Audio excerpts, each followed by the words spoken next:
As the leader of the Booner Pack, I lead from the front. All right, boys. Lock in. It's our core foundation, man. Grit. I'm fired up. I'm fired the f*** up, boys. It's pumping right now. It's got my juice pumping, boys.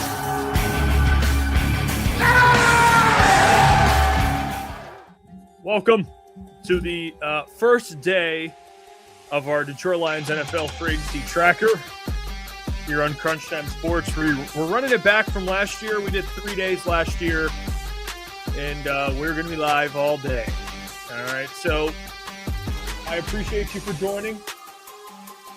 Things are happening. Things are transpiring already. A couple moves being made. Again, I just want to make something very clear.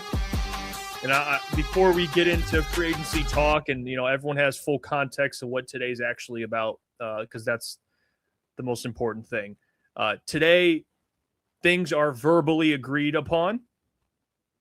Verbally, things can change until Wednesday. So you can agree with a free agent today verbally, and then Wednesday, up until Wednesday, that free agent change their mind. That's what Adam Schefter said.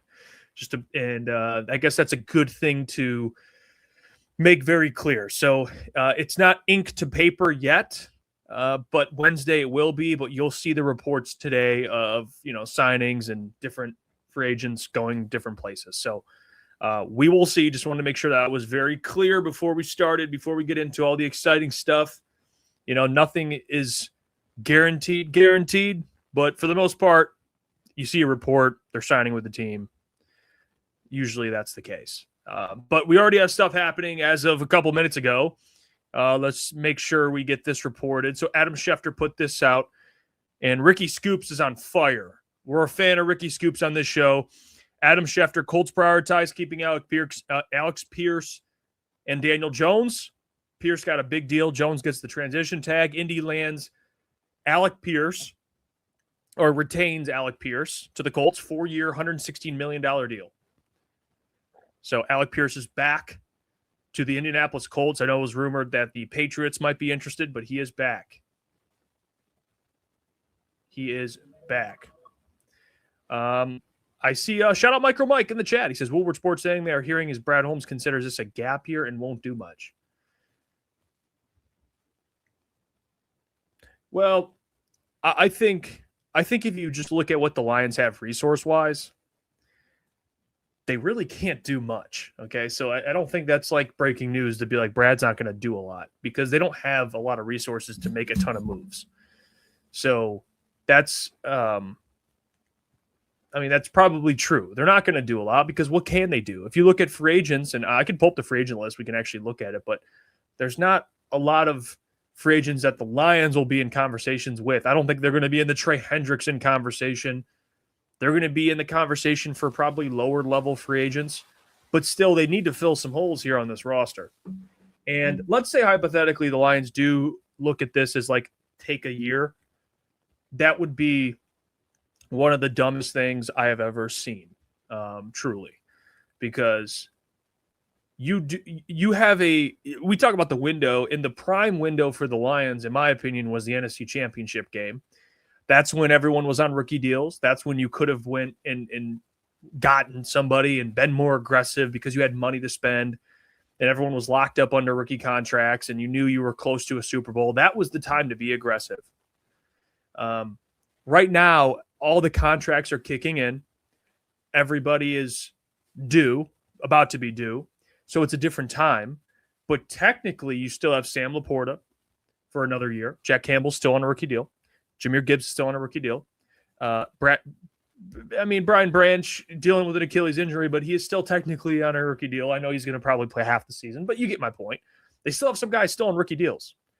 Taron Arnold, hopefully everything works out the way it is. He's still on a rookie deal. So they still have some guys here on rookie deals. So the prime window's over, but they still have this little window with some really good players that are on rookie deals. Penei Sewell obviously he's up. That contract's going to start kicking in. Aiden Hutchinson's about to start kicking in. Amon-Ra St. Brown, Kirby Joseph, Jameson Williams, Aleem McNeil. All these guys, their contracts are kicking in. Jared Goff isn't making $30 million anymore, so it's a little different.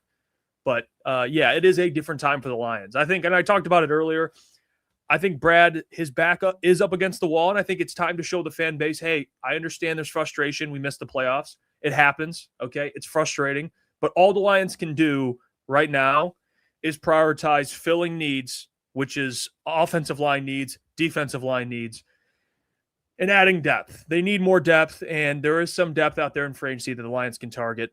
Maybe tackle's more tough. I know Rasheed Walker's out there, but there's not really a lot at tackle.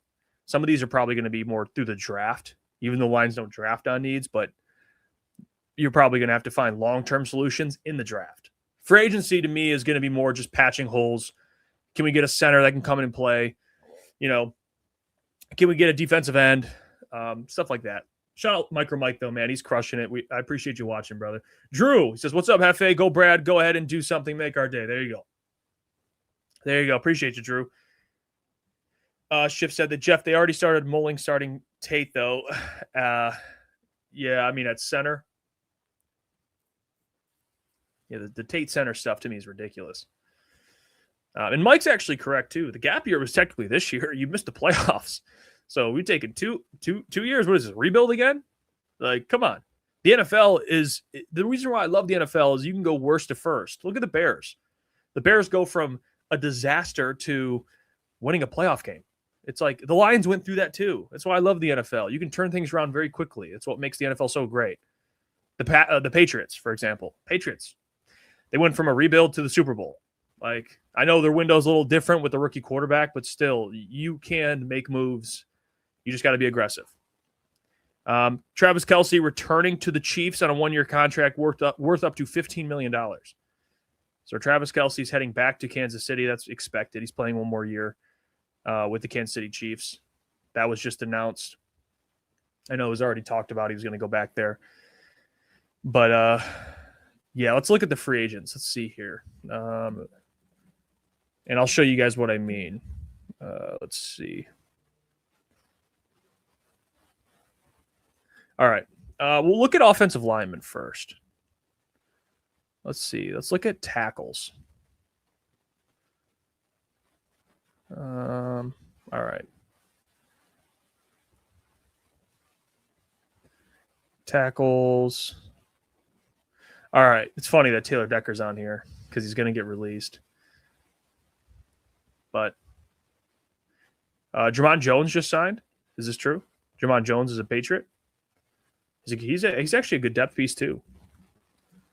Jermon Jones. Is this true? Yeah. Patriots are signing Ravens DN Jermon Jones. Yeah, Jermon Jones going to the Patriots, 3-year, $39 million deal. Yeah, I think he was actually with the Titans with Mike Vrabel. So there's that connection. Let me show you guys who's available here. These are the tackles that are available. Let me sort this by like highest market value. Here we go. Tackles, and there's David Edwards in here as a guard, but these are the top tackles market value. So Taylor Decker for the Lions, obviously the highest probably projected market value, which, I guess it is what it is. $21 million. Rasheed Walker from the Green Bay Packers. He's 26, about $20 million. David Edwards, I think he's a guard, but did he play tackle? He might have. No, he's a guard. But I don't know what he's doing with David Edwards. But anyway, Juwan Taylor, right tackle. He is about $14 million. Was with the Chiefs. Braden Smith, former Colt, 29 years old, about to turn 30. About $13 million. Cam Robinson, $13 million. Elijah Vera Tucker, he's about $12 million. Jonah Williams, who was with the Cardinals under Drew Petzing, right tackle, $10 million. Illuminor, Jermaine, right tackle.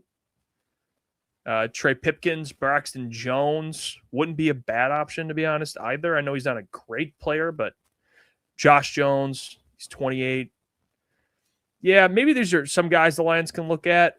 I truly believe when you're looking at center and tackle, you're probably looking at someone that can come in and fill a void temporarily that your draft pick will replace. I think they're going to find permanent solutions to center and tackle in the draft. So I've said that before. So, I mean, unless you sign like a Braden Smith or maybe Rasheed Walker, some of these guys but if you're some of these dudes are just going to be temporarily patching holes until you draft a tackle in the first round, or you do one of those things. Let me see.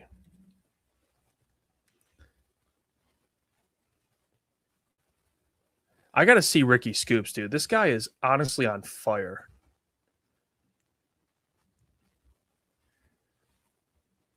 And Ricky Scoops just deactivated his account got deactivated. He's like a ghost. And Ricky Scoops has been on fire.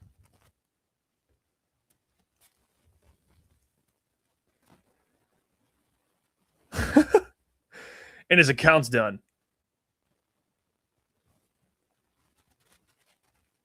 The only thing he got wrong, I guess I don't know if he got wrong, but he did put out that the Patriots were going to throw a bag at Alec Pierce, and he returned to the Colts. So maybe they were ready to do it. Eagles made Jalen Carter available in a potential Max Crosby trade. He tweeted that out. Chiefs are the front runner for K9. He put that out. Ricky Scoops. Wan'Dale Robinson joining Tennessee is the worst kept secret in the league. He also put that out. And the Chiefs just got Kenneth Walker. So he was right. Let's look at this. This is what Ricky Scoops has been doing, guys. I mean, look at this. He tweeted out, and I know, look at the Chiefs just getting Kenneth Walker. It says right here. He put out there Chiefs are the front runners for K9. And bang. He's going to the Chiefs.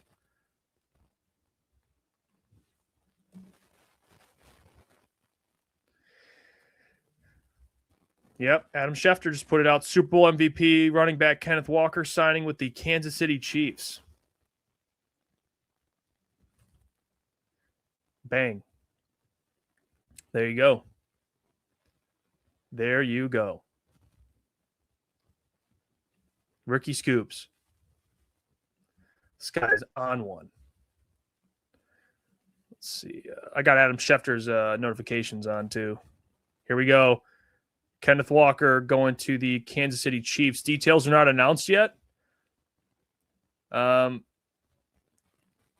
much did he get? This is a good indication. Not that he's Jahmyr Gibbs, but I just want to see the running back market. So Kenneth Walker is going to the Kansas City Chiefs. Details are not yet announced. Let's see. I want to see the details of this deal.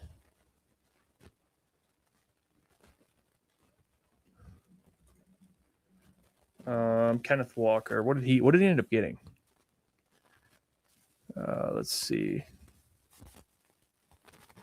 13 million? Is it 13 million? Yeah, I can't find it yet.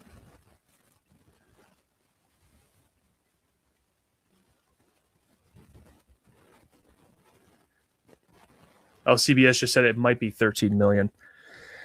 Yeah, telling you guys, you guys can hate my Jahmyr Gibbs take all you want, man. Like $20-something million for a running back is kind of insane. It just is. I've already talked about what I would do with Jahmyr Gibbs, and it's ugly, and I know people are going to hate it, but it's just the truth. I would not extend Gibbs. I would just franchise tag him, let his contract play out, franchise tag him for about 14 million-ish bucks, fully guaranteed. And after that, you'd get 6 years of a running back, a great running back for that matter. I would not pay him $20+ million for a 4-year deal until he's 30 years old. I just wouldn't do it, especially with the team the Lions have and guys you want to extend. Like my priority is Jack Campbell, and you have more money to free up to go do other things. I just wouldn't pay a running back $20+ million. I just wouldn't. So, you can hate the take. It's not even. I'm not even going to debate you on Jahmyr Gibbs' skill set. I just think paying a running back $20+ million is nuts. You see running backs move around all the time. It's hard. Okay, especially you're building a football team. You're building an entire team. We know defenses win championships, and putting more money into your offense when your defense has been the problem just isn't something I would do. And you can disagree with it. That's okay. But I would franchise tag him after the 5th year. So, and that's what I would do. And Bijan Robinson, yeah, Bijan's going to get the bag. Fine. That doesn't concern me, to be honest with you. It doesn't matter. I feel the same about all running backs. There are some exceptions, I agree, but $20+ million, man, is nuts. Like, there's certain guys that carry franchises. I understand that. They carry franchises, and you give them 30 touches a game, and they carry you, and without them, you're irrelevant. I think the Lions would be fine without Jahmyr Gibbs. You can hate that take all you want, but it's the truth. I think they have enough talent on offense. You have a quarterback, you have receivers, you have an offensive head coach.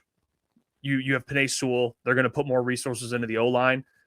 And would your run game be just as explosive without him? I don't know, but I think they'd run the ball fine. It wouldn't be to the same level. I agree with that. But putting resources elsewhere into your defense, to me, would be something the Lions should prioritize. That's just my opinion.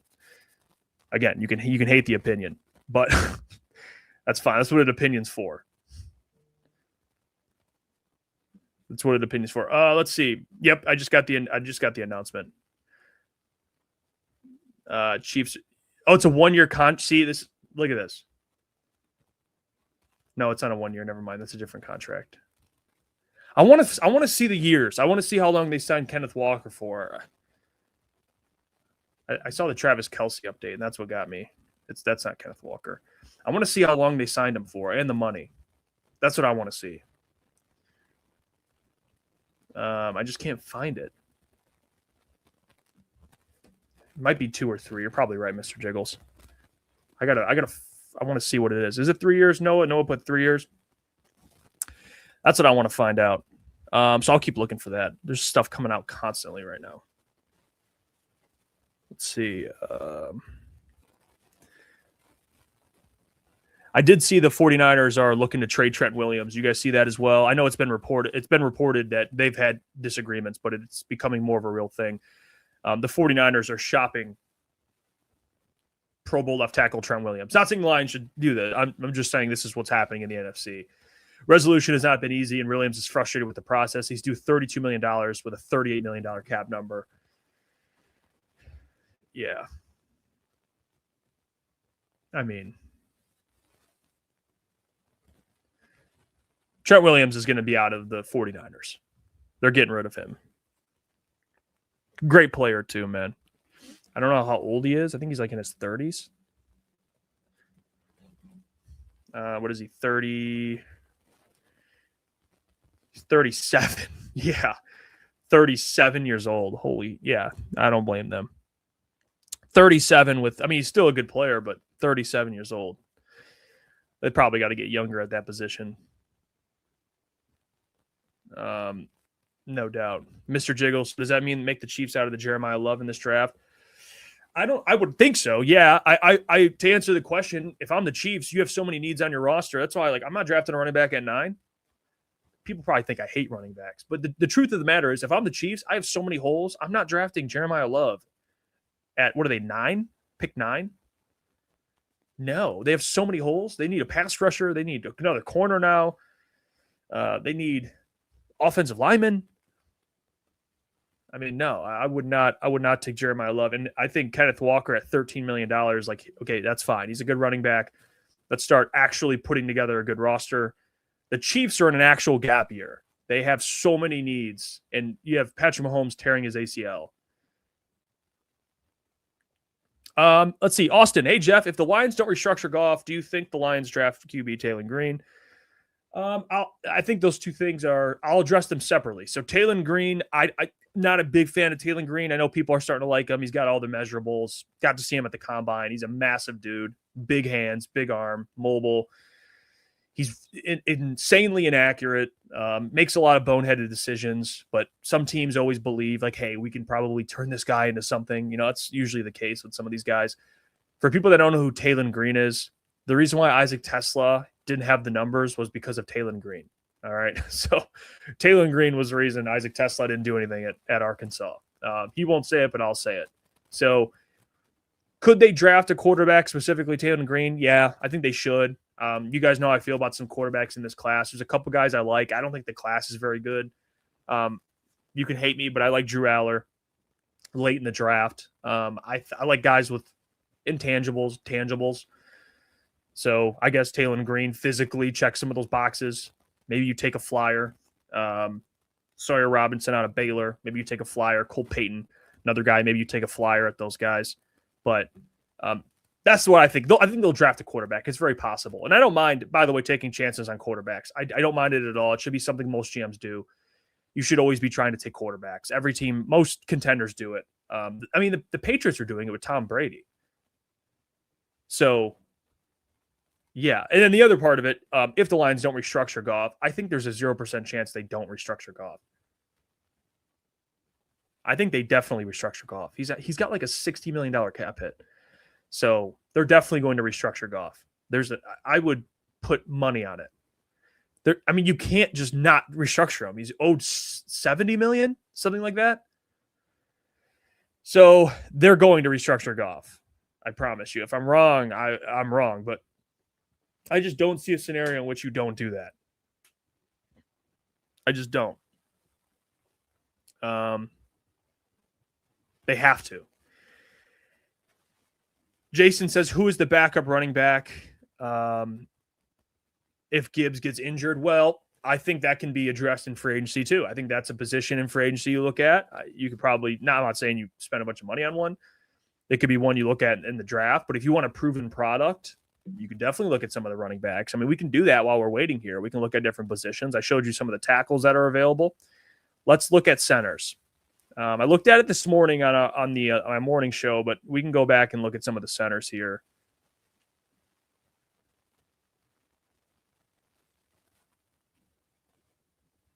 Let's see. All right. Let me show you guys the centers again. For those who missed it, these are the centers that are available. Take a look. These are the top guys that are available at center. Market value. I'll do it by market value. There you go. So Tyler Linderbaum, Cade Mays, Ethan Pochich, Lloyd Cushenberry. I mean, I already said it. Lloyd Cushenberry, I mean, sounds like a video game character. I'm not too sold. I don't even know. I know he suffered a bunch of injuries. But, yeah, Lloyd Cushenberry is available. Ethan Pochich, veteran for the Browns. He's fine. Cade Mays would probably be the most ideal option. Tyler Linderbaum, you're not going to be in the race for. He's going to cost too much money. But Graham, everything above Graham's probably where you're looking because you're not going lower than Graham. ETN just said Kenneth Walker deal, 3 years, $45 million. So it's a 3-year deal. Yeah. So, wait, 3 years, 45.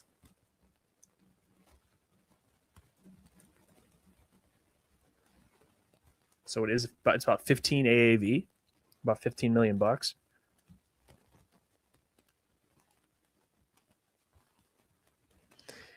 I like Kenneth Walker. I do. I think Kenneth Walker's a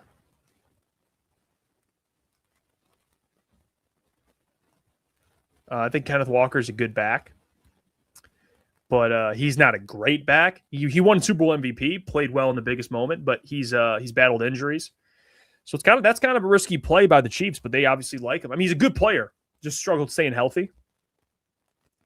But yeah, they need a running back, and they've had struggles at running back, so they just wanted a fix. So 3 years, $15 million for Kenneth Walker. That could be very valuable. If he could play, he could outplay that contract with Chiefs.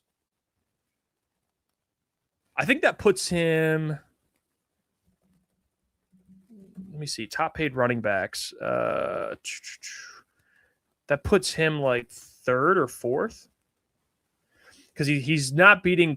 I think Derrick Henry is at 15, and then the two above Derrick Henry are 19 for Christian McCaffrey and then 20.6 for Saquon Barkley.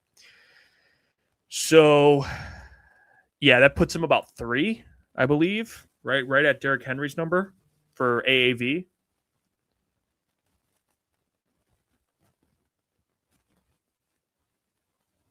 Wow. The Chiefs are making moves. Or not the Chiefs, excuse me, the Rams. The Rams are making moves. The Rams just signed Chiefs cornerback Jalen Watson to pair with Trent McDuffie. They're basically just taking the Chiefs secondary. And Jalen Watson's on a bad corner. A 3-year deal with the Rams. Wow. The Rams aren't playing around, dude. The Rams are going to win it all. They are. They're going to win it all, dude. I was a year early on the Rams. This was just announced. The Rams are adding Jalen Watson on a 3-year deal.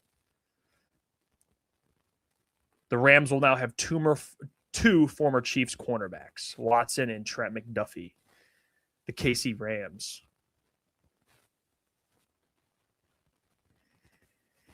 Yeah, the Rams, man. This is a good way. Like, it reminds me of when the Lions made the NFC Championship game and they had a big need at edge and like defense in general, and they didn't really address it. They just signed Marcus Davenport. But in comparison, the Rams have a big need at corner. Bang, they trade for Trent McDuffie. Bang, they sign Jalen Watson. They fix it in one offseason. The Bears need an offensive line. Bang, they fix it in one offseason. They get an offensive line. It's like some of these teams just don't play around when it comes to this stuff. They just fix things quickly. And that's where being a GM is more than just the draft. The draft's very important, and Brad nails it. He's we can make fun of the last 2 draft classes, but he's drafted some really good players. But there's some GMs that understand the offseason part besides the draft, and this is part of it. It's like, hey, we have a big glaring hole at corner. That's what hurt us this year. Let's get this fixed now, and let's get Jalen Watson. Let's get Trent McDuffie. Toasty Waffles, how are the Rams able to go all in every couple years and it works out while Brad thinks we still need 4 more years to rebuild for another playoff win? Well, I think Brad's thing is more sustained success, which I've already told you guys how I feel. I hate the word sustained success unless you're a Super Bowl champ like the Chiefs and they're trying to sustain success, win Super Bowls. They're trying to sustain winning Super Bowls. Like, unless you have Tom Brady or Mahomes, there's no sustained success. And it depends how you look at it. Maybe sustained success to some franchises is just making the playoffs. But I'm looking at Super Bowls. Winning Super Bowls is sustained success. And there is no such thing unless you're a dynasty. So I don't even think that. I think you should be aggressive and try and win a Super Bowl. That's what you play to win the game. John Unitas, Les Snead is about to win another Super Bowl before Brad even touches one. It blows my mind how Brad was beside him all these years and does nothing. Yeah. Brad. It's fair. Let's see here. Jalen Phillips to the Panthers. Bucks re-signing Cade Otton. That is confirmed. I did see that. Laramie Tunsil extended with the Washington Commanders. 2 years, $60 million. They keep their left tackle, which they acquired from the Houston Texans. Jalen Phillips to the Panthers. Let's see here.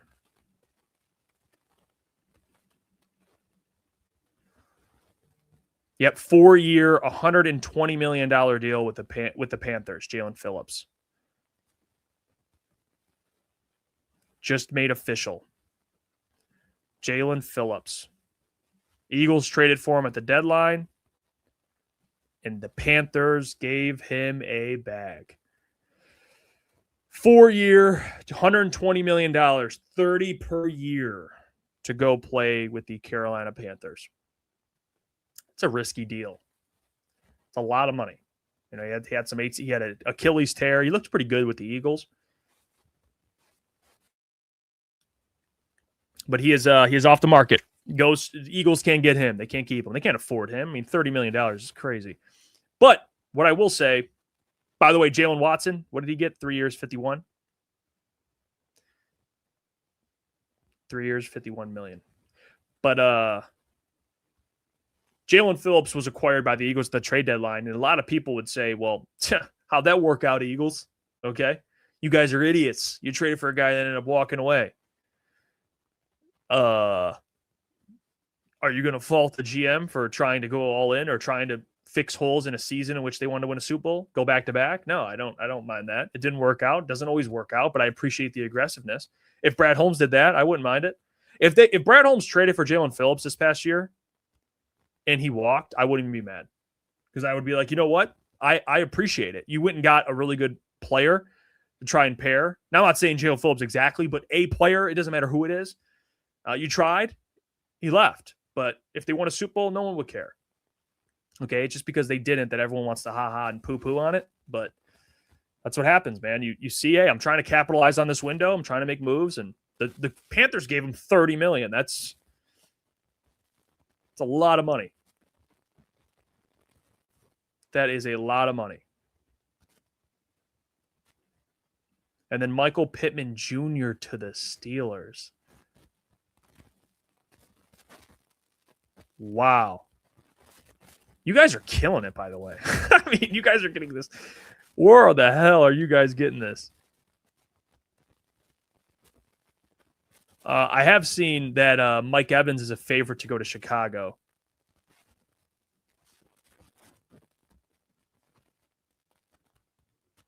Pittman to the Steelers.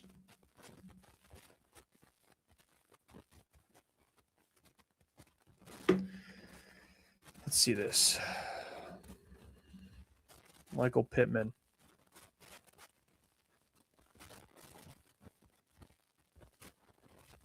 Yeah, they just signed Alec Pierce, so they're moving on from Michael Pittman. He had a $29 million cap hit, so they had to trade him to relieve some of that money. What did they trade? What did the Steelers trade? That's what I want to see. Let's see. Adam Schefter's probably tweeting it out. There's no capital yet, but he is being traded to the Steelers. Yeah, there's no capital announced yet, but Michael Pittman is being traded to the Steelers. Adam Schefter just put it out. There you go. Michael Pittman being traded to the Steelers. Colts had to get rid of that salary. They had to get rid of that salary. It's kind of a weird. Yeah, I kind of agree though, Colin. You got Michael Pittman and DK. It's kind of a.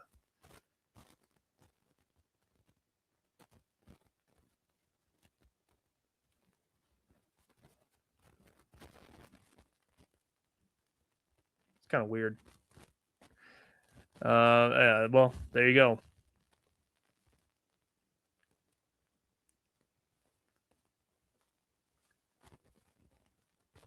Super Juggernaut. Could the Lions run a 5-1-5 defense? Yeah, right now it's just Jack Campbell. So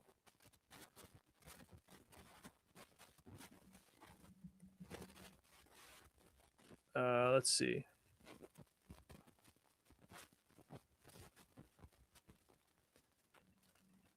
Let me see what else is happening. You guys are talking. Let's see.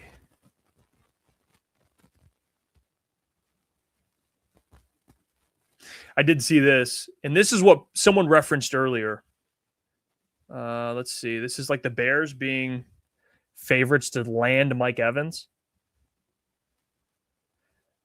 Mike Evans is testing free agency. So maybe someone that the Bears are interested in. So, yep.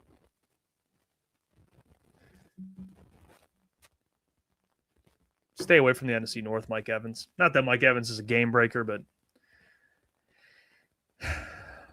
that's what it is.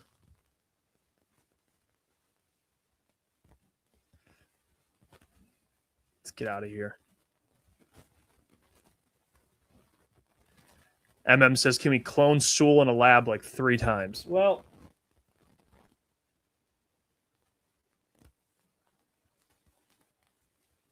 would be all for that. I would be all for that. The Bears did acquire center Garrett Bradbury from the Patriots. Maybe that takes them out of the center market, at least in free agency. So maybe Cade Mays becomes a little more realistic. Panthers did spend a lot of money on Jalen Phillips. Maybe Cade Mays is like, hey, man, I'm going to the Lions. Or maybe he comes back. I don't know. But they already have Nick Scorton over there. So they're going to be pairing Nick Scorton with Jalen Phillips. And Nick Scorton was pretty good as a rookie. Jay Steve's about Garrett Bradbury. That center is ass. Yeah. Yeah, I don't know what they traded like a 7th for him. I don't know. Probably puts the Patriots in the market for a center, especially the draft. There's only a couple. That's why, guys, I believe that when you look at this draft, I know we talk about a lot of positions like center. I know it's like, well, you don't want a rookie center starting. I talk about Jake Slaughter a lot. It's my obsession this year. One of my favorite prospects. There's not a lot of quality centers, and there's some teams that need. Center is one of the most underrated positions in football. If you don't draft a center earlier, you might be screwed. Colin, is this true? Dolphins signing Malik Willis? No way. Is this real? Oh my gosh, they actually did. Oh my gosh, dude, the Dolphins. We knew this would happen, I guess. Oh my gosh, guys, what are you doing? This is going to end miserably for the Dolphins. It really will. Like, if you're the Dolphins, just suck. Draft a quarterback next year. How much? I want to see how much they signed him for.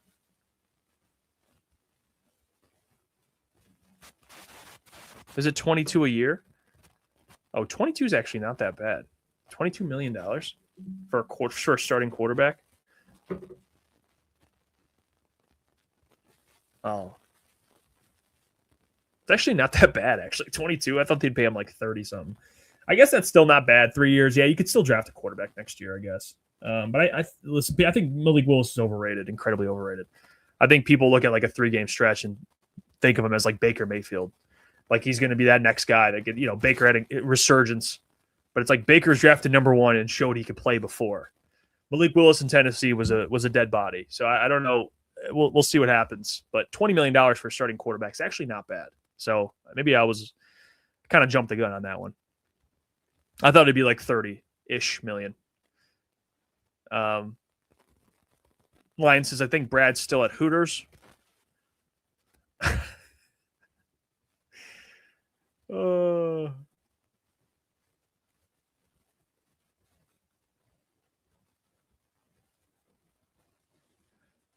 Yeah, maybe Brad is chilling at Hooters. Who knows? If even Matt says we got Scruggs, we are good. I'm telling you right now, man, if you roll into the season with Juice Scruggs as your starting center, he's not a terrible player. He's actually, he wasn't terrible at center. But that would be one of the more disappointing things.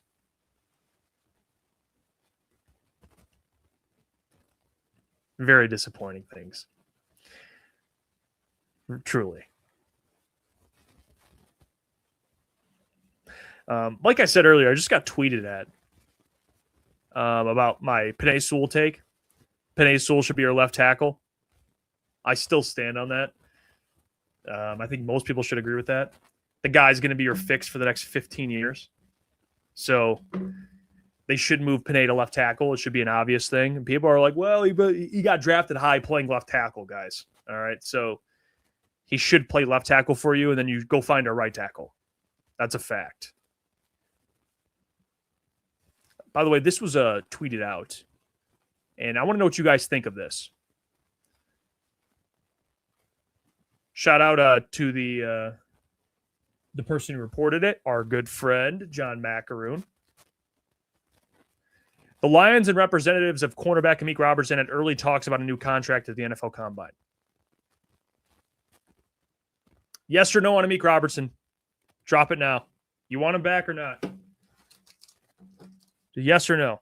Obviously, it'd be not a bad deal, but how do we feel about Amik Robertson? Let me see the yeses and nos.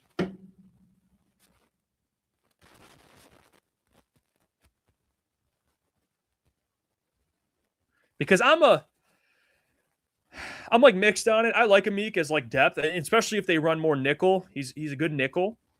I'd want to know what the contract would look like, and I'm not confident in what they have at corner, to be honest with you, to say no to it. So I see some yeses in here. Yes, he is reliable. Yes. F no, not really. Yes, but only for cheap. Yes, for the right price. I'm more in that ballpark. I'm with you. If it makes sense financially, yeah. If you're playing more nickel, yeah. Because Brian Branch is going to be out. Giants just got Isaiah Likely. I just saw that, which makes sense. Coached under Harbaugh with the Ravens, now goes to the New York Giants. The details haven't been agreed upon yet, but Giants reach agreement on a 3-year deal for former Ravens tight end Isaiah Likely.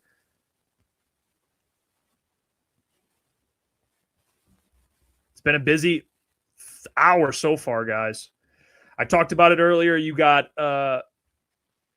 Kansas City signing Kenneth Walker, Rams signing Jalen Watson, Dolphins signing Malik Willis, Jalen Phillips goes to the Panthers, Michael Pittman gets traded to the Steelers, Alec Pierce returns to the Colts, Jermont Jones goes to the Patriots. A lot of things kind of happening today. But apparently the Lions had conversations with Amik about a new contract at the NFL Combine. So who knows? Who knows? I know people are getting impatient because, it's just nothing's happened yet, which I understand. By the way, Zacchaeus, wide receiver for the Bears, went to the Atlanta Falcons. That happened earlier too. Trading Michael Pittman opened up $24 million in cap space for the Colts. $24 million in cap space.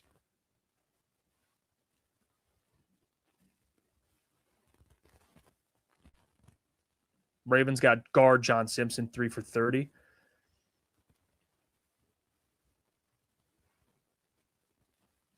Palacero's so good. I got to follow him.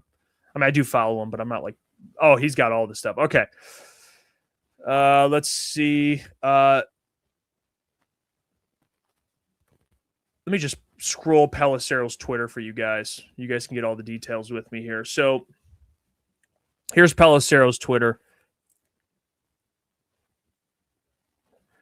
Giants signing former Ravens tight end Isaiah Likely, 3-year, $40 million deal. Could be up to $47.5 with incentives. So it's pretty good. That's like a $13-ish million deal, something like that. Could be up to 47 with incentives. Kenneth Walker, yep, he tweeted out he went to the Chiefs. Bears signing Neville Gallimore to a 2-year, $12 million deal, defensive tackle. Dolphins signed Malik Willis, 3 for $67.5, $45 million fully guaranteed.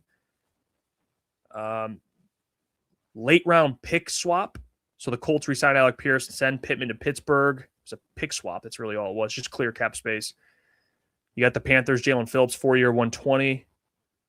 And then Jalen Watson, we talked about earlier, 3 years, $51 million.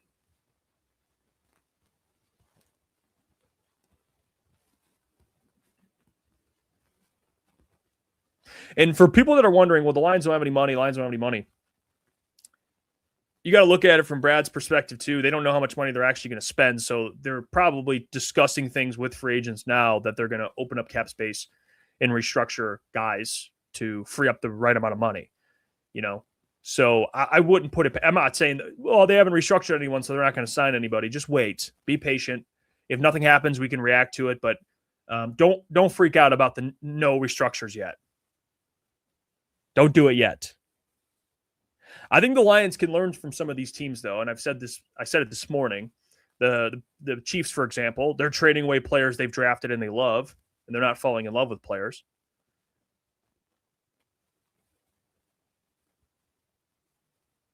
Players that are really good, obviously, and you like, and they're foundational, you extend, but man, the Chiefs aren't afraid to move on from guys. They are not. Jets reached agreement on today defensive end Joseph Osai, 3 years, $36 million deal. That includes 22.5 fully guaranteed. Dude, the Bengals have no pass rushers.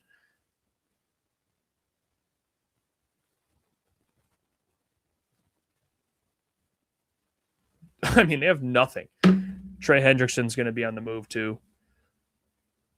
That's crazy. Ravens looking scary. Crosby and Lamar. Yeah, you ain't lying. The Ravens and they don't really make big deals like that. If you look at their just look at their history as a franchise, they really don't. Usually they trade for guys that are like aging superstars, but making a move like they did is nuts. At least for them. I'm going to set a goal here. By the way, super chats will be read ASAP. Let's do this.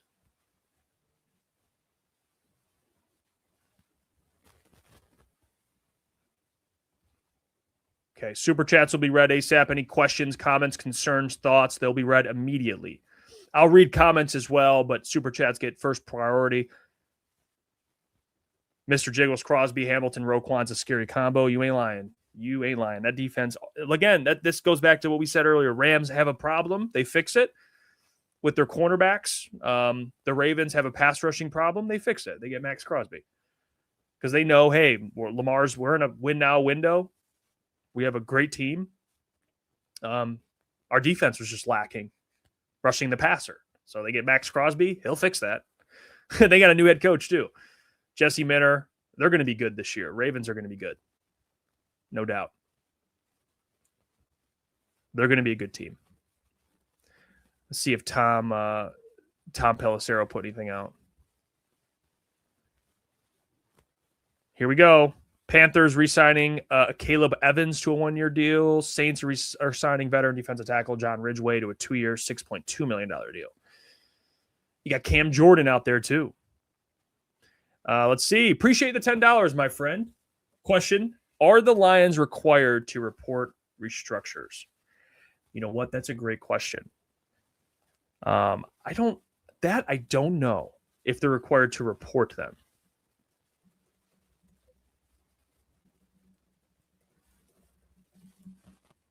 Let's see. They have to be reported, and they have to be approved by the league to ensure salary cap compliance.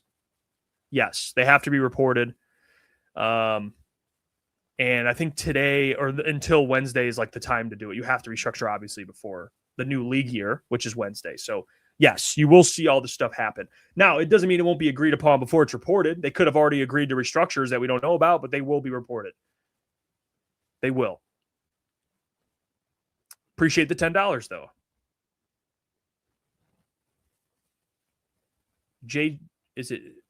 Wait, hold on. The Vikings make a move?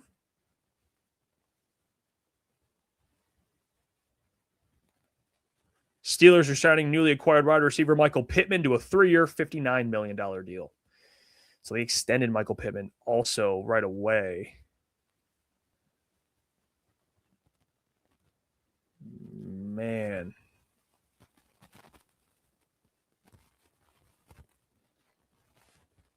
Yeah, Jalen Phillips got paid. Jalen Phillips got paid $30 million. Let's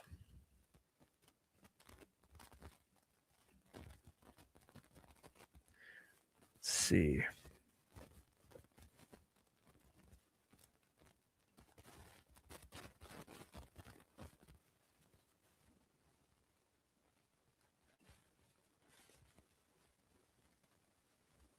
Apparently, this Amik Robertson stuff, there might be some truth to it. Amik Robertson might be back with the Detroit Lions if things are agreed upon.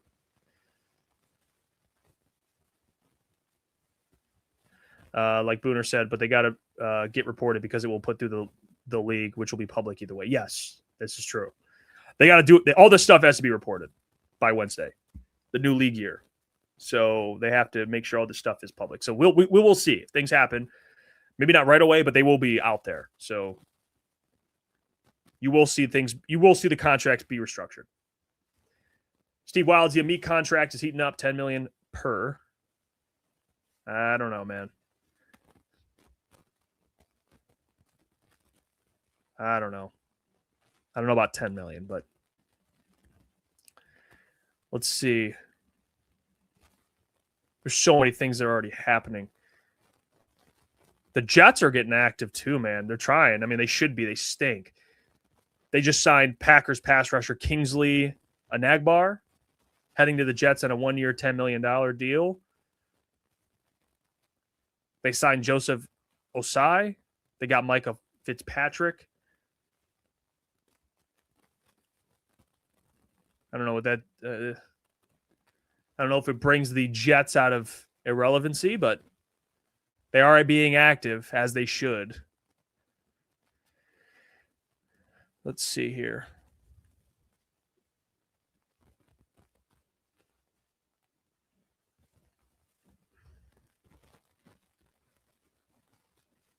Spencer, overreaction. We must have had too good of a season last year to make any moves. Oh, my gosh. Shout out Spence, man. I really had faith today, man. I talked about it on the morning show. I thought that last year would maybe put Brad in a position where his back was up against the wall. It's a year in which you have high expectations, but you have holes on top of that. And I think that should equate to your GM being more active. Maybe I'm incorrect. But in prior years, you had lower expectations. I'm talking before the NFC Championship game. You had lower expectations, but needs, and he filled those needs. But now it's a different time. Caleb, thoughts on the Willis deal? Shout out, Caleb. For $22 million, actually not that bad. But I think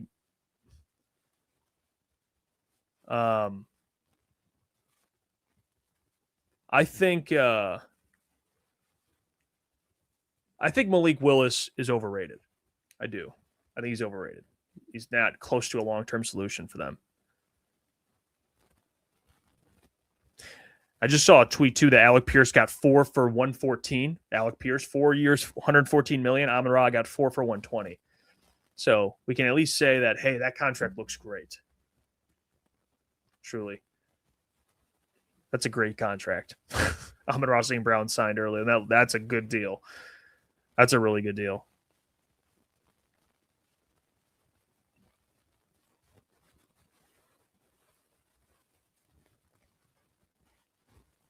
Here we go. I can't believe the Eagles were shopping Jalen Carter. I mean, he has to be paid soon, but they were shopping him in a potential deal to get Max Crosby. That was what was reported. Former Saints linebacker Demario Davis reached an agreement on a deal with the Jets. 2-year, $22 million that included $15 million guaranteed. See, Demario Davis would have been a good option for the Lions, dude. Like, Demario Davis basically just replaced Alex Anzalone. He's 37. But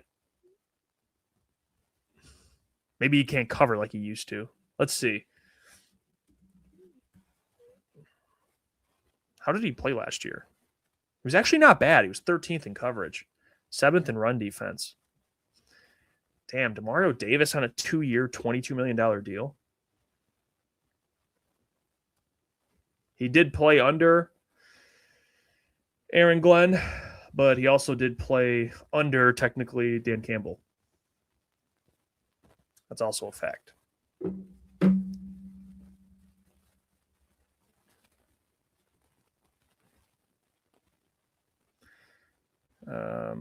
Booner says Anzalone might not be going to New York Jets. Jets just signed Demario Davis to a 2-year, $22. They could sign both, to be honest. I mean, I don't know. Who do they even have at linebacker? They had Quincy Williams, but I don't even know who else they have at linebacker, honestly. And he's a free agent, Quincy Williams. They might need like a whole new linebacker core, if I'm being honest. It's like the Lions that year where they signed corners. I don't even know who else they have at linebacker. I really don't. But Anzo, yeah, maybe it affects Anzo. I don't know, man. Anzo he'll have a market. I just don't know. It'll be interesting to see what teams throw money at Anzo because I think he'll get paid somewhere. Maybe not a bunch of money, but he is younger than Demario Davis. Demario got 12 or 11. So, maybe he'll get more than that. But Anzo to Chicago. I mean, all this stuff, man. It's ridiculous. I wouldn't be surprised either if Taylor Decker wants to keep playing. Watch out for the Los Angeles Rams. Watch out for the Chicago Bears with Taylor Decker. They both need a tackle, left tackle, and they both have some familiarity with Matthew Stafford and with Ben Johnson. So, I'm just saying.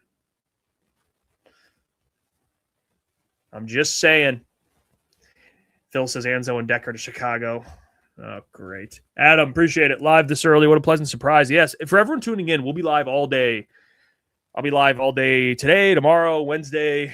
I mean, as deals are being signed, I'm live. So I'll be live all day today. Last year, we did 3 days of our free agency frenzy. I was live like 5-6 hours a day. That's going to be the case today. So today, I'm going to be live 5-6 hours. Tomorrow, 5-6 hours. And then, of course, Wednesday, 5-6 hours. So I'm live all day. And then we have our live show, 8 to 10 p.m. So the grind starts now. So Crunch Time Sports listeners, supporters, I'm live. I'm hanging out. I don't know who else is doing this.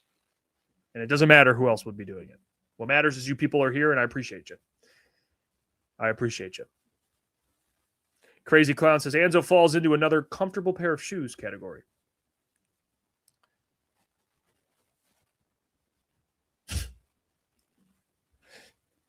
I don't know. I mean, I wouldn't mind if I think this linebacker core, to be honest with you, is an underrated need. I really do. I think the linebacker is an underrated need because you have Jack Campbell, and like Sam Flannel says, spacebar, Derek Barnes. So linebacker is more of a need than people want to admit. And could you address it in free agency? For sure. I could take a look right now at some of the linebackers that are available. Let's see, linebackers, and we can discuss it.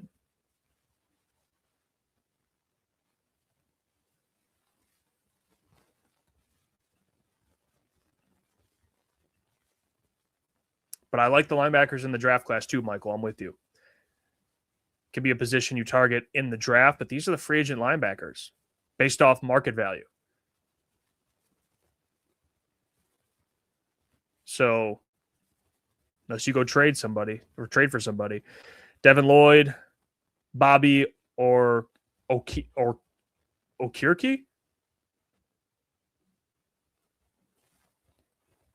By the way, Mitch Trubisky to the Titans, 2-year deal.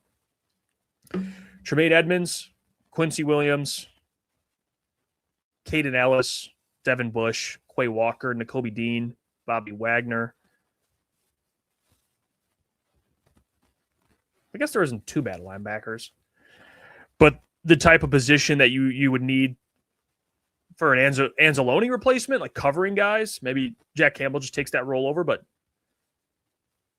there's some guys on here that would be actually not bad, to be honest.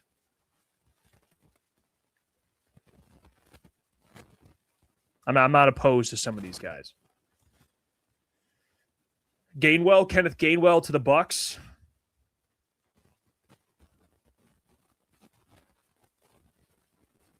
The Kobe Dean would be nice, actually.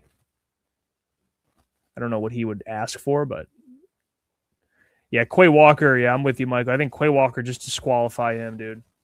Guy's a jackass. So he's off of here. You got Devin Bush, Caden Ellis. Caden Ellis wouldn't be a bad one either. Quincy Williams, of course, Quincy Williams. Tremaine Edmonds. I don't know if he's, does he want to get back at the Bears?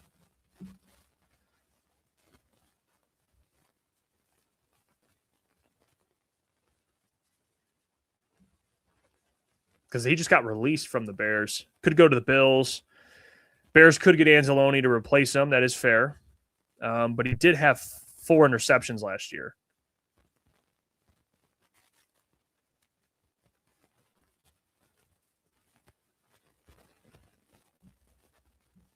Finesse plays. The projected number is way too high for Bobby. Yeah, probably. Yeah, I don't know. I'm not opposed to some of these linebackers, man. Obviously not Devin Lloyd. He's too expensive. He's a really good linebacker. Shout out Adam Baydoun, by the way. Remember Devin Lloyd? We were big fans of Devin Lloyd coming out of the draft. But yeah, this list actually is not too bad. You could probably find a capable starter of this group here, truly. So I don't think it's that bad. Eric Stokes to the Raiders, cornerback. I believe he's from Georgia. Was with the Packers, and then he was then he went to the Raiders, I think. So he re-signed with the Raiders. Yeah, I think they traded him to the Raiders. And he's been there. He played there this year. Or no, he signed there. My bad. I think he signed there. So I don't know what happened there. But he was with the Packers, was with the Raiders last year, and he just went back to the Raiders. So Anzo Bucks. Oh, here we go. Here we go. It's official. Former linebacker, Lions linebacker, Alex Anzalone is signing a 2-year, $17 million deal with the Buccaneers.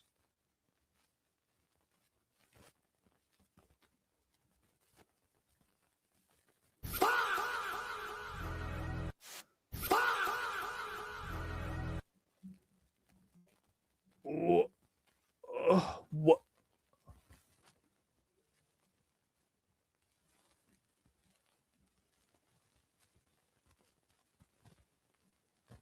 That's it?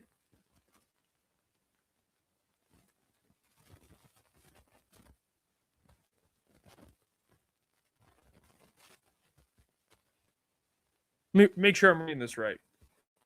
2 years, $17 million.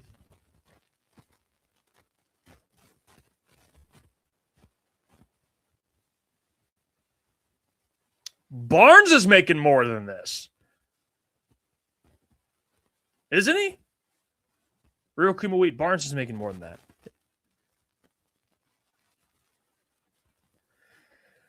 What? I mean, dude, I guess I assumed it was going to be like 13 million or something. I don't know. I guess I just had more of like, I had a bigger number in my head, I guess.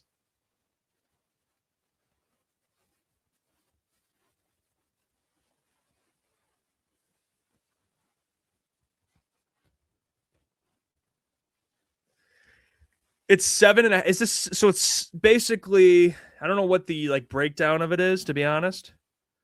Like I guess it's like $8.5 million.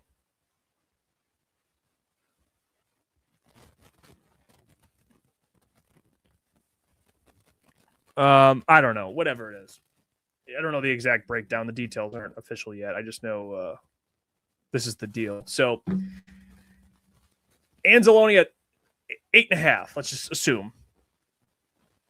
Is that it for your starting linebacker, like your best cover guy? I mean, I know he's not getting younger, but 2-year deal, like it's not even that bad. Maybe they think like, hey, we'll get a cheaper or a better option in free agency. Maybe that's the case. But it felt like to me, guys, correct me if I'm wrong.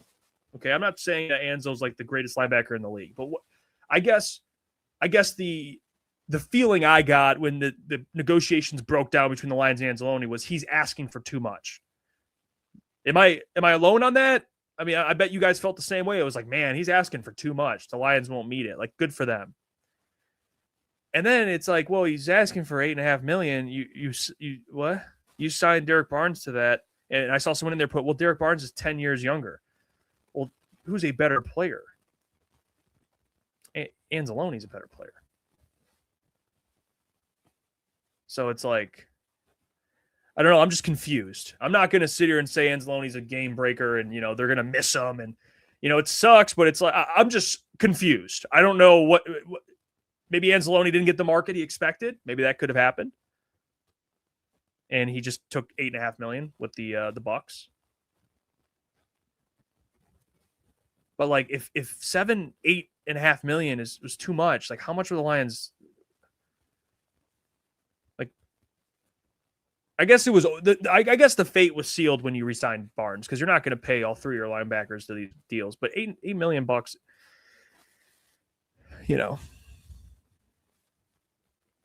Are really nasty. Says Barnes is more versatile. He can blitz and cover. Well, if I'm being real with you, if you look at the metrics, Anzalone's actually a better cover linebacker and a better blitzer. Derek Barnes can't, you lined up at edge in college and played some off the edge. They used him a lot, but he can't cover at all. So maybe you can make the argument, I'll give you the better blitzer, but not really. He can't cover anything. He's good. He's, I agree with Steve. He couldn't cover Jameis. What are we doing? What are we doing here?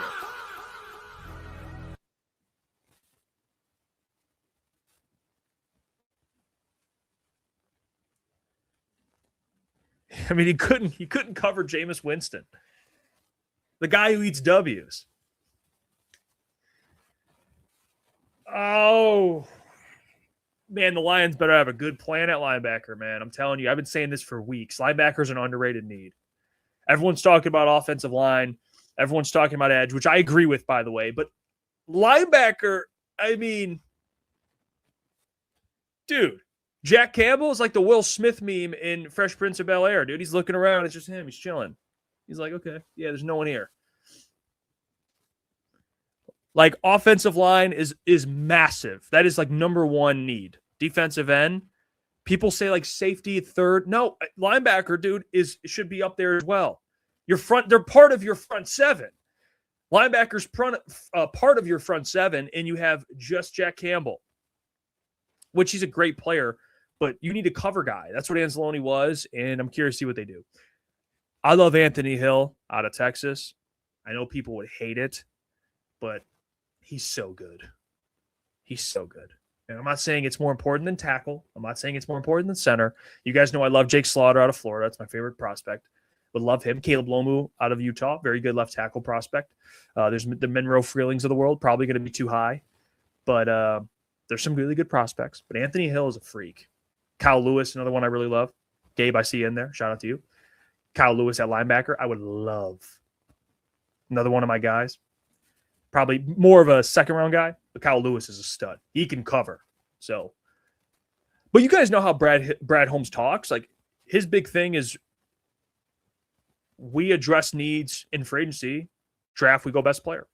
So we'll see what happens. Addressing needs in free agency, but we haven't seen anything yet. We just see Lions players leaving, and we just have another one. All right, we have another one. It just was announced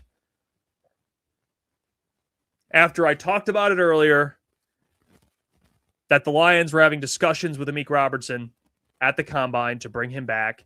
He is officially out of Detroit. He's officially out of Detroit, ladies and gentlemen.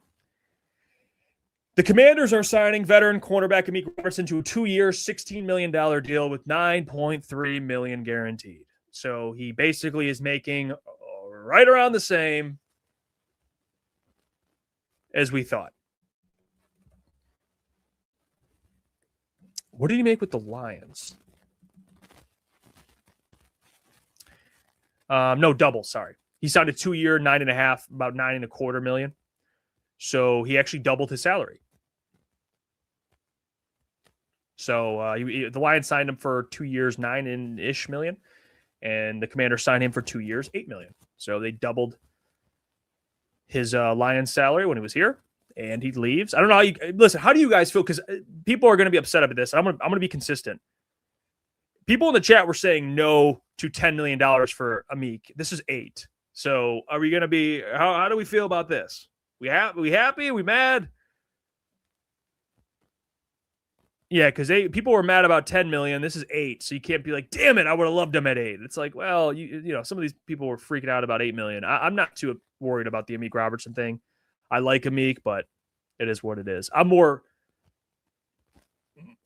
worried about the Anzo loss. I mean, I knew it was happening, but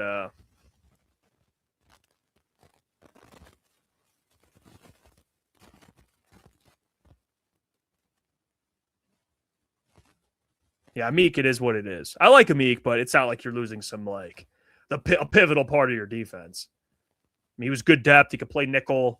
He could play outside corner, but he ain't the same Los Anzalone is. I'll tell you that. He just isn't. So you have Anzalone going to the Bucks, 2 years, $17 million. Amik Robertson to the Commanders, 2 year, I believe, $16 million. Yep. 2 years, $16 million. So those are 2 Lions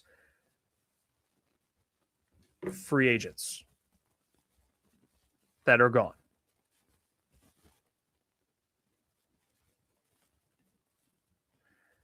Dolomite says Lions culture started breaking down when they treated fans like trash. Well, you know, people didn't like some of the comments from like Jared Goff being, you know, people throwing some strays at fans and stuff.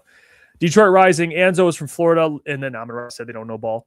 Detroit Rising, Anzo is from Florida, lives there in the offseason. Not surprised he signed with the Bucs at all. It's a good point. Yeah, you're closer to where you live. You know, it makes sense. No state tax. So it's nice. And you get to live in beautiful weather.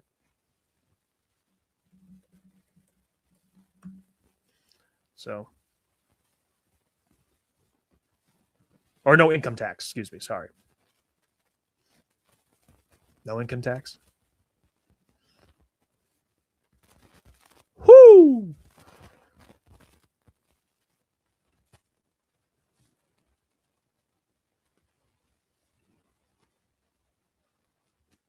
Oh, really nasty. Barnes has a 55.5 cover rate, 112. And a half pass rating on half the snaps.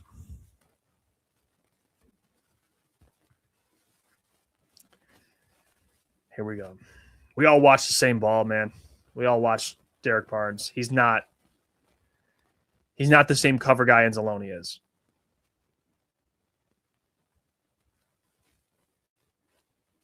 He's not. He's just not. I mean, he's just not. I'm sorry. He's just not. All right, let's see. Someone just said the Bears got somebody. Who'd they get? The Bears. The Bears make another move.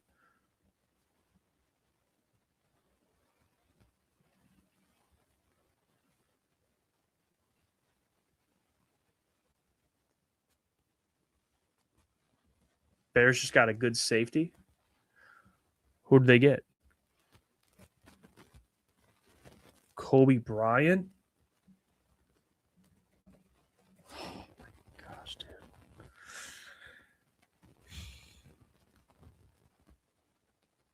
Do they really?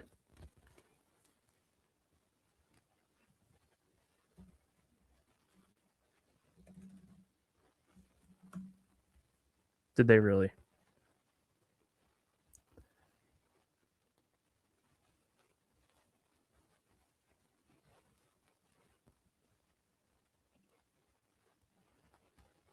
Man, it's a good signing for them. You guys can call me a Bears fan all you want. That's a good signing. Kobe Bryant's a good player. He's a really good player. Was with the Seahawks, won a Super Bowl. He had 4 interceptions this year, forced fumble.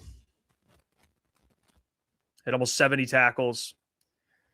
He's had 7 interceptions the last 2 years.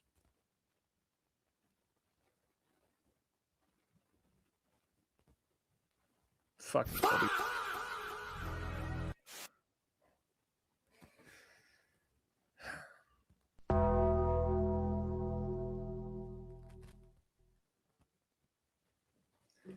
This is just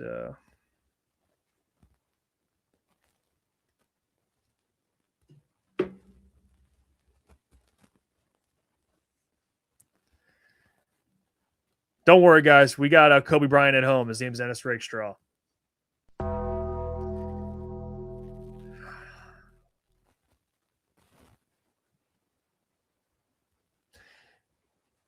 Well, actually, Connor McGovern re-signed with the Bills.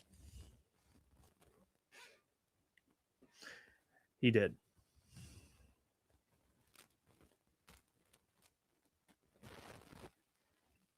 Don't say this if it's not true. Don't say this if it's not true. Don't say this if it's not true. Don't say this if it's not true.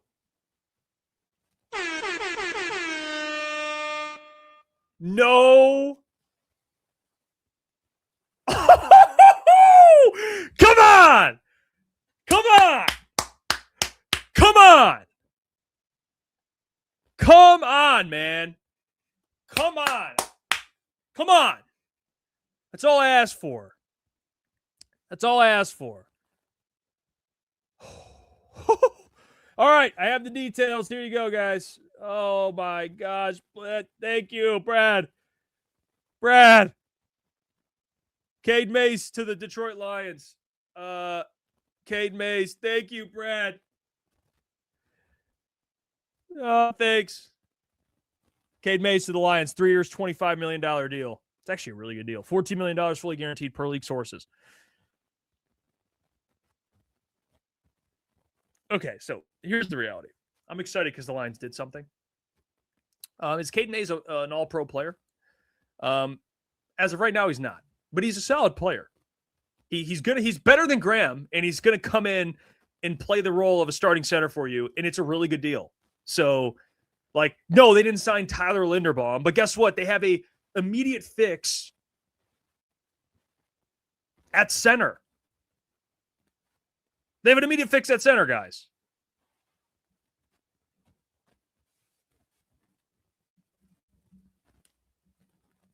This is incredible. I mean, this is incredible. I love it. At least the Lions are doing something. I mean, they still have to draft a center. You guys know how I feel about Jake Slaughter. You know, I love Jake Slaughter. He can come in and be a guy that's groomed, but Cade Mays can definitely just fill the void. He can, and people are going to be mad because it's not Tyler Linderbaum, but Tyler Linderbaum was probably going to cost like triple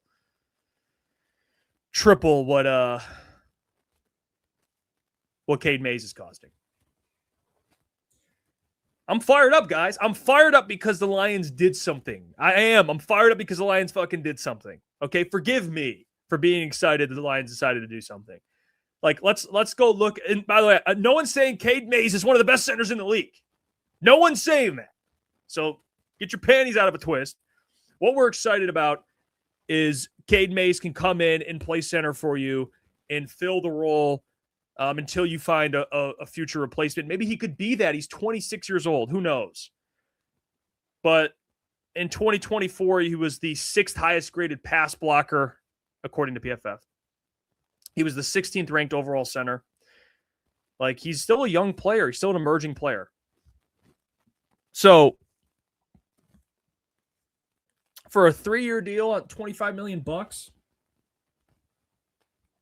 I mean, dude, 3 years for $25 million? Guys, we're talking about 8 and some change a year, 14 fully guaranteed, 8 and some change. That's what we're talking about here. You guys want to know something? Let me find something for you. The Lions signed Graham Glasgow to a 3-year, $20 million extension. So it's about 6 and some change.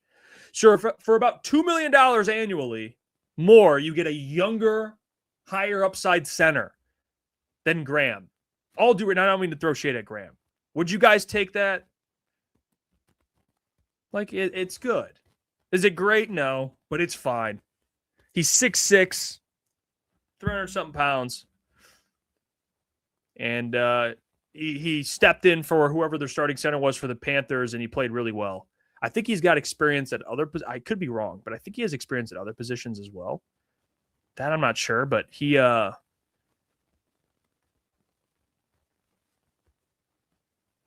the contract, it's good. Is it Tyler Linderbaum? No, but it's fine, guys. I like it. Good for Brad Holmesford to actually do something.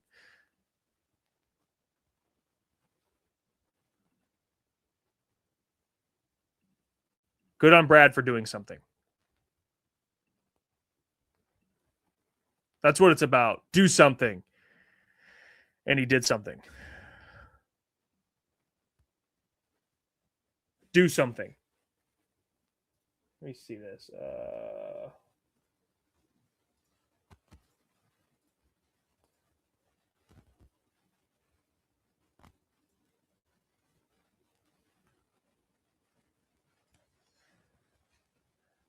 So I don't care. You guys people can poo-poo on it. I like it. The Lions decided to do something, and I have no problem with it because I think it's a cost-effective contract for a guy that's going to be your starting center. He's 26 years old.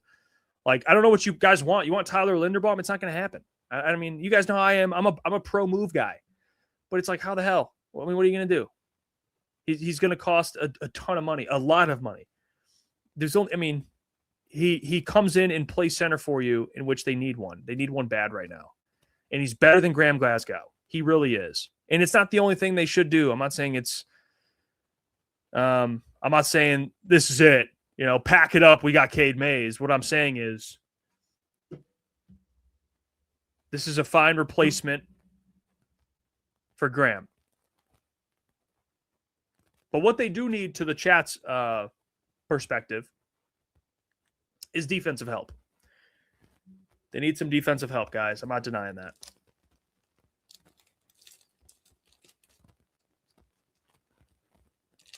Yeah, like, look at this. I love this. Great comment, Phil. Great comment by Phil. Cade Mays' dad was an NFL lineman. He got better every single year in the league, still just 26, and was starting center experience. Well said. That's what it is for about $8 million a year. James, Ratledge staying at guard is the best part of this move. I agree with you, James. It's a great point. Now we don't have to worry about who's going to play center. Okay, that's really what the point of this is. That's why I'm so excited. Like, people are like, "Oh, he's excited for Cade Mays." I'm just excited that this thing is over with, man. Like, this Tate Ratledge to center bullshit is over with. Finally, there's still other things they need to do. Let's talk about it. What do they need to do? They need to address tackle. They need to address running back 2. They need to address maybe tight end. They need to address linebacker. They need to get another safety. They need probably another corner. They do need an edge. Like, guys, we know what they need. Okay, no one's saying they're all of a sudden good. They need other things. Defense wins championships, and I agree. It should be prioritized.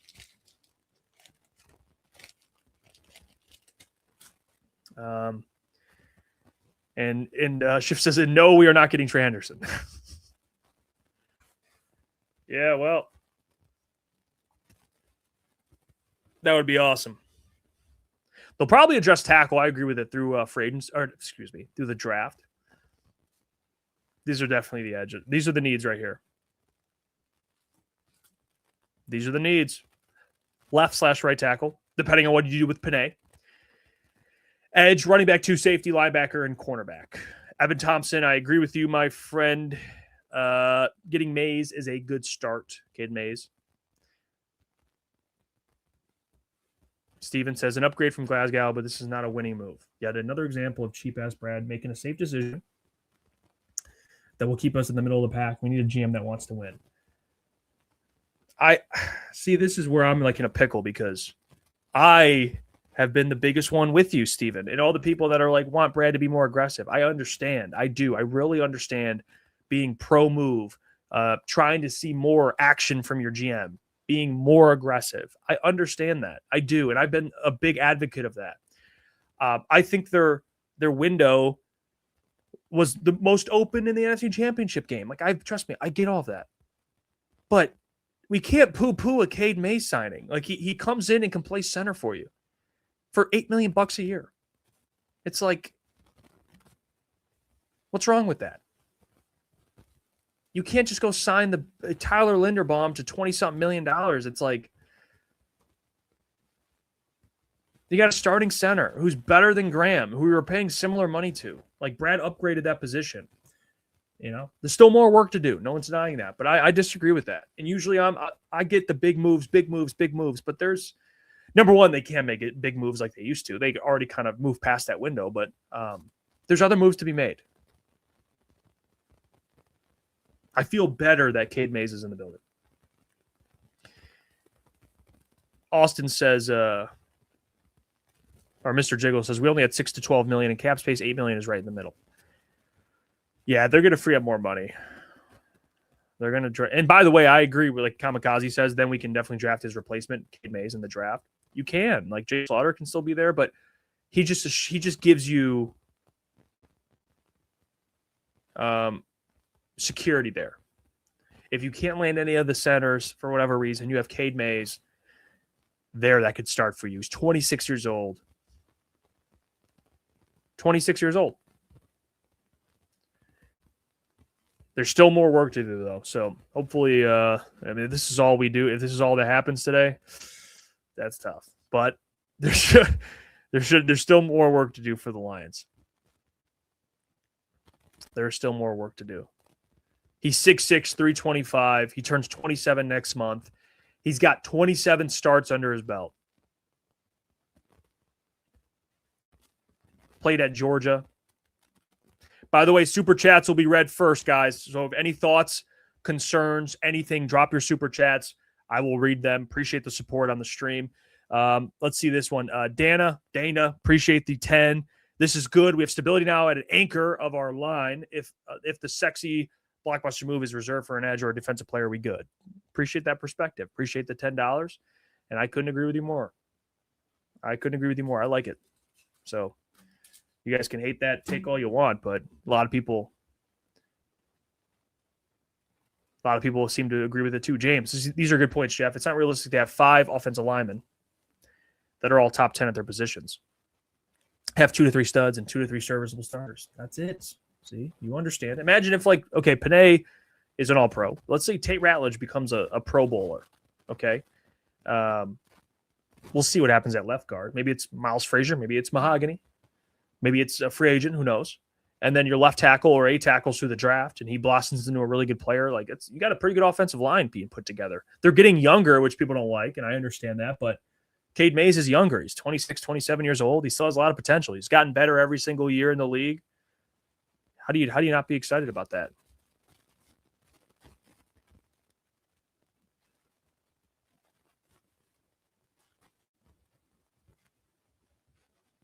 Mm-hmm. It's $8 million for a guy who's starting at center for you. Centers are one of the more important positions on your offense, guys. Like, seriously.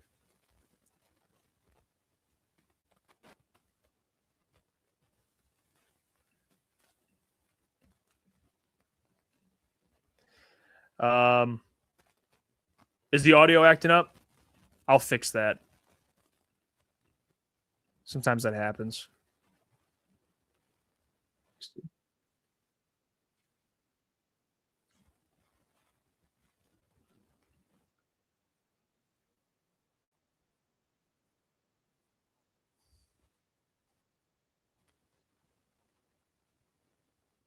Okay. I'm good.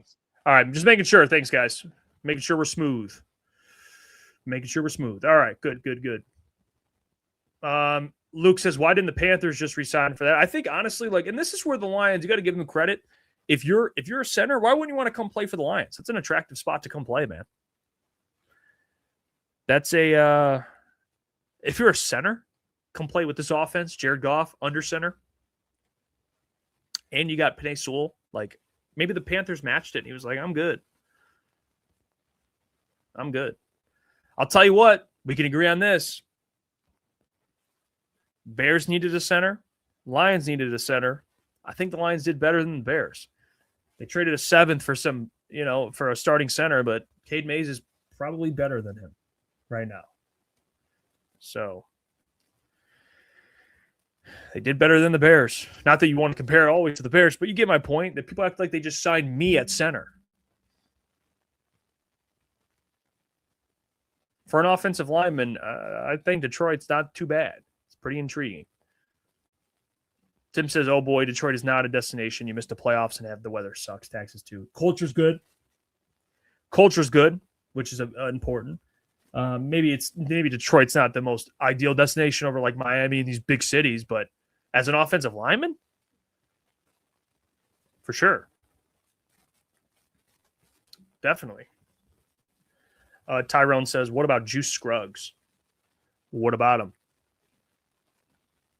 What? He's good depth. It's not bad, but Cade Mays is kind of the adult in the room. Let's see this. Shout out Richard Silva, by the way. Met him in Indy. Covers the Lions for the Detroit News. Great dude. Awesome. You guys should be following him.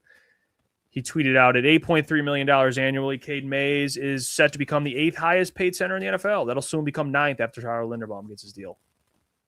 Top 10.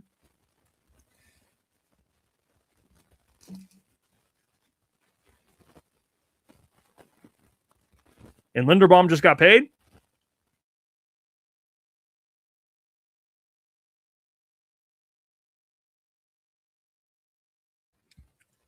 Three-year, $81 million. Oh, my goodness. Oh. We're talking 27 a year? Oh. Wow. Damn. 27. You got tackle money? Wow. I mean, we're talking the highest paid center was at 18. Creed Humphreys. He blew the highest paid center out the water. That's insane. Oh, and you guys wanted that? I love Tyler Linderbaum, by the way. I would love him. But, dude, that's insane. You basically got Cade Mays for like 1/4 of the price. Actually, it'd be 1/3 a little bit. But you get my point. 1/3 of the price. Not that he's Tyler Linderbaum, but my goodness, dude. 27 a year. Wow. Cardinals just signed Tyler Algier. He would have been a good RB2 man, too. That sucks.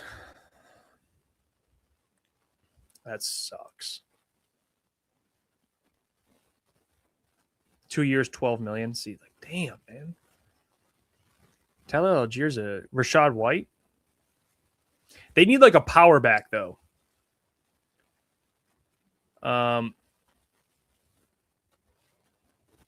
They need like a power back. They already kind of have like a Rashad White. I guess Rashad White can do a little bit of everything, but like Brian Robinson Jr. to me would be a better fit. Like J.K. Dobbins, like they need like a dude. Not that David was a power back, but you get what I'm saying. They need like a different type of back. They don't need another like pass catching back.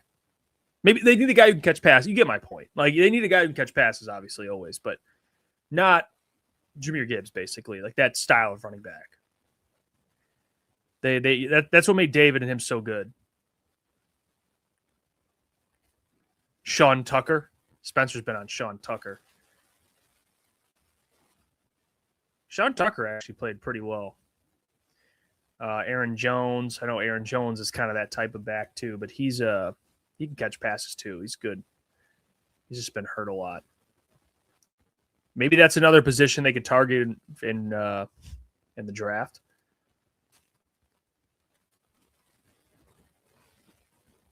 Mm-hmm. Maybe they do get the running back in the draft. I wouldn't be mad at that. I don't. I think running backs can step in and be pretty productive for you. So I'm not really worried about if they don't sign a running back, but Tyler Algier would have been good. I cannot believe Tyler Linderbaum got $27 million. Good for him. Good for him. Laner, appreciate you joining, my friend. By the way, Lions signed Cade Mays to a pretty good deal, about $8 million annually. It's in that ballpark. And then Amik Robertson went to the Commanders. Anzalone went to the Buccaneers. That's all we have so far. So we'll see what happens. Rock Ya-Sin would be another guy people are talking about. Hey, I would love Rock Ya-Sin back. I got no issue at all with Rock Ya-Sin, dude. He's good depth. He really is. People can poo-poo on that all you want, but so I have questions here. By the way, super chats will be read right away. So if you guys throw in the super chat, doesn't matter the price. They'll be read right away. Appreciate you guys for watching and supporting. But yeah, people are asking about different positions. I see linebackers and corners. Corners, well, we can look at some of these other ones, to be honest. We can do that. I was looking at linebackers earlier. Maybe I can go back to that, but let's look at some free agent corners. How about we do that right now? Let's see.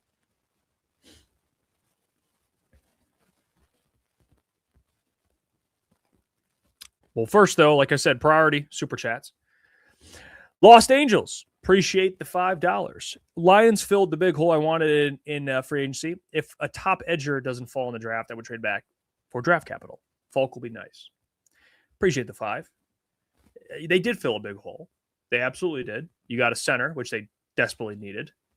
And I agree about the trade back scenario. They need more draft capital in rounds. They don't have a third round pick. So in rounds 3, they would need another pick, maybe another second round pick. So trading back, if you could pick up more capital, would be awesome. So I am with you.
So I'm on my right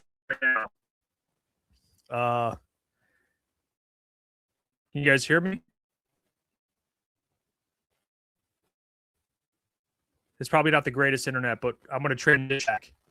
I'm on my I'm on my hotspot. So give me a second. Give me 1 second. I'm going to transition to my internet, and then we'll make this work. But I think I got swatted.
All right, we're back.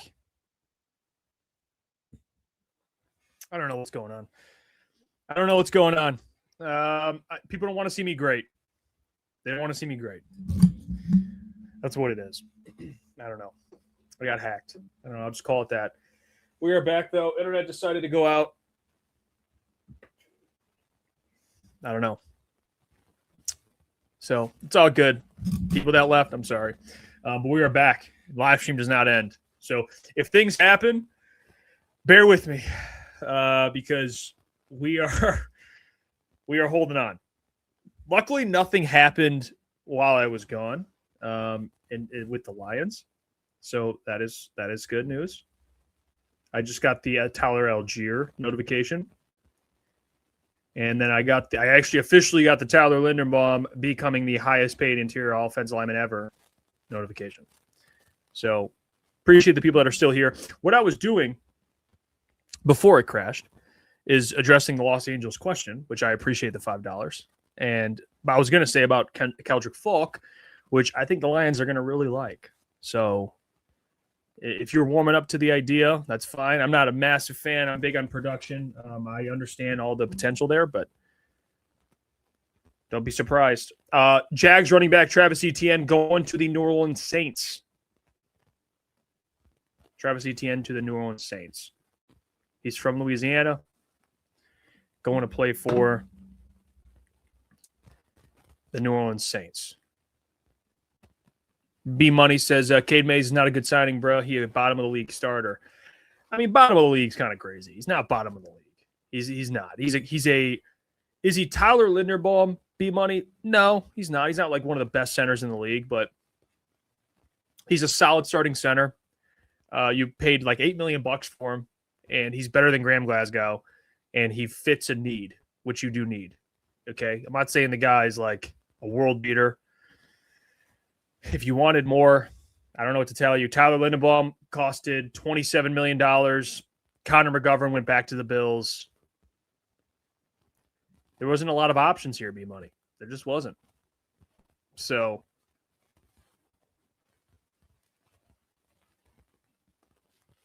there wasn't a lot of options there. Lloyd Cushenberry, it's like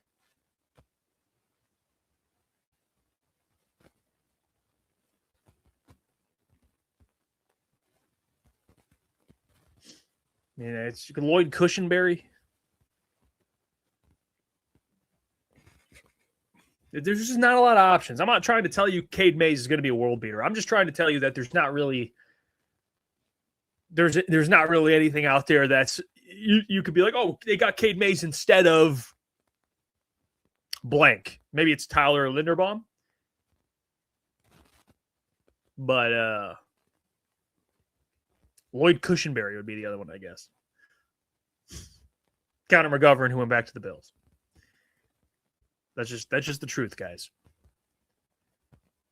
I don't know what else you wanted at center. I really don't. Wendell Robinson going to the Tennessee Titans. I did see the reports of that. So that just came to fruition. Someone asked earlier about the free agent cornerbacks, so I wanted to make sure I show those off. Here we go. Free agent cornerbacks. Let's take a look at those. So Nashawn Wright, these are the highest market value guys. Nashawn Wright, Alante Taylor, Jamel Dean, Josh Jobe, Cordell Flott, Cam Taylor-Britt, Greg Newsome, Marshawn Lattimore, Tariq Woolen, Trevon Diggs, Roger McCreary, D. Elford.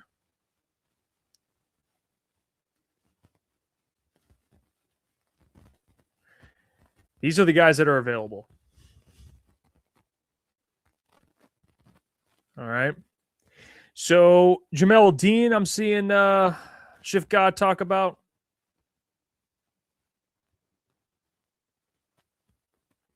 Tariq Woolen's out there. He's an outside corner. He cannot play nickel.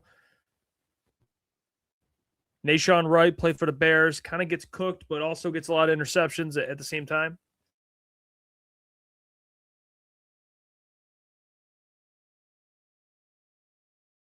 It feels like. Not like I shouldn't say that because they have the money to get like a true number one corner, but you get what I'm saying. They need like a number one corner body type. They need like a 6'1" guy, 6'2". Like maybe it's Tariq Woolen, maybe it's Jamel Dean, maybe it's Alante Taylor, maybe it's Nashawn Wright. Nashawn Wright's projected a lot more money, but he had a massive year. But yeah, they should definitely look at corner. Josh Jobe from the Seahawks is here.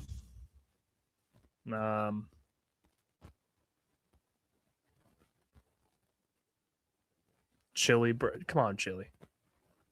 Rake can play nickel. If Rick Shaw's playing nickel, defense is cooked, man. The defense is cooked.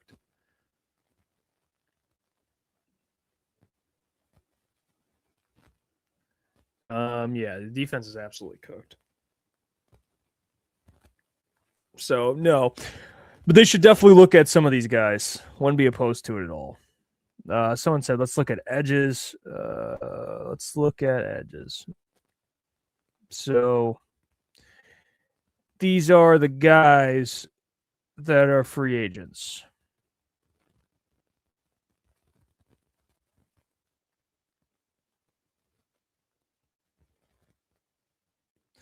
These are the guys. Trey Hendrickson. You got Odafe Owe, Kwity Paye, Joey Bosa, Boye Mafe, Malcolm Kuntz, Arnold. Okay, hold on. This one is. You played at Penn State. I remember this. A Bikiti, whatever. Okay, we'll just call him Arnold. Okay, Arnold. Yeah, I'm not gonna try that one. Yeah, Leonard Floyd on here. Oh, AQM, right around Cam Jordan. Right around Cam Jordan.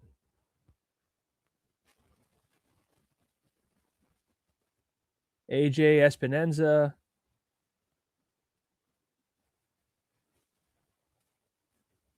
Epinesa. AJ Epinesa.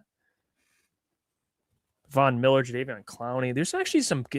I'll say this: there's not too bad. These guys aren't bad. Like, hey, come in and have depth at edge. These aren't bad. Clowney, yeah, Arden Key, Cam Jordan, AQM's like kind of on this list, but it's like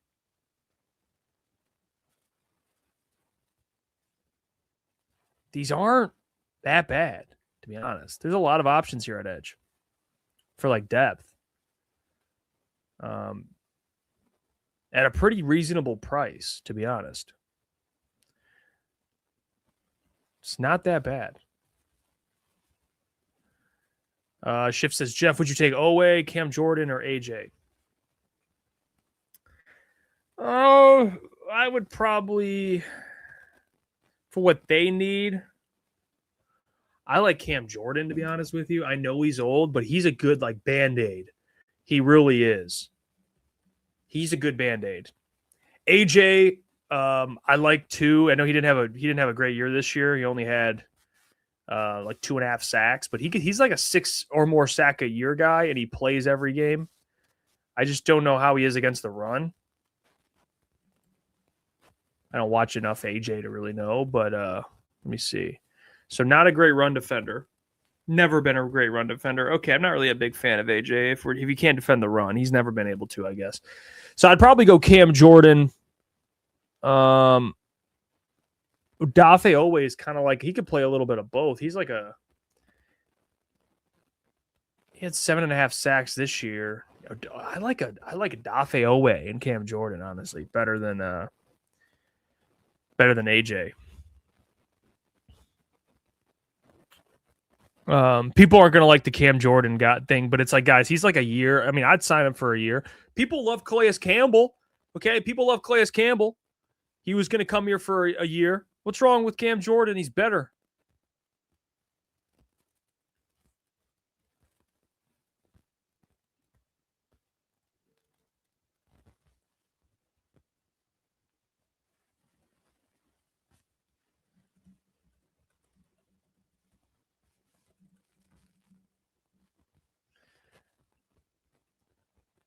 Mafe, yeah, he's like a hybrid. He's like a hybrid linebacker edge, like a Sam kind of. Edge is another position they should definitely look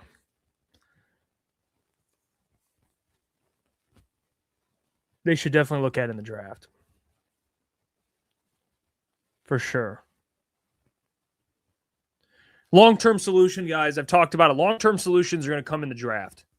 This free agency class, you're slapping Band-Aids on things. That's just how it's going to go. You're slapping Band-Aids on things, and if you want long-term solutions, they're not going to come through free agency because you're not paying a lot of money to have long-term solutions. Okay, you're not doing what the Chiefs are doing. trying to get all these frickin' you're trying to get frickin' Trent McDuffie and, all these. No, you're just getting guys that can come in. And that's just the reality. Slap a couple Band-Aids on it, and then you go to the draft and find permanent replacements. Because you don't have the money. You just don't have. You're paying too many guys. You're paying way too many guys, and you have to pay guys coming up to where it's like, could you convince good players to come here for cheaper? Probably, but maybe there's some guys you can convince to take deals here, but not right now. You missed the playoffs. Maybe if you made a Super Bowl, you could. Maybe the Seahawks could, if they want Mike Evans. But you really can't right now. You're not really in a position at this point. You barely are above the cap. Now, it's just tough. You got to restructure. If you restructure Amon-Ra, Jared Goff, and Panay, and you free up a lot of money, maybe you can go and make a bigger move. But they haven't. We don't know. I don't know who that move would be. Trey Hendrickson, but he wants a long-term deal.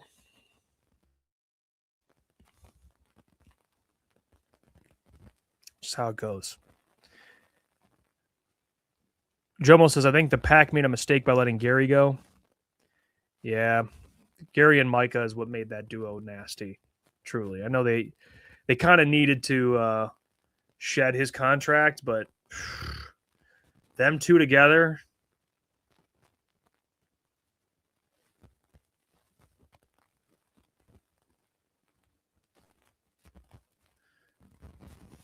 They were really good. What are people saying in the chat now? Buster says, as of right now, we cannot afford to sign our class. Well, don't worry about the restructures. Don't have to be announced till Wednesday. We talked about it earlier. They're going to have enough money to sign their free agency class. Okay, they will. They will. This comment's interesting, though. Yo, after that Alec Pierce Colt signing, Amon-Ra will not entertain a restructure.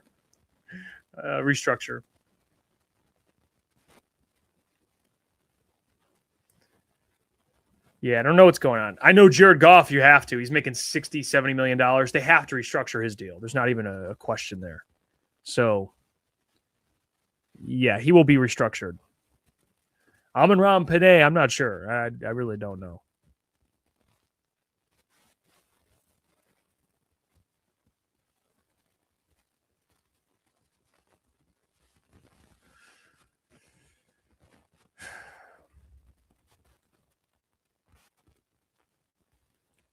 Tim says, Lions cooked with an O-line. Look around. They had the best one in the league and lost in the NFC Championship game.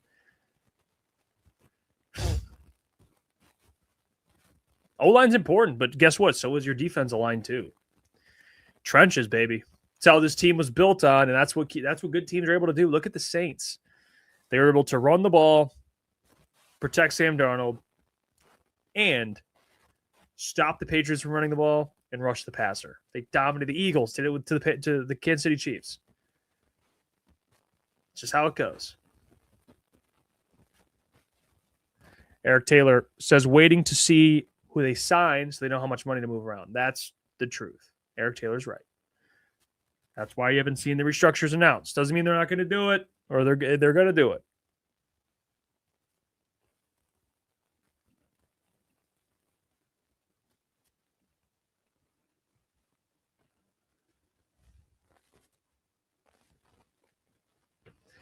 Raider Wing says, no Max, no Linderbaum. Those are pipe dreams anyway. Just sucks watching other teams make big moves and Lions become more stale. Yeah, I understand that. I just think those teams are in different parts of their window. The Rams have cap space. Okay. They have cap space because they're not paying some of their best players. Matthew took an incredibly big discount. So they're able to do that. The Cowboys don't really have anyone on defense, so they have more money available. They had to go and get guys that can play, like Rashawn Gary. Now they have a legit defensive piece. The Lions obviously have guys that they're already kind of paying, but I understand that sentiment. You know, the Ravens, Max Crosby, they're already paying Kyle Hamilton, which I don't think's kicked in yet, but they're still paying him a lot. Highest paid safety, I believe. And then $25 million a year. Roquan Smith's making a lot of money. Max Crosby is. But you're about to have Jack Campbell, Aiden Hutchinson, and you already paid Kirby. So they're paying guys too, man. It's just hard. It's hard to make it happen. You could make it happen, but Aleem McNeil's making $30 million. So it's really hard to make it happen. To make a Max Crosby trade or a trade like that, you have to have money available. You have to have $30 million available, and the Ravens did to take on that contract. And then after that, you can free up money and make things work. But you can't trade for a guy when you're under the cap or over the cap and then restructure. Like, you have to restructure, get the money available, then you can make a deal like that. So that's why the Lions are in a tough spot, because they're only a couple $1 million over. Yeah, they probably have the ability to create a bunch of cap, which they will, but they probably are looking at this thing like, we're stuck with this Aleem deal, which they paid for at least a short term. Kirby Joseph, we don't know what his future holds. You guys see the video of Kirby walking around at the Michigan game? He was like limping on his left knee or something. Did not look good. So you already paid Kirby. You paid Aleem. You got to pay Jack. You paid DJ Reed.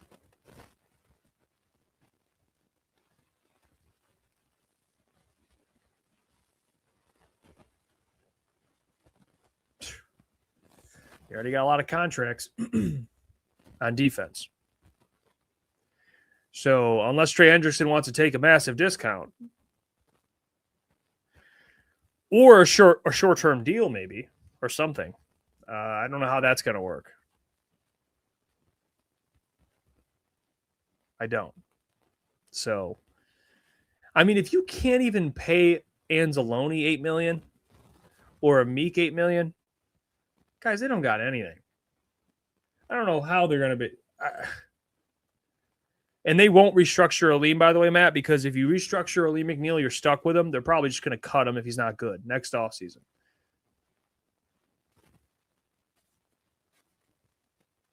Tom McCraw. I don't understand all the whining. Cade Mays is a very good signing. He's a definite upgrade. I agree with you. I agree with you.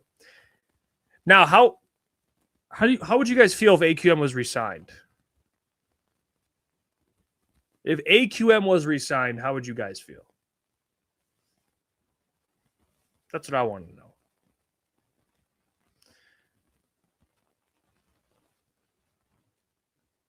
I would be fine with it if the contract was not anything expensive, obviously, but if he was in a different role.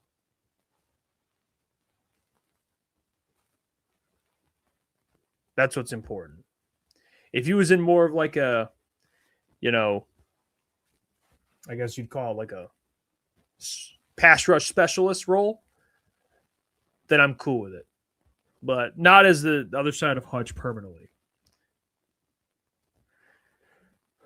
But we'll see.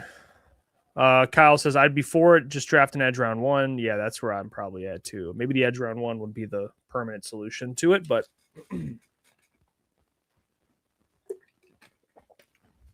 oh, here we go.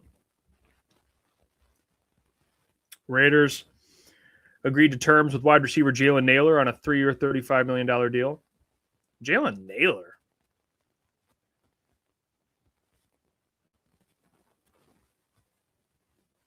Interesting.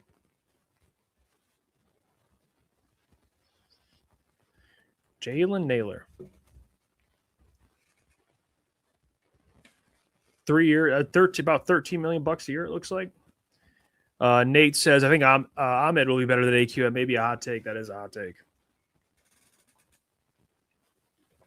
I like Ahmed too. I like him a lot. His dad watches the show. We're big Ahmed supporters. I really hope you're right. He's younger. He's got a lot of potential. He just has to hit the ceiling. He just has to hit that potential, and maybe. Steven says our secondary could be cheeks with all that's going on. Oh gosh. Yeah. Well, They have DJ Reed and TA, but we'll see. TA is more of a question mark, and then everyone else is a free agent. So, yeah, a lot of. I mean, again, there's positions.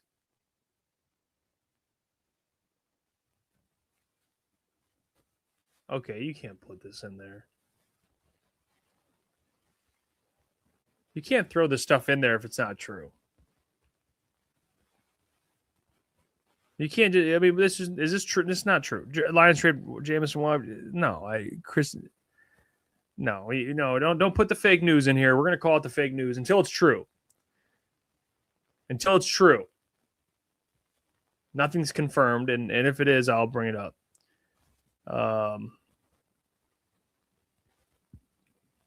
We'll see.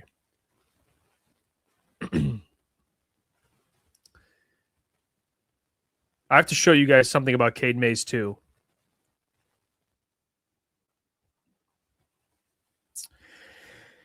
So there's a kind of an Brandon Thorne, who is he's the owner of something. It's called Trench Warfare. He's like an offensive line and defensive line specialist. Okay, he knows a lot about the O-line and D-line play. This is what he said about the Cade Mays signing. Brandon Thorne. He said, Mays is a stylistic fit with the physical identity of a Dan Campbell team and Hank Fraley offensive line room. Great situation to maximize his upside.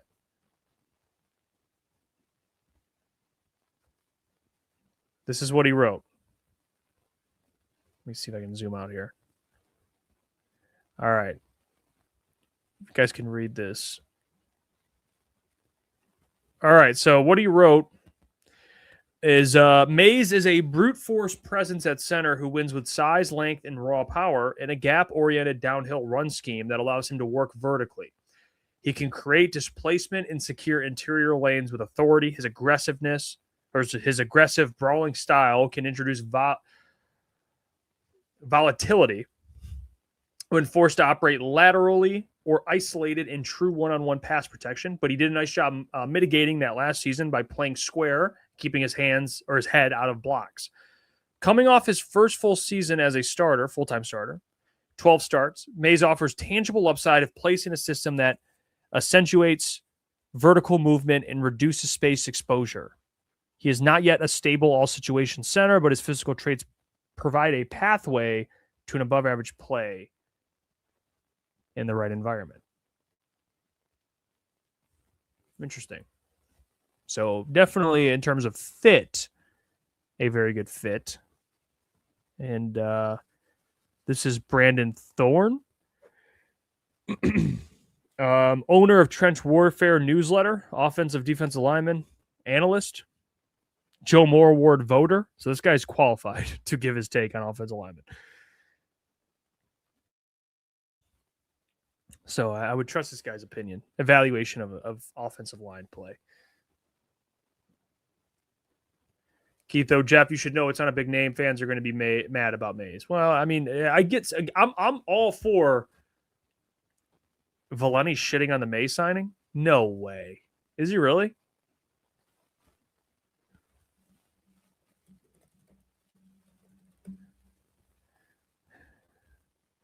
Let me see.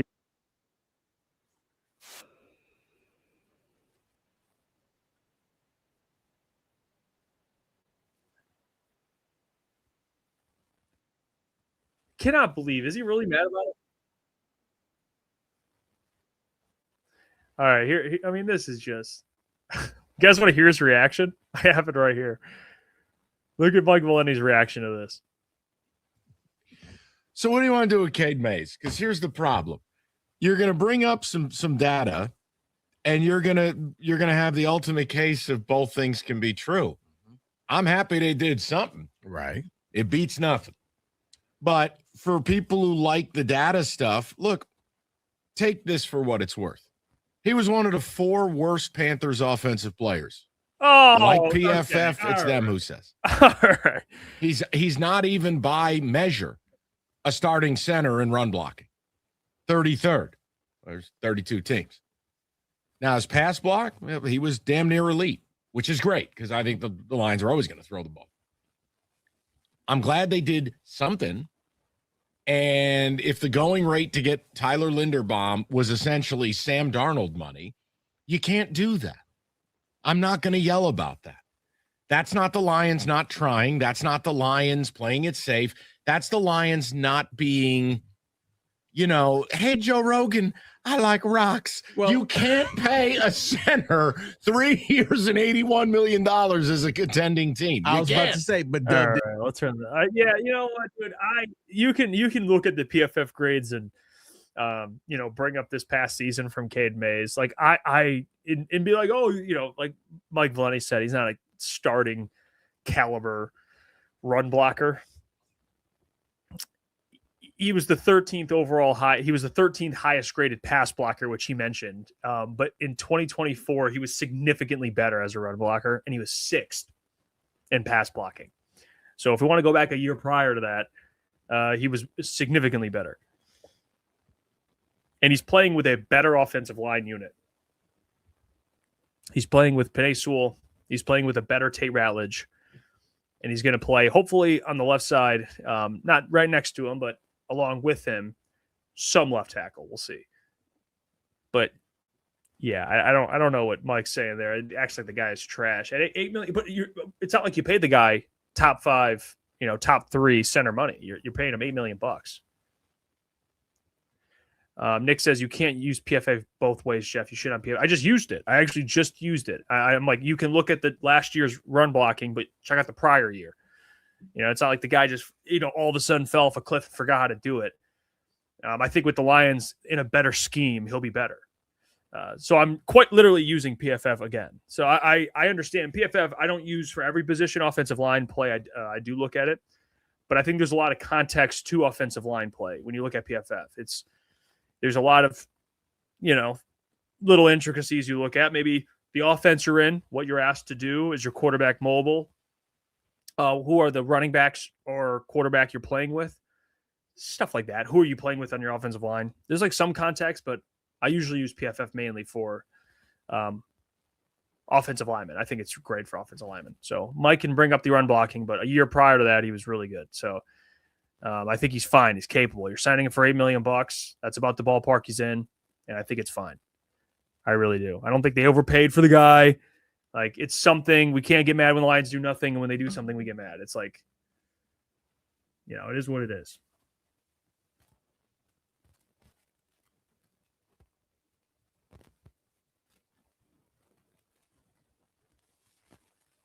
Let's see. Doc just said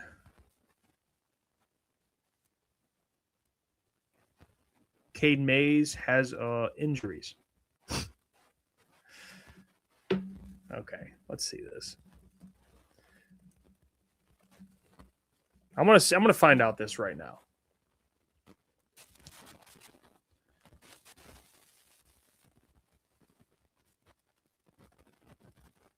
Does he have a lot of injuries?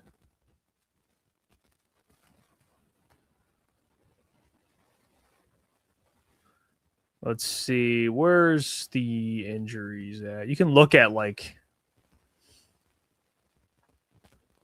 injury history. Okay. I got it right here. Injury history.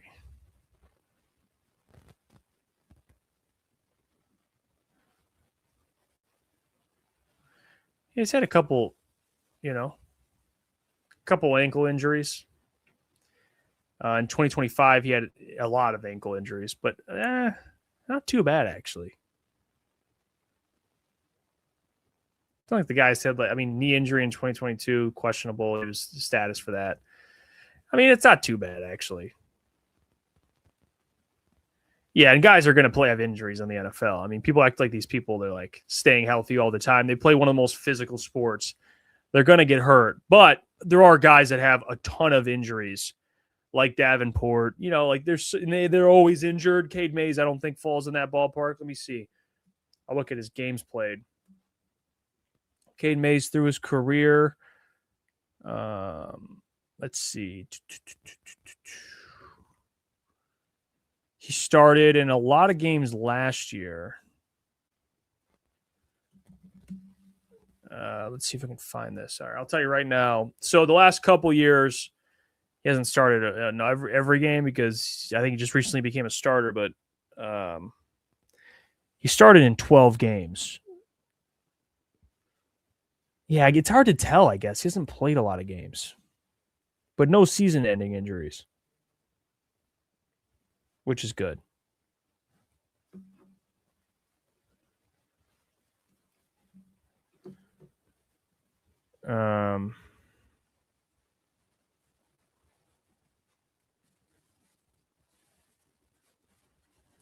We got a 6th-round pick for Anzo. I think you get something if you're if he leaves. I think so. Could be wrong about that. Shifty says, Jeff, do you see the Niners taking trade calls on Fred Warner? I did not, but that wouldn't surprise me. I mean, I guess it would surprise me, but also if they're trying to really rebuild, I guess he would be kind of part of that. They're kind of hitting a different window right now.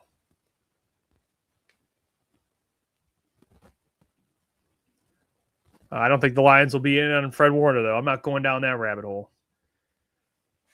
I understand why it'd be enticing, but Fred Warner's making a lot of money, and he's an incredible player, dude. I would love him. But I just don't see them doing that. I just don't. I really don't. Sorry to break it to you. See if there's anything else out there being reported right now.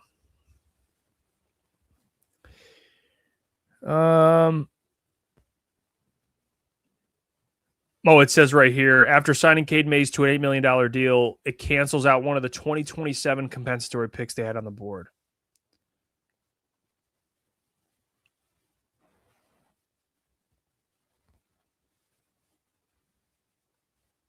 Let's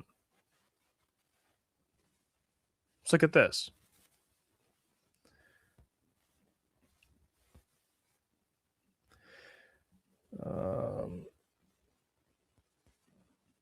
Nick says, in signing Cade Mays to an $8.33 million deal, cancels out one of the 2027 compensatory picks they had on the board. Someone asked Nick regarding the Lions 2026 compensatory pick, what round do you think the Lions will get? I've seen some talk between a 3rd and a 5th. Could be any of the 3rd, 5th, or 6th. We'll find out soon. See, I don't know about some of that stuff. That's the stuff I really don't know. Because you have to lose more free agents than you sign. I know it's something like that.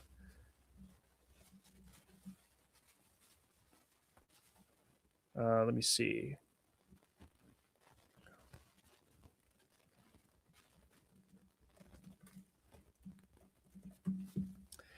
So in the NFL, you have to lose more or better qualified unrestricted free agents than they sign. So if you lose more good players than you sign, you get extra draft selections between 3 and 7.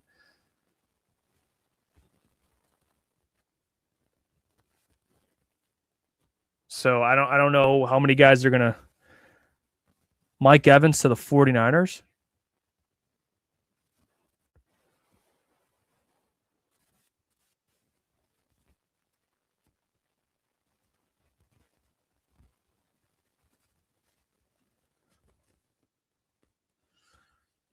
Mike Evans. Oh, so they're not. They probably won't trade Fred Warner then. They're making moves. A 3-year deal with the 49ers? Bro.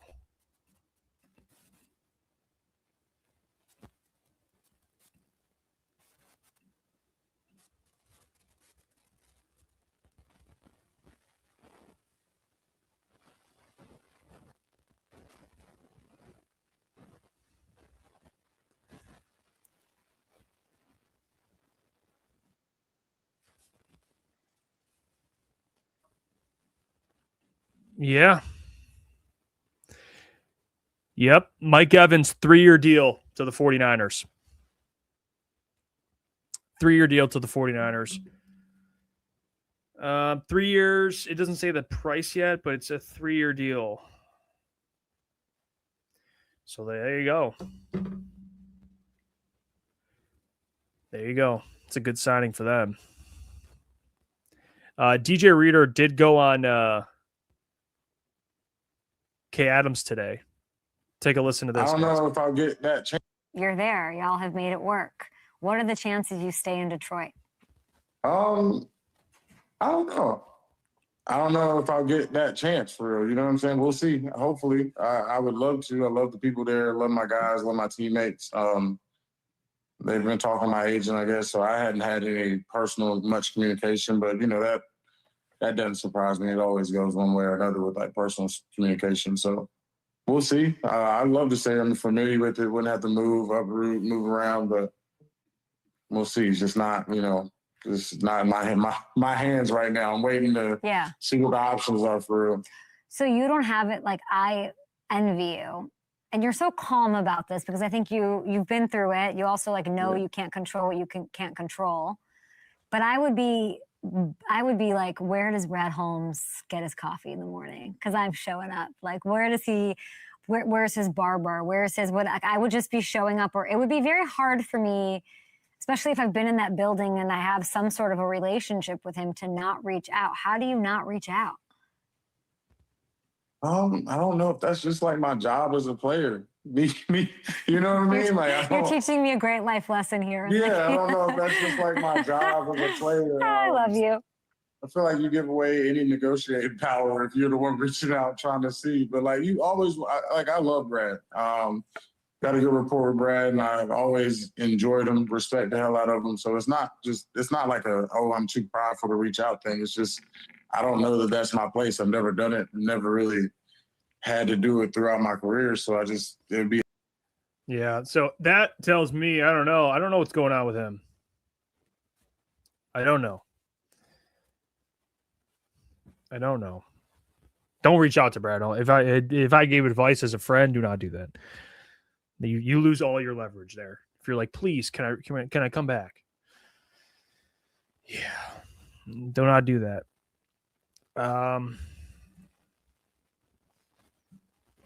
But we'll see. I cannot believe Mike Evans is leaving Tampa Bay. It felt like he would never leave.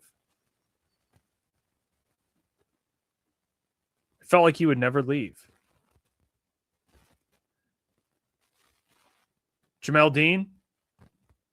Oh, no. Is Jamel Dean gone? Who is he? Oh.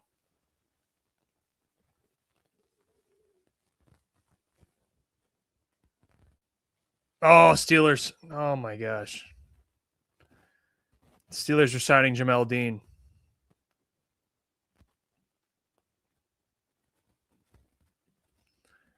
Yep. Jamel Dean, good option for corner. He's gone. Went to the Steelers, 3-year, $36.75 million deal.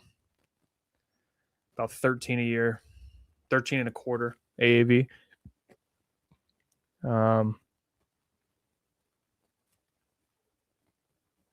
No, it's 12, excuse me. 12 and a quarter. Math's not mathing. 12 and a quarter. But still, it's a pretty good deal. I mean, he's a pretty good player, Jamel Dean. Not a bad player at all. But he's gone. Leaves the Bucs, goes to the Steelers. There's some options available at corner, but it's not. I don't know. I mean, Tariq Woolen, I guess, would be up. David Edwards, guard of the Saints, 15 per year. We talked about him, guard from Buffalo.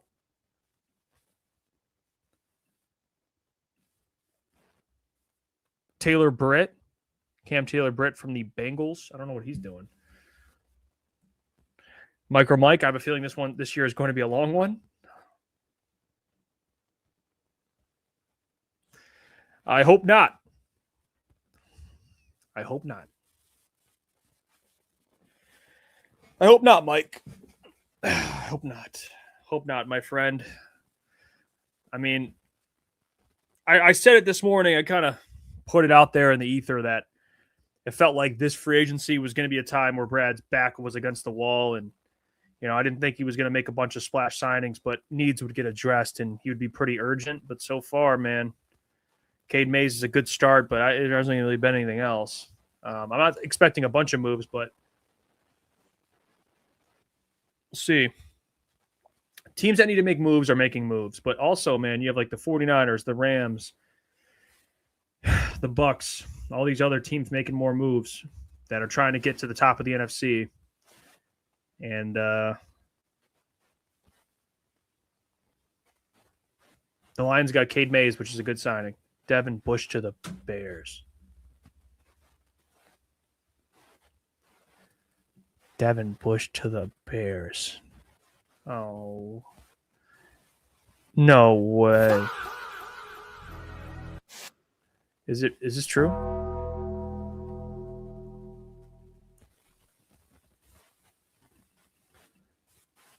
Wait, Devin Bush? Former Michigan man?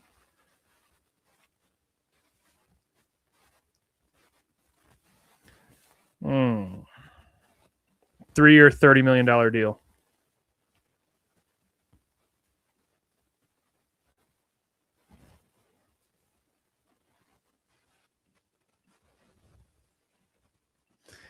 Yep, they lose Tremaine Edmonds and they replace him. Devin Bush. 3-year, $30 million deal. Yeah, Devin Bush isn't like a world beater by any means, but they are filling a position of need. I mean, Devin Bush last year had 2 sacks, 2 forced fumbles, and 3 interceptions. He played really well for the Browns, guys. Like you can say all you want about Devin Bush. Oh, he's this, oh, he's that. He actually had a pretty good year for the Browns. Actually a really good year. A really good year for the Browns. So he's 27 years old, and he played really well, and he got $10 million a year. So, yeah. You can make fun of it all you want, but the Bears are right around where you are right now, and they're so far. They're making moves. They just got Kobe Bryant and Devin Bush on defense, and they signed some defensive tackles. So they're trying to be a little more active on defense. They traded for a center over the weekend. The Bears are trying to make moves, and they have a rookie quarterback in a contract. To what U of M dad just said, it's true. Big difference is you have a rookie contract quarterback making compared to a $70 million a year quarterback. I think Kale's making like freaking quarter of that, dude. Like 10% of that, whatever it is. Number 1 overall pick. What is that? What money is that? It's like 10, 12 million bucks, whatever it is. It goes up, obviously, but I think it's a 4-year, fully guaranteed 54. Yeah, so it's like, whatever it is, like 10 million bucks year one. It kind of goes up a little bit, but yeah, that's the difference. Obviously, you have a franchise quarterback making significantly less, but they can restructure, clear up some money, which I'm sure they will do, and people are going to freak out and say they haven't yet, but those things are still all on the table. Toasty waffle.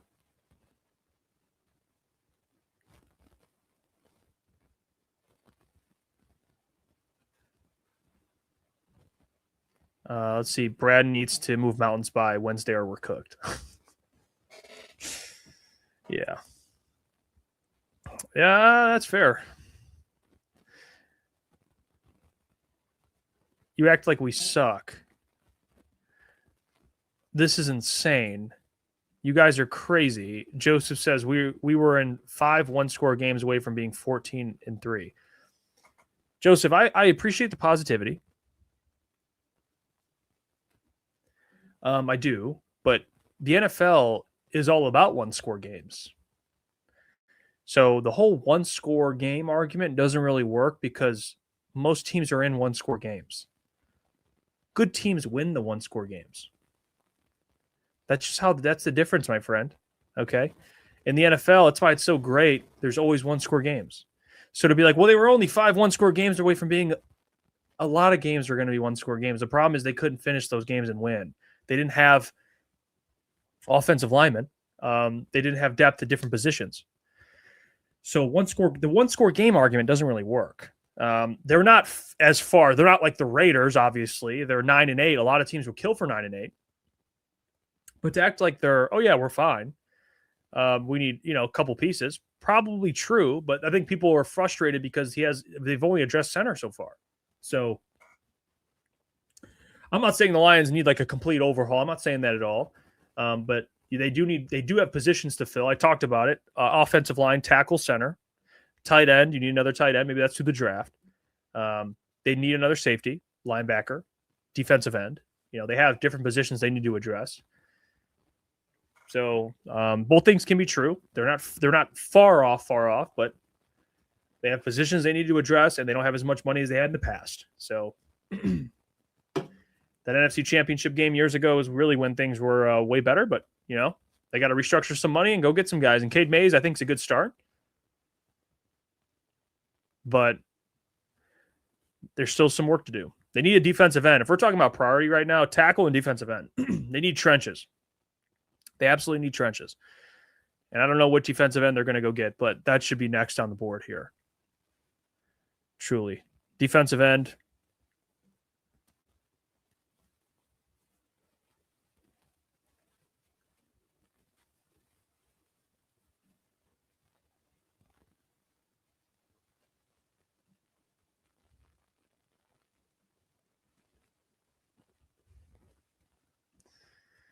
I just don't want to go into the year at corner and expect Ennis Rakestraw to take a significant step.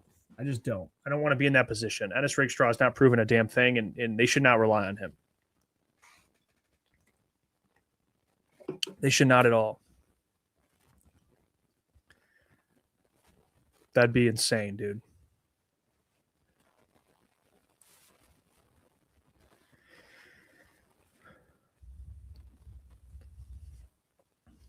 I mean, that would be insane. Yeah, I see the Bears got Devin Bush. Steven says we should be resigning Rock Ya-Sin. I mean, it's like there's a lot of things we can suggest here, but people are already tweeting out that Ennis Rakestraw is going to be cornerback one. Oh gosh.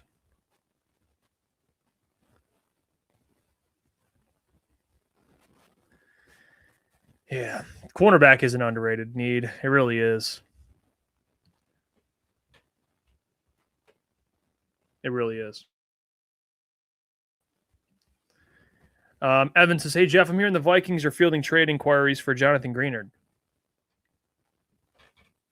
I don't know. I would love, and I mean, I don't know if they would trade in division, but that'd be a good move. That'd be a really good move. What is he making? Jonathan is making, he's in the second year of a 4-year, $76 million deal.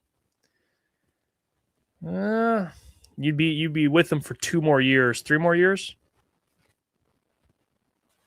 at about a $20 million cap hit. I don't know if they would do it.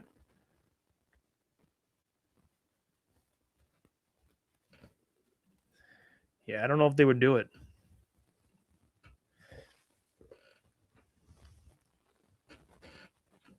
Steve says edge and corner and safety needed. Yeah, defensive needs. I want to see the next signing come on the defensive side of the ball, for being honest. Like that's where I'm at with it.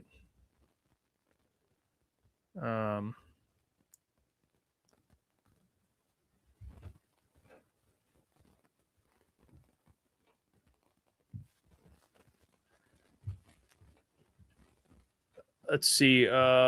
Richard, we need to make dramatic changes to the defense now. We're going to come in last. I wouldn't say they're not going to come in last. But they do need changes to the defense. They do. The defense needs to improve. You need your defensive coordinator to show this year that he's a capable defensive coordinator, for sure. But they need more talent on defense. Brandon says Mike Evans deals 3 years, $60 million. Wow.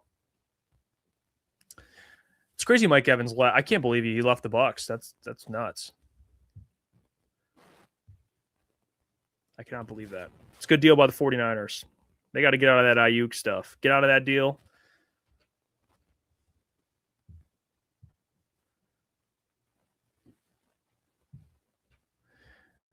Prior to Detroit has a... Let me see this. Is there fights going on? There's fighting going on in the YouTube space. I'm so over all the drama.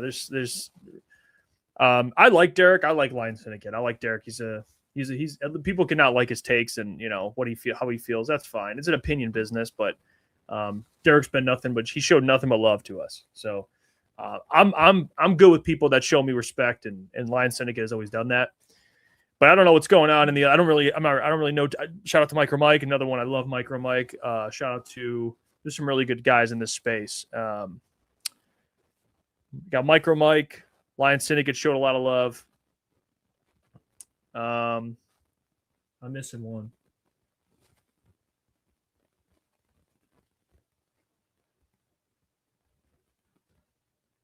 I don't know too many. I think there's a lot of people that do Lions content that I'm not too familiar with. Sure, they do great work. And you guys obviously are subscribed to them. So, Dion, of course. Dose of Dion. Love Dion. He's the man, dude. Dion is the man. He's the absolute man. Great guy.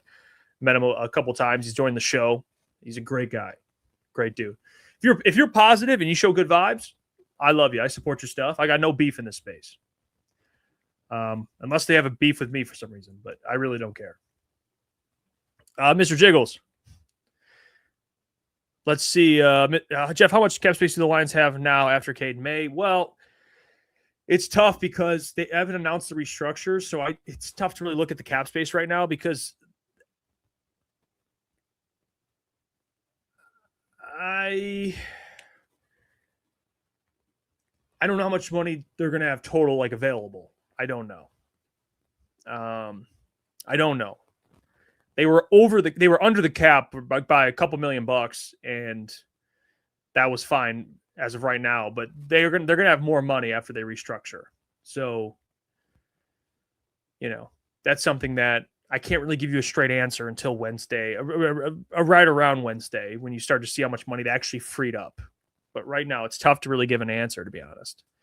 Because if they restructure Goff, they could have a bunch more money available, and they probably have. I just don't know when all that stuff's going to happen. Matt says, my only beef with you is you got me so hyped for Manu in his draft year.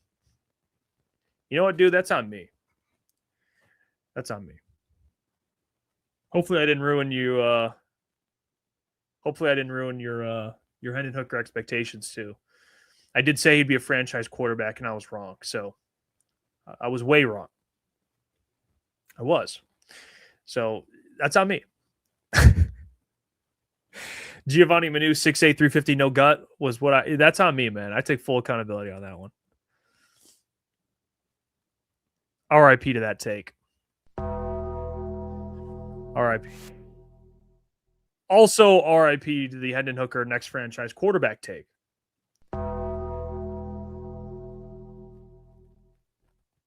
It's two tough ones. There's a lot of shit I've said that I was wrong, but that's part of the business. It comes with it. All right. Luke says, so with none of the contract structures being announced yet or being done, are we able to not sign anyone currently right now? Yes, they can, because here's the thing, Luke, they have to make those official by Wednesday. What they're probably doing is they're signing guys. You verbally agree today. So that's why you see all the reports. Everything's verbally agreed upon. Wednesday, the official signing day. You have until Wednesday to free up cap space and get cap relief. So if they sign guys today, they'll know how much money. They probably have an idea already.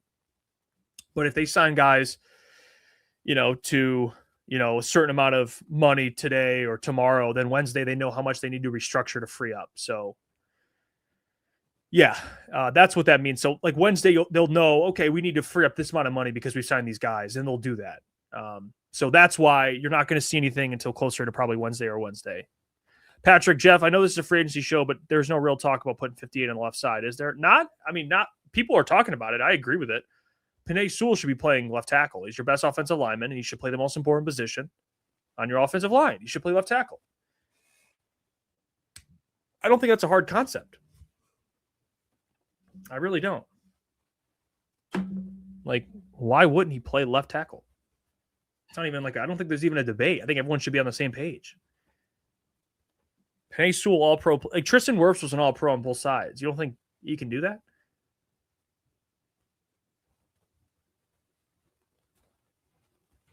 course you can. He would be he'd be just as good. I mean, so yeah, and it protects Jared Goff's blind side. Like Tristan Wirfs was, I think he started as a left tackle and went to right and then went back to left. He was an all-pro at both. Or he was a right that went to left. Either way, he played both and was very good at both. And Penei Sewell is just as good of an athlete, if not better, as an athlete. So he can definitely play both sides. He played right because Taylor Decker was there, like Luke just put in the chat. And that's why he played right, and he's very good, but he can succeed at left. He was drafted at left.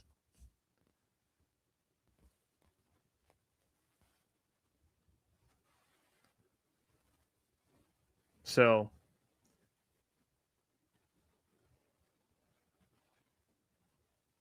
yeah, Evan, best player on Goff's blind side, Jeff, all day. Exactly, dude. Even if he takes a couple games to get used to it, it ain't going to be like this like insane concept. It's not like you're making Tate Ratledge play left tackle. You're making a right tackle who's played left tackle his whole life play left tackle again. What? I don't think it's as big of a deal as some people think. I really don't. And I think Penei would be like, hell yeah, I'll play left tackle. He's an incredible athlete. Just saw the details. Yeah, the Mike Evans deal, 3-year, $60.4 million contract. So about $20 million a year for Mike Evans. Devin Bush, his contract is a 3-year, $30 million deal, includes $21 million guaranteed.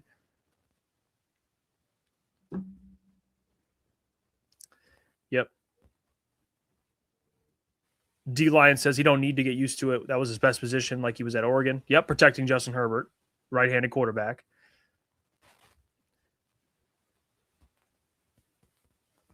Tua will cost the Dolphins $99 million. That's just stupid. Yep, the $99 million cap hit. Douglas, you say stupid shit. That's a fact, not an opinion. Well, I'm sorry to hear that, Douglas. I'm sorry to hear that you think I say stupid shit.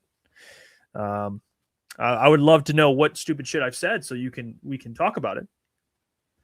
What do you disagree on, Douglas? What do you disagree on? Roderick says, I want Brad to sign only his guys. He knows his guys. I want Brad to sign only his guys. He knows his guys. What do you mean by that? You want him to only re-sign his own players? Is that what you're saying? Well, Meek Robertson and Alex Anzalone are officially gone. So, I mean, Roy Lopez. Now we're talking. Josh B YouTube says, man, tensions are high today. Well,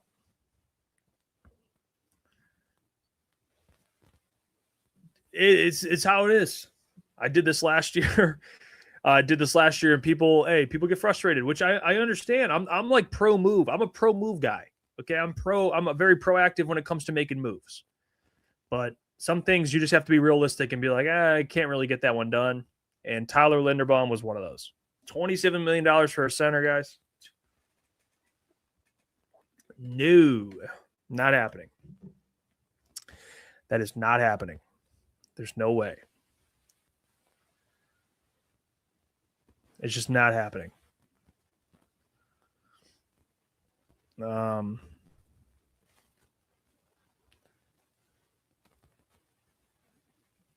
Kyle says, I'm definitely need to bring Lopez back. I agree. I love Roy Lopez. I really do, man. It's weird because he's a role player, but he's a good role player.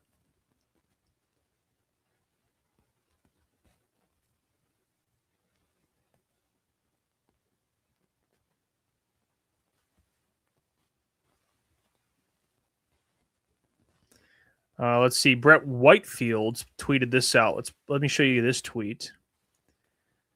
You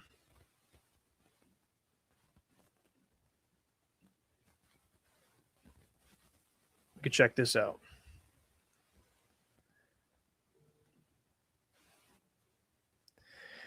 Brett says Lions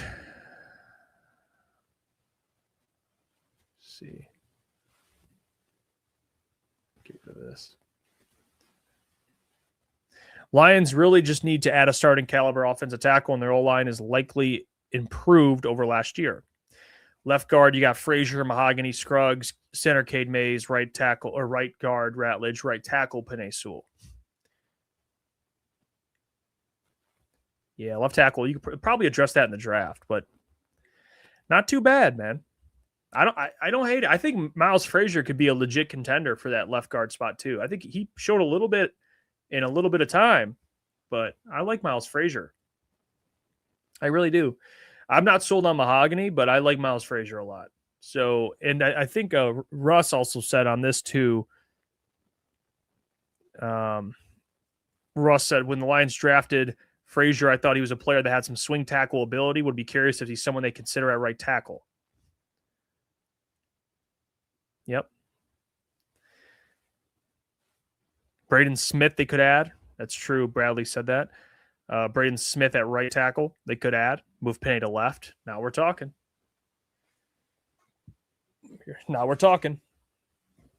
Rasheed Walker's out there. I don't know how people feel about that. I don't. But I would go right tackle considering I think Penei's your left, but that's just me. Maybe you hate that? That's fine. Zion Johnson from the Chargers, guard, reached a deal with the Browns today. 3-year, $49.5 million deal. $32 million guaranteed. Zion Johnson, played with the Chargers, is going to the Cleveland Browns.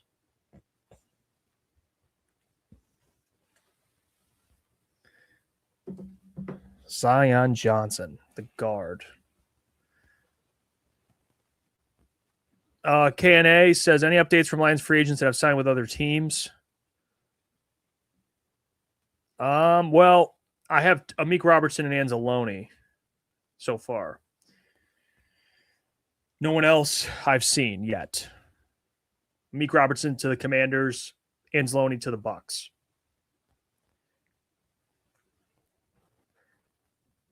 Spencer, what's crazy to me is how infatuated Lions fans are boosting our offense when our defense is dog shit every year. Yep. I agree with you, Spence. The offense is always the biggest worry. It's just because it sells tickets. Like the offensive coordinator being a big storyline, which of course it should be. But like the defensive coordinator and the defense should be a big storyline too. Because we got to find out if Kelvin Shepard can actually coach over a course of a season, and you need a defense that can actually be one of the best in the league. They have never had that under Dan Campbell. They've never done it. So as of right now, AP Derek Barnes is linebacker 2. He is the will until proven otherwise.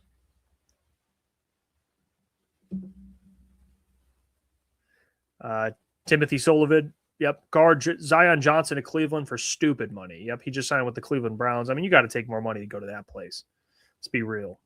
The Browns right now to play offensive line over there.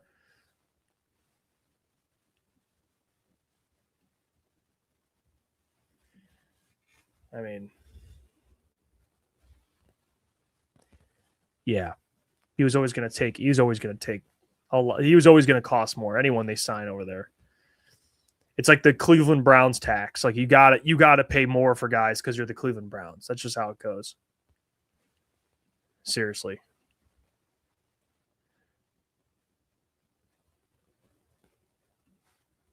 Let's look at this. Now, I'm not saying Cade Mays is not, he's not Tyler Linderbaum, but check this out. Mike Payton put this out. Some comparisons between Mays and Linderbaum in 2025. Linderbaum pressures 26, sacks 2, pass block grade 63, run block grade 83, $27 million cap hit. Mays 19 pressures, 0 sacks, 67 pass block grade, 58 run block grade, 25 mil over 3 years. So he is not the same prospect at all. Linderbaum's better, but the point of this post, I think, what my takeaway is the amount of money you got Cade Mays for is a good deal. I'm not going to sit here and say he's just as good as Linderbaum. No, he's not. But he's young and he's a good player for $8 million a year. I'll take that. I will take that.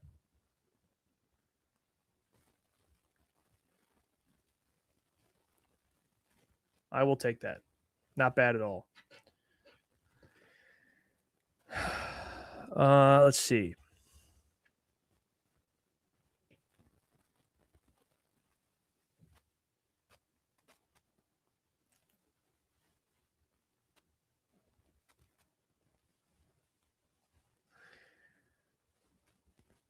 Yeah, this defense needs work. It really does. This defense needs work, man. And for people that are going to sit here and say that the injuries are the reason why the defense wasn't good, I've already said my opinion on the injuries. Guys, injuries affect any team. We saw it when they were 15-2. They had a good record, but they suffered because of injuries. And injuries hurt them that year. They had to sign Jamal Adams off the street. But last year on defense, you had 2 All-Pros in your front 7, and you couldn't stop the run. Come on. Ali McNeil was back. He didn't look good. Roy Lopez looked really good. DJ Reader's still there. AQM had a career year. Like, you still had Anzalone and Jack and Derek Barnes. Like, you had a good front 7. They couldn't stop the run, and they couldn't stop anybody on defense. Late in the season, gave up some of the most biggest plays in the NFL. And I know not having Kirby Joseph and Brian Branch hurts, but they had Brian Branch for 12 games, and they were still bad. So, you can bring up the injuries, but I think that's an easy excuse, in my opinion. Doesn't mean it didn't affect them, but they shouldn't have been that bad. They were way worse than they probably should have been with injuries. Truly.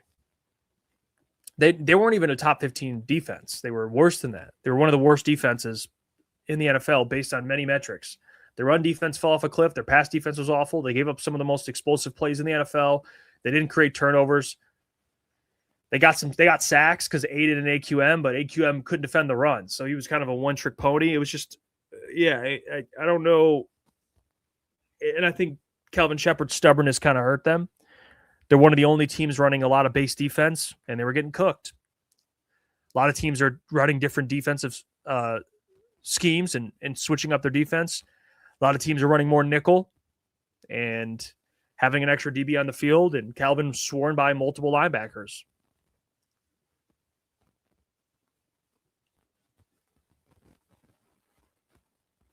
So it just didn't work. So if you don't want to blame Calvin, that's fine, but I think he needs to have more accountability. He deserves more blame than some people suggest. And I think Calvin will be a good DC. I just don't think the time frame lines up because they're in a win now window and Calvin needs time. It's like we don't have time. They just don't have time. They don't. Now they don't have a choice because he's back. But that was my mindset last year. It's like you don't have years to let Calvin groom like you did AG when you were in a rebuild.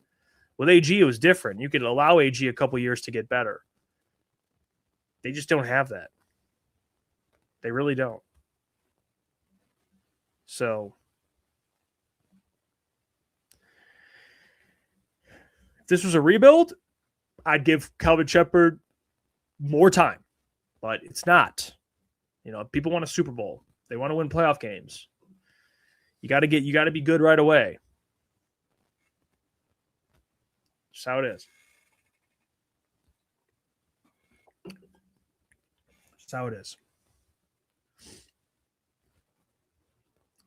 KNA says Juwan Taylor, Jonah Williams, Rob Havenstein, Mekhi Becton are available if the Lions can afford.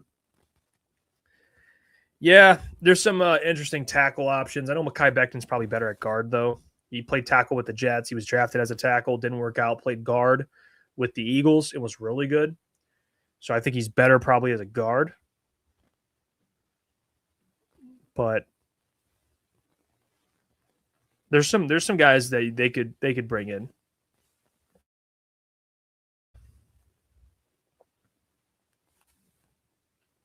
There's some guys. There's some guys out there. Juwan Taylor did have a lot of false starts with the Chiefs, but he's fine. He's a fine tackle option. I wonder what happens with Taylor Decker, to be honest.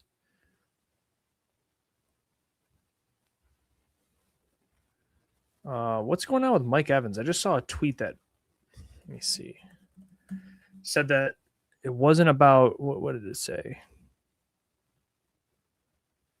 Um,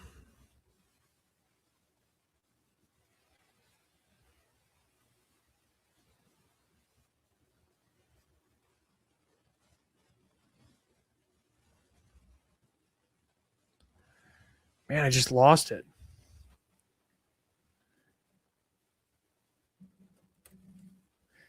I just saw a tweet talking about oh, right here.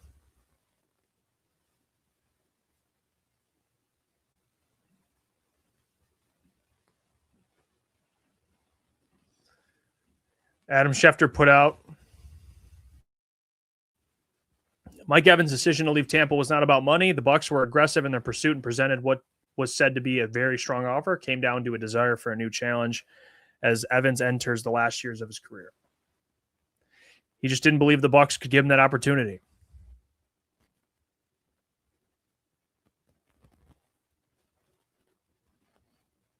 So, I don't know. They should have fired Todd Bowles already, for being honest. Havenstein has indeed retired. Okay, well, there you go.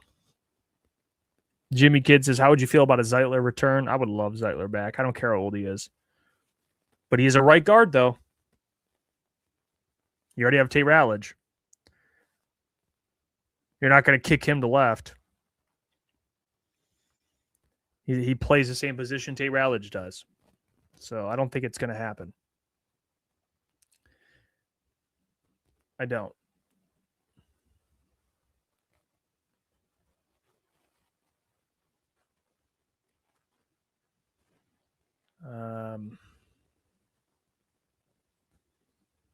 I mean, there's got to be more, right? More stuff has to happen at some point, right?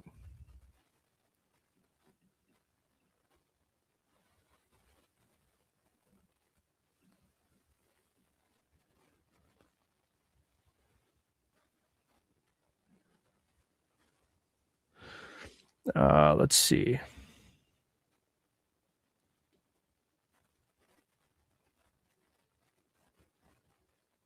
Lumberjacks has lost Danny Rogers in free agency. Need to sign her replacement. Let Brad cook.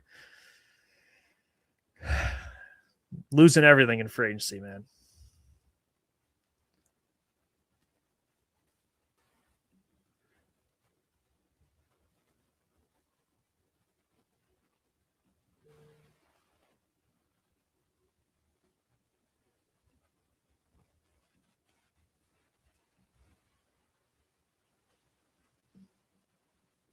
Let's see.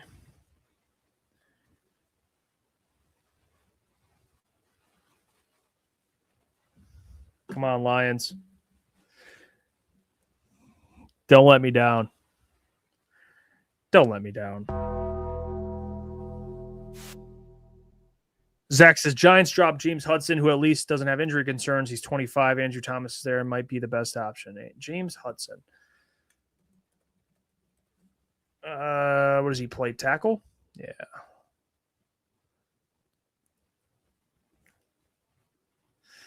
I don't know, man. The first thing I saw when I looked up James Hudson is he committed 4 penalties in a game. I don't know, Zach's.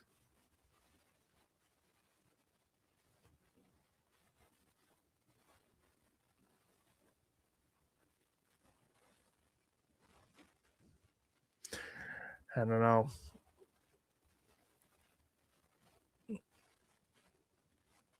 So, I mean, this is just... Aaron Green says, anyone checked on Brad? He might have slipped and fell in the shower or something.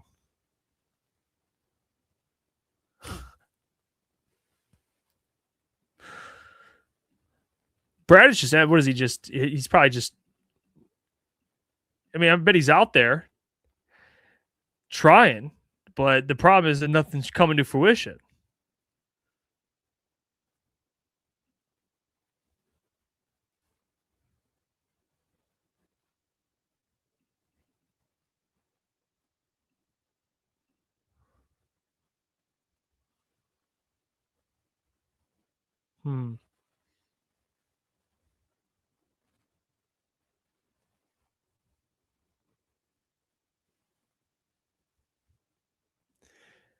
Brees Hall tweeted out he's pissed off the Jets are making moves. Look at this. Brees Hall put out as soon as they sign all these players of the Jets. Damn, we sure got a lot of money in Florham Park. All these contracts, dude, signing. I'd definitely be pocket watching free agency. Yeah, because they didn't extend Brees Hall. Which, by the way, it's like I wouldn't either. I just wouldn't. They're in a rebuild. Why am I paying my running back? You can hate that take all you want, but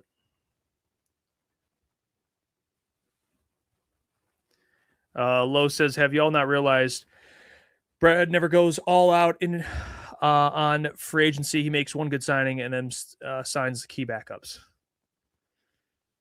He always says, though, free agency's for needs. That's what he says. They have a lot of needs. So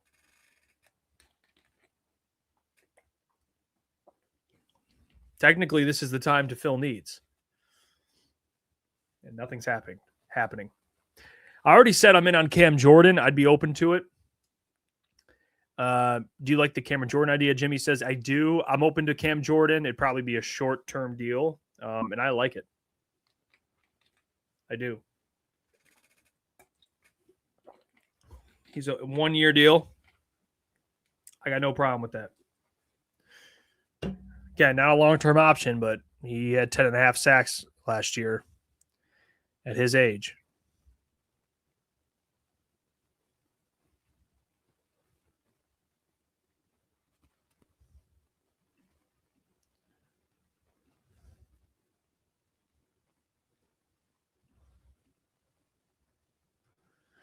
So far, they have a start. They did get a starter today. I don't know how much more they're going to do. They might just. I mean, it might be. This is going to be a multi-day process.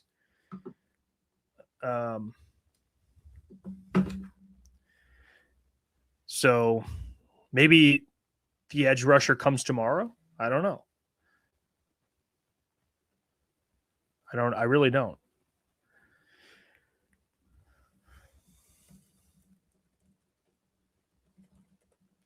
Arden Key went to the Colts.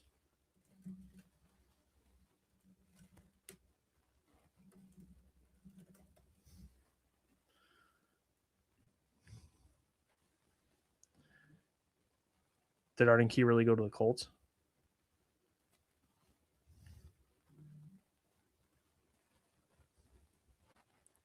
So Arden Key's off the board.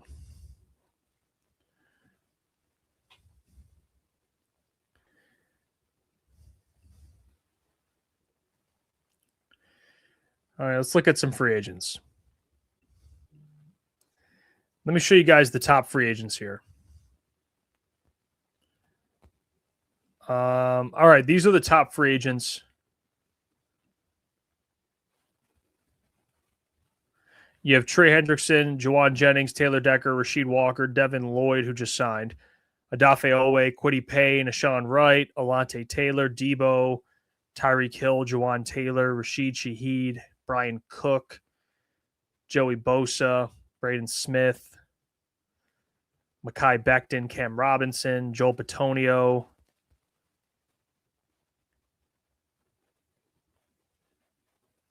Jamel Dean, who just signed, Tremaine Edmonds just signed. People are saying, where did he just sign?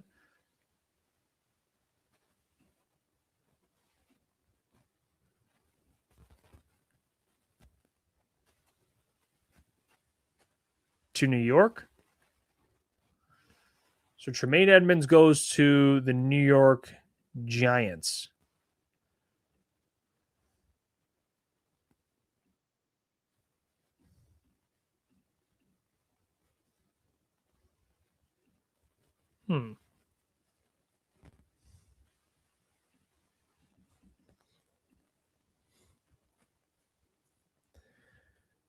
Yeah.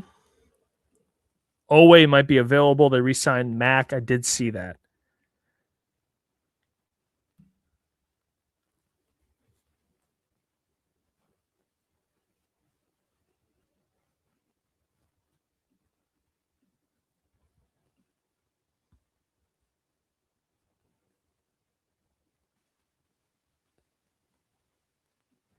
Etienne says, surprised Shaheed hasn't been signed. Well, I think he probably has offers up the ass. He's probably just waiting. Some guys, I mean, he's definitely gotten offers. He's just probably, some of these guys just wait. It doesn't mean they haven't gotten offered. They just haven't agreed upon anything yet. Some guys like locking up a spot early in free agency. Some guys wait a little bit.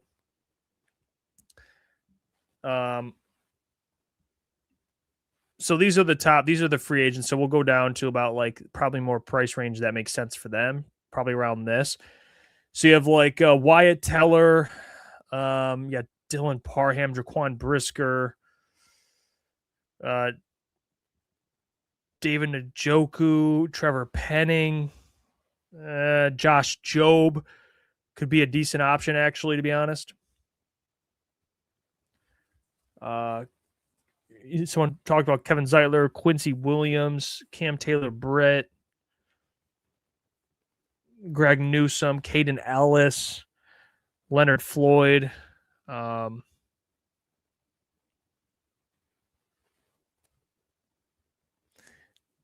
David Onyemata is on here. Reek Wolin.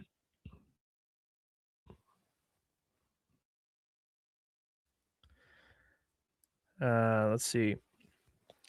D-Ray says Brisker would be a fit. It would fit in nice in Detroit. He's a hell of a player. Jordan says, I think a good signing for the Lions could be Taylor Decker.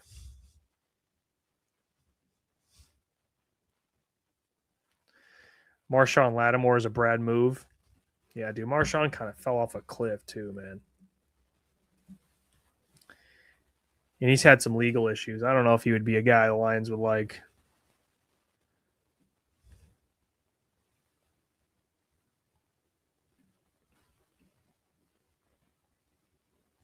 People, I mean, if you like Tariq Woolen could be.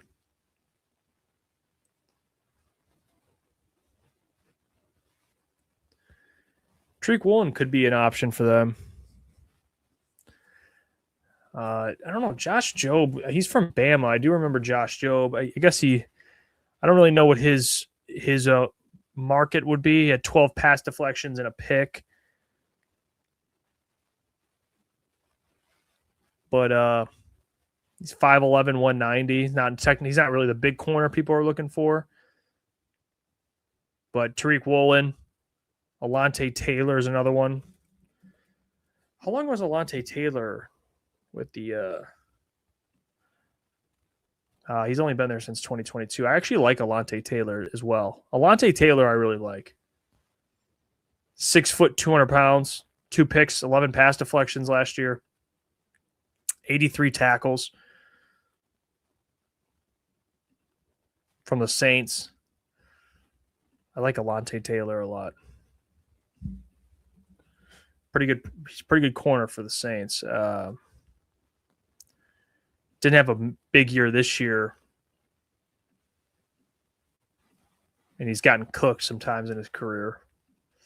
But maybe not the best option. But let me see. Tariq Woolen. Let me see him. He's like the prototypical number one corner build, I will say. He definitely is. He kind of fell off the last couple of years, but he is 6'4".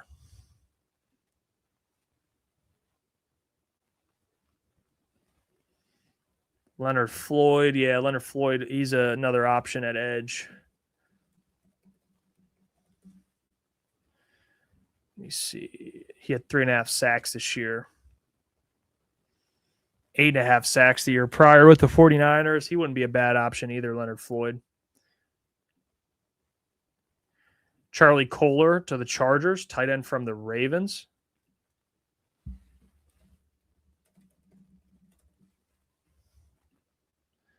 Yeah, that's fair.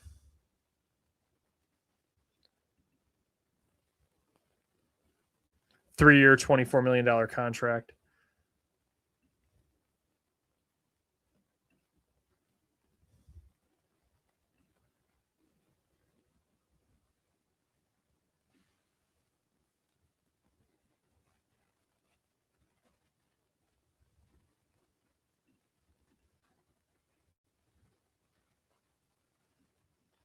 Yeah, dude.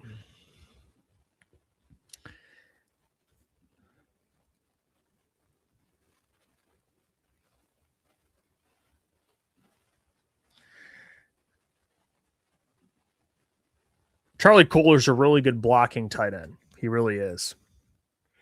And they went and got him for a pretty penny. Why? I don't know. That what is that? About $8 million a year for Charlie Kohler?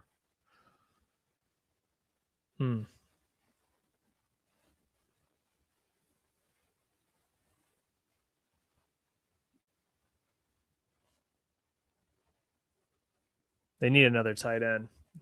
I love Sam Roush out of Stanford. I don't know if he's probably like a top 3 round guy, but after Sam Laporta went down, they didn't really have a solution. Their receiving production dropped off at tight end significantly, so they kind of need something. I don't know what else is out there at tight end. I guess I can look. I'll see what tight ends are out there actually right now. Maybe that's something they look at in free agency. Maybe not. Will Dissly, Foster Moreau, Tyler Conklin, Noah Fant, Mo Alley Cox, Darren Waller. It's not really a lot. Tunyon, Mercedes Lewis. He's like 41. Yeah, there's not really a lot in free agency. There really isn't. There really isn't. The free agent tight end class isn't really that good.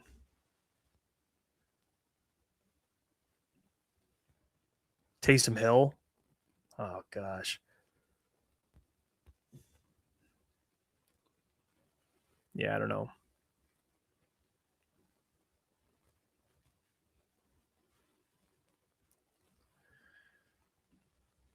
Steve says, make Tesla put on 20 pounds and make him a tight end. Let me see.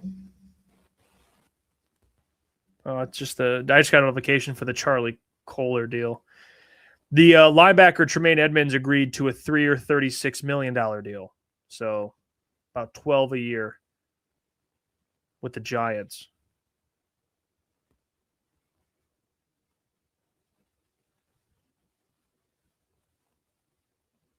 Hmm.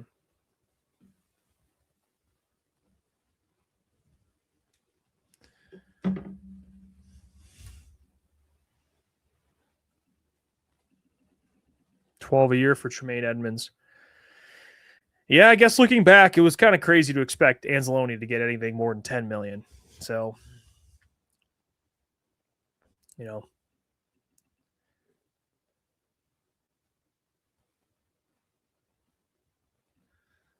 I guess it is kind of nuts.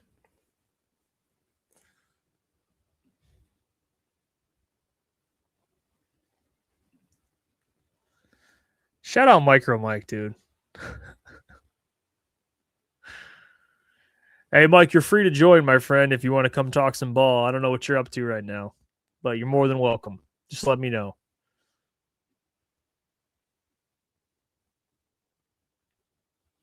Jay says Giants might compete. Looked good till the injuries.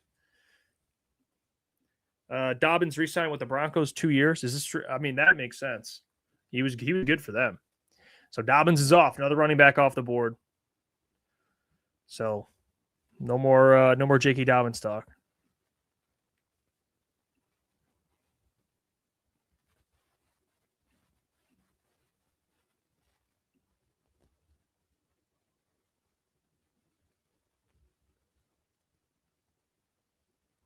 Rico Dowdle is still available? I feel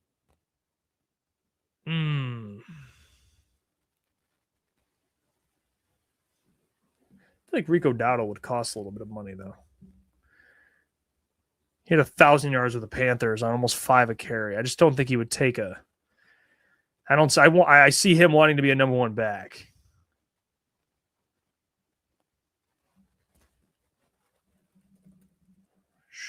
Is Sean Tucker?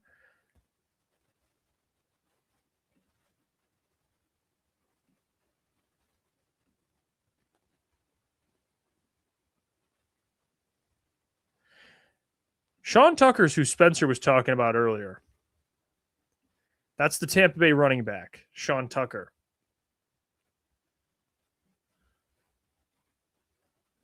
That dude can run.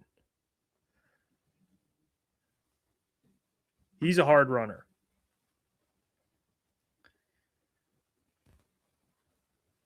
Yeah, shout out Spence. That dude can run. He had some good games last year. He had a game against he had like a 2-game stretch where he played really. I mean, he had played really well in a couple games, but then other games he didn't. It was just, I mean, the role he was in, didn't really have a consistent role. But against Buffalo, he almost averaged 6 a carry. Against New England, he almost averaged 6 a carry. The Rams, he averaged 3.5 a carry. But he can run. He's 5'10", 205 pounds. Alante Taylor to the, Titans, you said? So he's gone. Yep. Oh, there you go.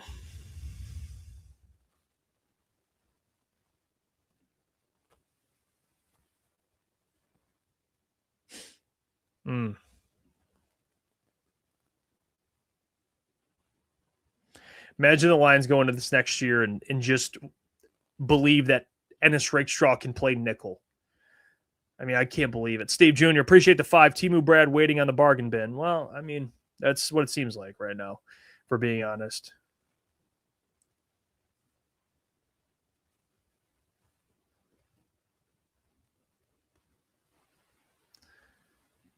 Yeah, Sean Tucker's out there. Brian Robinson Jr., I'm not sure what he's out there doing. He played really well with the 49ers in that backup role. He's a really good fit for the Lions. He's 6'1", 225. He's the type of back you want to replace Monty for sure. He fits perfectly. He's over 4 a carry. He was consistent last year with the carries he got. And I think Brian Robinson would be a really good addition. 6'1", 2. That's what I'm saying. He's 26 years old, 6'1", 225. But that's the type of back I'm talking about. That's what they need. A big power back who, you can wear down defenses with. So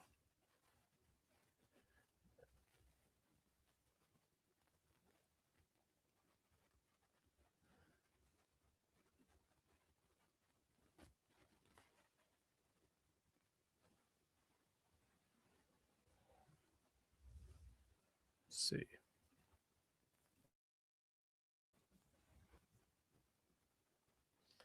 Kane says Noah Fant. Yeah, Noah Fant's out there. He's a free agent. Probably not.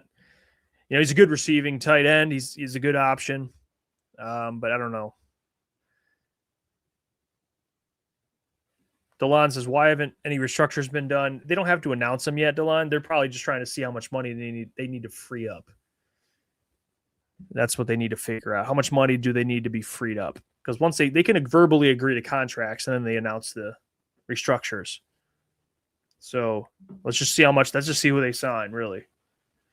Yep, Broncos re-signing J.K. Dobbins. Titans are reaching agreement with former Saints cornerback Alante on a 3-year, $60 million deal. Oh, my gosh. Never mind. He got way more than I thought. That's insane, dude. 3 years, $60 million. Good for him. Alante Taylor, Josh Joe back to Seattle. There you go. There's another corner off the board.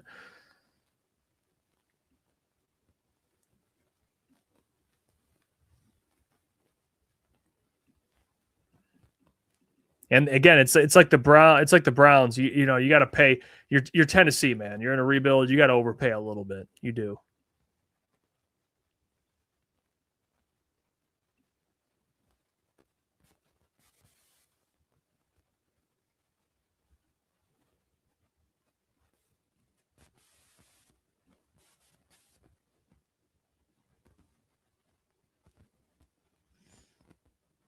Here's what the doc tweeted out. Let's see. Doc put this one out. Compensatory pick update. Gained 1 in 2027 with Anzalone leaving. Gained 1 in 2027 with Amik Robertson leaving. Lost 1 in 2027 by signing Cade Mays. So we got to wait and see how this thing shakes up. See how everything kind of comes together here. But that's the compensatory pick update.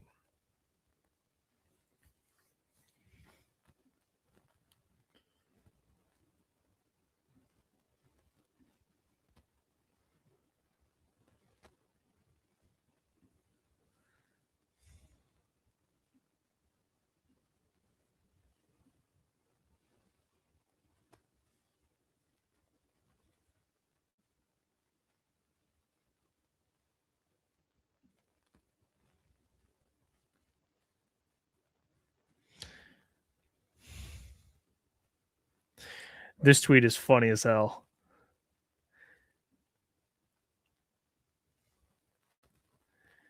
Check this out. Just saw this tweet too. Cito Kyle. Lions defense as it looks right now is actually bottom of the league. He's actually not wrong. This defense right now, dude, on paper, right now with no re-signings yet, brutal. Brutal. Jack Campbell, Derek Barnes,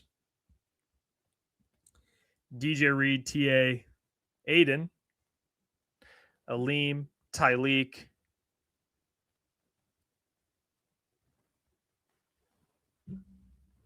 Ahmed Hassanin, and then safety, injured Kirby, injured Brian. Oh my gosh, that looks really bad. It looks really bad.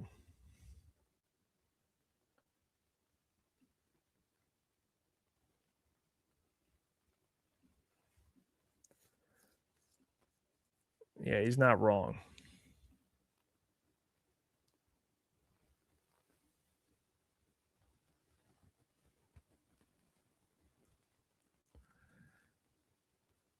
Man.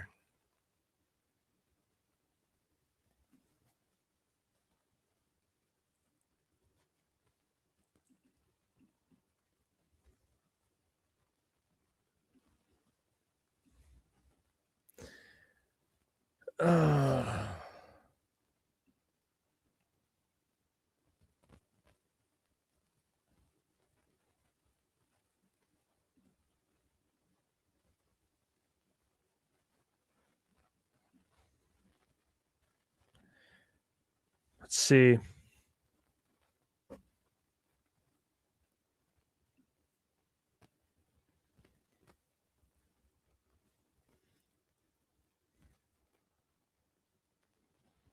What's the people saying? Bootstrap O-line doesn't look good either. I mean, it's not done yet, but yeah, I mean, Cade Mays, Tay Ratledge, Panay, that left side, you gotta kind of figure out. We don't know who's gonna really play left guard. Is it Miles Frazier? Is it Mahogany? Who's your left tackle? A lot of incompletes right now, to be honest. It's like O-line and then the whole defense. You got a quarterback, you got skill position players. Offensive line on the left side is you got to kind of figure out what's going on over there, and then your defense, man. Your defense.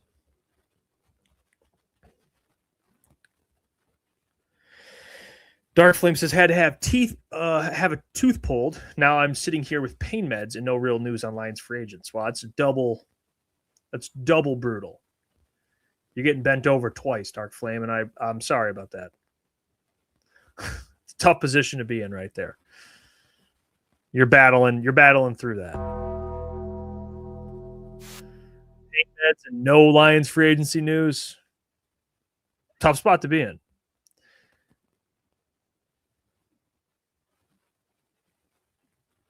Very tough spot to be in.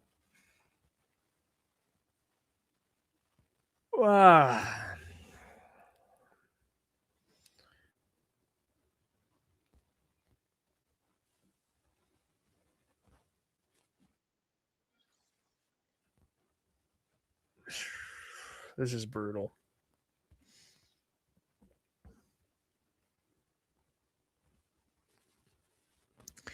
John says, Bears signing everyone. What the hell? What the F is Brad doing? He's sure not acting like he would put on a hot seat. Well, the Bears have a rookie quarterback, so they definitely have the benefit of having more money available. But, yeah, the Bears are actively trying to capitalize on their window. That is a fact. They're trying to. The Lions are in a different part right now of their window. I would think arguably a worse place than they were in the NFC Championship game. But, yeah, they're not going to be as active as the Bears, but the Bears are filling holes because they have more resources.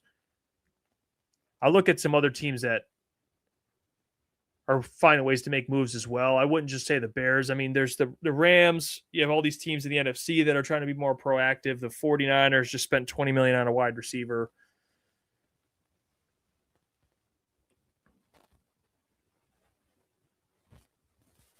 Yeah. Yeah, like D-Line says, eventually Bears will have to pay high contracts, and they will feel like we are in a few years. Mm-hmm.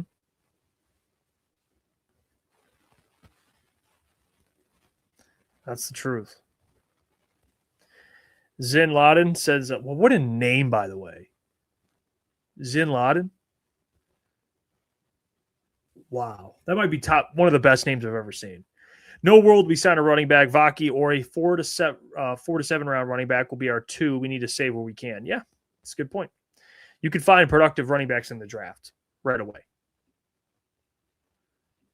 You definitely can. Donkey Kong says Lions should spend $20 million on a wide receiver. Also, JMO, that's true too. That was their Mike Evans, I guess, in terms of money.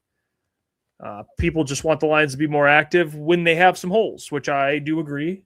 It's just tough when you don't have as many resources to work with. So you got to be cheap is probably the wrong word, but financially responsible. You know, you're not getting the top of the league guys, but you got to at least get some dudes for depth, for sure. For sure. John says no one to stop in the Rams. Damn, wish we had Les Snead. Well, Les Snead's he's a better GM than Brad Holmes. I mean, he came from Les Snead, so I mean, I wouldn't even say it's not even like a knock on Brad. It's just Les Snead's been doing it for a while, and also Les Snead has. I think he'll win a Super Bowl with this team, and if he does that, it'll be 2 Super Bowls with the same quarterback and the same head coach, but 2 different type of teams. One of them was an all-in team with veterans, and this one's going to be like younger, but also mixed in with veterans. Like he's doing it in different ways, which is impressive. It's like Howie Roseman. These guys are just on another level right now. John Schneider, another one from the Seahawks. I mean, he's won multiple Super Bowls in his career with different rosters. Like these GMs are just different. And Brad Holmes has to show that he can do that part of it, which, you know, he's shown he can draft. He can draft really good players.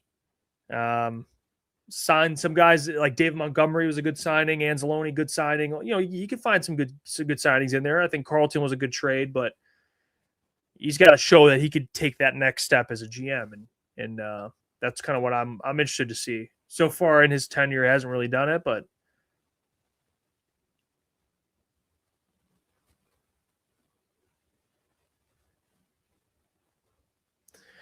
Brandon Peters, Brad is waiting. The more money spent early equals next wave of guys cheaper. For example, if AQM isn't signed within the next 24 hours, he will probably be back with us for cheaper than what he was projected. That could definitely happen.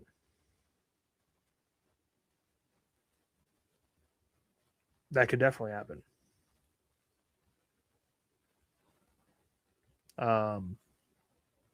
Guys do get cheaper. That's called the bargain bin. You know, you wait for some of the guys that don't get picked up, and then you go get some guys for cheaper contracts.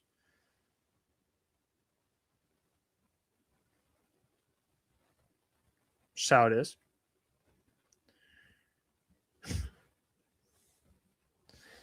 Let's see.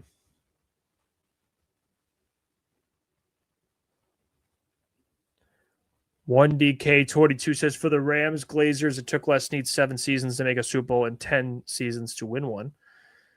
Most of the chat would have demanded Snead to be fired before he got that far if he was in Detroit. Well, every GM needs a good head coach. Getting Sean McVay obviously changed that franchise. I think Sean McVay was hired in like 2017. So if we're going off that metric, they got to success pretty quickly. Jeff Fisher was there before that. He was a terrible head coach, and that's on Les Snead, of course. But I think Jeff Fisher might have had some say in personnel as well.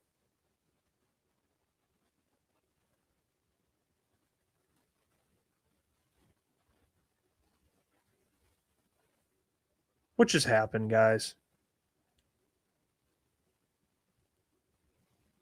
What?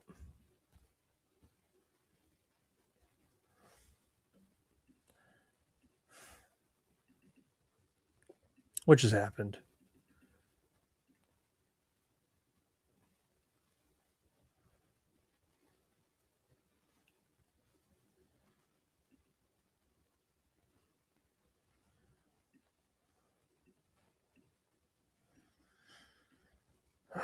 The Lions have they've agreed to terms with veteran Larry Borom. Who?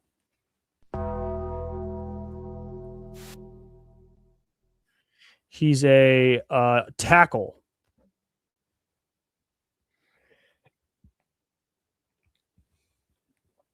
$26 years old.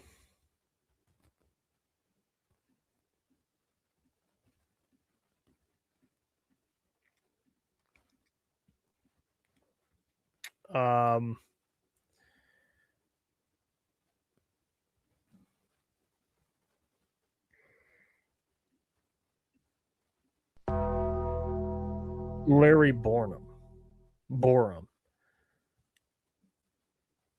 What? He's from Detroit.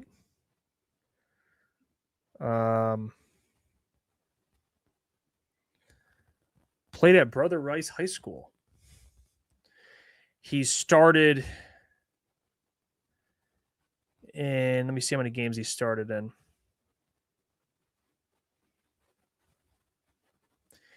He started in 11 games last year for the Dolphins. He's played in 38 games, started in 38 games in his career. So he's experienced. He played with the Chicago Bears. He's played right tackle. He's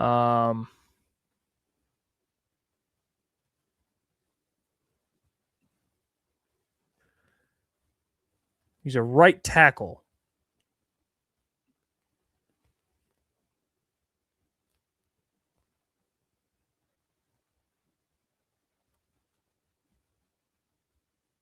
Hmm. 27 career starts in 5 seasons.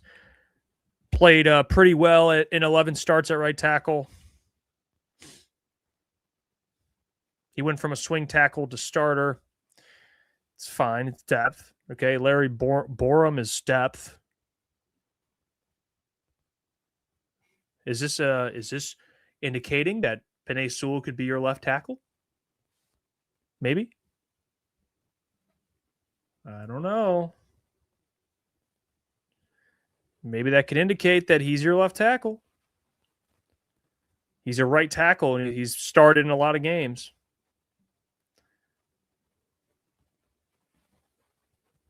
I gotta find out more about this guy.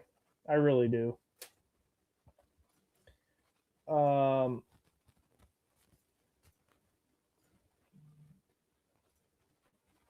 I gotta find out more about this dude.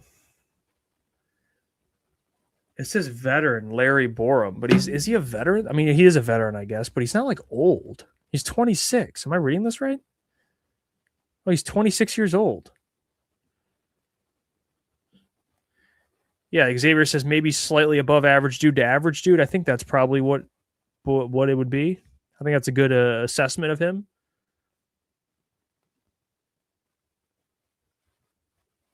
Basically, a good depth, potential starter in a pinch. I don't think this dude would be starting for you this year. I don't even know what to make of him. I don't watch any Larry. I haven't seen Larry Borom film.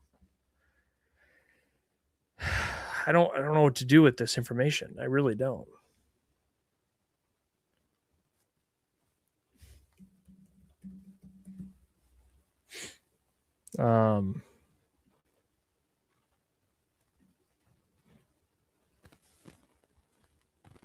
Basically a skipper replacement. Is this what we're taking it as? Can't be that much money.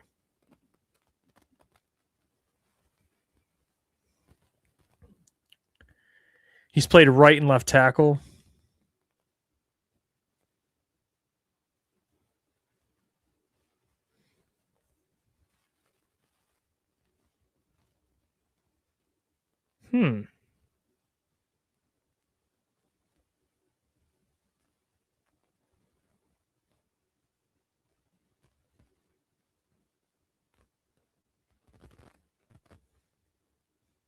Interesting.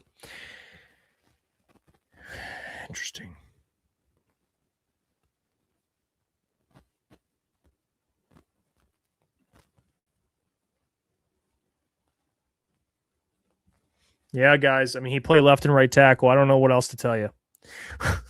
He's a good depth. So,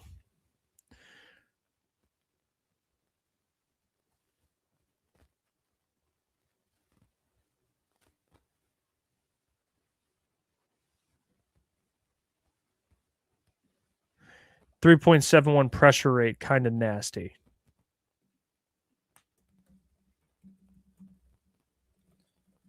Let me see if I can see his pressure rate. 2025 recorded a 67.1 pass blocking grade. Yeah. Maybe this is another like upside guy.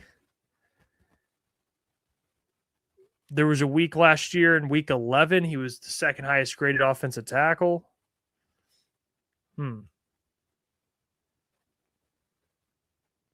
Yeah. All righty. So offensive line's the priority so far. That's what's happening.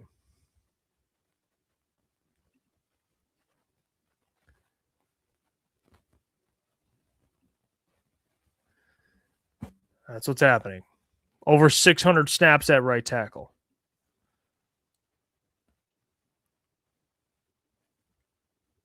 They do still have Manu. They got Manu over there at right tackle. Or left tackle, excuse me. So,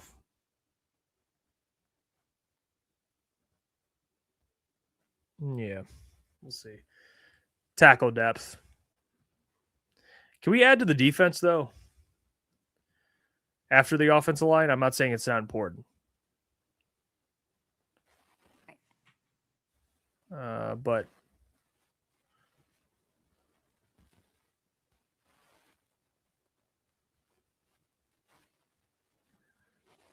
let's see.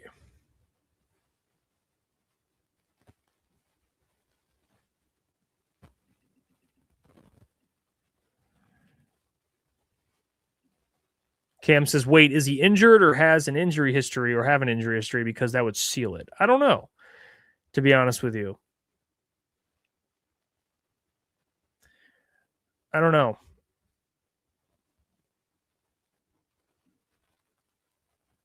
I don't know about his injury history. I know he hasn't played. I mean, he was with the Bears for the start of his career, went to the Dolphins, started some games over there. But he's probably more of a depth move at right tackle. If this indicates to me, not that he's going to start at right tackle, but if you're getting right tackle depth, maybe it signals maybe you can see the potential of Penei Sewell moving to left, and I'm in. Then I'm in.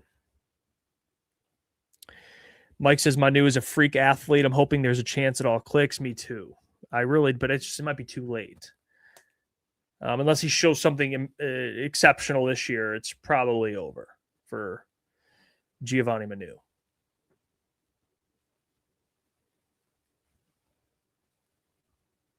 Ooh. Okay, here comes Art. Here we go. Larry Borom is an offensive lineman with a history of ankle injuries that have landed him on injury reserve in both 2021 and 2024, primarily a swing tackle.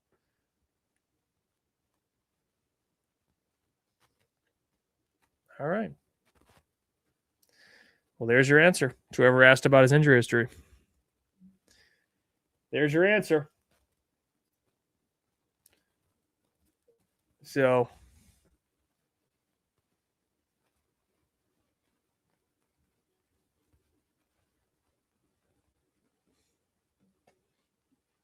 Spencer, current secondary, Terrion, if not arrested. DJ Reed, Rakestraw, Harper, Dan Jackson.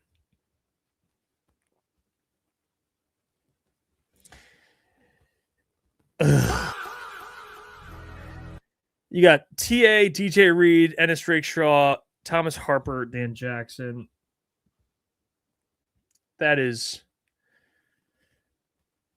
disgusting.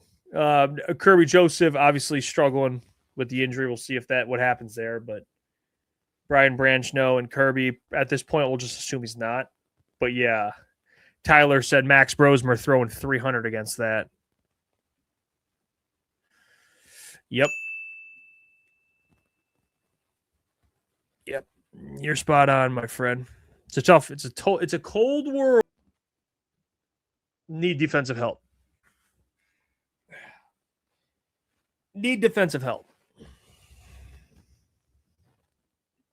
JJ, bargain, Brad, barely fielding a team. Hope the Pistons don't have a Tigers-like collapse, but hey, at least old man Verlander is back. Appreciate you, Jay, for the comment. Where's this bargain Brad name coming from? I mean, that's a diabolical name. I mean, this is just like I found out about this today. But if Larry Borom can be a better option than like Giovanni Manu, if we're talking about a swing tackle, I actually don't hate it. I don't think Larry Borom's the starter by any means, but if he's a swing tackle that can play either side, I don't mind it. I think people are just waiting for the bigger one to happen, which hasn't happened yet, but we'll see. We will see. You're getting a swing tackle that has a lot of experience. Whatever. Bargain Brad, Purple Prince, you never heard of the Bargain Brad. You ever heard of Bargain Bin Brad? No, I have not. Until today, which I'll take it. Greg, you can't win a Super Bowl by drafting. I agree. You can't win a Super Bowl by just drafting. It's never been done. You need help in other ways. Trades, acquisitions, free agency, coaching. If your defense is good, is your quarterback not going to make mistakes, and is he good? That's how it goes. So, I agree.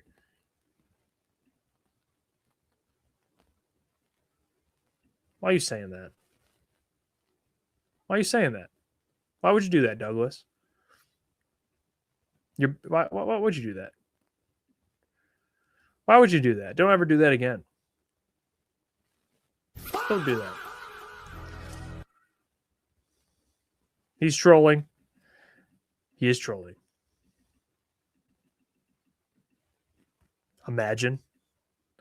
If it actually happens, I would apologize personally to you, Douglas, but no.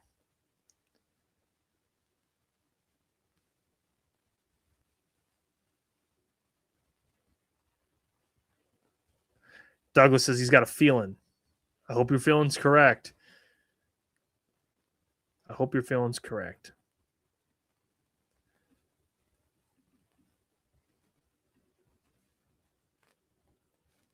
Josh says you can make arguments. You can make argument that the Pats won off drafts. Well, it also helps when you have Tom Brady and Bill Belichick. So if you have the greatest head coach of all time and the greatest quarterback of all time, what you're saying is I can win off drafts?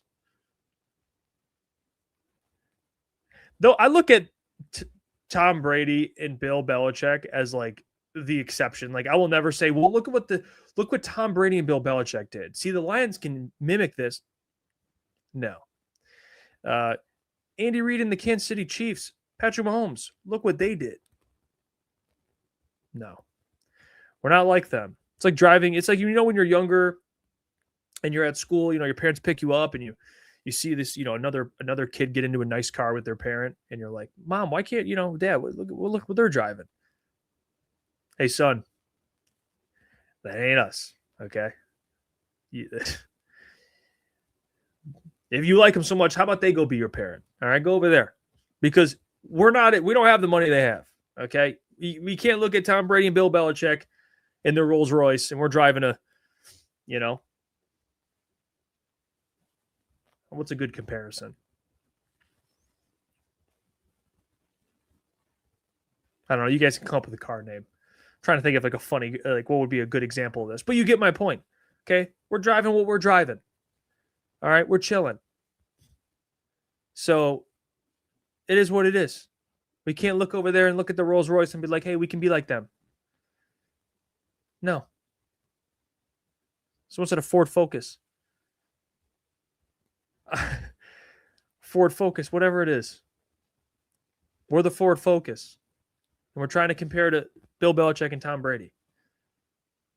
All right? And a damn Rolls Royce. It's not going to happen. It's not going to happen. Detroit Dabbers is getting oddly specific, Jeff. Now, hey, I was always grateful for what I had. I don't care what it was. I was always grateful. But that's the best, I guess, comparison I can make. Maybe it wasn't good enough. But you get my point. It's like we can't look at other franchises. And I get what you're saying, Josh. I get what you're saying. Because I guess how I should have phrased it is except for Bill Belichick, Tom Brady, Andy Reid, and Mahomes, you're not going to win. The teams that win are Les Snead's, Howie Roseman's, these other GMs that are like, hey, we don't have all that type of quarterback, but we're going to go all in. Or we don't have that type of head coach, but we're going to go all in. Sean McVay obviously is one of those guys. He's getting there, but yeah. Yeah, I get what you're saying though, Josh. You didn't do anything wrong. I was just kind of making because there's people that have told me this in the past. It's like, well, if you look at what not you weren't saying this, but I've heard people say this. It's like, well, look at what the Chiefs are doing. No, we're gonna look what the Chiefs are doing. Chiefs are the Patrick Mahomes over there. Guy's a freak. Same with the Patriots. It's like, well, if Tom Brady did, I don't want to hear it. The Seattle Seahawks, you can tell me about them all day because that's a good team to compare to. All right.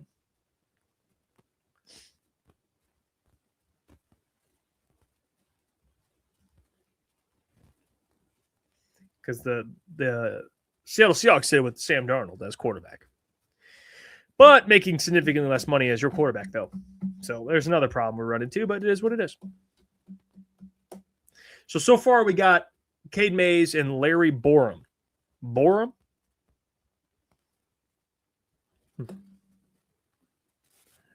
Interesting. It's good. He's focusing on the O-line. I'm not saying it's a bad thing. But that's what we got today. So if I told you guys over under 1.5, maybe I should go lower than that. Over under 0.5. How many moves get done today? You guys going over? Over under 0.5. So you think a single move happens for the rest of the day for the Lions? Or are you going under with 0?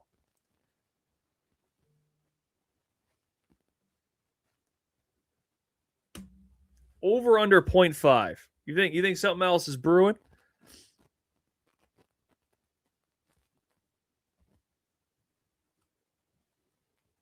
I see a lot of unders in here, man. I don't like that. I don't like it. Let me see. See if I can get this.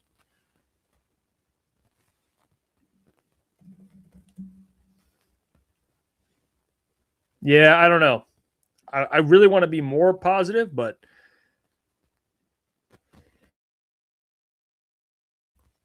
sorry about that. See a lot of. Oh, I see over. Woo! See, I see some overs. I see a lot of unders. Under, over, under. Oof. You know what? I'll go over.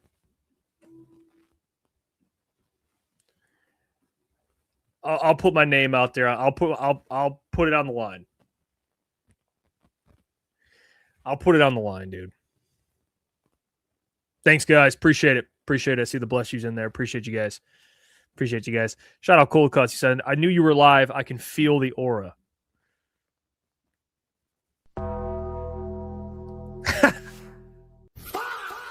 Appreciate it, Caleb Czarnik. Shout out to Evan, man. Absolute legend. If you could feel the aura, I'm glad you tuned in.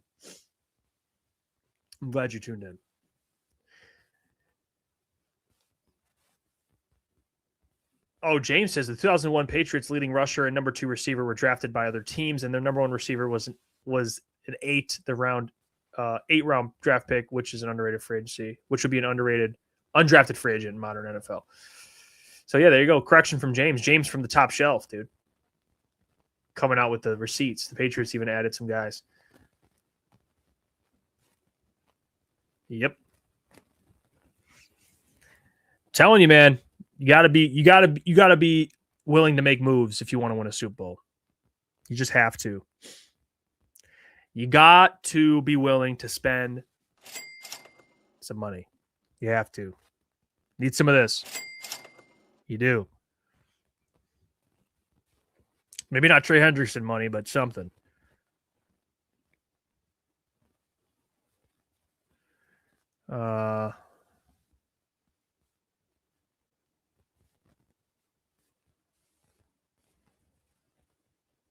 Let me see.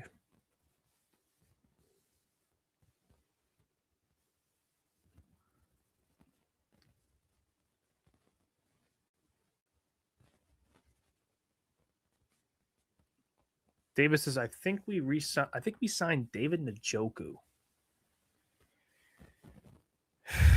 I don't know, man. I don't think so. I mean, David Njoku probably wants a. I don't think they're going to be able to afford putting money into a tight end. Not that he's going to get like a big contract, but I just don't. I don't think they can afford to just put money into the tight end position when they need another pass rusher, and they need another linebacker, and they need probably another safety. Tight end right now is like you need one, but it's not as big of a need as those other positions, in my opinion. So I don't think they would put it into David Njoku. Dr. Clappin Cheeks, legend. Appreciate you watching. Pat McAfee didn't even bother announcing the Lions move for Cade Mays. Well, that's why, hey, Lions fans, you guys tune into Crunch Time Sports. So we're on top of all that. We really are. We've been live going on almost 4 hours. So 4 hours I've been sitting here, and we're not quitting anytime soon. Booner's going to join. We'll see what happens, how active the Lions are. I'm going to be live for a lot longer. And if I can make it till when Booner joins, then Booner will take over. I'll go get food, come back, and then we'll react to everything and kind of give our opinion on everything. I mean, should we just stay live? I mean, what do you guys think? Seriously, we don't mind doing it. I mean, we started at 12, so that'd be like 9-10 hours. Should we just roll? Should we just roll and be live all freaking day? I mean, what do you guys think? Should we just roll all day? Because 10-hour stream would be legendary. It would be absolutely legendary. Crunch Time Sports, yeah, the stay lives. Let's go. We're doing. You know what? Fuck it. We're going live and we're staying live. Let's do it.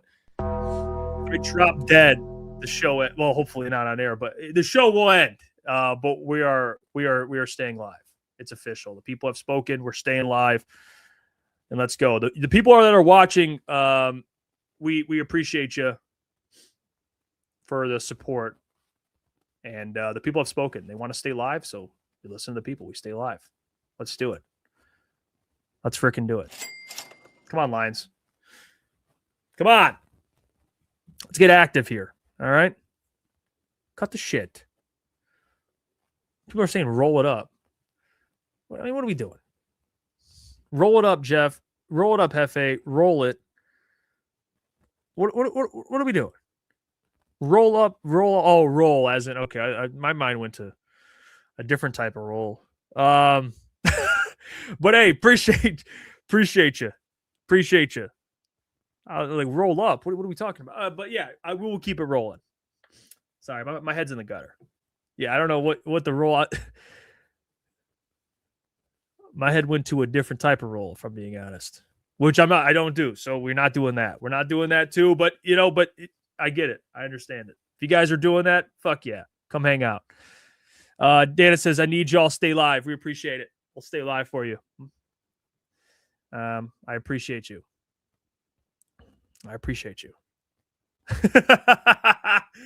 Ogden Jenkins cut by Packers.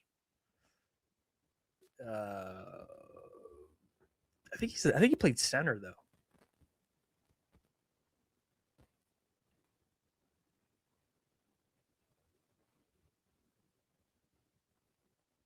I think he played center. I could be wrong.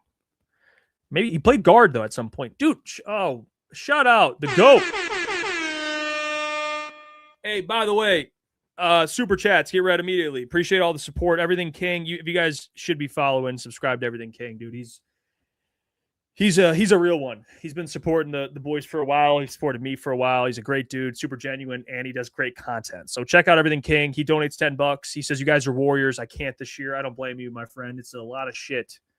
Okay, a lot of crap, and people are frustrated. So I like it as a hub where people can come and vent and let off some steam. But appreciate you, King. Keep up the great work, my friend. Gifted 26. Appreciate the $10. Ha Sting live. What up though, Jeff? In chat. Appreciate the $10 as well. And appreciate the support on the stream. For real. Preach you guys. Oh yeah, all super chats will be read. They get first priority here. We got a goal, I think, on the stream I put in there for 20 super chats. Which it was just kind of a light goal. But I think we're at 4 right now. So if we can reach that 20 super chat goal in 10 hours, that'd be a good day. But appreciate you guys just watching. Honestly, it's the best thing you can do.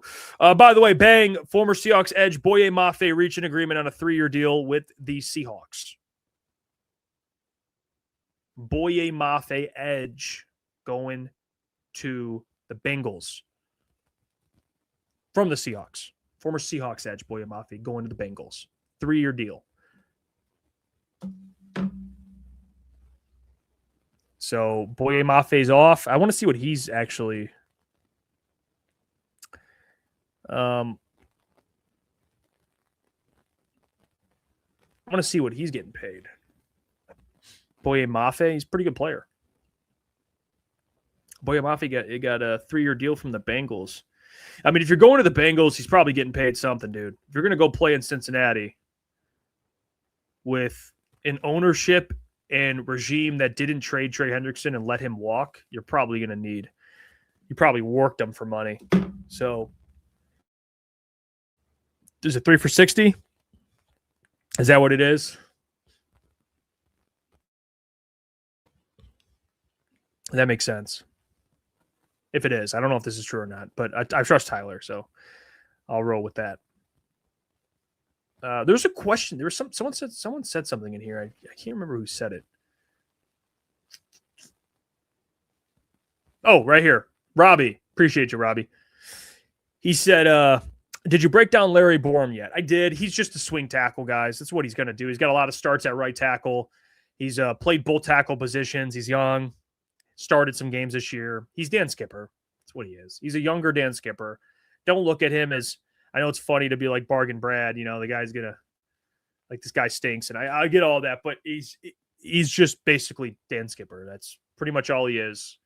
I'll do more research on him in the next couple days, but as of right now, the information I gathered, he's more of just depth there. By the way, we do have FTB. Oh, appreciate Tim, $10, FTB. FTB. Yeah, FTB. Appreciate the $10, Tim. By the way, we do have FTB emojis. FTV, FTP, FTB. FTV? I think we have all of them. So you can spam those if you are a member. Become a member today. Get access to all of those and member videos that come out, when they drop. So you get access to more content. You get access to the emojis as well, which are sweet. You got to let Brad cook in there. I think Brad Holmes with a chef hat, which this is probably not the best time to say that, but it is in there. Greg Thomas, he says, I'm in, Jeff. Appreciate the $2, Greg. Appreciate it. Very nice of you. Tim, he says, please like the show. It'll help grow viewers. Everyone that's watching, hit the like button on the stream. Tim's been a member for 5 months, but if you're a member, if you're watching, if you're donating super chat, if you're supporting the channel any type of way, I appreciate you. Hit the like button. And what Tony said, the Bears are ass. Screw the Bears, man. Even though they're kind of cooking it for agency right now. But screw them. Wow. Former Chargers DN Adafe Owe reached an agreement today on a 4-year, $100 million deal. $68 million guaranteed from the Commanders.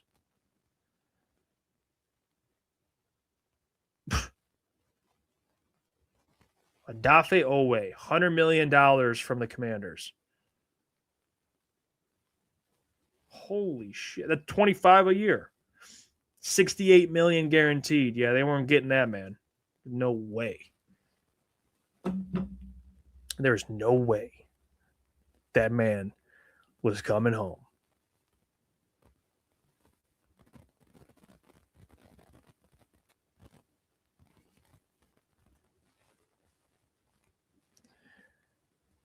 Actually, let me bring up Easy's tweet. It's actually kind of an interesting tweet right here. Kind of counteracts what I'm saying about Larry Borom, but hey, I'm open to all conversations.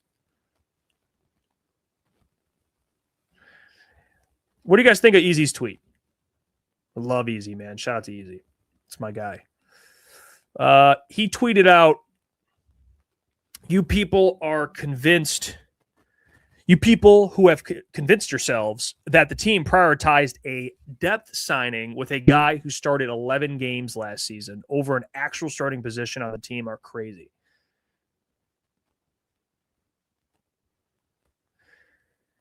Okay, so basically what he's insinuating is the Lions, everyone's saying, like me, he's a depth guy, but the team just made him one of their first signings. So maybe he's not a depth guy. Maybe they look at him as a starting tackle.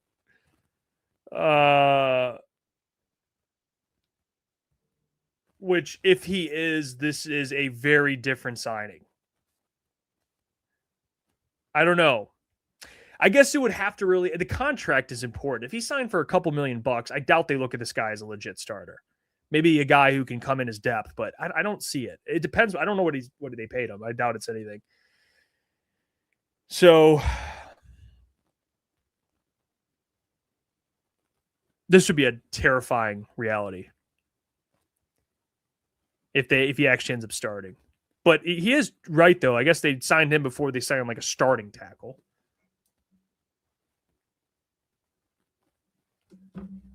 So that is true.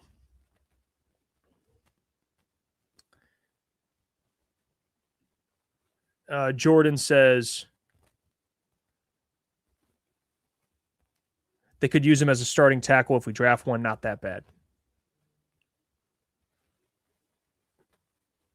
I don't think I want him as a starting tackle.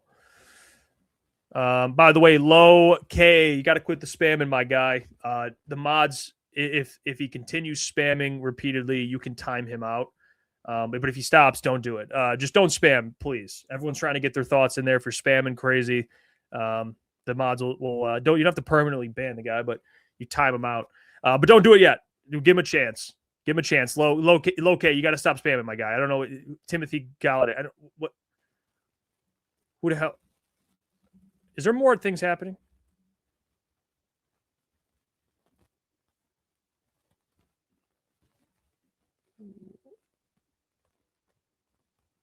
Oh, Jalen Thompson, 3 for 36. Yeah, I just looked that up. Jalen Thompson just got re-signed. Okay, Joe P. Appreciate it. Appreciate it. He said, thanks for doing this today, Joof. Meant Jeff. It's all right, I'll take it, Joof. I didn't want to work today anyway. What is your top 3 remaining free agents you'd like for the Lions to bring in? Fuck the Packers. That's a good question. Top 3 remaining free agents that I want the Lions to bring in. Okay, so I'll give you some good names. I think priority should be tackle, defensive end, and linebacker. And to give you guys that I like in each of those positions, I'll start with defensive end. I went through it earlier. The guys that I would like, I'll give you some names, basic names. I really like a 1-year deal for Cam Jordan. I really like Jadeveon Clowney. And I really like, if you want to go out and get someone else, there's other names, but those are the 2 guys I would like on a shorter term deal, Clowney or Cam Jordan. You have tackle, which is a little more complicated. There's not a lot of good players that you're going to pay a lot of money to. I mean, Braden Smith, you're not really going to pay. You could probably bring in another depth tackle, but I don't think they'll have a permanent solution at tackle, guys. I know it's tough to really process that, but like Jawan Taylor, I guess could start. Braden Smith could start, but it's probably going to be through the draft. But I would like another tackle, one of these top bigger names, to be honest with you. If you could, like a Braden Smith would be awesome. You know, Braden Smith would be really cool. He'd fit in right away and play right tackle, and then add linebacker. For me, linebacker, there's a couple guys. If you could get Quincy Williams, I would love it. He kind of plays, though. I don't know how he would fit technically. I don't know if he plays more Sam or more. He could play Will. I'm not really sure, but I like Quay. Not Quay, excuse me, Quincy Williams. Quay Walker, no. Quincy Williams, that's the player from the Jets. Nakobe Dean, I think he's a free agent. I believe so, from the Eagles. I would love him. Leo Chenal, another one, good one from the Chiefs. Those are some names that you can look into. That will be available. Quincy Williams can cover. Okay. But yeah, those are some names. But to be honest, like tackles really only like Braden Smith, dude. Like, I'm not really liking any of these other tackles. I mean, Taylor Decker is better than the other tackles. And I know what Easy's point is. It's like, well, you release Taylor Decker. I think they were just like, hey, Taylor, we're trying to restructure your contract. We're trying to have you take a pay cut. And he's like, no. And that's where it went. It's not like they didn't want him to stay. I just think they didn't want him to stay at that price, which, to be honest, like, I don't know if I completely disagree with that. Let's see. Bestovian says no significant tackle or guard, no edge, linebacker, cornerback, or safety. Yeah. There's none really, if you're talking significant. Yeah. Pro Bowl center Elgin Jenkins expected to have a strong market. I don't know. Could that be someone the Lions would rather have? But I don't know. Cade Mays, they really like, obviously, but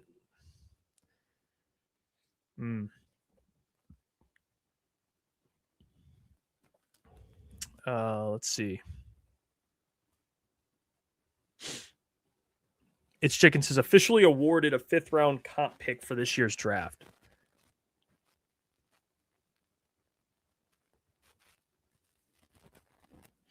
I hear the Lions are linked to Kenneth Murray. Yeah, can they even get it? I don't think they can get a comp pick for this year. I think that stuff kicks in 2027. How'd they get a comp pick for this year? What even happened?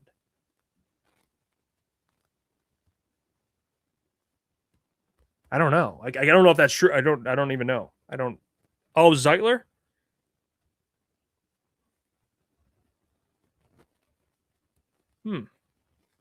I don't know. That stuff you're asking me, I can't confirm. I have no idea. Rob says Jenkins would be solid. Yeah, Jenkins, if he's played, did he play? Did he always play? Snaps. He played 12 at right guard, so he played left guard in his career.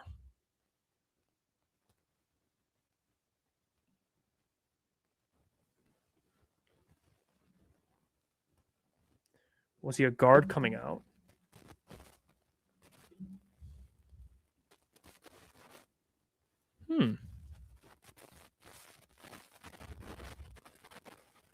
I don't think they'll get him. He'll have a strong market. Yeah. Tyler, the Lions received a 5th round compensatory pick, number 181, the league just announced. Well, there you go. There you go. Bastovian, guess we can just keep our fingers crossed on a Splash Hendrickson signing. You're going to have him crossed for a while, my friend. I don't think that's coming. I don't. I think he's going to want to get paid and taken care of, and I don't think the Lions are going to want to do that. If he was like 34 and he was in a different part of his career, maybe. But at his age, he wants a deal. I don't think that's the case. Cam Jordan, Jadeveon Clowney, they're in like that different ballpark where it's like, they'll take less money and come here on a 1-year deal, 2-year deal or something. I don't think Trey Hendrickson's anywhere near that.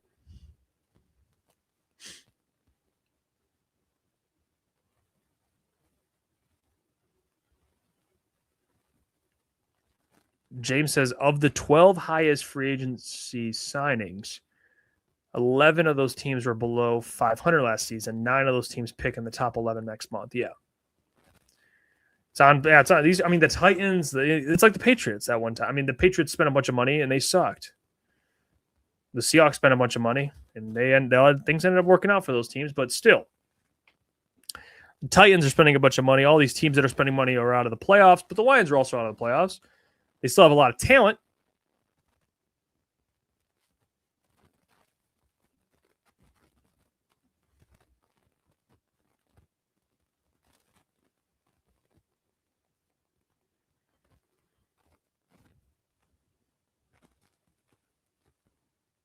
Let's see. What are the people saying in here? Talking about David Ajabo. Pair him with Aiden Hudson. What's David Ajabo even doing? Did he play last season? He did.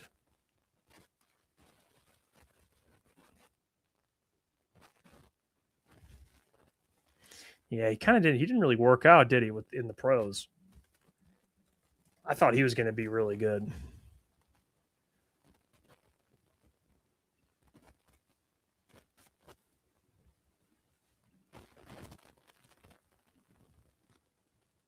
Kwity Paye, he is out there. Xavier Zeitler's hanging around. Go grab him for 1 year.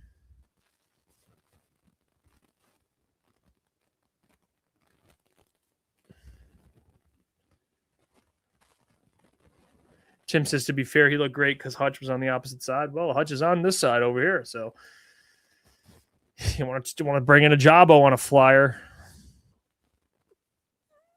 That shouldn't be the answer, though, but I guess you could consider it. Shift God, still hope for Tariq Woolen. I don't even know what Tariq Woolen would even command, to be honest.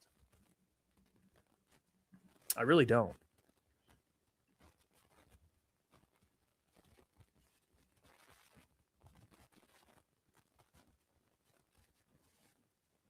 What is his market value?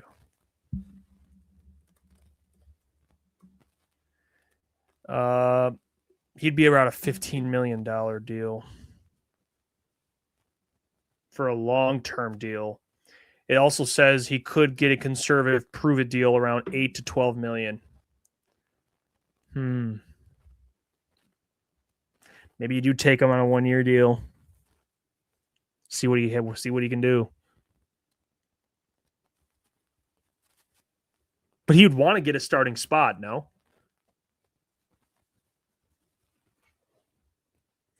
Rich says, Jeff, will you be doing your usual 8 to 10 p.m. show? Well, I think it all just might be conjoined. I think we just might have a free agency show all day. So it might all just be together. Booner's going to join us in about 2 hours or so. And then I'm going to step away, go eat, and then I'll be back, and then we'll finish off the night and just keep talking. Okay? So we're in it. We are in it, people. We are in it. Appreciate all the super chats from 1, 2, 3, 4, 5, 6, 7, 8, 9, 10 people. People that have donated multiple times. Dana. Hope I'm pronouncing your name right. I'll just call you Dio. Dio. Appreciate the 3-time donation.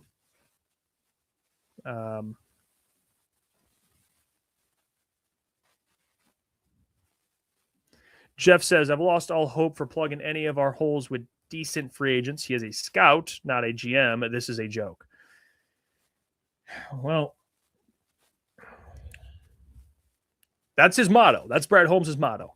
I plug holes in with free agency, and then in the draft, we pick the best player. That's what he said. So I hope, I kind of got to assume that's the case, but who knows? All right, let's see. Anything else? Jags are entertaining offers for Brian Thomas. Nah, I don't care about that.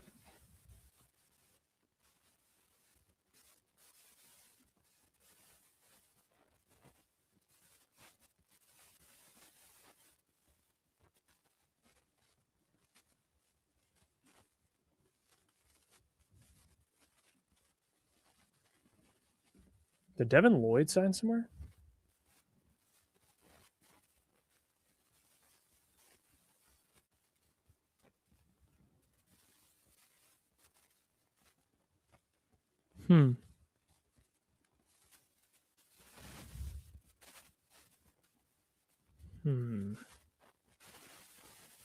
No, he is not. Joe, appreciate the $2. He says, Calais Campbell is a free agent we haven't talked about a lot.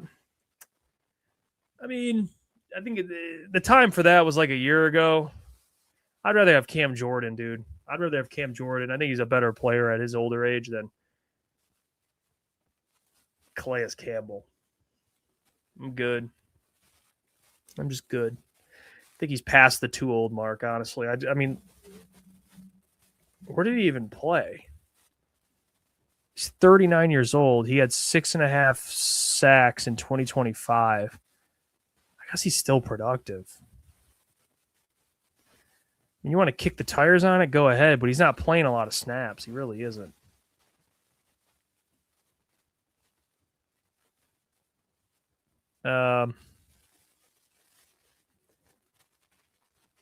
Mr. Jiggles, would you trade the 17th overall pick for Jalen Carter?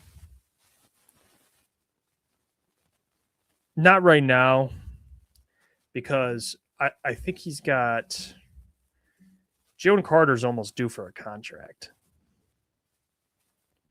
So no. He's got 2 more years left. So I don't know about that one. I think the Eagles want to keep him. They're trying to lock him up right now. They're trying to lock him up a little bit. But I would love Jalen Carter on this team, no question. But unless you're shedding a contract to extend him, and I don't think the Lions would want him, A, but B, I would want him, and it would be hard for the Lions to do that, so no. And I don't think the Eagles would give him to the Lions either. So it's a whole nother thing that they'd have to overcome. But yeah, I see Rob in there says, I agree with you on Cam Jordan. Let's go get him, Brad. I agree, man. I would love Cam Jordan. People want to make jokes about it. It's like, dude, Cam Jordan is 36 years old, and he had 10.5 sacks this past year. And he can defend the run. He's 6'4", 287, stays in shape. Culture guy. Dan Campbell has a history with him.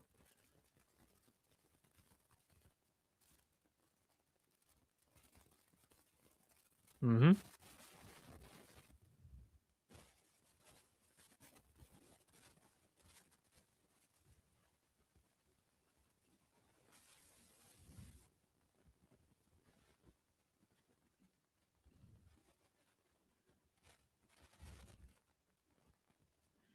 Magic Muffin Quincy Williams would be a good addition. I agree with that. Coda says, what would a Cam Jordan contract look like? It'd probably be like a 1 year deal. I mean, 1 year, you know, what was he making? Let me see. He'd probably make like a 1 year, $8 to $10 million contract. Dude, like maybe 7 to 9. 1 year deal, 7 to 9 million. He'll have more sacks than millions paid. He could. Maybe it's a little more, but no, he's coming to a team where he, wants to go test the market. He's played in a lot of games. Doesn't miss games. Opposite of what we talked about with Brad Holmes signing guys.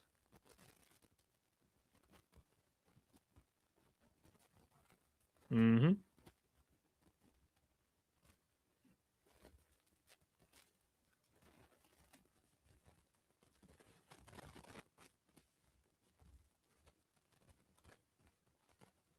Yeah, Bootstrap Cam Jordan has only missed 2 games his entire career. Come on, man. Come on.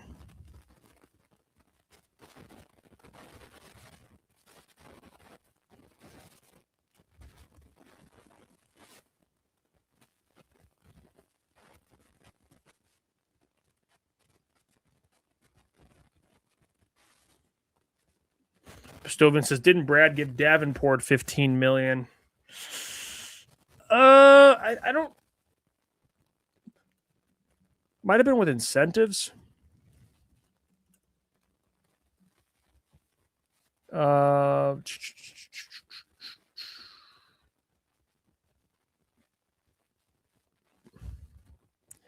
it was a 1 year, 6.5 to 10.5. Yeah, Minnesota gave him a 1 year, $13 million. And it's gone down significantly. But yeah, he did give him that at one point.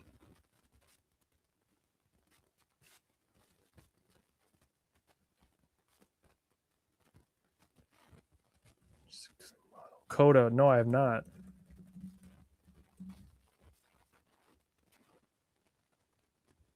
I have not heard of it.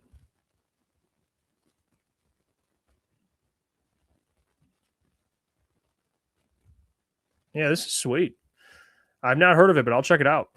I will definitely check it out.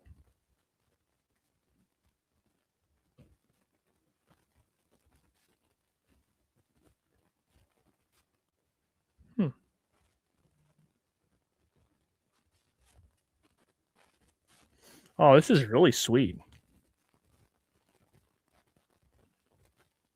Here, I'll show you guys this. I'll show you guys this so you can look at it. Detroit. Oh, this is cool.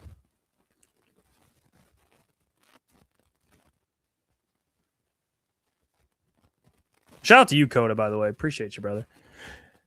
Raiders signed Kwity Paye.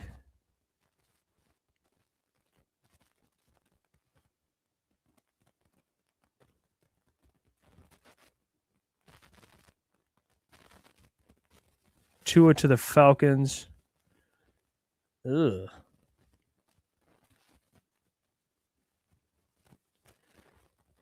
This is some of the free agents and what they're projected to get. So Al-Quadin Muhammad, he's projected to get about 16 to 17 million. Alex Anzalone was projected to get 6.4. He actually got like 7 or 8, so it's not too bad. Rock Ya-Sin, 7.9 million. Range 5.7 to 10 million.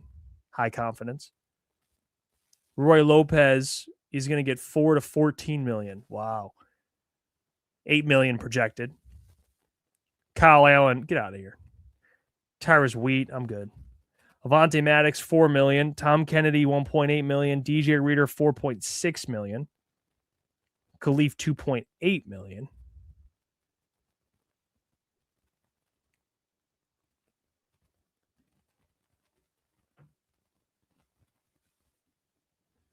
Wow. Yep.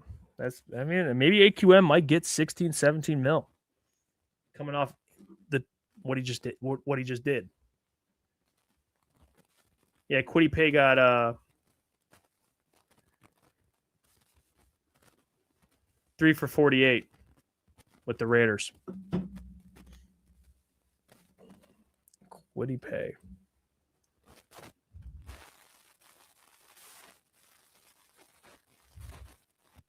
Damn.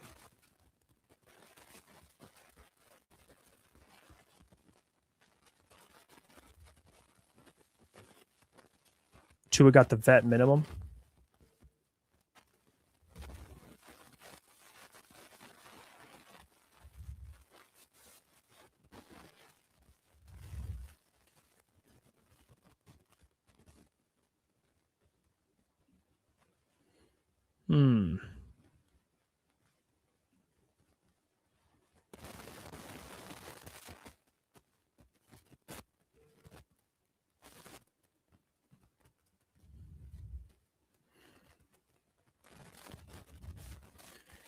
I just saw this. Marcus Whitman, who's a NFL content creator, just put this out about the Lions.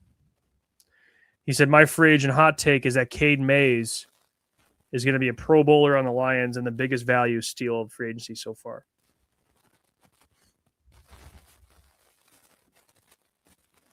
That'd be nuts.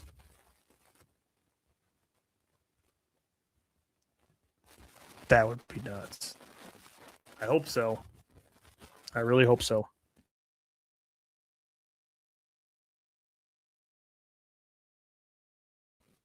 I'm going to use the restroom real quick. I'm going to put up the screen. I'll be back in a couple of minutes. So stay put. If anything happens, I'll react to it when I get back. So give me 2 minutes, and I'll be back, including washing my hands, by the way. So I'll see you guys in a second. Don't go anywhere. Hit the like button. See you in a couple minutes.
All right, I'm back. Thanks for waiting patiently. Man, I've been holding in that pee for about an hour. So we are back. More work to do, hopefully. Was there? No. It was ETN. He what? Over under. Jeff is back in 2 minutes. Over. Easily. No, that's sweet. Well, you're wrong.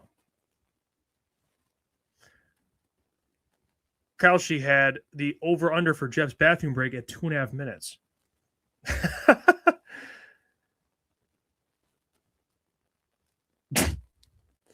I did see that Tua went to the Falcons. I don't really know. I guess it's good insurance.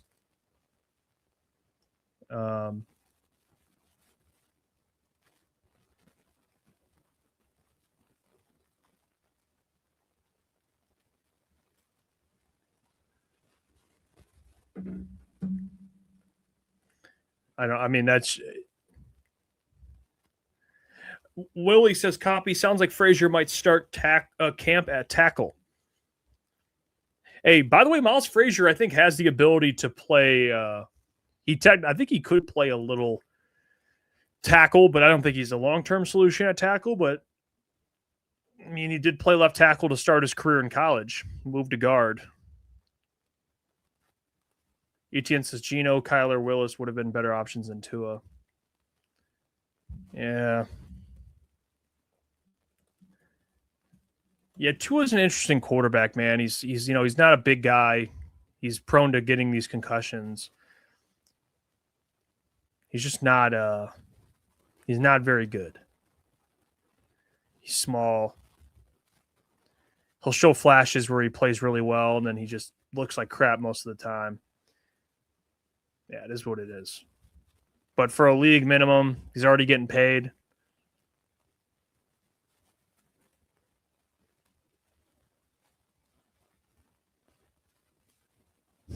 ETN says, Tua makes me hold my breath every time he moves. That man is shot. Well, yeah, for the vet minimum, it's like whatever. I wonder where Kyler Murray's going to go. Joe P, appreciate the $2. Says Jeff pooping. Nope. Not as of right now. We're holding in there. We're doing good. I feel great. Coda says it was like 2:15. Are you serious? Can we clock that? The break was 2:15. But yeah, Kyler Murray, I don't know. I wonder where he goes. Is it the Vikings? Is it the Jets? Geno Smith, could he be the Jets? Could he be with the Vikings? I don't know. Kyler Murray doesn't really put fear in my eyes. He really doesn't. Kyler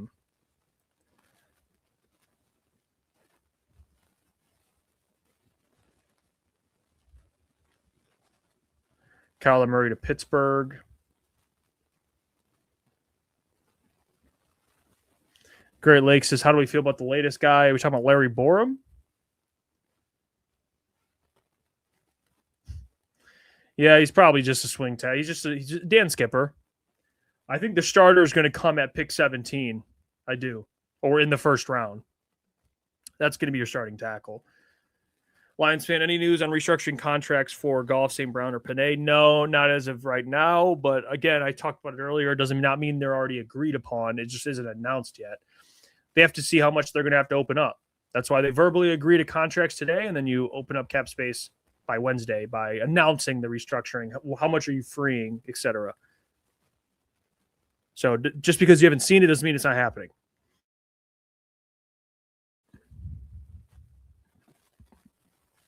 I did see a comment in here, by the way, that I wanted to bring up.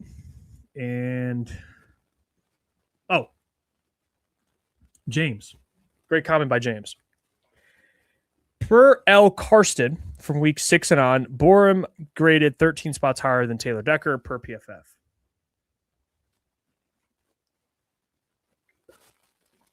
Well, does that mean he's better than Taylor Decker, though? Or is it just a random stat? I don't know. I think he's... Oh, no. Matt says, Jeff, reports are Larry Borom is the man responsible for the Hutch rule during the Lions-Dolphins joint practices. Now, that I believe. I'm not denying Al Carson's research. I like Al Carson. I mean, he unfollowed me a while ago. I don't know what happened. I think he didn't like one of my opinions. And then he refollowed me. So I'm not really sure what's going on with Al Carson, but I do respect his work. And I'm not saying that that is not a fact what he tweeted out. Sure it is. And sure it's good information. It's good context. I just don't know what to do with the information. I don't know. Does that mean he's a capable starter? Because I don't know if I go that far. He's not a bad option at all. I just want to see how much they paid him. It's probably a couple $1 million, I would assume. I just don't know. I don't really know. I don't even know what you pay Larry Borom. I mean, for like a swing tackle spot. Have we seen the contract yet?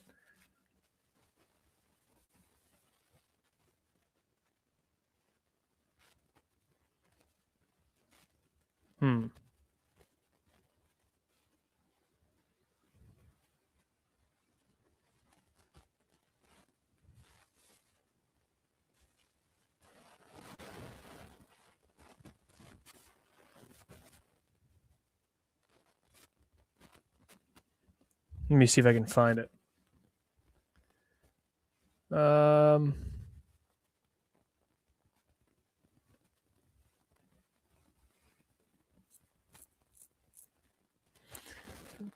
Decker to the Bears. I wouldn't be surprised. Decker to the Rams or Bears. I've been saying that since last week. I think that would make sense for him. They both need a tackle. Let's see.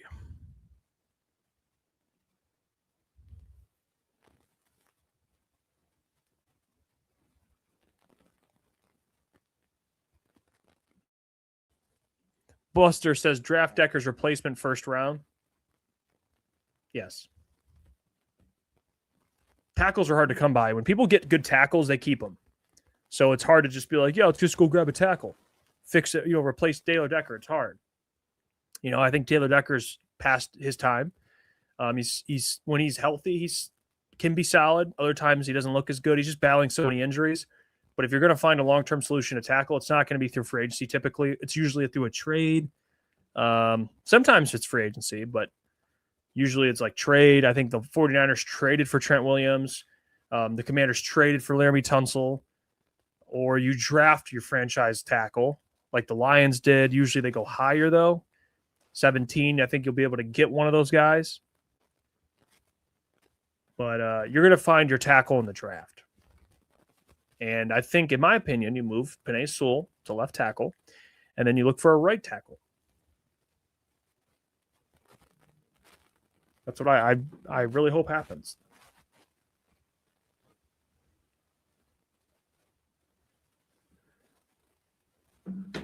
All right. Devil Dog 80 says, right, we've lost more starters than anything so far.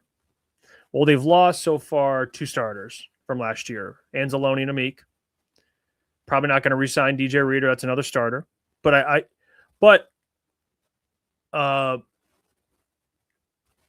Tyleek will take over for DJ Reader. So that one is like what you drafted him in the first round. He should be able to do that. Booner says, I'm looking. Decker was the 39th rated offensive tackle and Borom was the 58th, so I'm confused. Yeah, I think that's like the whole season. Yeah, Larry Borom's not your starting right tackle, dude.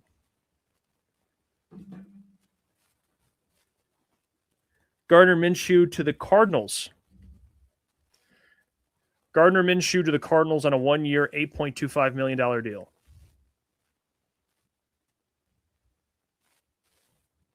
Gardner Minshew.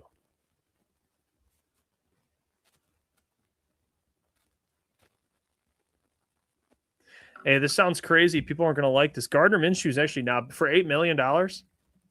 He's a backup, but he's had starting production in his career at some points. He wasn't good with the Raiders, but early on in his career, he's pretty good in Jacksonville. He's pretty good in Jacksonville. I know it was years ago, but Minshew mania continues.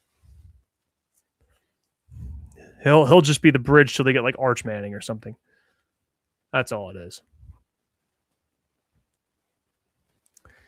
Yeah, people were talking about Rob says Freeling or Proctor in the first, edge in the second. I'm with you on tackle in the first, edge in the second. I think you need another pick in the second or third to get a center. preferably, because I want to get Jake Slaughter so bad. Maybe they think Cade Mays is the future, though. Maybe that takes him out of the center conversation. Maybe that dream is dead. But there are some good tackles. I'm not a big Caden Proctor guy. I'm not really big on Blake Miller. I think Blake Miller's steady, started in a lot of games. I just don't think he has like insane upside. I think he's just a guy you kind of take and you know what you're getting, which, some people might prefer that. Blake Miller, he hasn't had, like if you look at his win rates, it's not like he's had amazing win rates in all of his categories, but he's been starting for a while. He's tough as nails. He seems like he'd be a Lions guy. I'm just not pounding the table for Blake Miller. And then Caden Proctor, I think, is just too big, honestly.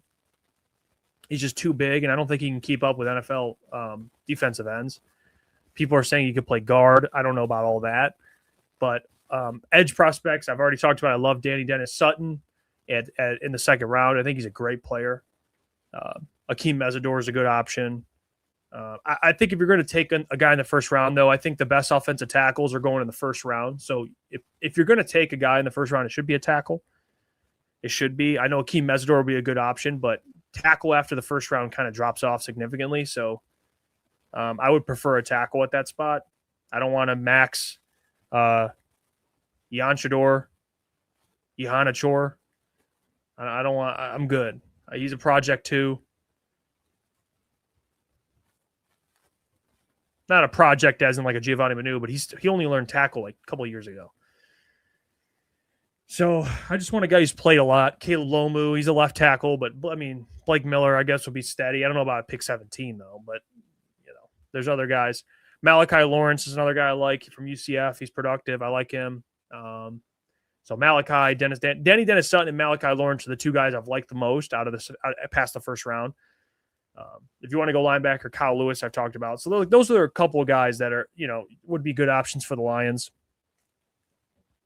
Yeah, but I don't know. I think center conversation is probably more over now. They probably think Cade Mays can be the guy. I don't know. I'm not saying he can. I think he'll be a good player. We'll see if he can be a great player, though. That we don't know. I know he's steady and he's got upside. He could definitely hold it down. And then they have Juice Scruggs as a backup guard. Juice Scruggs played center and left guard, I think, and right guard. So they got Juice and they have Cade Mays. So maybe another center is probably out of the picture.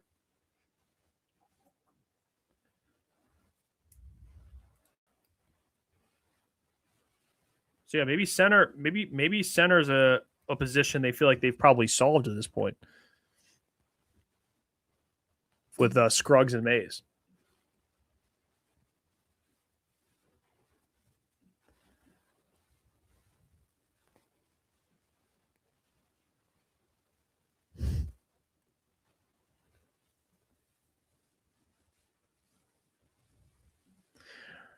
Robbie says, does Brad gaslight the fans again this year by not drafting the position everyone thinks we need and then acts like he doesn't know why people keep asking about it? Yeah. That happens too.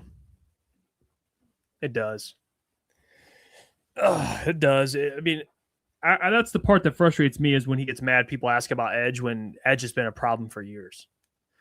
And then he goes, well, AQM had 11 sacks. It's like he did, but he only played. He was like James Houston. He played on pass rushing sets, and he couldn't defend the run. So people are asking for another, not Aiden Hutchinson, but another guy that can play every down, or at least most downs, and contribute, and be a guy you can play on first down and second down, not just third down.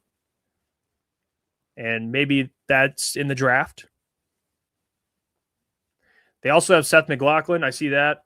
They have 3 centers. So, yeah, maybe center would be maybe they feel good about that. Cade Mays, Juice Scruggs, Seth McLaughlin.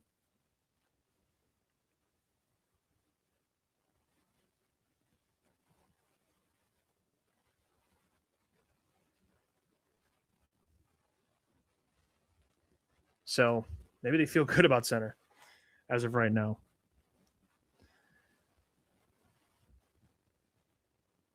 But Seth would probably, I don't know if he'll make it. I really don't.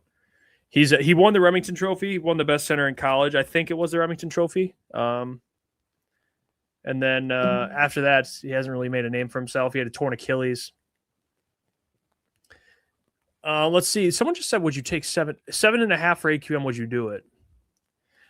Honestly, AQM, I like AQM a lot. I just think, man, there's other guys that can play every down. Cam Jordan, Jadeveon Clowney, kind of in the same tier, but Clowney, Clowney had a terrible knee injury, but Clowney last year he was really good for the Cowboys last year. Had 8.5 sacks. 8.5 sacks, had 5.5 sacks with the Panthers in 14 games, but then had 9.5 with the Ravens. So he's been playing well the last couple of years. He has. And he can play the run. He can definitely play the run.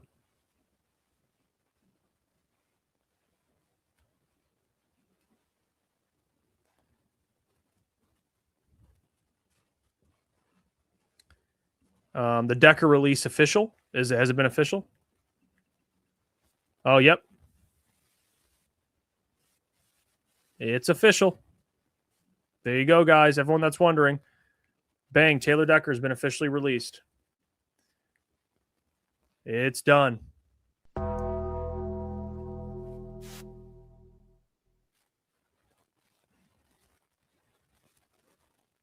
Now he's a UDFA.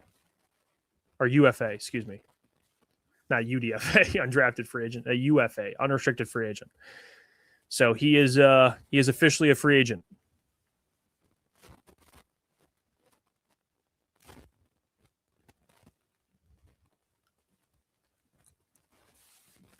There you go. What a crazy week it's been with this Taylor Decker stuff. They'll probably put up some tribute video for him at some point. I see what you're saying, Steve. They probably will. I said, hey, my guess is I texted Lewis. He can show Lucas. He can show you the text. Last week I told him LA or Chicago. I think it's LA. He's gonna go play with the Rams. Watch it. I bet you he'll go play with the Rams.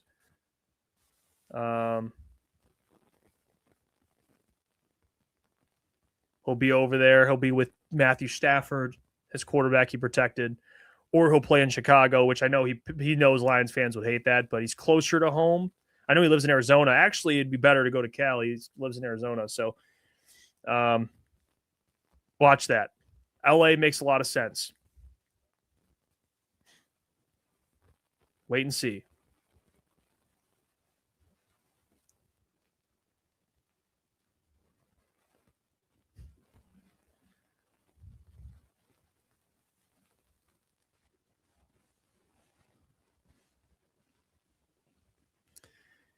Let's see.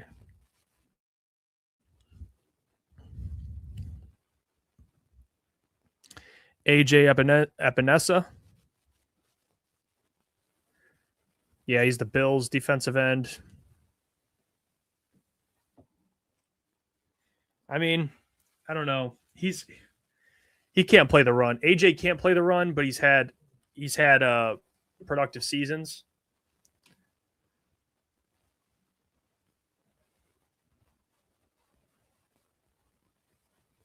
We'll see. I wish Taylor Decker nothing but luck. I do. I love Taylor Decker as a human. I just think his time with the Lions came to an end. You know, he can't stay healthy anymore. He was too expensive. And when he was healthy, he was solid. Other times he just was battling too many injuries to where he just couldn't play up to his potential. And it's a shame. It really is. Nothing but respect for him.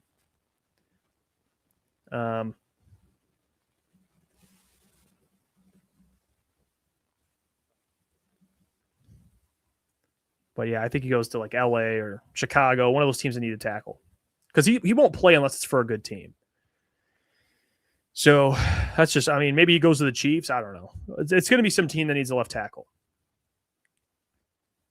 Well, the Chiefs just got Josh Simmons too, so maybe not. But it probably LA. Most likely LA.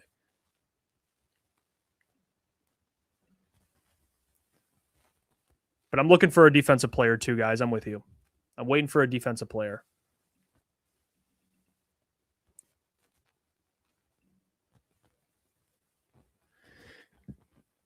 They did just tweet this out, the Lions. They did do a thank you to Taylor Decker. You see, they put thank you for a decade of grit. Taylor Decker.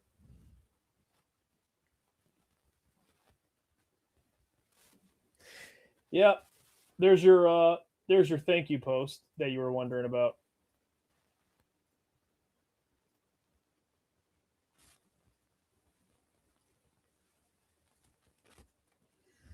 There's that one. But he'll probably be he'll probably be in the Lions, Ring of Honor. But yeah. There it is.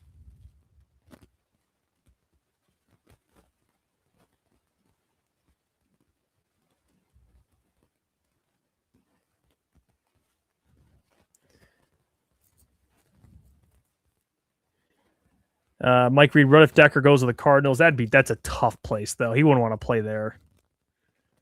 To put his body on the line, you got to think Taylor Decker wants to play for a winning team, a team that is looking to win a Super Bowl. If you're going to put your body on the line again, he's not going to do it for the Cardinals. He'll do it for the Rams, 1,000%. 1,000%. You get to play with Matthew again. Get to play with Sean McVay, that offense with those weapons, an exciting offense, good play caller, great play caller. That's where he'll play.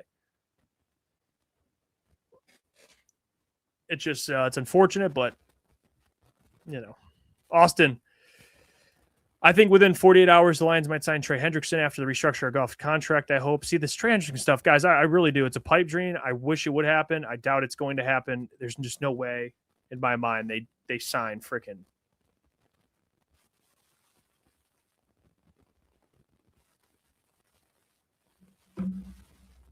There's no way they're signing Trey Hendrickson. I don't see it.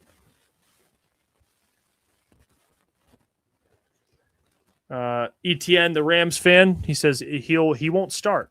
Taylor Decker to the Rams. He says he won't start. If he wants to be a backup, then come along. I mean, your starter is what? Alaric Jackson? Is he pretty good? Yeah, he was really good, actually. Holy shit. Yeah, you're probably right. He was 11th highest graded tackle on PFF.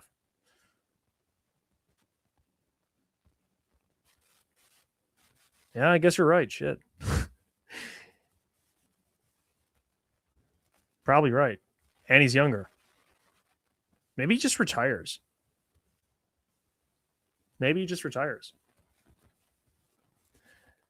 That could happen too.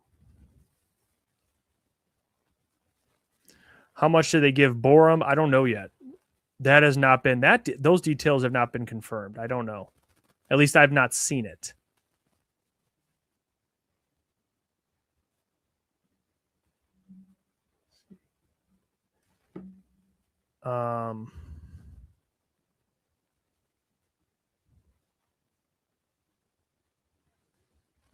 Yeah, I've not seen the details of that.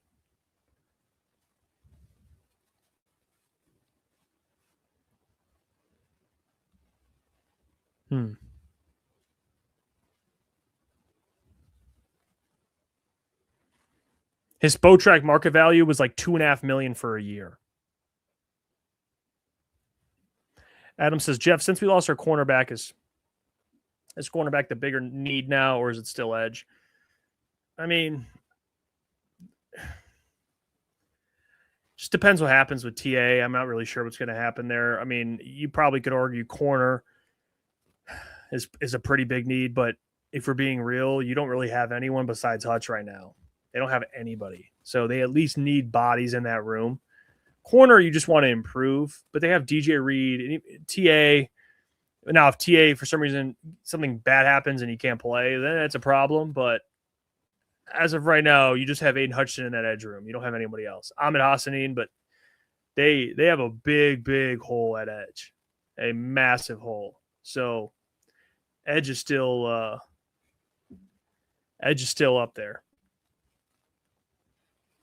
And if you can't get to the passer, man, I don't know how you're going to cover anybody.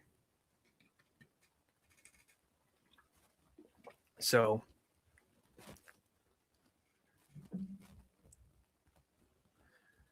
that's just the reality. More TV. Appreciate the comment. Crazy thought. Dak realizes there's not a market for him on a team. He thinks he's a winner and comes back to the Lions on a pay cut. That definitely adds to this whirlwind. I mean, imagine. I don't think so, though. I think he's done. I think he'd retire. I think he'd just retire, man, if I'm being honest. He could have agreed to a pay cut. He didn't. He didn't want to do it. I'm just Kyle says, are Levi and Pascal confirmed to be staying on the team this year? They are. Here's the thing, though. Tricky response by Brad Holmes when we listened to him speak last week or 2 weeks ago. Levi, I think, has a higher chance of actually staying on the roster, but I will say Josh Pascal probably going to get cut. The way Brad talked about it, he talked about Levi and then he talked about Josh, and he said he said when he talked about Josh, it was like a non-committal answer. It was like, if he's here kind of thing. I was like, oh. Okay, well, I don't think that means I think Josh could still get cut.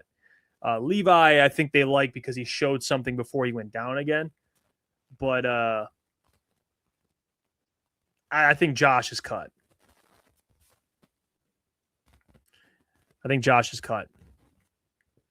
Bestovian says, if Arnold gets suspended, we are officially screwed. Yeah, I don't know what's going to happen with TA, man. That's the big question mark. I don't know. It's so much stuff going on with that case. I don't really know what to...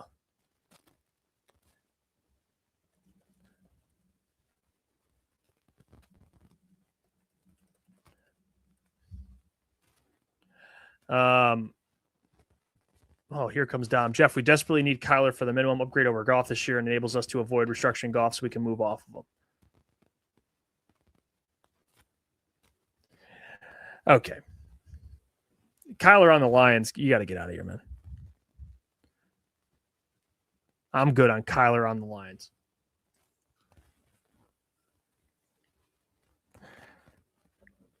I'm good. You can keep Kyler Murray. I'm good. Want nothing to do with him. So if you think Kyler Murray's worth being on the Lions, I don't know what you're smoking.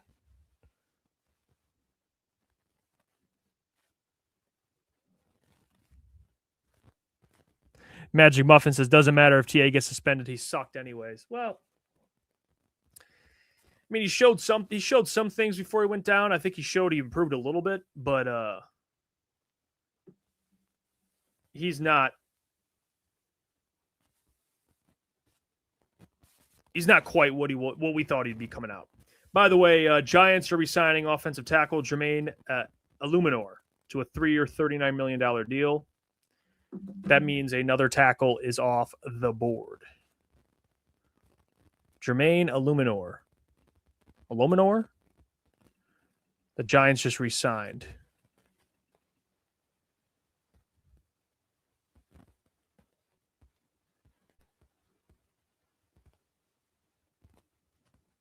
Let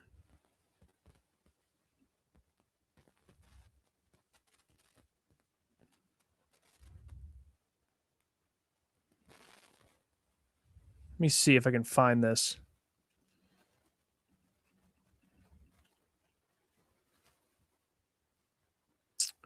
Titans are signing Bobby Okiriki, the linebacker, to a 3-year, $45 million deal. So Bobby, the linebacker, he is off the board, by the way. We talked about him.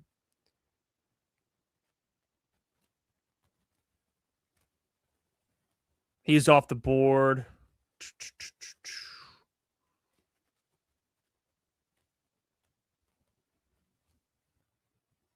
Where's the...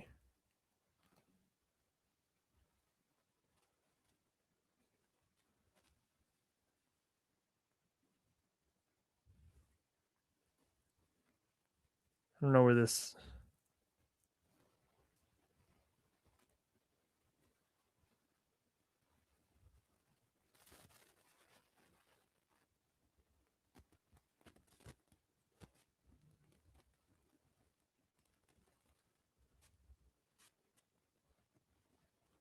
Okariki.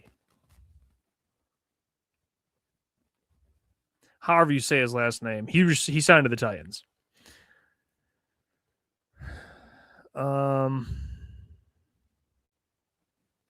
Nate says, Jeff, I stepped away for a little while. Any updates after Cade? They signed tackle Larry Borom from Detroit, played at Brother Rice. More of a swing tackle. But, yeah, that's really what you missed. They haven't done anything else besides that. Let's see.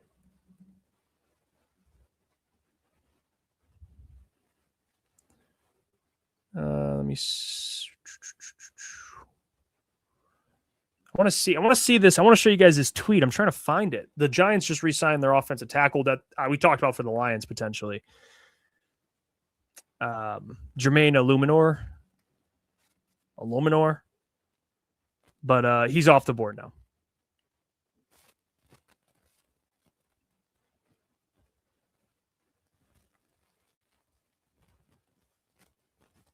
If the Lions want, by the way, if you want to sign Elgin Jenkins, Brandon Thorne, who's the offensive line specialist, we talked about Cade Mays. He said, step one for Elgin Jenkins, move him back to left guard. They do need a left guard, the Lions. So Elgin Jenkins would actually be a really good pickup because you can have Elgin Jenkins, Cade Mays, Tate Ratledge, and Penei Sewell, which would be really good. And he was a Pro Bowler at left guard. So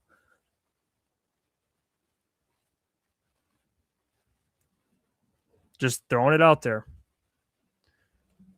Let me see.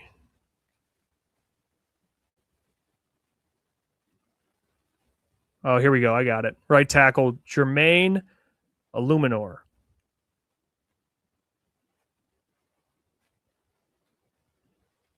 Here's the tweet. Thanks for this, Coda. Forgot Jordan Schultz is on it. Jermaine Illuminor had interest elsewhere, but the Giants kept him in the building. They're re-signing him. Right tackle, Jermaine Illuminor, 3-year, $39 million deal. So there's a tackle off the board. He is done.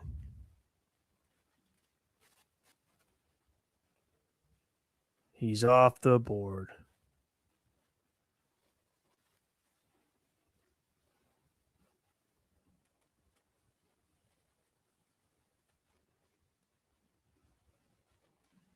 Daniel, appreciate the membership. By the way, super chats. We have a goal, 20 super chats. We are on our way there.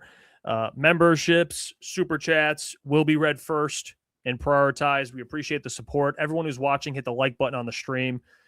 This stream has been incredible. People are supporting and showing a lot of love. So I appreciate you for that. I do. I appreciate that. Coda said, Jeff's when's the McDonald's stream? It'll be after all this shit unfolds. The McDonald's stuff will be handled. I will be doing the challenge. 24 hours in McDonald's, I think it is. Eat your way out. I will be doing that after all this stuff kind of subsides. We have free agency. This whole week's going to be crazy, but we'll plan that. Don't worry. Don't worry. It's not. I'm not dodging it. I'm not running from the smoke. It's going to happen. So don't worry about it. Let's see. Kennedy says, am I the only one who likes Miles Frazier? I swear. No, I like Miles Frazier. I think he's legit. I think he can be legit.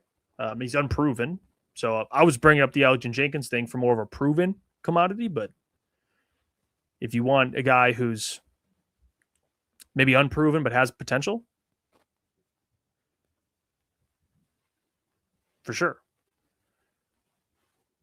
Miles Frazier has potential. He's also played tackle. He's very versatile. Matt says, I would expect linebacker to be the next announcement for Detroit. We'll see. Defensive side of the ball, I think, would be next. I guess that's when that's what I hope would be next. And I think Elgin Jenkins did break his leg last season, for those who are asking.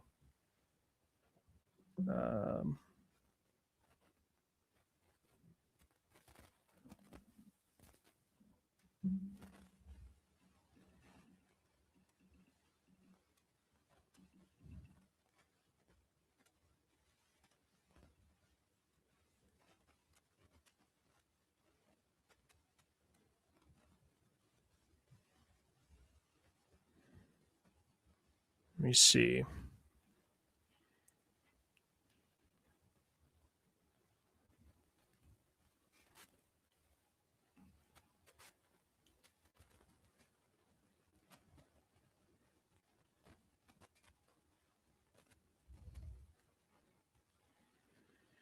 Yep, I saw the report. Bills signing former Falcons cornerback D. Elford.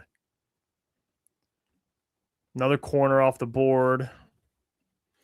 Not sure if he was in play for the Lions, but another option is off the board. That is D. Elford, Falcons DB, 3-year, $21 million deal, $10 million guaranteed. Had 3 picks, 13 pass defensed for Atlanta. So another corner off the board.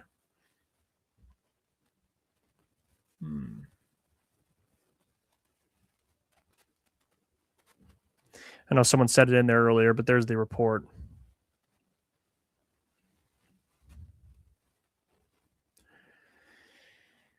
Oh, just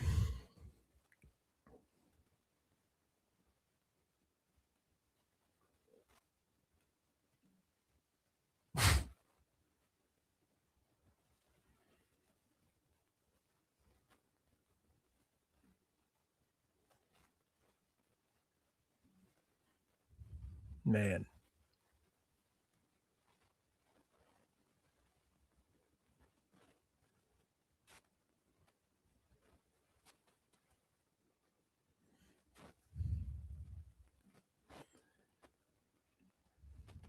Mike Reed, appreciate the 5. He says, Jeff, we will have to link up and go to a Pistons game with Crunch Time crew. Come on, Lions, sign another player. Let's do it, Mike Reed. Let's do it. At some point, we'll make. I mean, it's tough. We do our weekday shows, but we'll see. We'll have more. Maybe we can work something in before the season's over, or a playoff game, or whatever the case may be. But we'll definitely try to make it out to a game for sure. I think we went to the home opener, but we haven't been out there since. So we'll try and make it back out there. But appreciate the 5, Mike Reed. Appreciate it. Magic Muffin says, we got to hope Kirby and Branch return. Yeah, well, KNA says, Lions need a Carlton Davis type signing. Don't want to start the season with Arnold and Ennis. Holmes has been great at drafting cornerbacks, but tough position to start as a rookie. It is. It is. I mean, it'd be DJ and Arnold, but Ennis would be like next man up. I mean, if you look at nickel, though, Ennis is really the only guy they got on the roster that's playing nickel. So they got to sign a nickel. They just do. They do. Daniel, appreciate the 10. Thank you so much, my man. He says, excellent channel. Thank you. Most guests are very knowledgeable about our Lions. Thank you again. Please, Brad, bolster the defense. You are spot on, Daniel. I'm expecting and hoping the next signing is a Lions defensive player. I really am. It's about time at some point you address that defense, okay? And their defense right now looks like a UFL defense. So I'm joking, but it looks like it needs some work, okay? Aiden Hutchinson and Jack Campbell are the only 2 players worth a damn that are still there. Everyone else either has question marks about their career or everyone's free agents. DJ Reed, I guess when healthy is not bad, but that's really all they got. Got to address the defense. Well, appreciate the 10, though, Daniel. You're spot on there. Here we go again. Michael, any chance for Anderson's a possibility for the Lions? No. He's going to want too much money. If it was a different point of his career, maybe so, but as of right now, no. You're looking at more Cam Jordan, Jadeveon Clowney, Leonard Floyd, something like that. That's where they're going to be targeting. Those type of guys who you can get 1-2 year deals, relatively cheaper, but not you ain't giving guys big bags. I mean, you wouldn't have to give anything up, but you're going to have to give him a 3-year deal, something like that. I really hope so. I mean, it'd be awesome, right? You get Trey Hendrickson to play with Aiden Hutchinson, but I just don't know. I don't know, man. I don't know. It's going to be $30-40 million for Trey. 30-40 million. Maybe if you had him as a rental, but not signing to a new bag. You're not doing that, unfortunately. I wish it wasn't the case, but It's where we're at. So, yeah, it's tough. Big yikes, like Cody says. But by the way, the Chiefs re-signing Travis Kelce just got announced. It's a 1-year, $12 million deal, up to $15 million with incentives.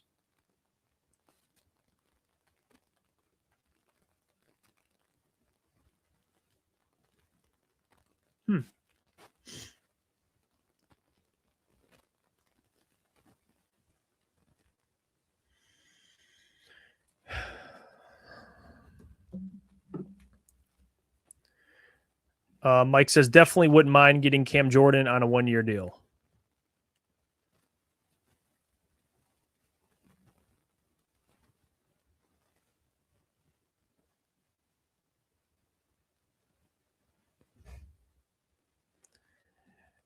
Bestovian says this is just as frustrating as the trade deadline. Yeah, well, here we are again. Trade deadline was definitely frustrating. I would say the most frustrating trade deadline was 2023. Now looking back, hindsight, they made an NFC Championship run, and they didn't get anything out. All they got was DPJ. Right? Or I don't think they did anything. Maybe they got DPJ that year. I can't remember. But that one was the most frustrating. Oh, that was frustrating. Freaking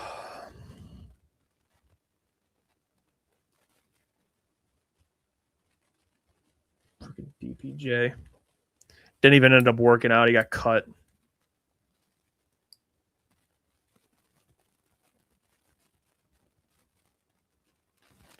What a time. Bada bing, bada boom. Bada bing, bada booming.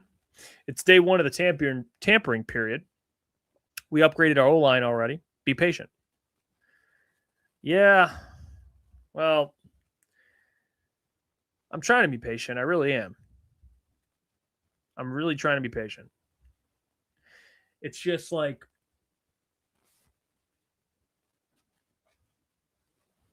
people. Oh, I just got a notification. NBA cancels Magic City night in Atlanta.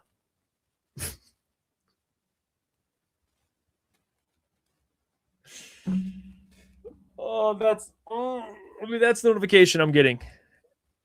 The NBA cancels Magic City night in Atlanta. Really? Dr. Derivative says the corpse of Cam Jordan wouldn't be bad. I mean, if a corpse gets 10.5 sacks, I'm cool. I ain't a bad corpse. You're still got a heartbeat. What is Bosa projected to make? I'll tell you right now.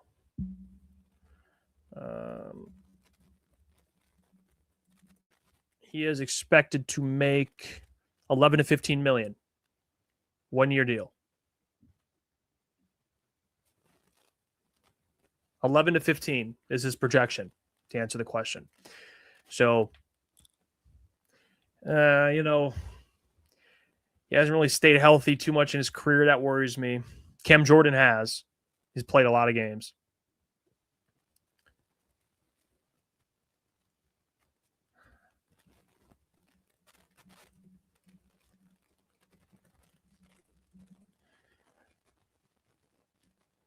Jordan from Michigan says, how much is Trevon Diggs expected to make? He's probably a 1-year prove-it deal as well. It says here about 7 to 10 million, 1-year deal, which honestly at this point probably makes sense. He's not in a position to be asking for money. And he gets cooked a lot. He had a lot of interceptions in his career, well, in 1 year, but he gets cooked often. So, I mean, it would probably be a 1-year deal. I don't know. Packers didn't even bring him back. They picked him up and just didn't even bring him back. That was kind of a crazy start of career for Trevon Diggs. from having like 11 interceptions in 1 year. He had 11 interceptions in year 2, and he just completely fell off. Completely fell off.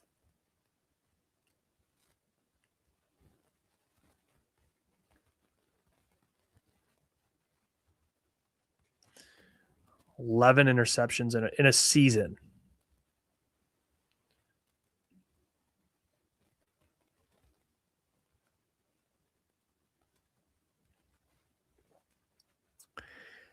Yeah, Diggs does kind of blow, man. Jordan says maybe he's humbled now, eh? I mean, I would hope so. But yeah, he's got some. I don't know if the Lions maybe are big fans of his, like off the field, maybe personality. He's got some off the field issues. I don't know. They probably would pass on him. Marshawn Lattimore. I mean, Dan, I think has experience coaching with him. But he's washed, dude, and he has off the field issues too. Yeah, Dan has experience with him, but that was when in his prime. He hasn't done anything the last couple of years. He hasn't done anything since 2021. So I think I'm good on Marshawn Lattimore. Like I'm straight.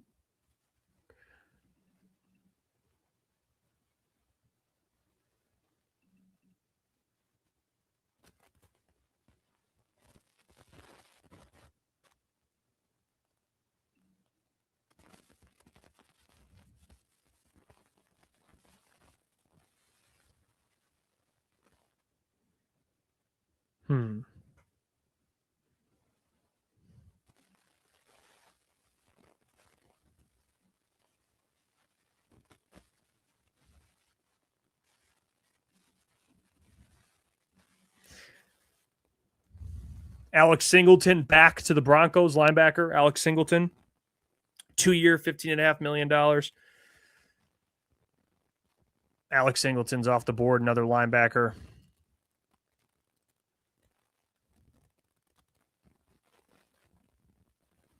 You guys want to see some Cade Mays tape? Watch this. Jeremy Reisman just put this out. Presented without comment.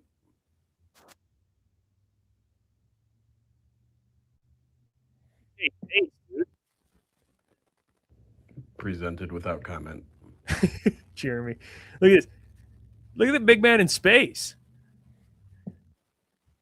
All right. I mean, look at this guy. Cade Mays versus Kenny All Clark. right, now he's starting to feel it. Here's him against Kenny freaking Clark.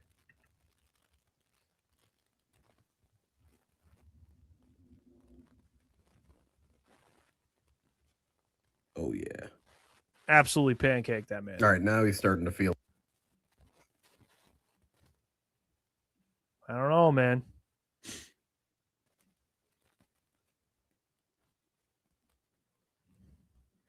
Cade Mays. Let's see.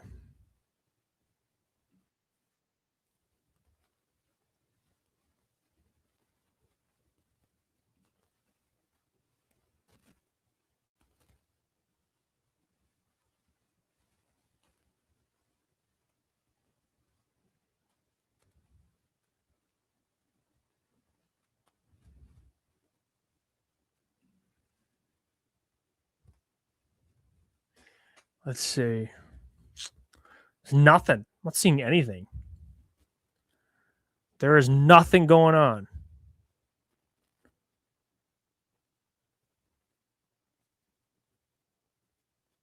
Damn.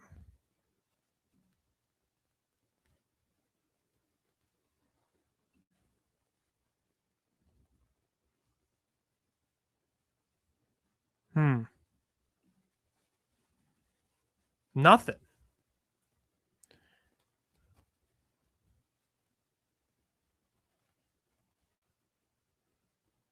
Like, dude,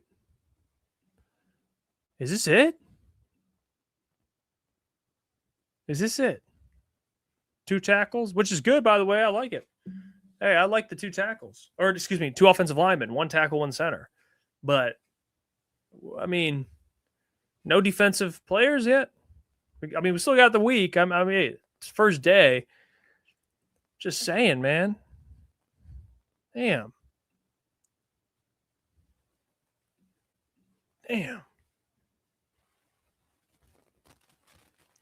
Broncos releasing Greenlaw. Dre Greenlaw. Dude, Dre Greenlaw, I'm sorry, dude. I love Dre Greenlaw. He's cooked. He played in 8 games last year. But he had 43 tackles in that time. I mean, he's a beast, dude. He really is. He's just so hurt. Maybe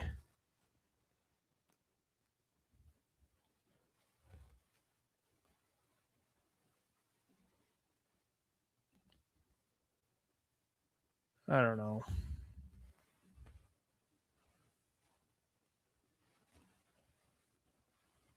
I mean, Dre Greenlaw, he's not a bad linebacker by any means.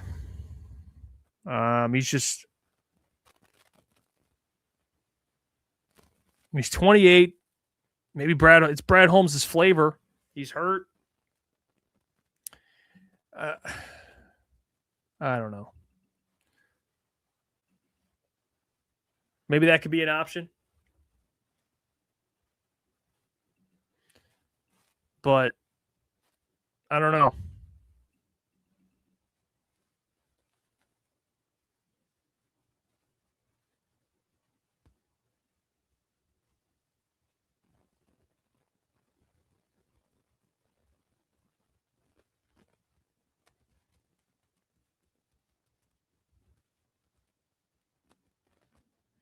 Yep.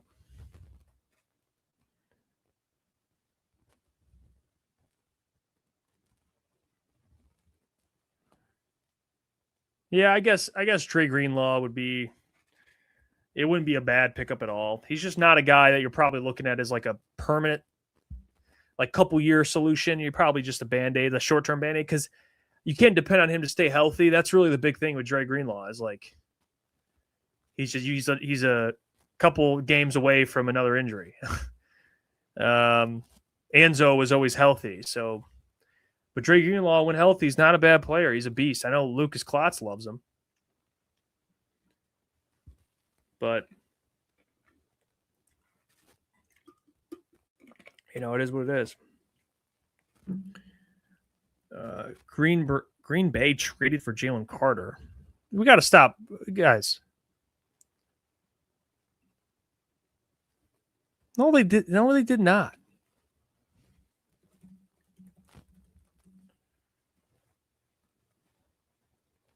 Oh. No, they didn't.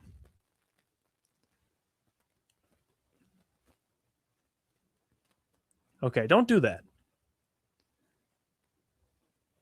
I'm going to shit my pants.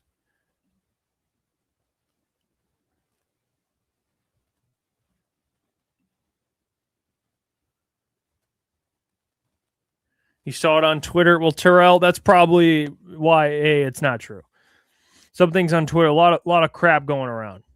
So no, Jalen Carter is not. He is not with the Green Bay Packers.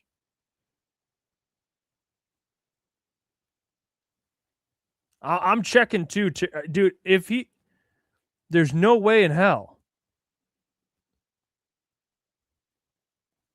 No.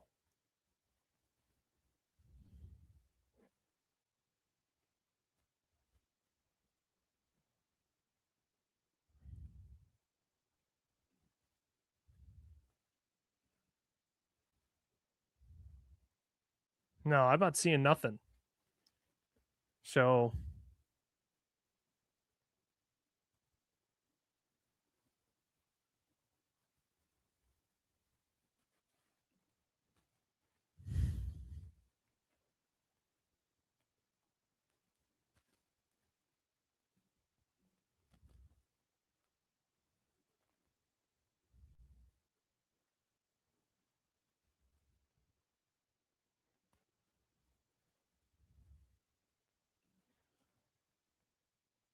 I would crap if Jalen Carter was traded to the freaking Packers after they got Micah Parsons. That would be a.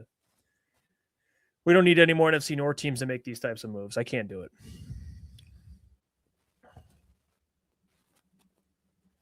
I can't do it.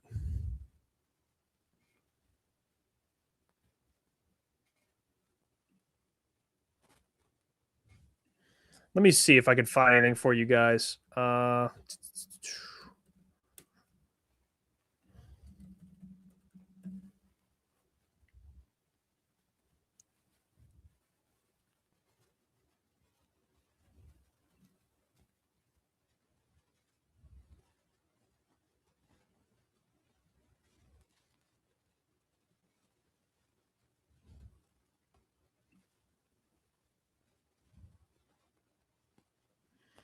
Yeah, I'm not seeing anything else, guys. I'm not.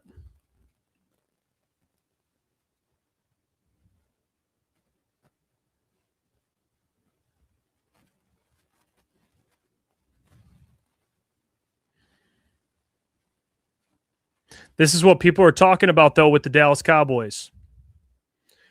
Let me show you guys this tweet. The Dallas Cowboys are in the market for a linebacker as well. And this is what this tweet reads. Cowboys insider Bobby Beld on 105.3 The Fan talking about Dallas addressing the linebacker need in free agency. That's the position right now that I think they're actively working on, like this moment. I think they are definitely are scanning a couple different free agent options. I think they're on the phone with working potential trade options with linebackers. I think that it's open for possibility they could go to the trade route or free agency route, but I definitely think that they are going to find a linebacker, a starting quality to be within this defense. They want to come away with this one with one of the better linebackers available if they can. I think whatever linebacker they acquire, everyone will know the name. And then there's Nakobe Dean, and then Jane Slater says, cosign, keep an eye here. So maybe Nakobe Dean could be a guy they go after. I hope not. Nakobe Dean would be a good option for the Lions. He really would. Let me see something about Nakobe Dean. He's 25 years old. He's a good blitzer, good run defender. He's not a terrible cover guy. But Dre Greenlaw, people mention it's just like Dre Greenlaw, man, just can't stay healthy. That's what worries me, to be honest. Appreciate you guys watching. Everyone watching, hit the like button on the stream. Pushes it out in the algorithm a lot. If you are watching live and you support the channel, again, I appreciate it. Make sure you're subscribed so you can comment in the chat. We're trying to get to 17,000 subscribers, and we are trying to get to. We're trying to get there. So supporting the channel gets us there, and we are on currently a count for 20 super chats on the stream, and so far, I believe we are at 4.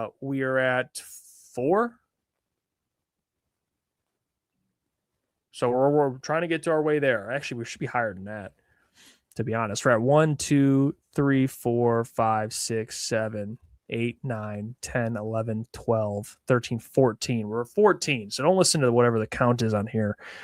We're 14 away, or 14 in, 6 away from our goal. So appreciate all of you guys, man. The super chats, the likes, the comments, the subscribers. Thank you.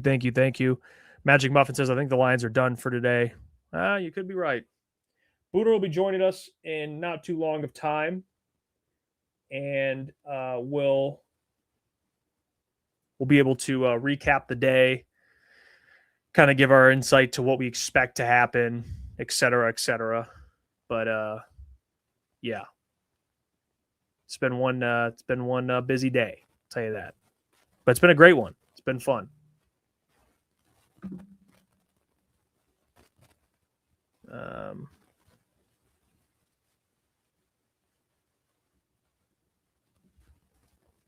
Terry Perry says, Jay Jeff, how are you doing today? I'm doing good. I appreciate you, Terry Perry. I appreciate you.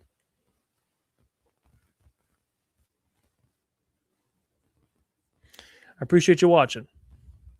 Keys to Wisdom, Larry Borom is definitely not up to Decker's level. No, he's not, but he's not going to play that role, I don't think. He's not playing. He's a right tackle. He's had right tackle experience, but you're looking for more. He's more of a swing tackle. Think of him as more Dan Skipper's replacement right now. Shift Gut says, Jets got Animata. Is this true? Good defensive tackle. Not bad signing for them.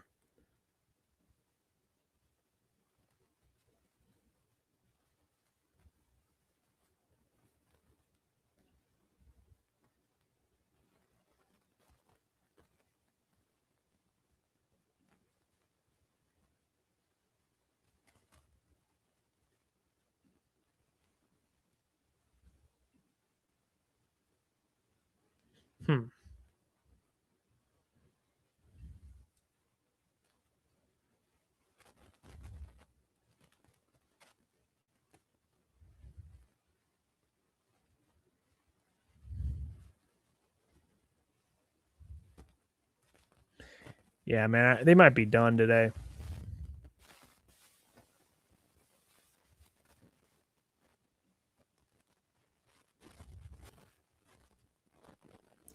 They might be done today, guys.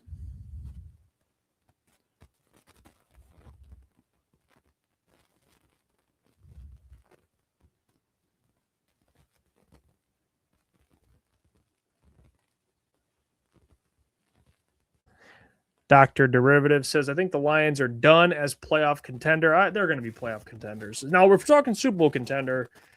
It's a different conversation. I don't know.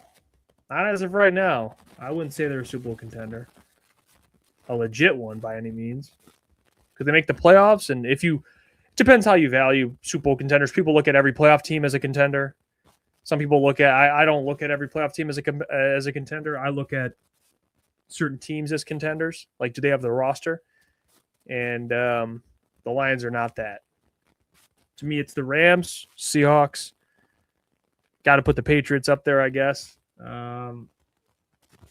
Bills. I think the Ravens are back in there. I'm missing teams.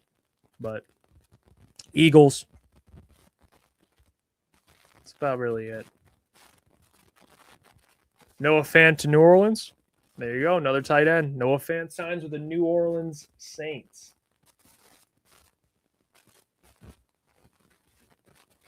So,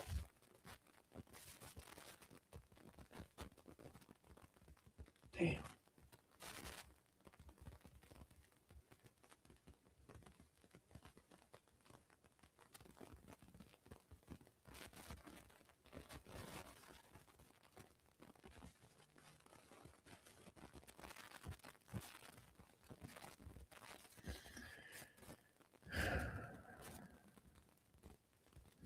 See, Rich says, if I was Brad Holmes, I would double dip. I'd double dip for edge rushers in the draft, like Danny did his son at 50 and Max Llewellyn in the 5th round. Yeah, you could do that too.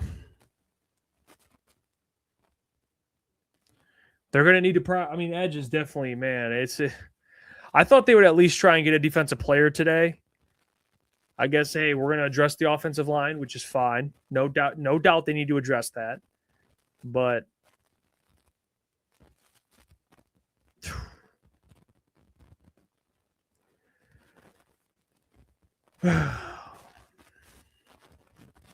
Bestovian says, guess we can be happy Crosby didn't get traded to Chicago or Dallas. Yes, I am at least trying to look at the positive of that.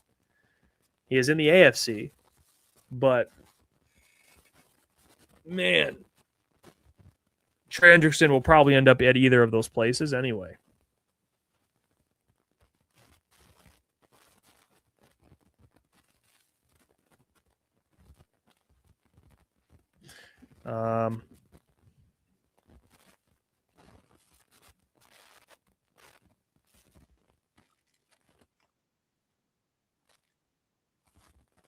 Let me fix the microphone real quick.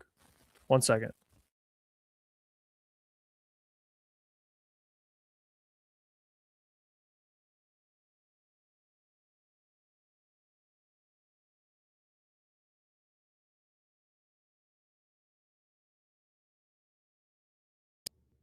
All right, how does it sound?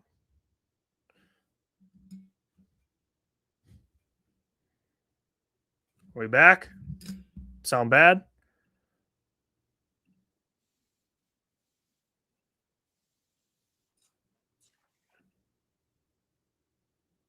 All right.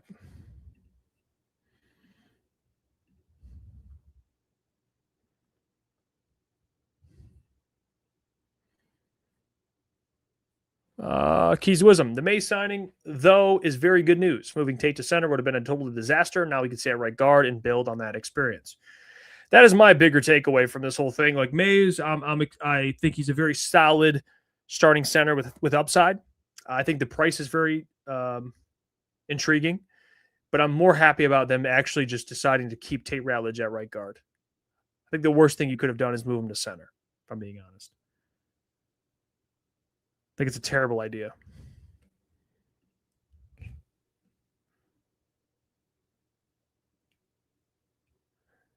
And if you're looking at other centers in free agency, Gumby is right. Besides Tyler Linderbaum, and Cade Mays was the best available center, and you got him. I'm not saying he's one of the best in the league, but he was the best available. So, got to give him credit for that. You have to.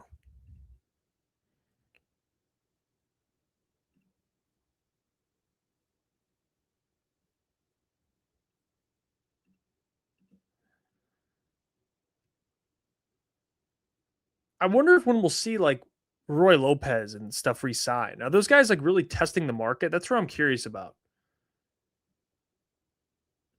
Like when will you see some of those guys re-sign with the team? You know what I mean? I wonder when those guys just because if they want to come back and you want to bring them back, it shouldn't take that long. I mean,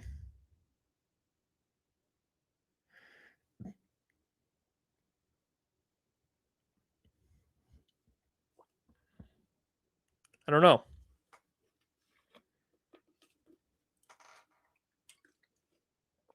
RC Van says, "Do you think Mays is better than the center the Bears got?" I do. Garrett Bradbury. I do think he's better.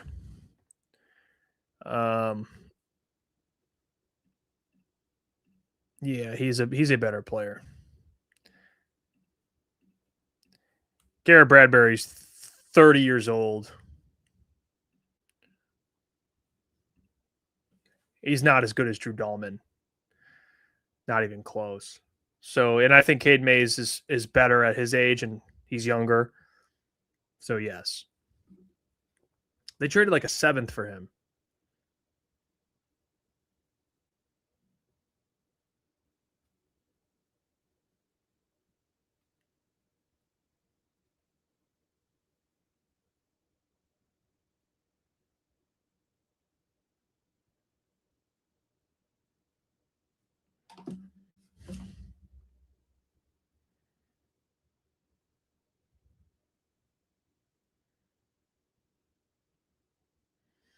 Terry says maybe there's a deal for Lopez after they are done redoing contracts. Well, they could agree to it today and then restructure it after, you know?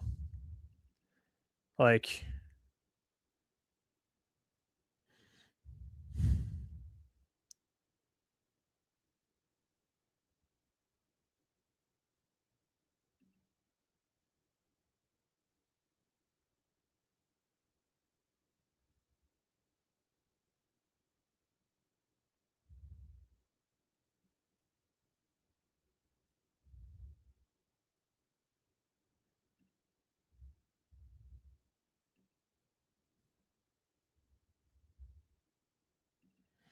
let me see if I can find some for you guys here.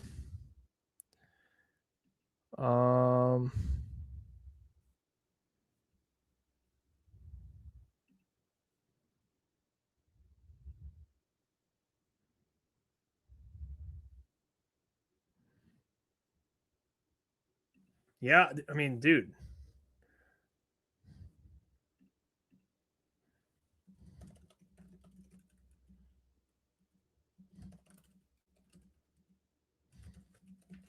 Hold on one second, guys.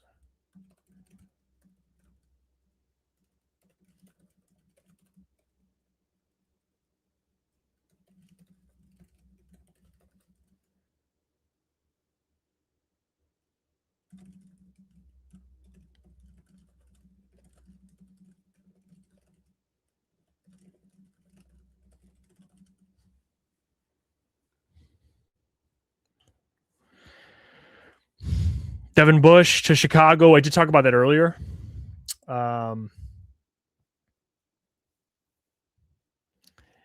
It's a good signing by Chicago. They replaced Tremaine Edmonds with them. I mean,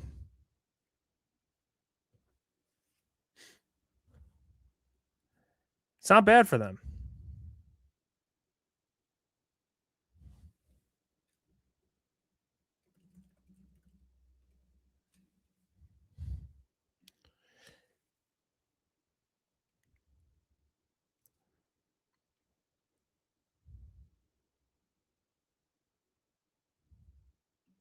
Dr. Detroit, why doesn't anybody want to come here all of a sudden, but they sure like the Chicago as a destination? Well, Chicago, they're they're coming off a playoff run. They have more money to spend. Vibes are good over there. It's just how it goes.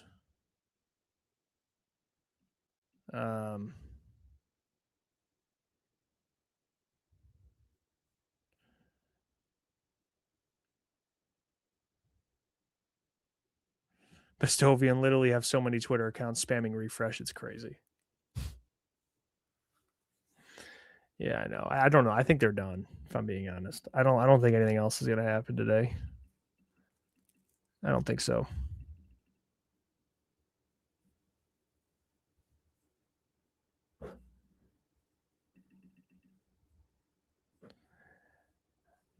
I hope they're not, but I don't think so.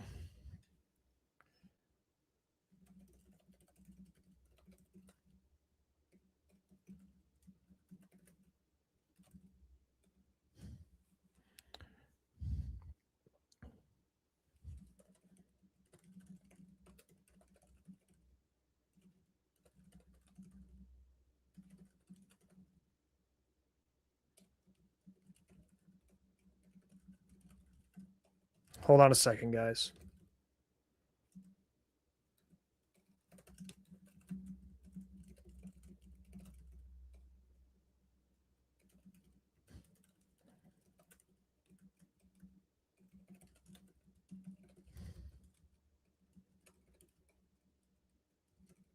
All right.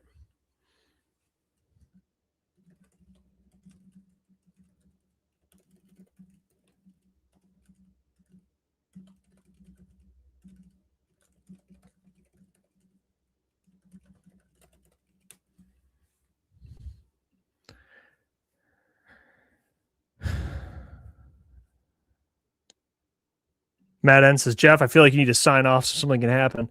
Maybe I'm the bad luck, dude. I mean, seriously. We had so much momentum earlier. And now nothing's happening. I do see people talking about Dre Greenlaw.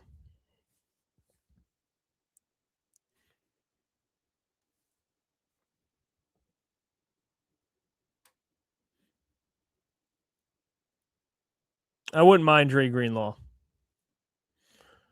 I think I'm open to Dre Greenlaw. I really am.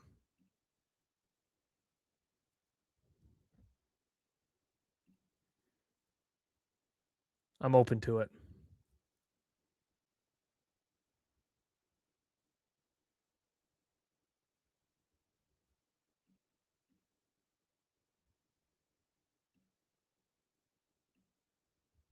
I think he's right up Brad's alley. I agree.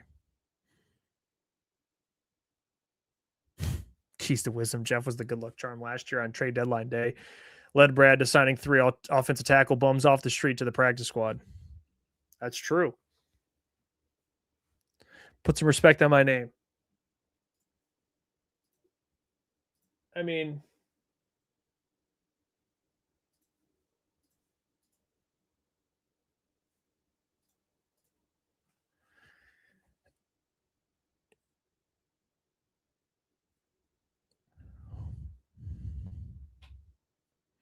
we're gonna get Booner on so we can share his thoughts.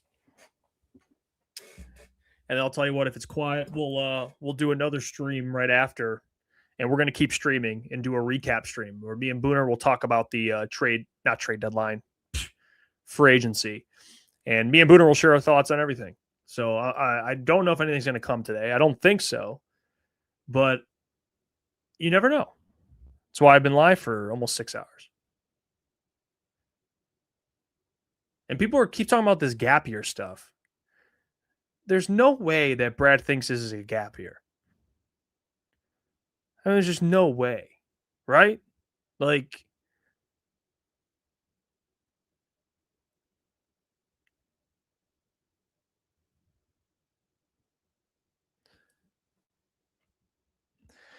James says, I just listened to last week's Lions Collective, and the consensus on the show was that the center position was likely the only multi-year free agent the team would sign. That's playing out. Yeah. Well, it is the smart approach. You need to lock up a center. We know how much Jared and the offense and how they feel about veteran centers. So yeah, those guys are always spot on, man. Shout out to them. Lions Collective every single Wednesday. This week it'll be Thursday at 6 p.m.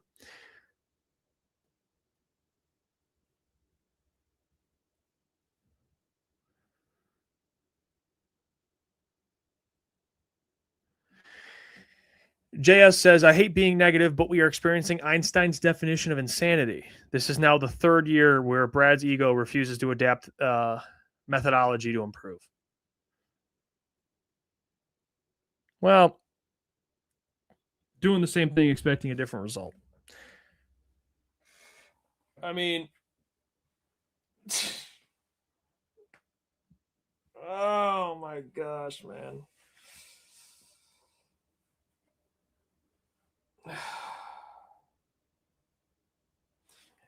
It's crazy. Nakobe Dean to the Raiders. Come on, dude. Nakobe Dean.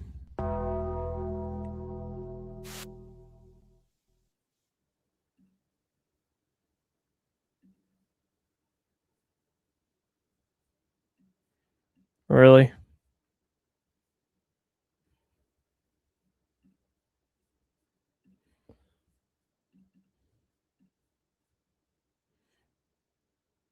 Nakobe Dean to the Raiders.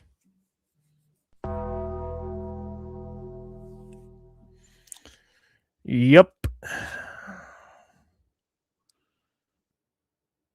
There you go.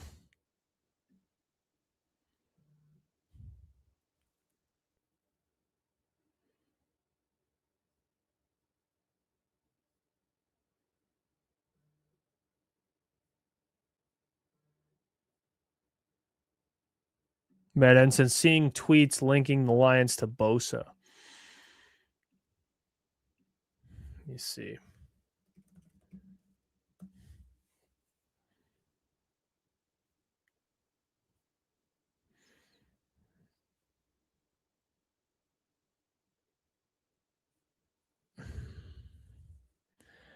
I don't know. NFL Network talked about him as a free agent too at some point.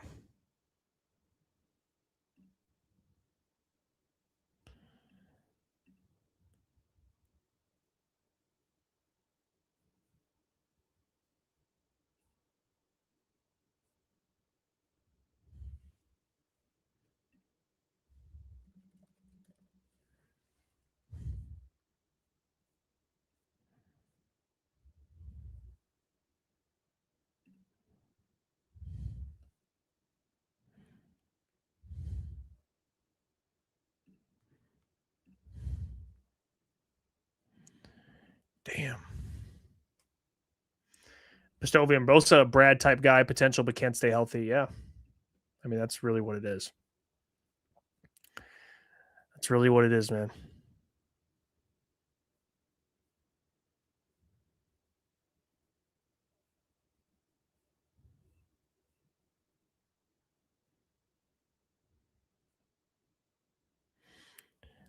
Raiders got Quay Walker.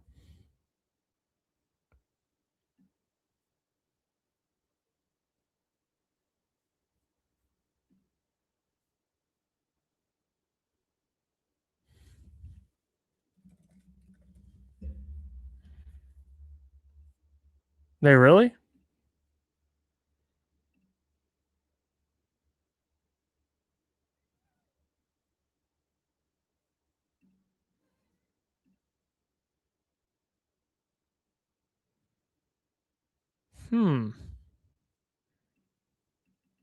I think you're right.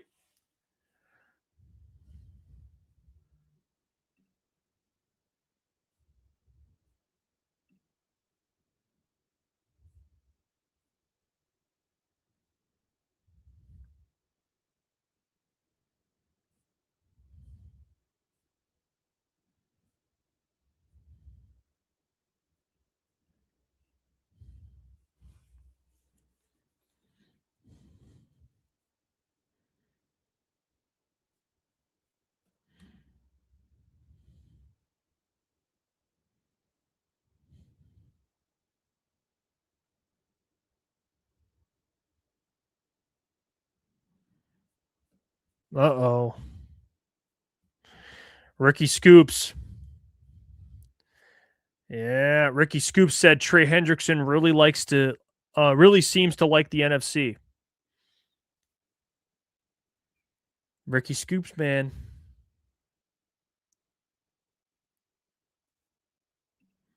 Ricky Scoops is talking Trey Hendrickson to the NFC. We trust Ricky Scoops? It could mean the Cowboys and the Bears, but let's just ignore that. Hendrickson seems to really like the UFC, the NFC. There you go. Let's see what he's talking about, Ricky Scoops. He said Njoku, Broncos have a strong interest in Njoku.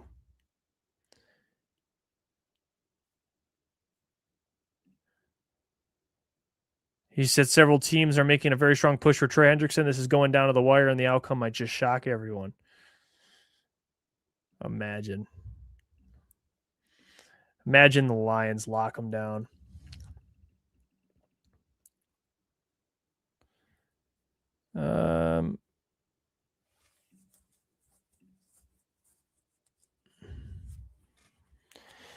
Trey also said that Ricky Scoops also said Trey Hendrickson would join the Cowboys. So I don't know if maybe he's changing it now to the NFC, but the Cowboys would make a lot of sense for him. Now they did get Rashawn Gary, so I don't know how much that makes sense now.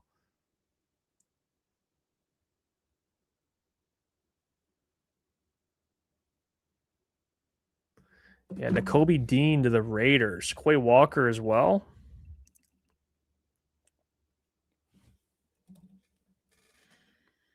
Man, oh man. Raiders aren't playing any games, man. I've been talking about the Raiders. It's in the NFL, man. You could turn it around pretty quickly. All right. Raiders can be 500 this year or above, contend for the playoffs.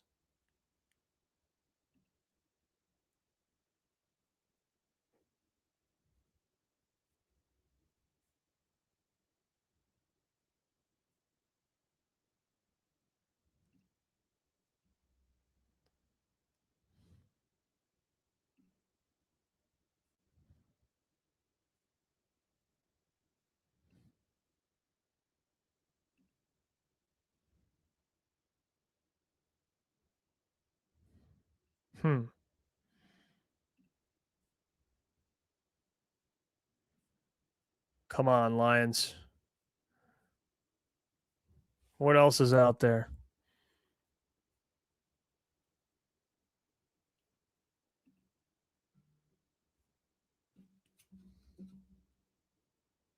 Yeah, Quay Walker gets a 3-year, $40.5 million deal.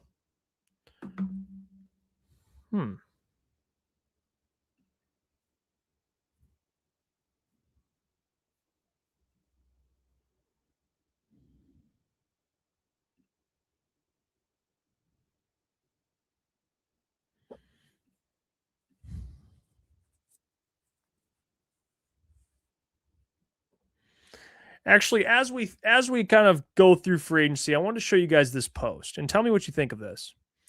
This was tweeted out by Joe Chapp, JC Sports Detroit, and he put out, as tampering opens Monday, I'm honestly perplexed by the amount of hate Brad Holmes gets for one down year.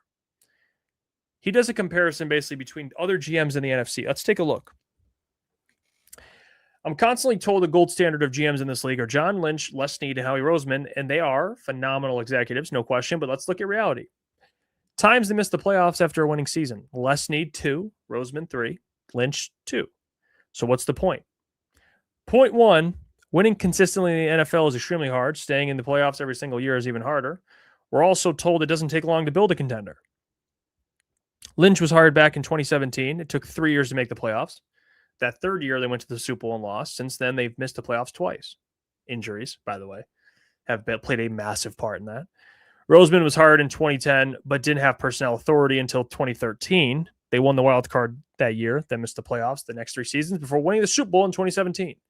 He's missed the playoffs 4 times total, even with 2 Super Bowl wins. Oh, even with 2 Super Bowl wins, by the way. It's a subtle little 2 Super Bowl wins. Snead was hired in 2012 when the franchise was still in St. Louis. They have 5 straight losing seasons, including their first year in Los Angeles. Their first playoff appearance was 2017, and they've missed the playoffs twice while winning 1 Super Bowl. Okay, while winning 1 Super Bowl.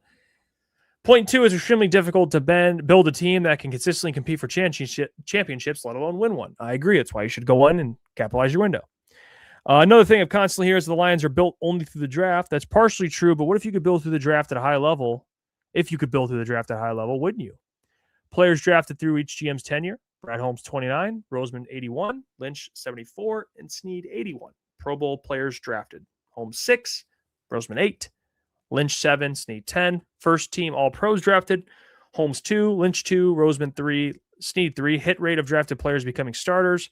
Holmes, 49%, Roseman, 39%, Lynch, 39%, Snead, 38%. Average starters produced per draft class. Eagles, 3.2, 49ers, 3.2, Lions, 2.8. Borderline elite with far fewer picks.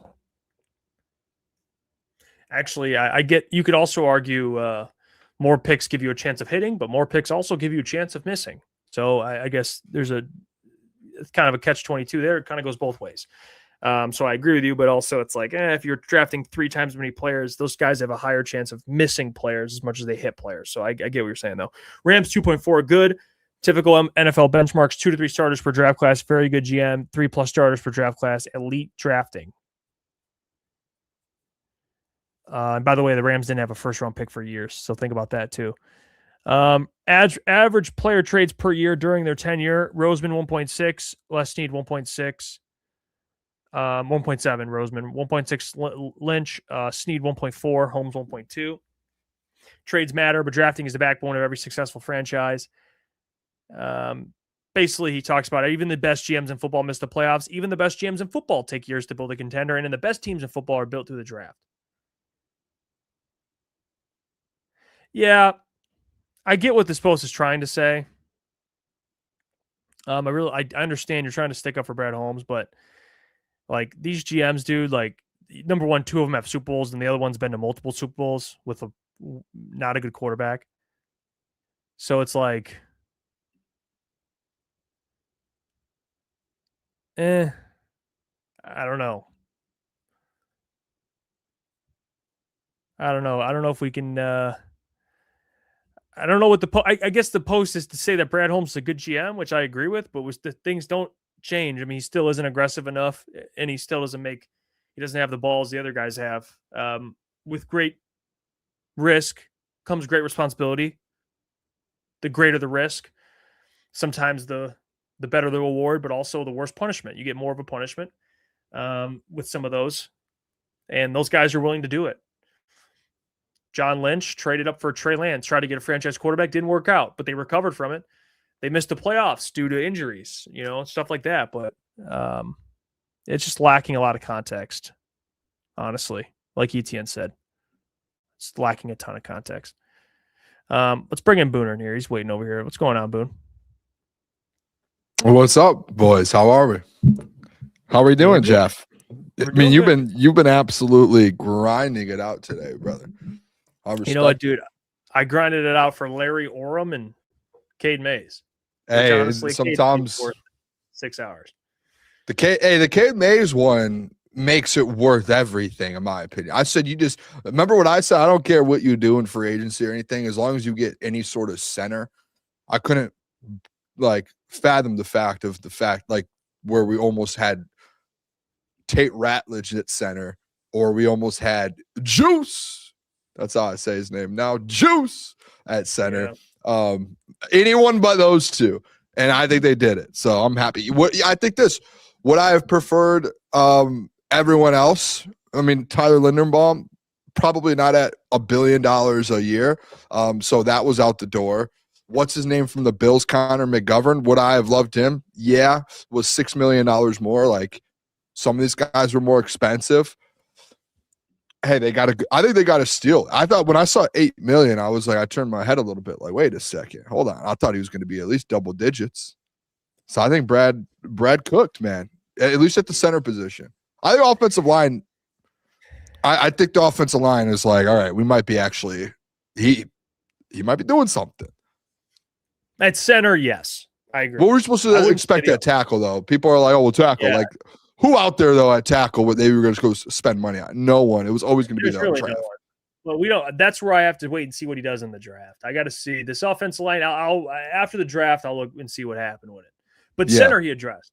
That was, I think, free agency. The only issue that we needed to address free agency when it comes to the O-line was center. I think everything else is fine. It's just center was like the number one. Like you got to attack that center position, which he did, and I'm happy he did.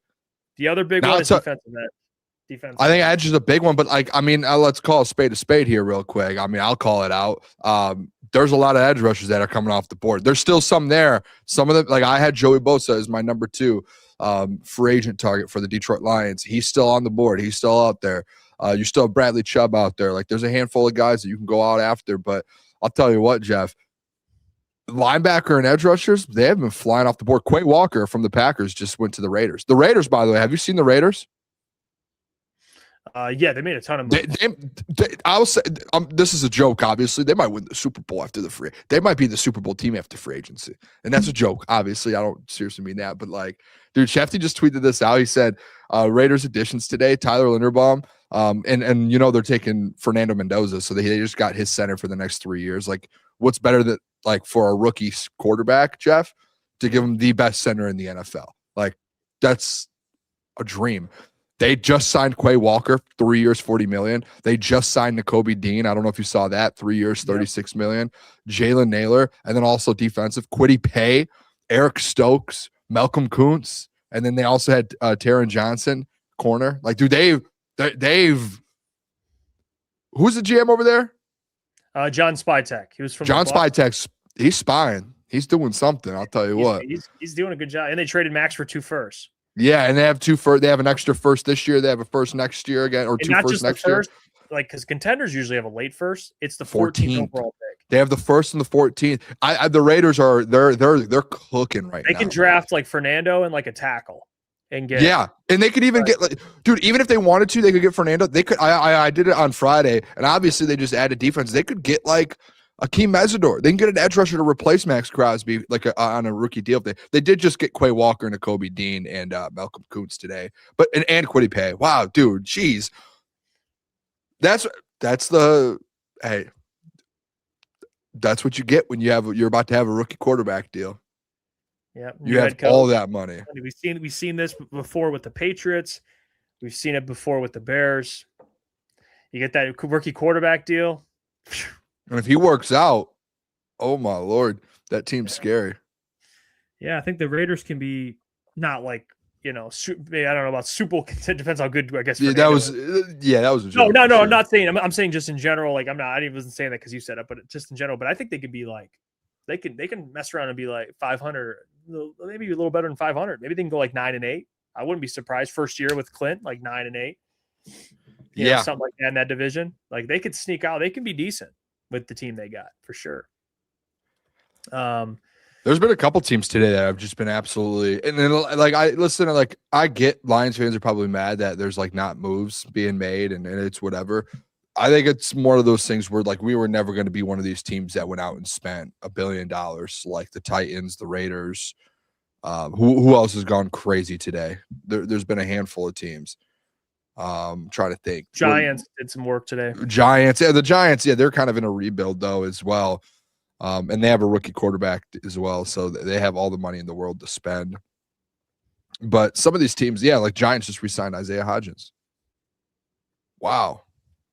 Hey, where did Jalen Phillips went to the Panthers? That's what it was. He got paid, by the way, $30 million a year. That's no, you can't. Like Brad could have never done that. No. Honestly, I just don't know so far of the deals that have been made. Like, are there any that Brad could have really done? I don't know. Maybe one of these linebackers. That's the only one that I'm really like looking at. Like Devin Quay Bush, Walker, Devin Bush, yeah. And that was at like. See, the problem with that is they're obviously trying to get cheaper at linebacker. Like, Jack's about to make what $20 million a year, so they obviously are trying to get cheaper. They didn't get Anzo at 10 or 8.5. So like Devin Bush, I wonder, this is going to sound so bad.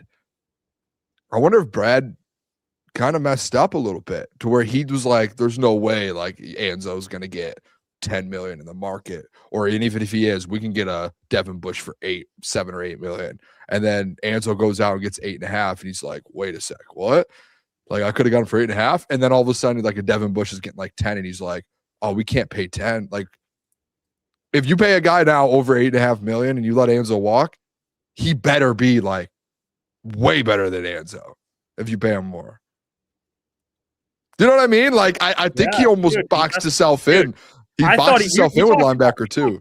Anzo getting like double digit, like 12. Yeah, I thought it was like 10 or 11 million. Yeah, we would have been happy. We said if it's 10, whatever, we take it and you figure it out. If you do keep him, 8.5.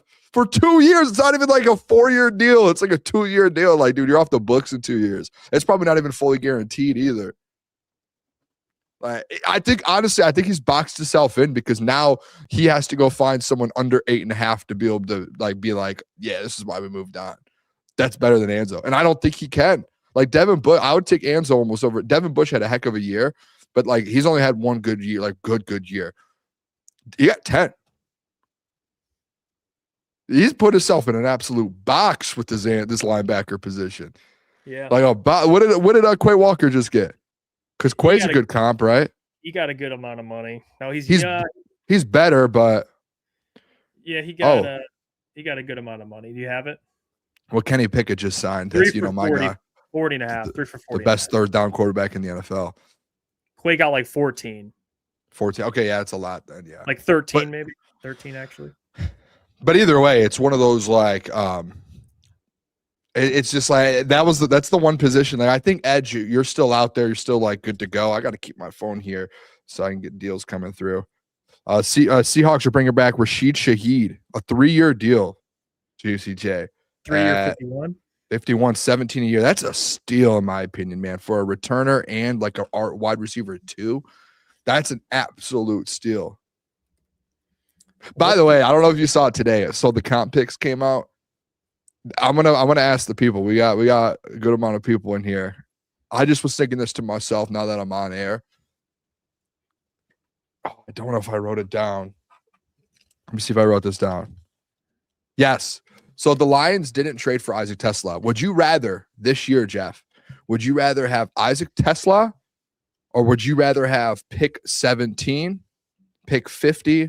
And then these are the Isaac Tesla ones that you lost. Pick 81, pick 100, and then obviously they pick 118, 128. But you essentially have 5 picks. If you don't trade Tesla, you have 5 picks inside the top 130.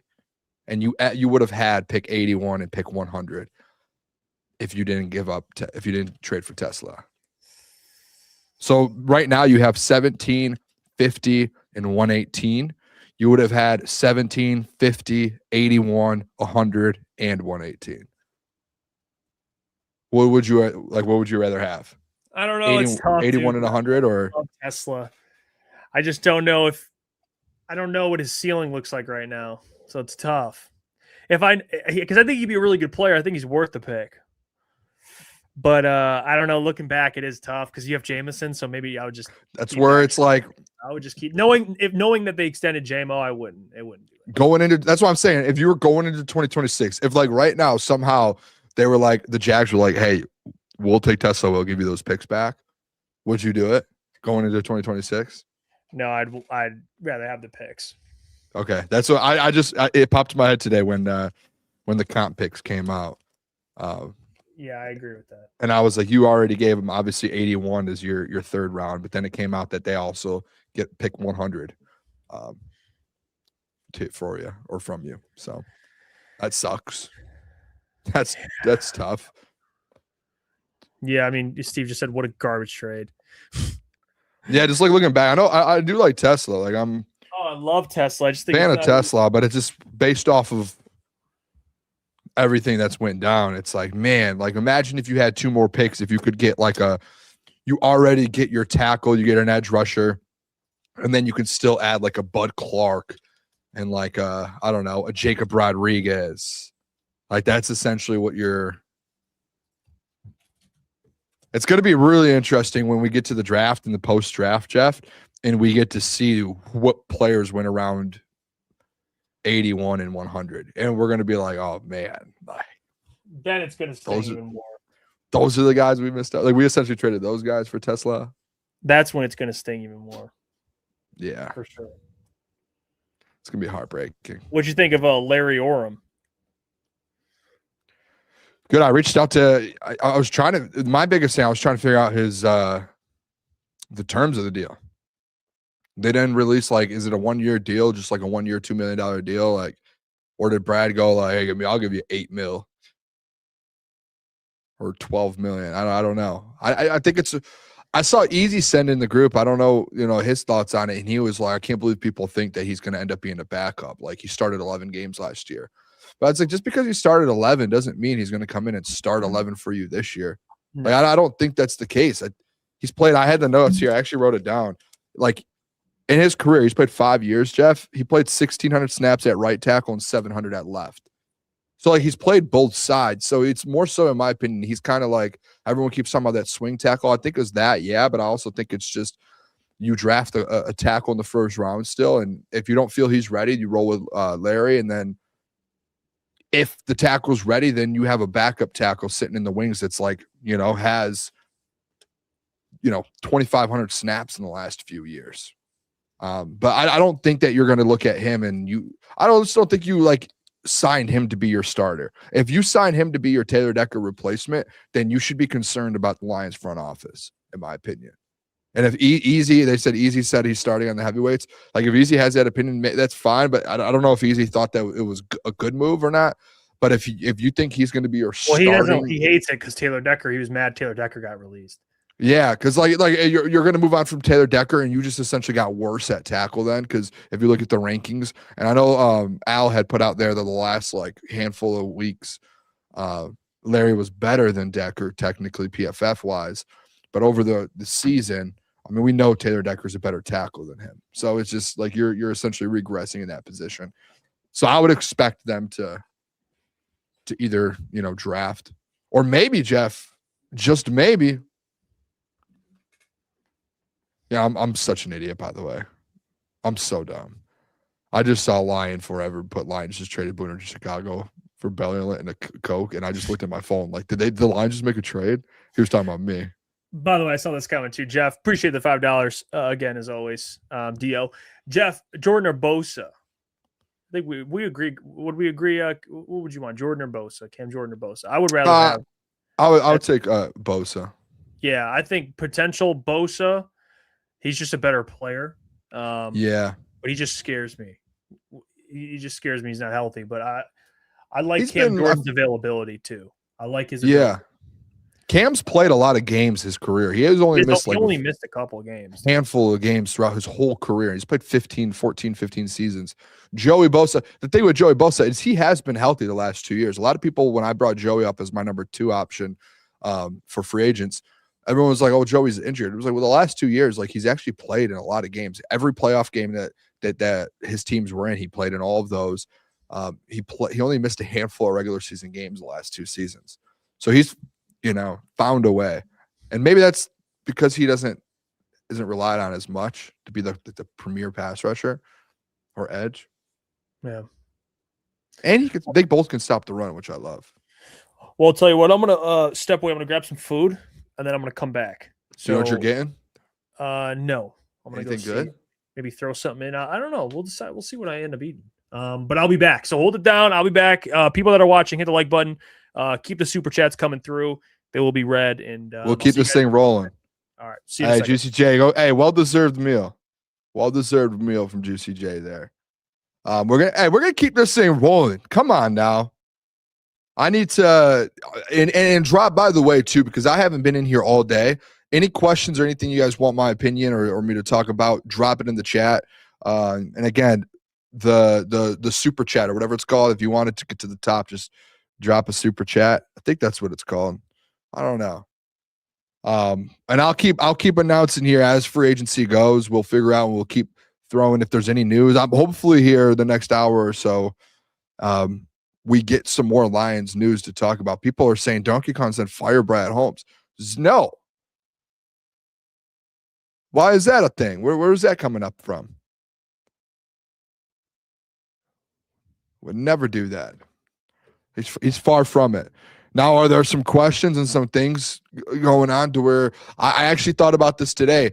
It's just he can't be that active in free agency because he's paid so many of his guys and he has to pay more. And I think you have a good core roster, but again, there are some of these players where you could argue like, hey, you didn't need to sign them. You could have maybe gone out in free agency and found a guy either better or on a cheaper deal that can produce the same amount.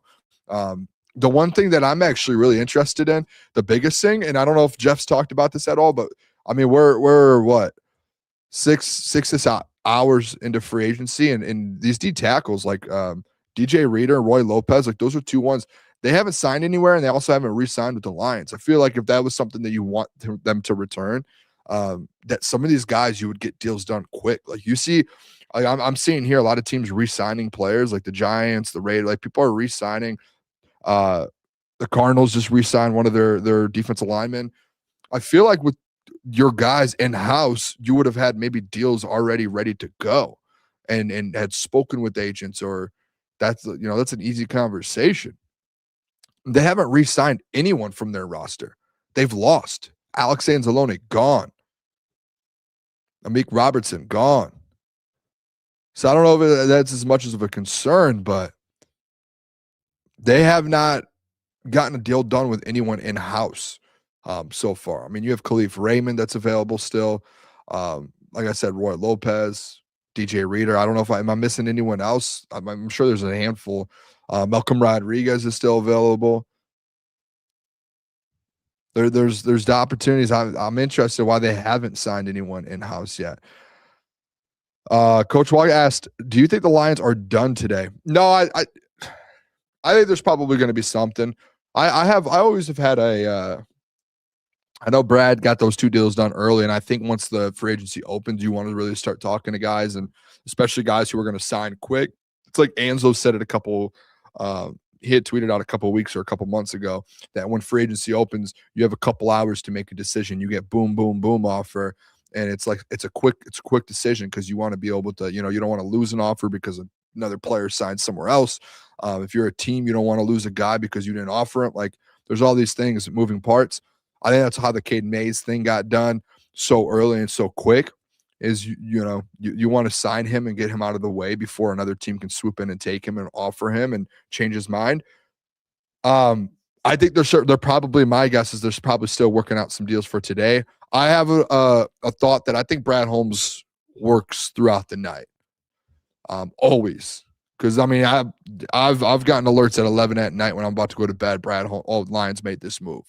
They've signed this player. I'm driving home from work at 8:00 one night. Boom. Dan Skipper's re-signing with the Lions a couple years ago. I got to pull into an Arby's and make a graphic and tweet it out. Like, I think he still works it throughout the whole day. I don't think it's like a 6:00 go home thing. I think at this point, this is, you got to understand, this is Brad Holmes' game day this whole week. You know, the Lions play football 17 games from September to January. Brad Holmes, his game days are free agency, the start Monday through Wednesday, essentially the kind of first 2 or 3 days of it, and the NFL draft, and obviously the trade deadline. Like, those are his, in my opinion, those are his game days. He should be at the office until 1 a.m. tonight, working. Let's see. I had a couple other questions and I might have missed them. I apologize. All right, here.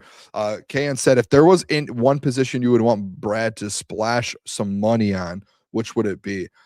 So this is the issue. I would say Taylor Decker's replacement. I don't think there's any tackles available that's like eye-popping where you're like, oh, he can replace Taylor Decker. At least right now, I think next year's offensive tackle class is a little better. Maybe edge rusher.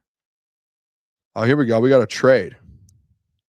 Oh, never mind. We don't. I apologize. It was the Rashid Shaheed one. Adam Schefter. Don't confuse us like that. Come on. I think edge rusher, though, would probably be the one. Either that or linebacker. And when you say splash at linebacker, obviously you're going to pay Jack Campbell 20 million, 17 to 20 million. It's more so just with that. It's like, hey, go get another linebacker, 10 to 12 million. That's why I thought Anzo was going to somehow be back.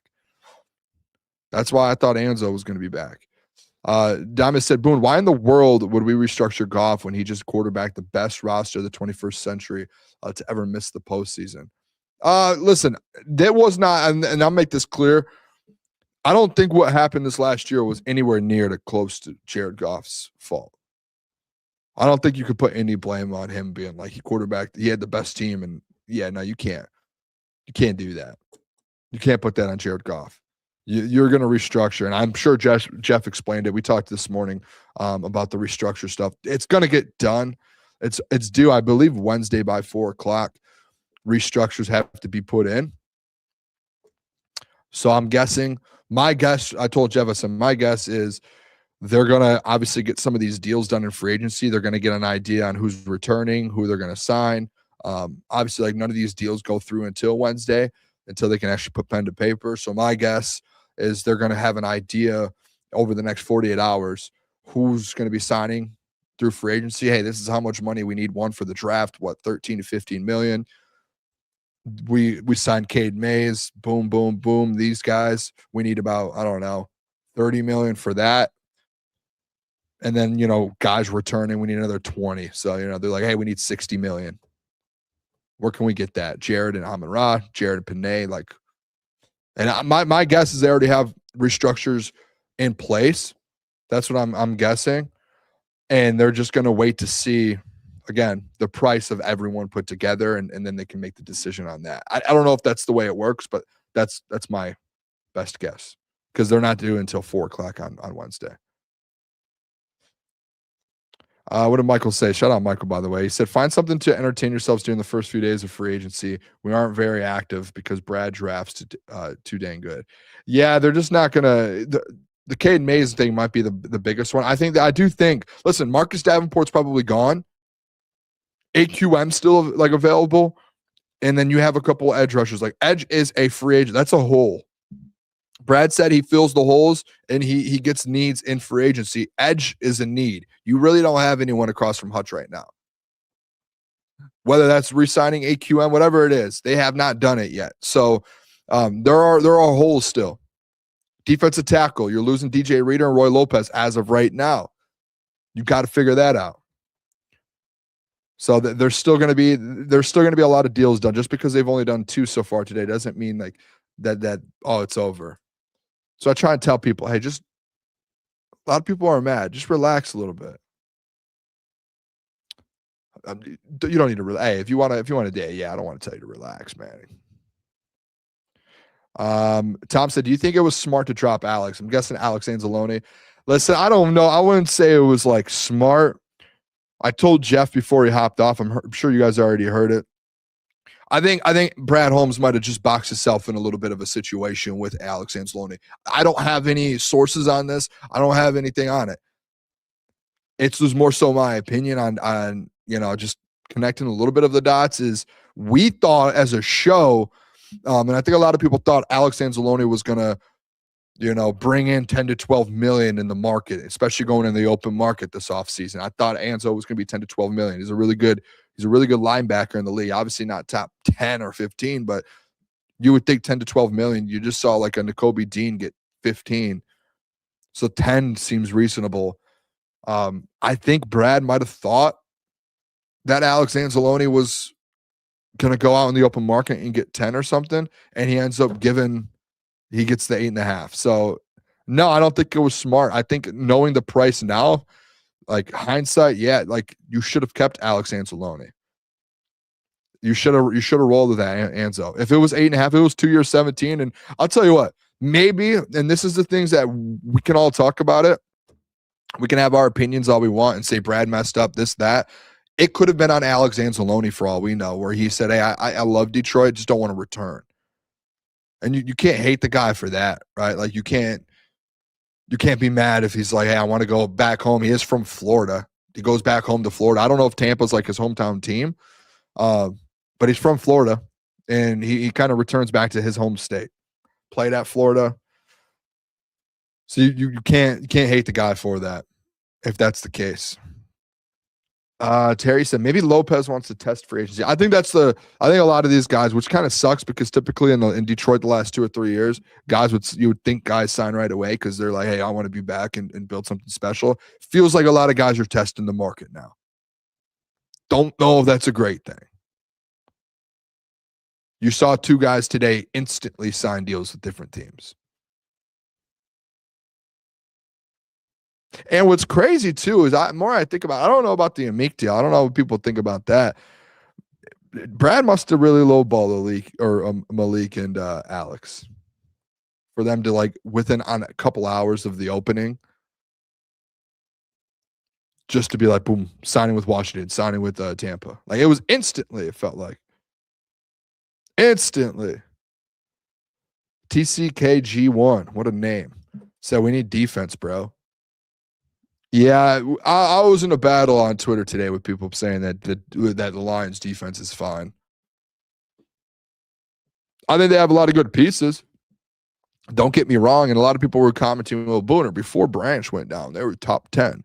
Like I think I was making that argument to Jeff earlier in the year. But when you really break it down long term and like look at it, it's like, dude, you have 2 safeties right now. You don't know what the injury thing is. You don't know about Kirby's knee. Don't know about Brian Branch's Achilles. I would have to guess most of you aren't too confident in both of our corners. You right now don't have a nickel because Amik just signed somewhere else. That was your starting nickel. Now you don't have your linebacker too, and your best linebacker in coverage. He's gone. You currently don't have a second edge. And your defensive tackles, one of your top 3 defensive tackles is hitting free agency. Technically, by the book, based off of last season, statistically wise, if you want to look at rankings and all of these things, 2 of your top 3 defensive tackles defensively are in the open market right now. Because Roy Lopez and DJ Reed are potentially were your 2 best defensive tackles this year over a Lehman tie league.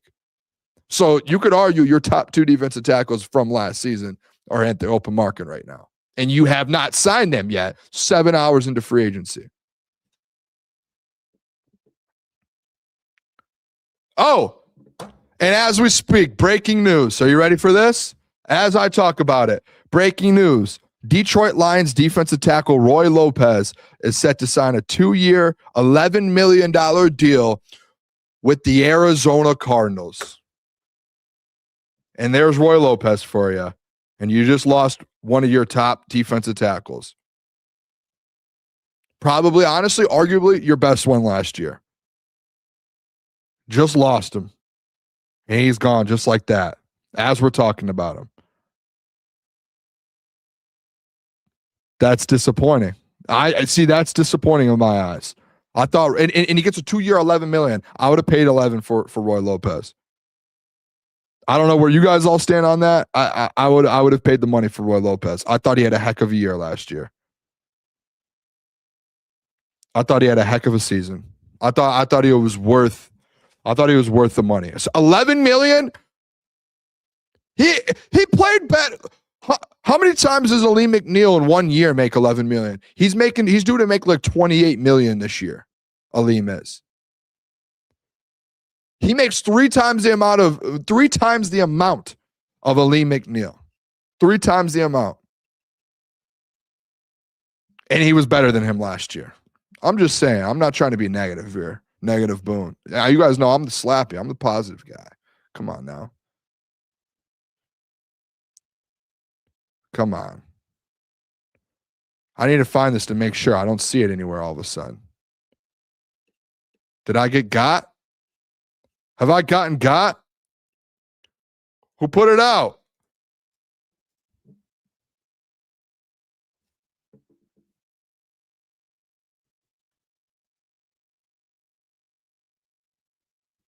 I'm looking for it. Did it get deleted? Someone help me out here. Ian Rappaport put it out. Ian, where are we, man? I got to tweet this out for the people who aren't watching the show right now. Arizona Cardinals are signing former Detroit Lions defensive tackle Roy Lopez to a 2-year, $11.5 million deal.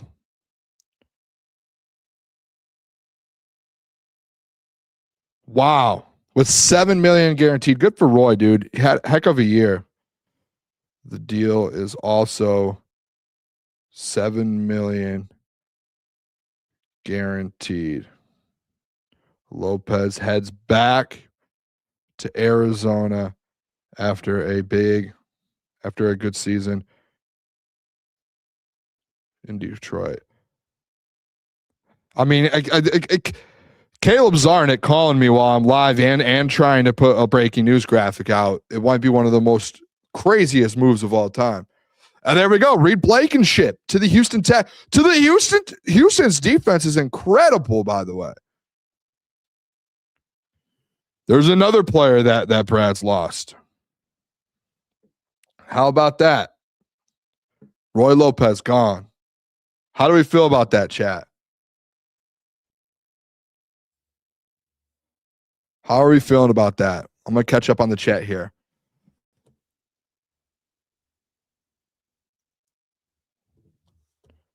Yeah, another safety gone. I actually have a thought process. I don't think Brad even attacks safety in free agency. I think he likes what they have in house, and I think that he's going to roll with Brian and Kirby and Jeff's guy Thomas Harper. Yeah, Reed Blankenship heading to the Texans, 3 years, $25 million essentially. That's a good. The Texans defense, man, is stacked. Absolutely stacked, dude.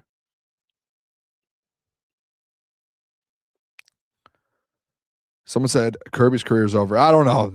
Come on now. Bestovian said the defense is going to be at or near the bottom of the league this year. Listen, I think they have pieces, but you just right now you have so many holes defensively. I don't even think, honestly, my thought process is this. They shouldn't even, outside of tackle in the first round and maybe the backup running back position, they shouldn't even touch the offense going forward.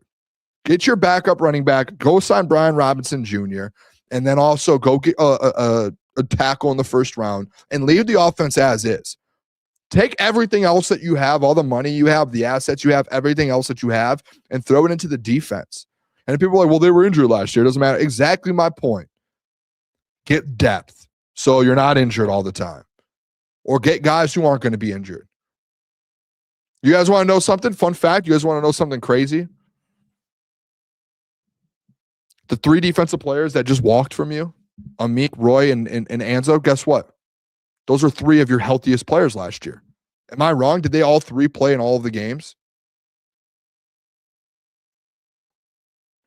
Like we're talking about, well, we weren't healthy. So all the players that contributed to your defense, they're walking right now. and you're leaning on the fact that the guys that are constantly injured and constantly can't play, Kirby Joseph, who has like a knee issue, who no one knows what's going on, an Achilles injury with Brian Branch, Levi O, Josh Pascal, like you're leaning on the guys that haven't been available for you for the last 2 years. Everyone's leaving.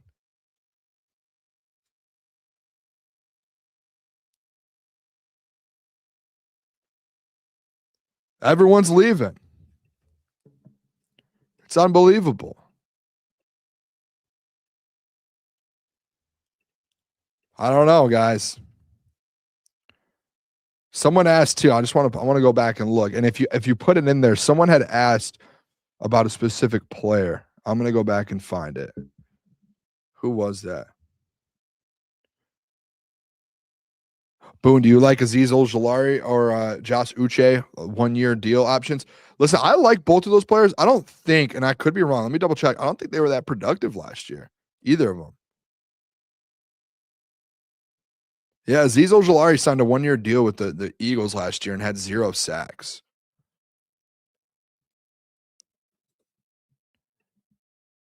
And Josh Uche, yeah, he did the same thing with the Eagles. And that Eagles defense kind of went back a little bit as well. They weren't like the greatest in the world, especially when it comes to like their getting after the quarterback. It's really just their interior. I'm not gonna lie. Lion Forever in there said, not gonna lie, pretty mad about Lopez. I'm right there with Lion Forever. I'm shocked that they let Roy Lopez just walk. They've let 3 defensive players just walk. Just walk. And I'm not talking about just 3 players that were just like, these are role players. No, like legit dudes, man, that were helping you out last year. The only one out of them that like you could argue that maybe, was a Meek. But I still think a Meek was a piece. He was a piece for you.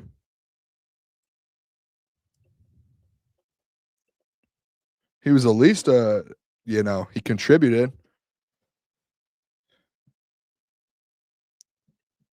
Former Detroit Lions D tackle Roy Lopez is signing a 2-year. You guys are seeing this in action right now. 2-year. What was the price? I gotta check the price again. I can't believe this. I'm in shock, guys. We really lost Roy Lopez, man. We only got to experience Roy Lopez for a year. Am I crazy, by the way? Am I crazy to say that Roy Lopez was our best defensive tackle last year? Oh, another linebacker off the board. Remember, the Lions need another linebacker right now. Linebacker just went off the board. Quincy Williams, 2-year, $17 million deal. Sick, dude. Sick. Isn't that the Anzo price?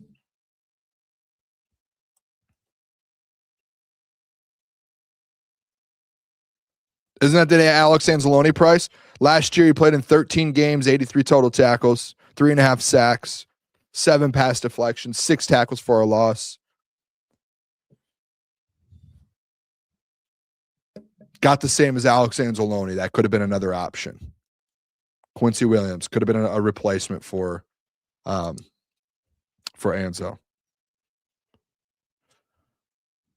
I'll tell you what, my biggest fear, I don't know if you guys get the same thing. My biggest fear is they want to roll with that Kelvin Shepard wants to roll with Derek Barnes as Anzo's spot and maybe move Jack around a little bit. That's my fear.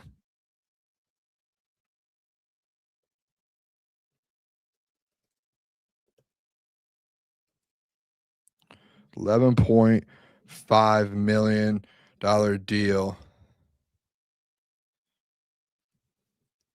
with the Arizona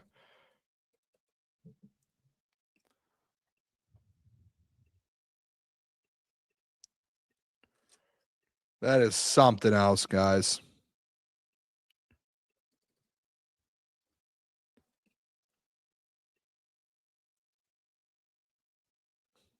I got to get this out. That's disappointing.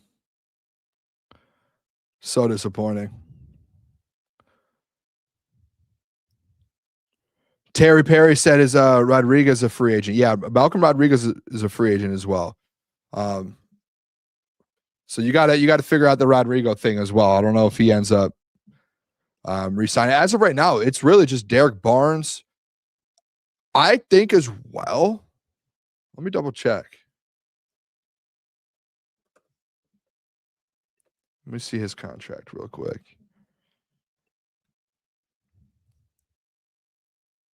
Yeah, Trevor Nowaski's a free agent as well. He's a restricted free agent, but they're gonna have to pay.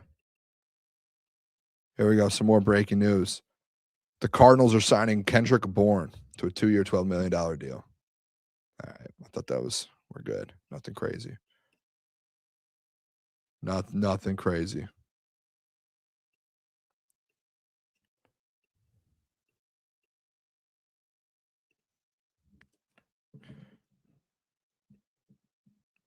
I cannot believe that. I'm in shock.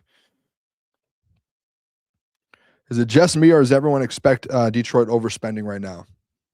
No, I don't think no one expects them to overspend. I don't think that's it at all. They just haven't.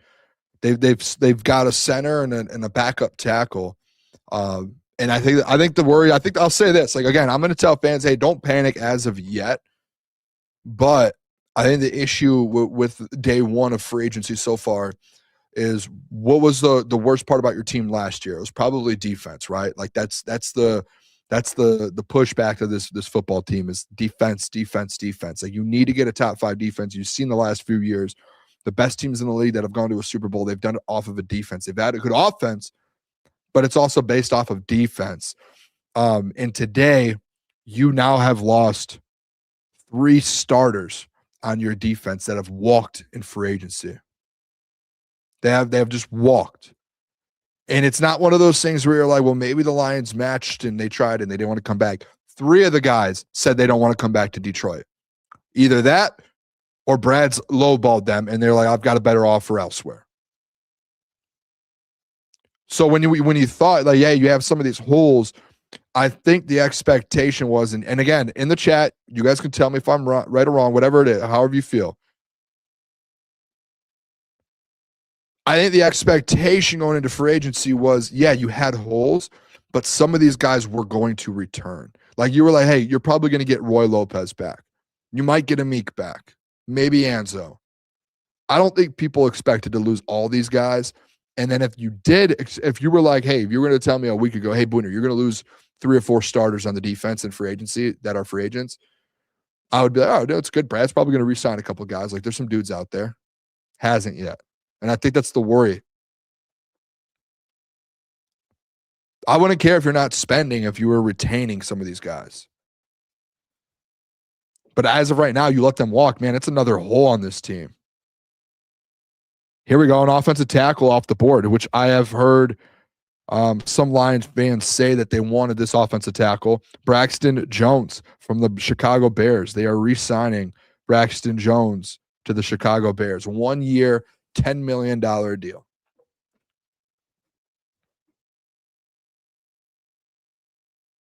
That's the deal. One for 10.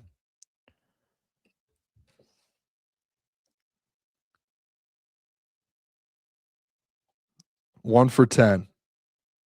Honestly, that's why I get a little interested to see what's his name's deal is. Our guy Larry. I don't know how to pronounce his name, so I'm just going to go with Larry. Larry Borom. I'm interested to know his price. I did reach out to someone to try and figure it out. Have not received anything back.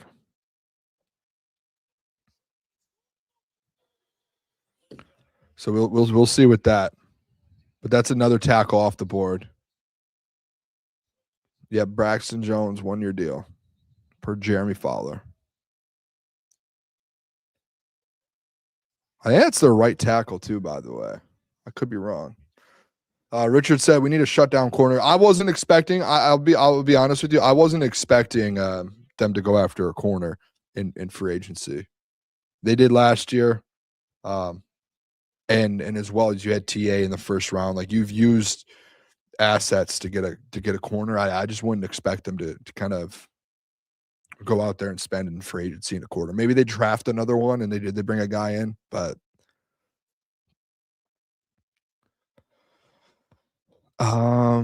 what else do we have here?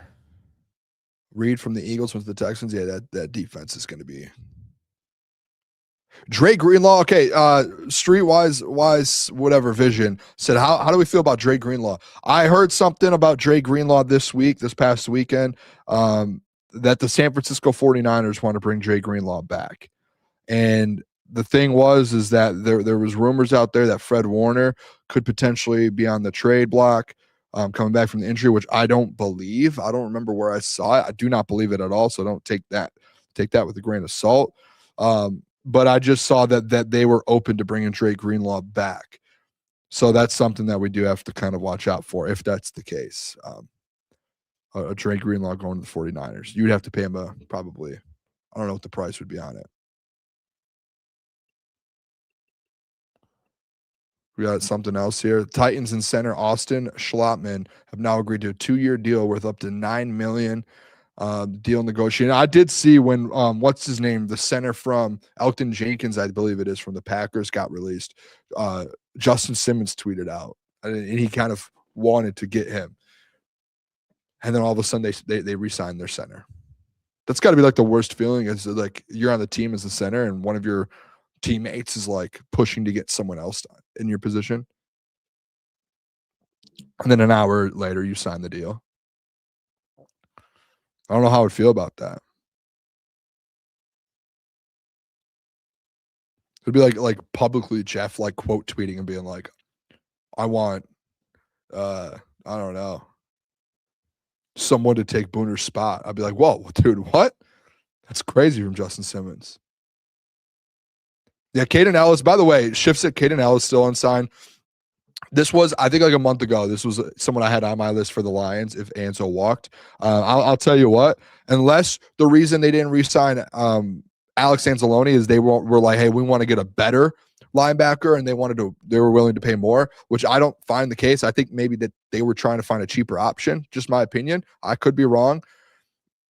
I think Caden Ellis kind of prices himself out of Detroit. His contract's going to be a pretty penny. I think it's going to be 13 to 15 million when I looked. So he might have priced himself out of Detroit. He's a heck of a linebacker though. So I would have loved Caden Ellis. I think it would have been him and Jack Campbell and Derek Barnes would be a good little linebacker crew there for sure. But I feel like the reason they left Anzo or let him walk was for that, to get cheaper. Yeah, so if you are just joining right now, I know we got some more people joining here. Roy Lopez, Rich Baldwin just put it here. Roy Lopez did just sign a contract, 2 years, $11.5 million, with the return to Arizona. Go back to the Arizona Cardinals. I wonder if he's still, this is weird, I wonder if he still has like his house out there. He was in Arizona for a while. Might be out from that way. I don't know, but he was in Arizona before Detroit. So I wonder if still has his home there. Steve Wild said, this has been a depressing day. Listen, man, I'll keep saying, let's let it play out. Is it disappointing so far because of the guys, you're just letting guys walk, and you haven't re-signed one of your players? I think a lot of people would have a better feeling if some players would have re-signed already and you would be returning some guys, but that's just not the case, I guess. Which is a little disappointing. A lot of these guys are leaving us. Joe said, dumb question, but if the cap is always set at the start of the league year with your top 52 on contract, what's stopping teams from signing players to a 1-year deals and spending over the cap? You might have to break that down a little bit more for me. I'm not a cap expert. I don't understand what you're asking. Because you have to make sure that you're not or you got to make sure you're under the cap, like you're not negative for when the league year starts. I believe is Wednesday at 4. So that's, you know, and then after that, then you can kind of start working. Leo Chanel, is he a free agent? Whoa, Siri just turned on. Leo Chanel contract. Have you go break that question down a little bit for me? Yeah, Leo Chanel's a free agent. Whoa. Oh, sorry. There was music playing in my headset. I don't know what was going on. Who was that was singing? Chanel, the singer. Siri picked me up and then heard me say Leo Chanel. Oh, Siri's doing it again. Stop. Gotta stop saying that word. And then Chanel, the singer, popped up, started playing in my headset. Oh, man. Yeah, Leo Chanel isn't a free. He is a free agent, which that could be. That's not the worst. I wonder what his price would be. Coming off the edge a little bit there, Leo Chanel. Won a Super Bowl champion. I think 2-time Super Bowl champion, maybe even 3. I think 2 though.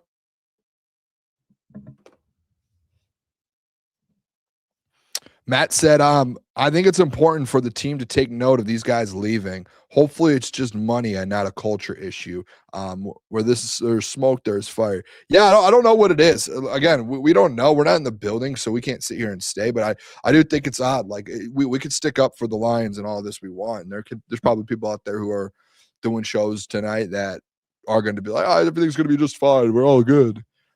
And try and stay positive, but it is still more so. It's one of those things where, one, you either don't have the money to do it, which isn't the greatest look, or 2, guys don't want to be here right now, which is, you know, a year ago, it was the complete opposite, or 3, Brad's moving on from these guys and he's trying to upgrade and get better guys, which I hope is the case. But I do think it's okay for fans to be a little bit like taken aback, like what is happening right now? And I know it's only day 1.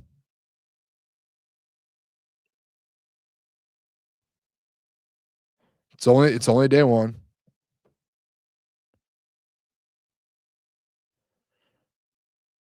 There was another question. Yeah, Broken Tubing said Booner's about to get signed on defense for $300,000. Lower that, Boone. Dude, I'll do it for $50,000. As long as I can still do the show, and I'll show up if they need me. I'm all in. I'm all in if they need me. 3 defensive players gone in one day. Not even just defensive players. 3 last year starters, guys who started on your defense. You have 3 starters gone like that. Boom. And you haven't replaced any of them yet. Those contracts aren't cheap. They are average contracts for their positions. Yeah, I mean, you can pay some of those deals. And if you can't, listen, this is where I think fans need to kind of wrap their head around and be a little bit more realistic. I think Brad needs to as well.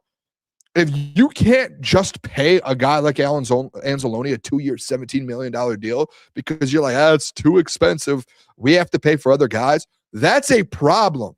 That means you have to stop giving out $300 million deals. You can't hand those out to everyone. You can't give Ali McNeil $90 million and then have to walk away from a guy who has given you more production than Ali McNeil. That's it.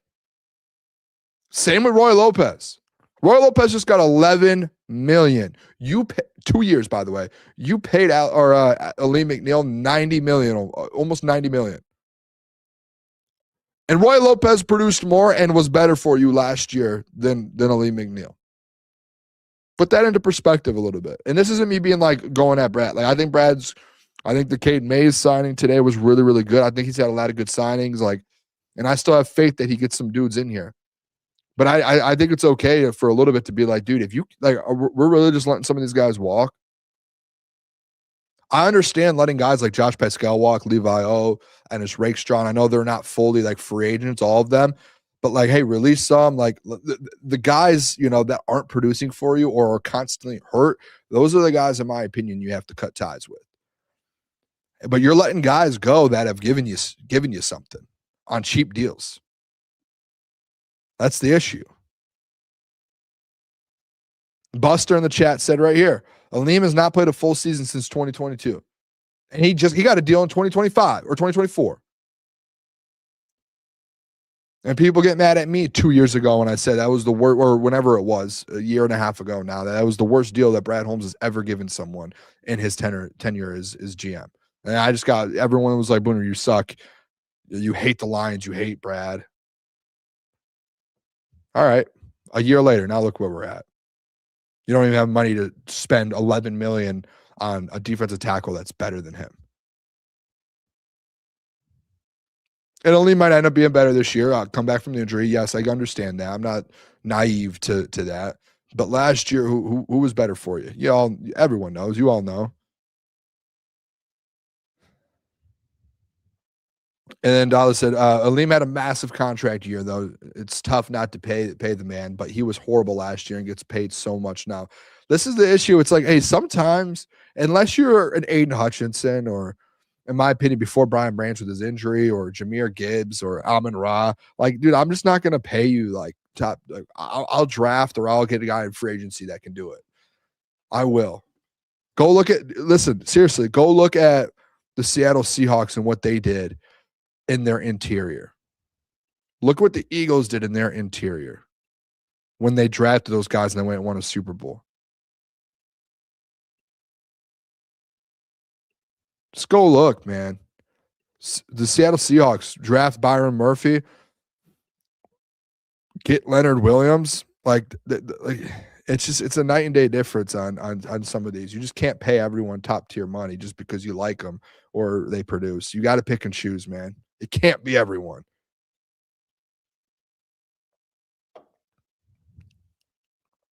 One Pride said, Brad didn't reward Zadarius Smith, Zeitler, Lopez, and Meek Carlton with second contracts after being very productive. Can argue the Anzo thing too. Yeah, these guys were kind of productive. They were. Maybe not like elite, but they gave you something. You can't predict an ACL injury. Listen, it's not the predicting of an ACL. You gave Aleem McNeil, like, this is, to me, it's so simple. You gave Aleem McNeil at that moment. He signed a top 3 contract at his position. Pre-ACL. Did Aleem McNeil have one season where he was a top 7 defensive tackle in the NFL?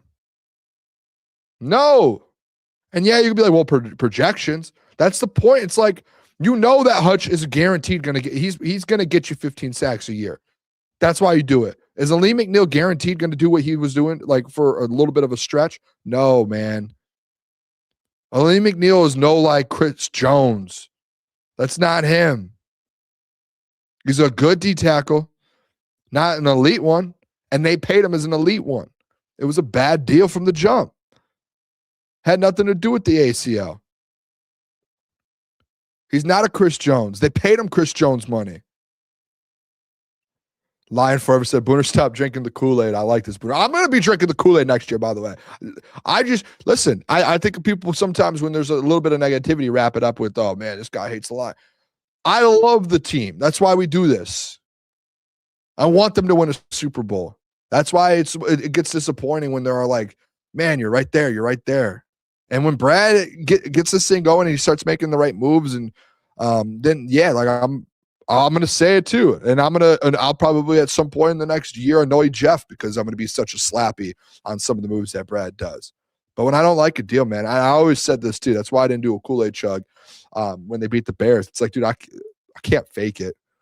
People think that I put on an act to do the Kool-Aid chugs and to do this and to do a show like when I'm yelling. Like, it's not an act. I'm not going to put on an act. A lot of people do it in our industry, especially in Detroit. They put this face on, and every move that Brad makes, they find a different way to back him and to make it, turn twist it into a positive. Like, oh, well, actually, you could do that. Like, I'm not going to do that, dude. I can't be fake. There's a lot of fake people out there. It's not me. This is not me. And if you're in the chat and you're like, Booner, you're negative, this, come on. Like right here, Booner, we don't have the money because we're paying Goff. Oh, like they do have the money, Dom. They can get the money. Money's not the issue. Don't pay everyone. Coda said, Booner, thoughts on people calling this season a gap year? I think last year was the gap year. Coda, I agree with you on that. I think last year was that year where it was like, okay, now I said this is the biggest offseason of Brad Holmes' career in 10 years as a GM, because last year was the gap year. And coming off a gap year, you have to be able to, make sure this team's ready to go. You can't have back-to-back years getting bounced either in the first round or as well as not even making the playoffs. You gotta at least next year, I'll say this, or this is early thoughts, especially with this team, you at least have to win a playoff game next year. That's minimum. Minimum. Yeah, Matt said the Lions had the second most available restructure money in the league. This is a choice they're making. Yeah, listen, you don't want to be like extremely irresponsible and restructure everyone to where you're financially screwed for the next 5 or 6 years. Like, you don't want to do that. I think we're all aware of that, because as soon as you restructure a deal, it pushes back, you're locked in for 4, 5, 6 years. And it's the same thing if you do it with 2 or 3 contracts. Like, if you can get through this year and get your guys and only have to restructure Jared Goff, okay, awesome. But you can't be like, we didn't get this guy because of the money. I don't think that's you can't have those excuses, in my opinion. Because you know what's crazy to me, actually? I was thinking this on my way here today when I was coming to do the show. I think a good comparison for where the Lions are at going into like last year is the Los Angeles Rams. I think it's such a good comp. And looking at, all right, you both have young rosters. Obviously, the Lions a little bit farther where they had to pay guys, but like the Rams have to pay guys. They're about to have to pay Puka Nacua.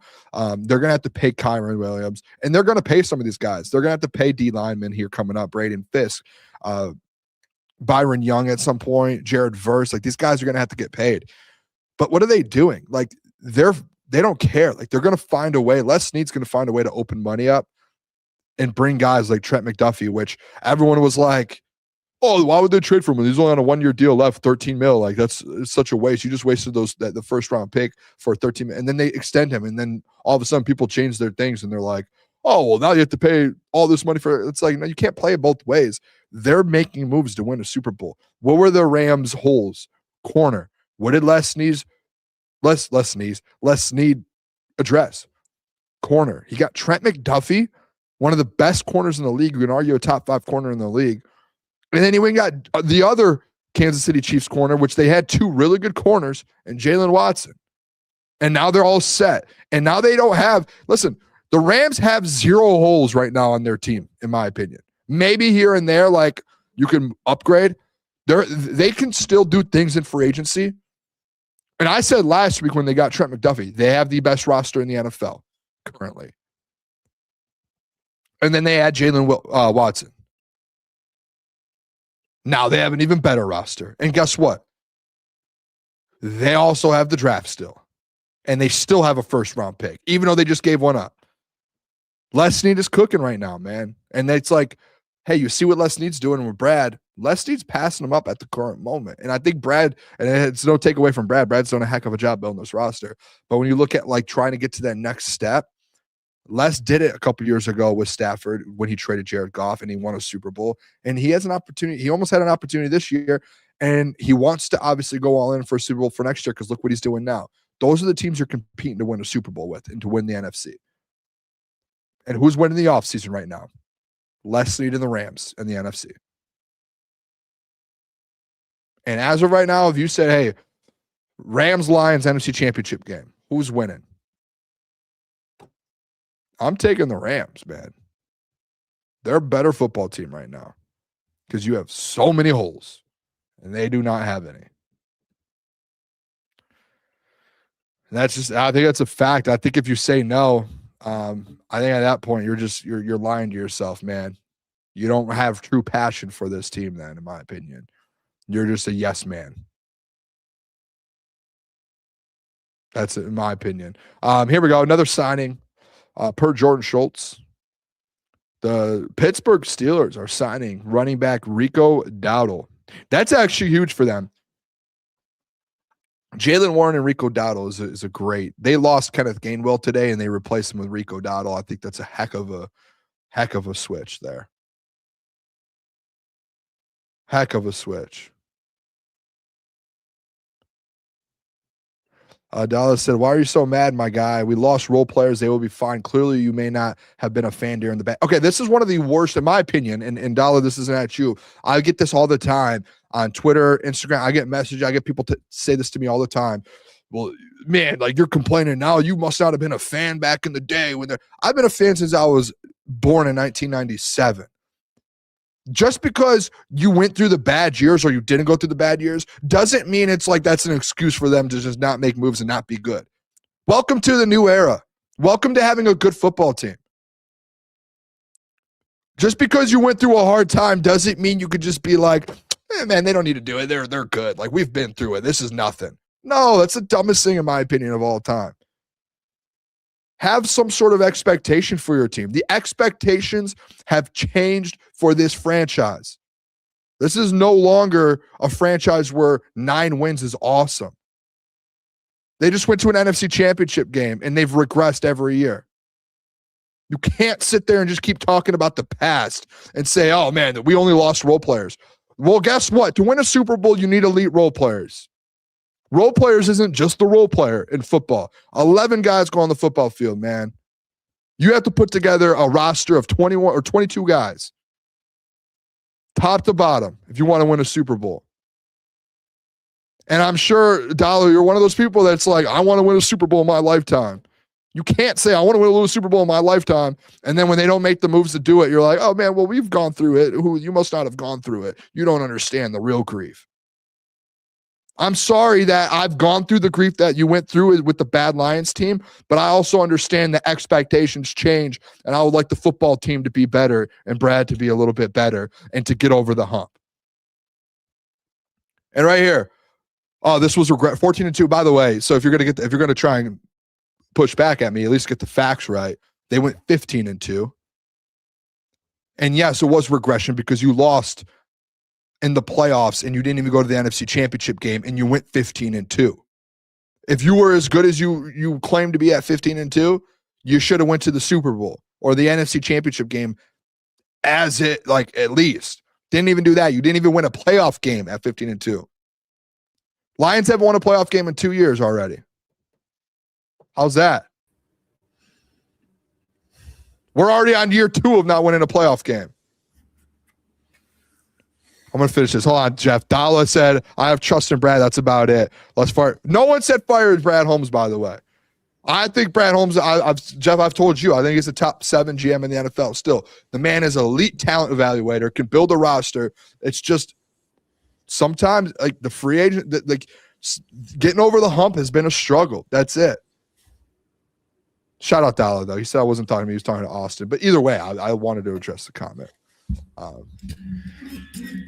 You know what I'll say is the saying things like that, like, oh, you guys want a GM fired that turned this franchise around. No one, by the way, no one said they want him fired, but I'm learning that response, or the response you just read, which was, you must not have been a fan when they were losing, is like an easy, it's just like an automatic response. Like, that means I can't argue what you're saying with anything to counteract it. So I'm just going to say this. It's like the default AI response I keep hearing. It's like the NPC response. It's like in their head, there's like A, B options. A, you weren't a fan when times were tough. And B, well, then you're going to fire a guy who's turned our franchise around. It's like, dude, no one's saying that. Okay. Expectations change. You're expected to win a Super Bowl. It's where you're at. By the way, that's what being a sports fan is all about. And your GM and your team is lacking. So yeah, they deserve to be called out. It's a fact. I mean, I agree. We've all watched Lions football the last couple of years. I mean, we've all watched Lions football. They are not a Super Bowl contender. Okay? No, I mean, So- I think it could be easy to get this is why I think the frustrating part is sometimes I think it could be easy to get over that hump. You just have to go all in. And it's not, and I think people, when you say all in, people are like, oh, the Max Crosby thing. This, I don't even think it's that. I think it's just more so getting the right pieces around your guys. Like if you're gonna really commit to a lot of these big time players like Kirby and Aiden and Jack and DJ Reed, and then offensively, the people you've committed to offensively, like you have to surround them with good talent. You can't just be like, we're gonna get super cheap deals and be as cheap as possible because of it. You know what I mean? Like you no longer can just have guys in there. Like I heard someone today say well, back in 22, they're getting back to 2022 where they're gonna let guys, develop and fight for positions and earn a position. Like, dude, what are you talking about? You're trying to be a Super Bowl contender and you have guys that are having to fight and earn positions. You should be signing guys that come in and who your dude is. And I'm not talking about just your Jack Campbells. I'm talking about your second linebackers, your third. Like you should know if you're a contender. You should have an idea. Yeah, you build a team through the draft, and then you structure your team and fit. You have your star players that you find through the draft or through acquisitions, but usually you develop, which is fine. The Lions have done a good job of that. And then you surround them with guys you go and get in free agency and through trades and shit. It's like the Seahawks just did that. You got JSN and they surround him with Rashid Shaheed and Cooper Kupp. Like they got AJ Barner. He was drafted. Sam Darnold, acquisition. Charles Cross, they drafted. But then they went and drafted Gray Zabel. But then they got this guy and that guy in the defense. They got Leonard Williams and, Boya Mafe they drafted. But then they signed or traded for Leonard Williams. And then they signed DeMarcus Lawrence. It's like a mix of both. You got to be able to do both. Yeah. Like Les Snead, you were talking to him today. I actually mentioned earlier, I think the Lions can learn from both the Rams and the Chiefs. I think the Lions can learn from the Rams, and the Rams, they're capitalizing on their window right now because, like you talked about, they have to pay guys soon and they have a lot of money available. But they thought, hey, we suck at corner. Let's go get one of the best corners we can grab and give him an extension and find an immediate fix. They paid another corner too. They paid two corners. Yeah, and they paid Jalen Watson, but they could have sat there at 29 and took a corner. And you know what they could have told themselves? We're going to draft and develop that corner. We're going to draft, we're going to stay cheaper, and we're going to develop our own. Les Snead's like, fuck that. We're going to get the best dude we can get, fix this hole, and go in a bowl. All right, that's what we're doing. We're trying to figure this thing out. That's what I said. Corner was their only hole. They don't have any. Tell me what holes they have. Like they just paid the landman at linebacker. Their defensive line's elite. They just paid what's his name at safety. Their two safeties. They just paid the. Good safety. Yeah, they Kitchens, and then they have what's his name? Why am I drawing a blank right now? Hold on. I got their roster right here. I just had their roster pulled up.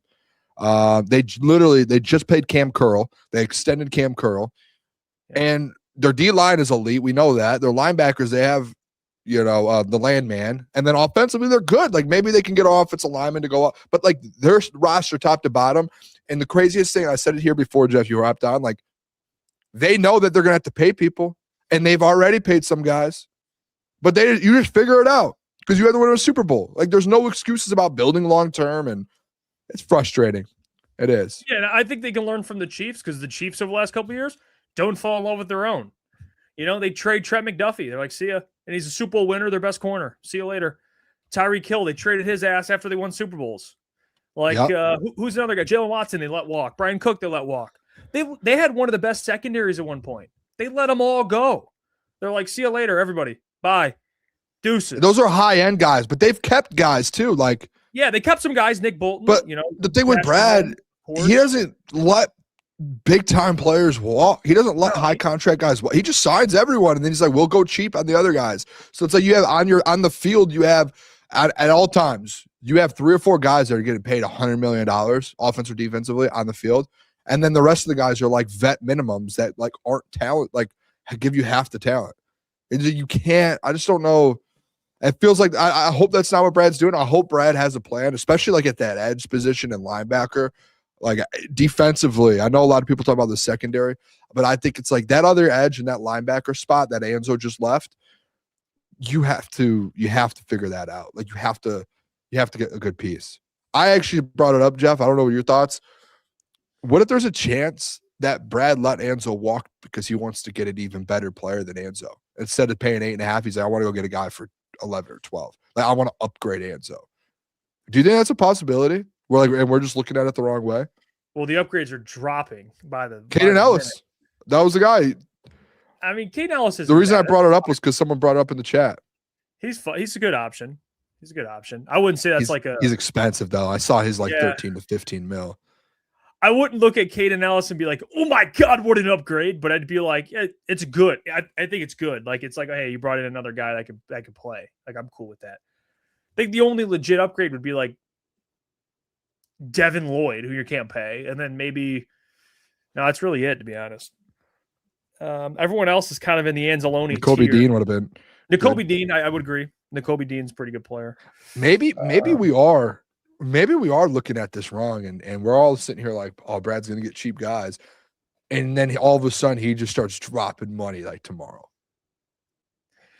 I don't look at it like, I know people call them bargain Brad, which I think is hilarious. I'm not looking at it like, oh, he's gonna sign a bunch of guys to cheap. Maybe he will. My take is just on day one, I think he fumbled some of these guys that he probably could have went and got. I'm not mad about Roy Lopez, by the way. I'm not. I think he got paid to be a starter, and I don't think he was going to be a starter here. I don't think so. That's not a starter salary. They paid him like $6 million a year, though. That's not, yeah, dude. Starters get like 20 mil. Defensive tackles, but starting, not like a star starting tackle, but he got paid. He'll be a starter. Do you have? Let me pull it up. D tackle contracts. He didn't get paid like a star, like a 15, 20 mil, but he's probably going to be a nose tackle over there in Arizona. Like, he got paid to start in Arizona. Probably. All right, let me know when you're ready. I'll start naming guys that get paid around him. Okay, tell me. Do you know who Bobby Brown is? No. He gets paid $7 a year. Tell me. No, you have to tell me the nose tackles. Give me nose tackles. Oh, I don't know if I can. Those are no. That's what no. He doesn't play. I don't think I can filter that. These are D linemen. These are DL. No edge rusher. Rushes the passer is going to get paid more than a nose tackle. This is interior defensive lineman. They don't. I don't think they go straight nose tackle here. It's starting nose tackles make about 6. Well, no. This is actually right. Yeah, Bobby Brown. It's because Cam Jordan's on this list and he's DN/D line. Roy Lopez is D-line/defensive tackle on here. He's listed. Bobby Brown's DLD tackle. So yeah, Bobby Brown, $7 million.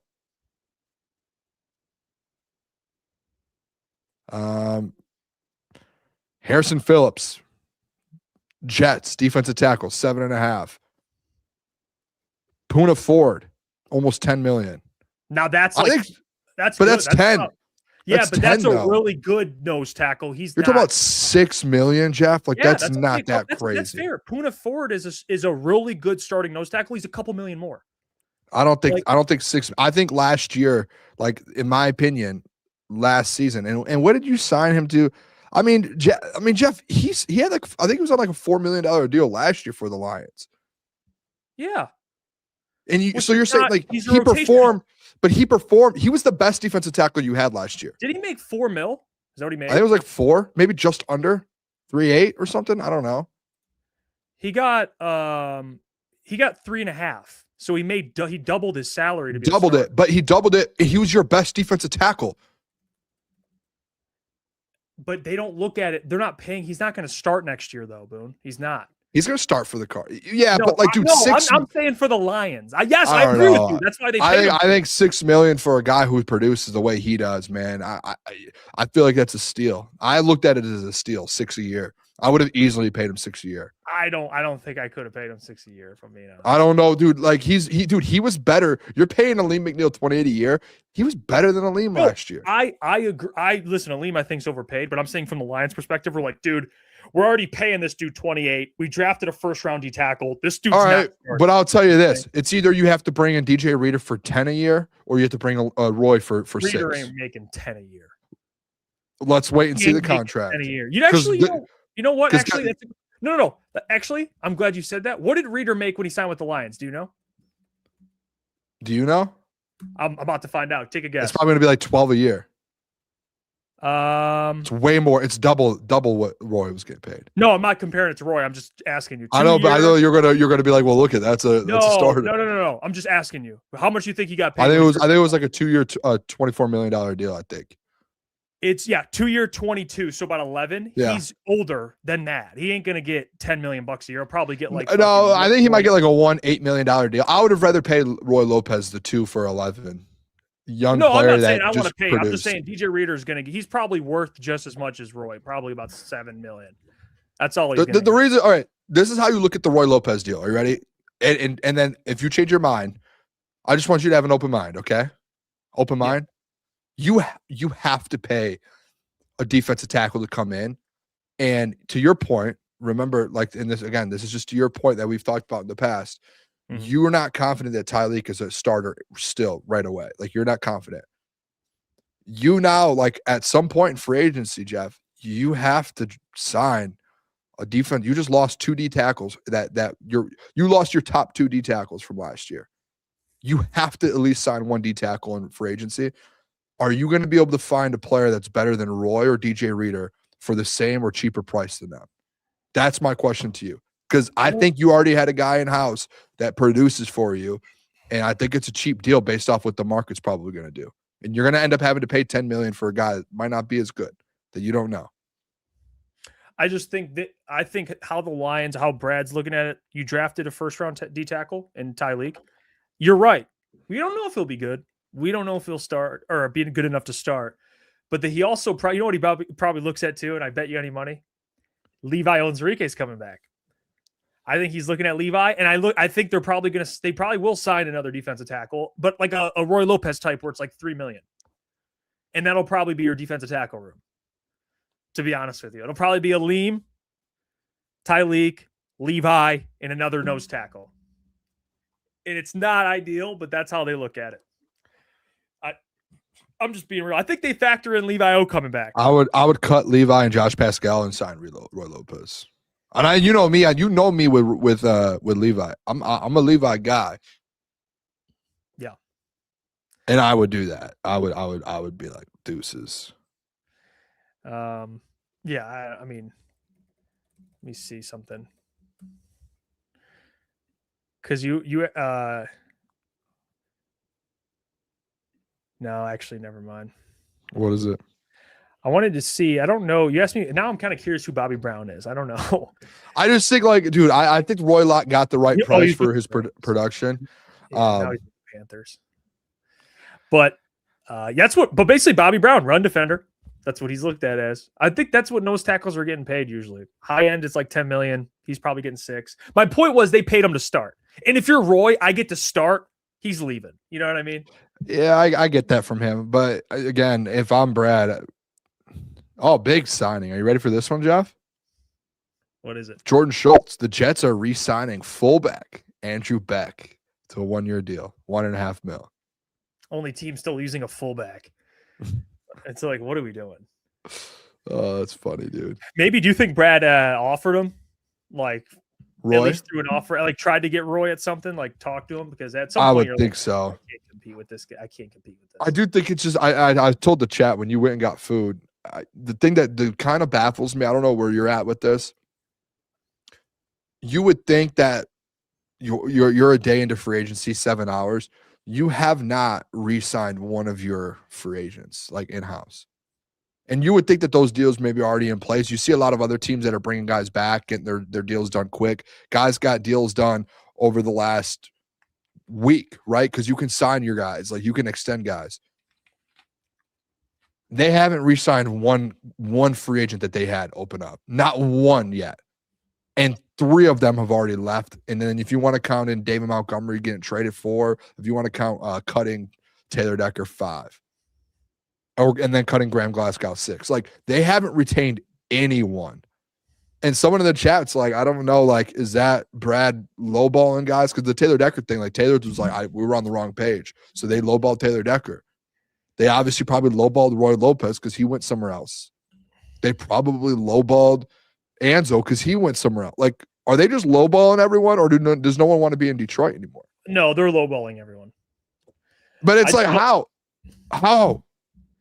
Well, How can't you get one? You got to sign someone. and apparently Kyle Allen they can't even keep. Apparently, Lions quarterback Kyle Allen is signing a 2-year, $4.1 million deal worth up to $6.1 with the Buffalo Bills, Yeah, just saw where that he Diana will Rossini. reunite with his close friend Josh Allen. Now they need a backup quarterback. I'll tweet that out for us. Yeah, I don't know. I think they'll probably end up drafting one at some point, but they do need a veteran. They need someone to help Jared Goff. And Kyle Allen's obviously has a relationship with Josh Allen, but Yeah. that's there's another one just to what you were talking about. It's tough, man. You miss the playoffs, things change when you're riding high and making NFC Championship games. Everyone wants to be here. I think it's not about like they don't want to be here, like the culture's bad. I just think you're cap strapped and you can't afford to keep all these dudes, and you can't promise them roles. Like David Montgomery, he left because he wasn't going to have the same role. Roy Lopez probably got a starter role, and I don't know about anyone else they have to re-sign. I mean, AQM's I wouldn't re-sign AQM, but Anzalone, I don't know what that was. I know you talked about it a little bit too. Like I guess it was just had to do with money. They didn't want to offer him $7.5 million. I don't know, but it looks like they're not getting anyone. Yeah, it looks like using the free agency to fill in needs is going the opposite way. You're actually creating more needs instead of filling needs, to be honest. So yeah, even Kyle Allen couldn't stay. Maybe Joey Bosa ends up making everyone else happy. I don't know. It's just crazy to me. Like I don't like you're losing pieces, man. Now that's another whole quarterback too, which I know we all kind of expected maybe, but it just again holes are starting to open up everywhere. Let's see. Yeah, I mean, this is what people have been saying all year. Shift God, this is a rebuilding year. I've heard this is a gap year. I keep hearing that. People are asking when you were gone. Is this a thing? I'm just starting to hear about this gap year thing. That would be idiotic if they looked at it as a gap year. That's the dumbest thing ever. Yeah, let's just waste another year of Jack Campbell, Jahmyr Gibbs, Sam Laporta, Brian Branch. Like, come on. Like, I would question Brad Holmes' his brains if you decided to take a year off with those guys on rookie deals. That's insane. That's insane. So, no, I don't think it's a gap year. Gap year would be. I thought last year would. I said it. I said I think last year was the gap year. And you didn't mean for it to be the gap year, but it ended up being your gap year. ain't this year ain't no gap year, my friend. This is a light fire under your ass, or you and Dan Campbell are both. I'm telling you, everyone's. At least I will lose a little respect. I already lost a little respect, a little more respect. You missed the playoffs. That seat gets a little hotter, in my opinion. Like, I don't give a shit. For sure. Like, you can't miss the playoffs back-to-back years with a team with multiple All-Pros. You can't do that. Dan Campbell, you chose to keep Calvin Shepard. Can't do that. Backfires. You got to be held accountable for that. So I got a lot of respect for those guys, man, but it's tough. You start losing respect. You can't even make the playoffs. And well, if they don't this year, I'm saying you can't make the playoffs in 2 years. Back-to-back years is crazy. And in a league that encourages people to turn things around, come on. I mean, what are we doing? Art says if we go 9-8, again, is Brad still employed? I wouldn't fire him. Dude, that's the hot seat, dude. Again, you can't miss the playoffs next year. I think like expectation is like you have to win a playoff game. Like I think that's like this last year. It was like NFC Championship game in the last 2 years or Super Bowl, and you fell short twice. I think, all right, we'll dial. I think fan base and people, you dial the expectation back a little bit more because you know that they have to get back on track. So you will, you know what I mean? You will dial it back. You're not going to expect them to win the Super Bowl this year as much as you would love them to go all in and win one, and you would hope with the money that they're spending. But it has to be just a playoff win, man. You have to get back on track. And if you can't win a playoff game for a third straight year, you start to be like, oh no, man. Oh, that's like, hot. Yeah, after going to the NFC Championship game and then going 15-2 and then not winning a playoff game for 3 years, that's an issue. Like, dude, that's you obviously messed something up along the way, and maybe you shouldn't have paid all these guys. Maybe your approach was wrong. Remember how confident he was 2 years ago with his approach being like, long term, we're going to pay our guys, we're going to be good. As of right now, his approach up in the air. Yeah, Vinny B. Shout out Vinny B, by the way, man. Appreciate you. He says, we're already in last place. Gap year, that was last year. Yeah. You missed the playoffs. That's your gap year, bud. You don't get another gap year on top of missing the playoffs. You know, that's absolutely ridiculous. Go name me where 2 years back-to-back a team's missed the playoffs relatively healthy. Like, yeah, Brian Branch and Kirby. Yeah, it's bad. It's obviously not good, but I mean, they had Sam Laporte out, Kirby Joseph out, and then Brian Branch played 12 games. You're telling me that's your season? TA? Like, that wasn't enough to miss the playoffs. Now, when you were 15-2 and had everybody out, that's different. But a double gap year is what people are saying? Double gap year? That's insane. They weren't 100% healthy. Maybe relatively healthy is a little too friendly, but they weren't injured enough to be excused, is my point. So it would be incredibly disappointing. Nick, appreciate the 5. He says, we're cooked. Look at what's lost. Here's a fact. 17 games, 15. We gave up over 21 points. Seahawks, 20 games played. Only 5 they gave up over 21. Defense. It's tough. It's good. I want some more deals to drop, by the way. It's thrilling getting, like, contracts. Trevor Penning. To the Lions? No. Yeah, I think the Lions are done, man. To the Chargers. I think they're done. What I don't think is done is people leaving. I think someone else could sign today, but I don't think the Lions sign anybody else. I really don't. I did say I think that they do. I just have a theory with Brad. I think I've told you about this just because I like working social media. Is I think Brad is a late night guy. How many times have I had with you where we get like it's like 11 p.m. or like 12 midnight and it's like there's a deal and you're like, oh dude, seriously, like why'd you have to do it this late? That's fair, actually. I feel like he does that. Like how many times, dude, has it been like 8 or 9 o'clock? Or I remember when we were at Woodward and I would be driving back from the night show and it'd be like 10 o'clock. I'll be driving home 10:30 and then I'm running socials as well. And boom, there's like a breaking news from the Lions. They signed David Montgomery. I'm on my way home from like the night show and it's like 10 o'clock at night. Like I remember the first free agency night of when they signed D-Mont. It was pitch black out. I was on the highway, dude. I was on 75. I had to pull over on 75 to make the graphic for David Montgomery. I had to like get off an exit, like pull over. But I think that's where I think tonight it's like I think we're gonna get to like 8:30 and then it's gonna be like, wait a second. Boom. Joey Bosa, Detroit Lions.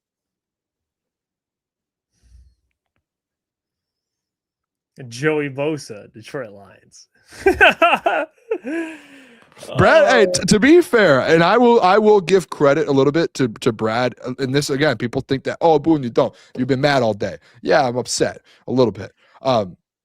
I'll give credit to Brad. He has signed some absolute dudes in free agency. Like that do you remember that David Montgomery signing? When it came through, I was like taken aback. Like I was like, what?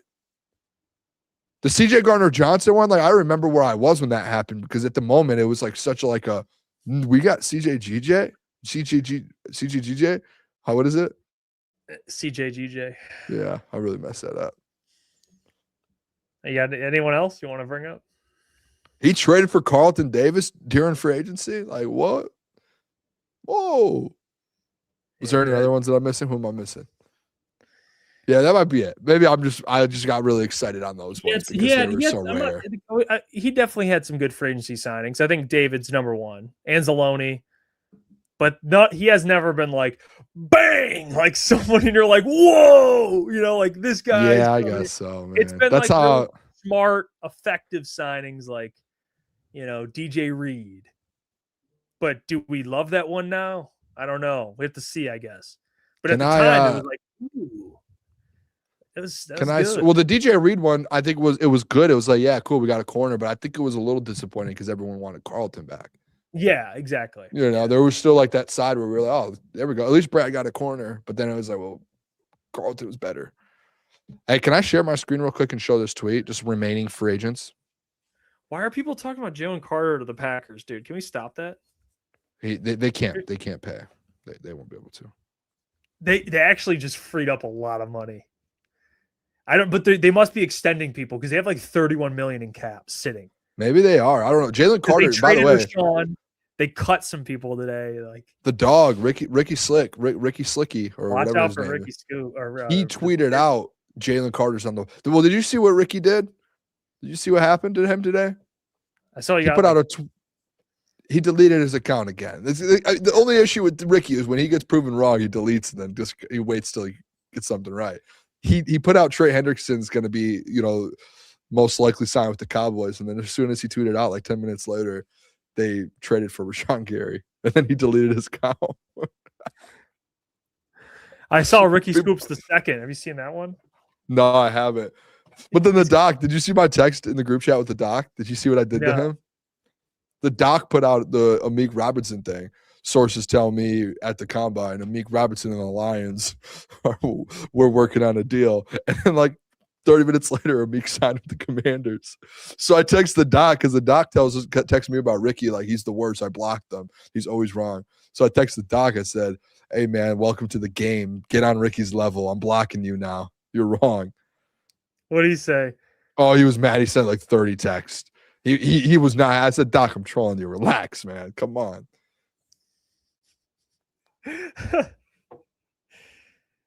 He tried. The Doc had a scoop today. He was wrong, man. So sometimes you get them and you hear things, and sometimes you just. And he was like, read my wording on my tweet. I said they were talking. They didn't sign. Yeah, the Doc does think I'm Ricky Scoops. Keeps tweeting it out. Yeah. Maybe the Joey Bosa thing does come through. Maybe. Where'd you hear this, Dana?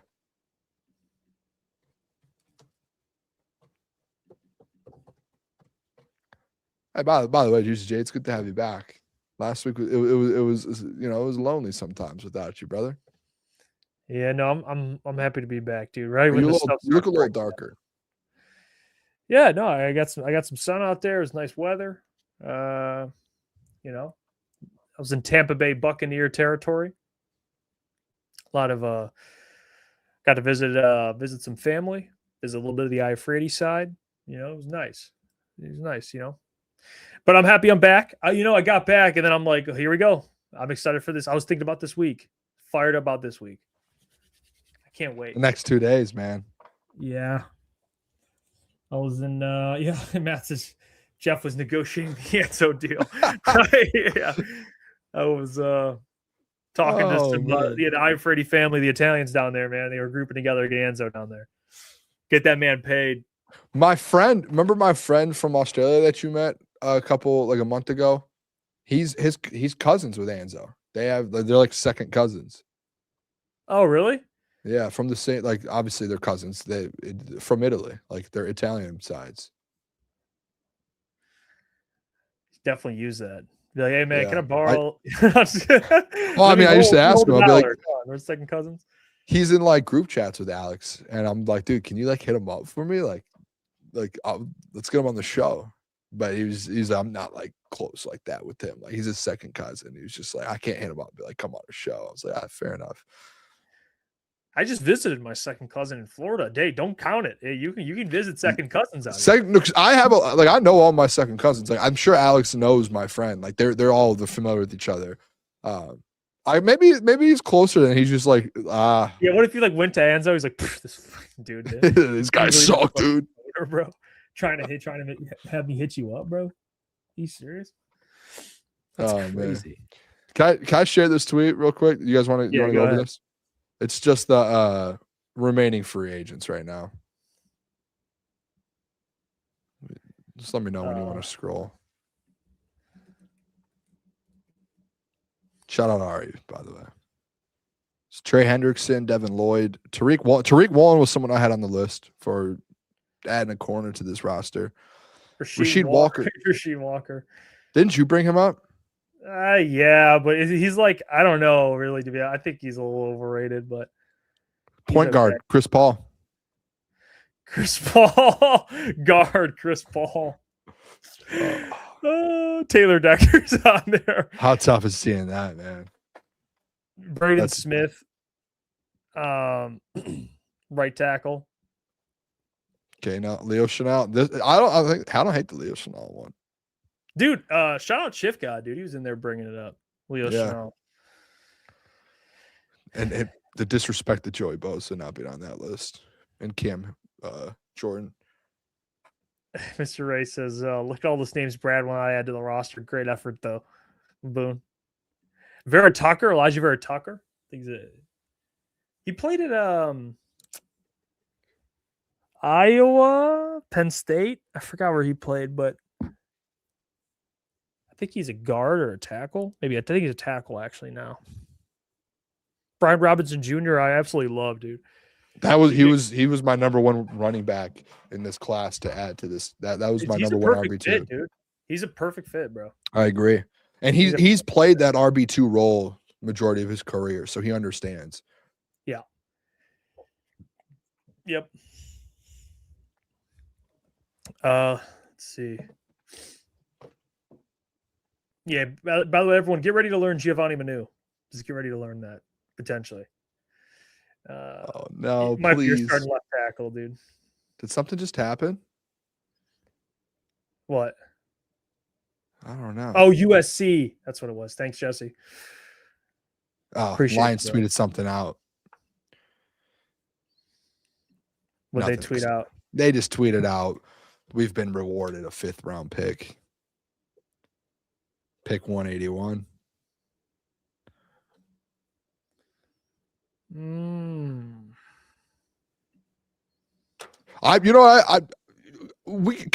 Can we do something? Can we stop being in the dumps to do the people? We got a center.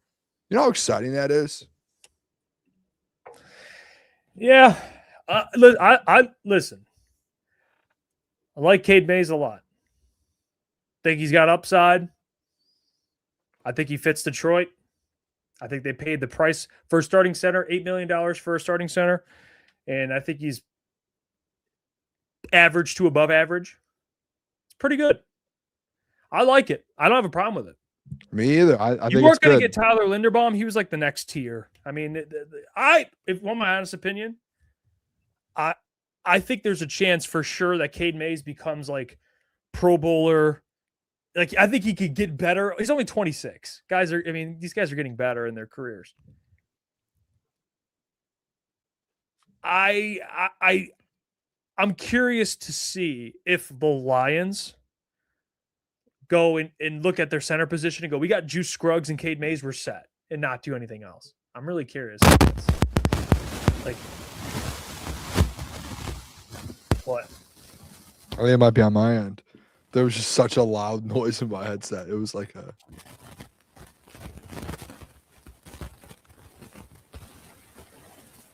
Was that me? That's your things going again. Bro, that was you again. That threw me off so much. That I jumped. I got scared, bro. I was hold on. Let me fix it. Oh, that scared me. People probably rewind and see me jump. I legit got startled. I thought it was in my headset. Oh, that wasn't me, by the way. Someone said, "Come on, Boone." Donkey Kong says, I'll say Booner because you misspelled my name, has no respect that most of these players went home. I mean, what? Is that really a thing? Honestly, yeah, I don't care, actually. It's the NFL. No one gets to always play where they're from. What are we talking about? I ain't say that. $2 said, thank you, Jeff, for all day stream. Dog and Boone, too. Appreciate that.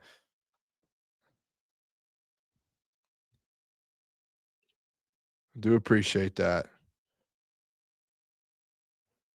Yeah, you good over there? I think so. Yeah, I think you're good, dude. That scared me, man. I think honestly, I think my equipment's just like 8-hour stream. It's like wearing down. I swear to God, dude. that It's like rattled starting to me, just bro. break down on me. I don't even know Oh what's my going lord. on. Yeah, I don't know what was going on there. I was rattled. But yeah, Cade Mays, I like. I don't know if he's the future for the next half decade, but he's fine For 3 now. years, man. At the deal, you got him. I'll say to your point as well. I do think there's like a world where you throw him in there working with Hank Fraley. He's going to be next to, work with Tate Ratledge. If you can figure out your left guard position and then you can get this last tackle, like if you're putting together an offensive line, like he could play his way into in the future a Pro Bowl. Like he can. I think it's a lot of the times. I know he was rated like the 26th best center at PFF, whatever it is. That always could be within the position or the place where you're at. The offense you're in. We've seen guys become successful on this offensive line in Detroit, and we've seen what they could do. Like look at or maybe that's not a good example because he was a Pro Bowl before he went. I was gonna say Kevin Zeitler, but he was really good when he got here. And I know he was a Pro Bowl, I think, the year before. But he just, some of these guys that come in here, their game elevates a little bit playing with, working with Hank Fraley and Panay and these guys. So I think it's a good thing for him. And as long as he stays healthy, I think that's the biggest thing for a guy like him. The last couple of years, he's played like 11 games, 15 games, 11 games, 13 or something. I don't know the exact number, but it's around that. Like if he could stay healthy, man, and you have him, like you're good to go. That's the biggest thing with him. Timothy just said, what are the chances Brad drafts an edge in the first round? I think there might be a chance. I don't think it's dead. We know Brad likes to go best player available. It's absolutely on the table. We talk about tackle in this draft. After the first round, it kind of drops off. So if you want to tackle, you probably should prioritize it. How would you feel if Brad let all these guys walk to open up, like to keep saving money, and he ends up just somehow signing Trey Hendrickson? Am I okay? I'm sorry. I'm living in La La Land. If it's like a 2-year, $60 million deal, they just put you free up like all this cash or something. What if though? I would be fired up about it. But or like a 2-year, $50 million, like something maybe where Trey takes like a discount or something. I don't know. Just a thought. I saw Honolulu Blues quote tweet and we're like, if they somehow get it, Trey Hendrickson, and that made me think. If he signs Trey Hendrickson, I don't even want to say what I would do. That's all in. That's all in. Yeah. That's one of those moves. That's definitely like the all in. I'm not saying he has to do that to only be considered, but it's definitely one of them. That's definitely it. But it would have been whatever. Hans Gronbaum. Appreciate the super chat, my friend. Appreciate you watching. I don't even know what is this Swedish. Whoa, what is that? The Swedish. Are we being trolled? I think it's Is this real? I think it's $3 USD. I believe that's Swedish dollars. Kyle Allen to the Bills. Who will be our quarterback too? I bet you they draft a QB too. We appreciate you, by the way. He's Keck. I wonder where he's at. Even if they draft one, they still got to have a veteran in there. So I think they're going to sign somebody. I don't even know who the quarterbacks out there are. A lot of them re-signed today. Like, let me pull it up for you real quick. Could I interest you in Jimmy Garoppolo? I'm all right. Trey Lance? Hey. Teddy Bridgewater at the age of 33.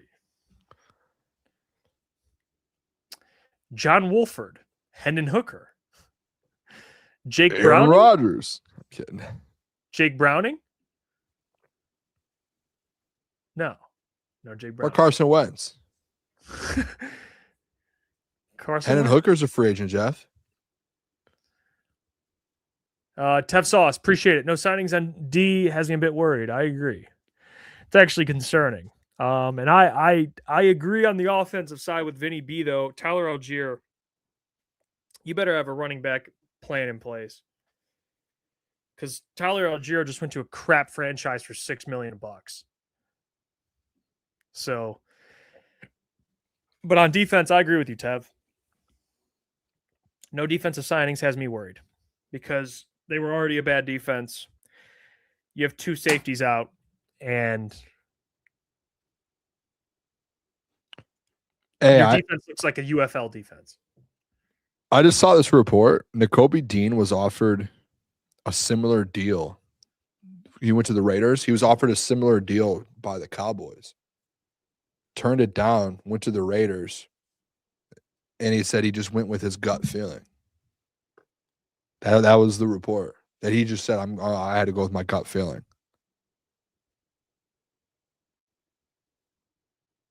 Imagine if you're the Cowboys. Really? You almost just landed Nakobe Dean and Rashawn Gary, and you have Quinnen Williams. Like, that would have been that box would have been. Yeah. Tell me about that box. What happened? Well, I will say, I will say gut feeling. Do I want to deal with the bullshit of the Cowboys with ownership and divas, or I want to go to the Raiders where ownership isn't You're great, constantly but they stay Here, out of Jerry it. Jones, Yeah, dude. Yeah, Stephen Jones. Stephen Jones is a trip, man. That guy at the combine, he likes just. He's just everywhere. yaps. He just yaps, dude. Yeah. He You was can in front hear of him me. Out the hallway talking about. Yeah, stuff. dude. He was in line multiple times in front of me at the Starbucks in our hotel lobby. And every time it was like I don't know if people ever like deal with this. Maybe it's me just because I'm always on the go, like ADHD. Like I'm always just like next thing. I'm like sitting there in line, like ready to order. Let me get my coffee. Like we're good to go. And like Stephen Jones, every time he was in front of me in the line, he's one of those guys that like pays. You have to go get your order over there. He just was standing there, like putting his card back in his wallet, chatting it up with the lady, just like. I'm like, dude, I'm up. It's my turn. Let me get my coffee, man. I'm up. You know, I wanted to be like, hey, man, it's my time to order. And he was just like standing there like for like 3 minutes. I might just be impatient, to be honest. He knows how to yap, though. He really does. That guy's talking out loud about things like if you're an insider, just follow around Stephen Jones. Oh, we heard some stuff. Hide behind like corners and follow them. You'd hear like every deal they make, everything they're thinking of. I mean, you'd hear everything from Stephen Jones. So yeah, good for Nakobe Dean, man. I think he made the right decision. Maybe like, and he would have to face the Eagles twice a year too. It's like, I guess, I don't know if he would love to do that or not, but just screw that. Just go to the freaking Raiders. Good culture.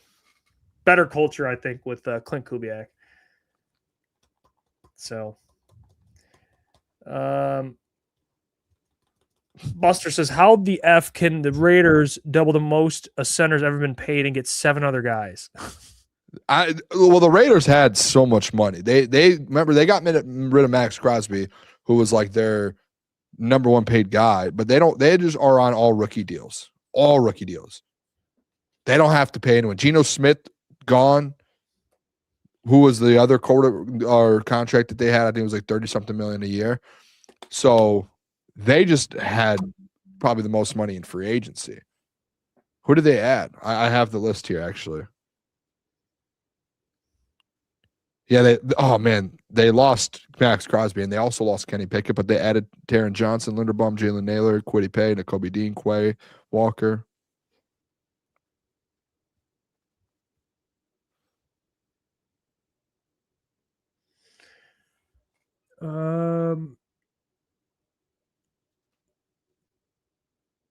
I just saw a comment basically suggesting that maybe this shores up DJ Reader's return. That's what I kind of said when I talked about it earlier. I was like, you were probably picking between the two. It probably means that you have to get the DJ Reader thing done. Yeah. By the way, Lucas, I agree with you. If I'm Minnesota, I'm going with Geno Smith over Kyler Murray. Lucas says Jelani Tavai reunion. Hey, did you see what Arizona's doing, by the way, at quarterback? Gardner Minshew? Yeah, but they said they're rolling with Jacoby Brissett and Gardner Minshew. Like, that's like who they wanted for next year at least. They You know must what be that tanking means? for a quarterback. We're going to win 3 games and get Arch Manning. Yeah. They know Yep. what they're doing. They know exactly what they're doing. Dana says, appreciate the $10. D.O. I encourage anyone hoping for Trey, please save yourself the heartache. We lucky if we make a move for Cam Jordan. On second thought, I'll take a day off tomorrow if we get Trey. Yeah, I agree. I wanna get your hopes up for a Trey Hendrickson. That's probably like a 1% chance that happens.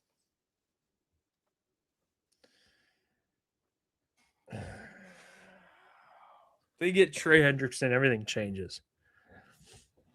Bestovian says 8 damn quarterbacks in next year's draft with the first round grade. Yep. Did Klotz and Michael Wilson fantasy stack? He's still on the Cardinals, Yeah. or did he go somewhere? No, he's still there. Yeah, they signed Tyler Algier. And they still have James Conner. Michael Wilson stack. Oh, I guess he's a receiver, isn't he? Yeah, Jacoby Brissett fed Yeah. him. Fed that man. Who was I thinking of? You were thinking of either Trey Benson or There's another Wilson running back out there. And they got Kendrick Bourne, by the way. Lucas said nice Klotz, dunk a nice on me. dunk on me. Me and Klotz, for people who don't know, Klotz and I have been going at it today in our group chat. Just him and I. Let me see Can't the disclose, but next. Wait, big board. I want to see next year. Now I want to see next year's quarterback class. Now I'm curious. Michael Carter's who I was thinking of. Thank you, Klotz. Oh, Thank Michael you. Carter. Yeah. There you go. Because I was like, I swear, when he said that, I was like, I swear they just signed a running back. Let me see. And they did. Yep. They indeed did.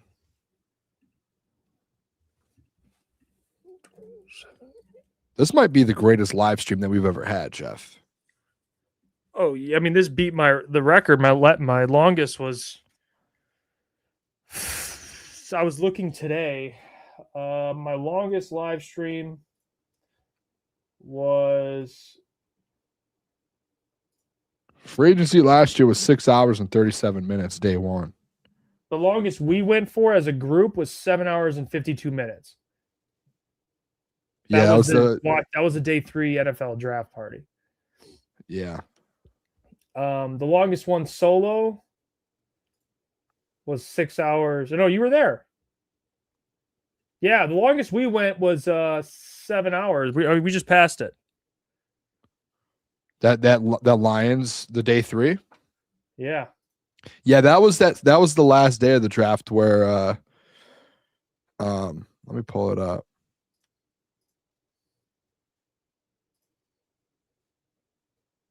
Yeah. I think Klotz, I think I was on the whole thing, and you had somewhere, then Klotz hopped on.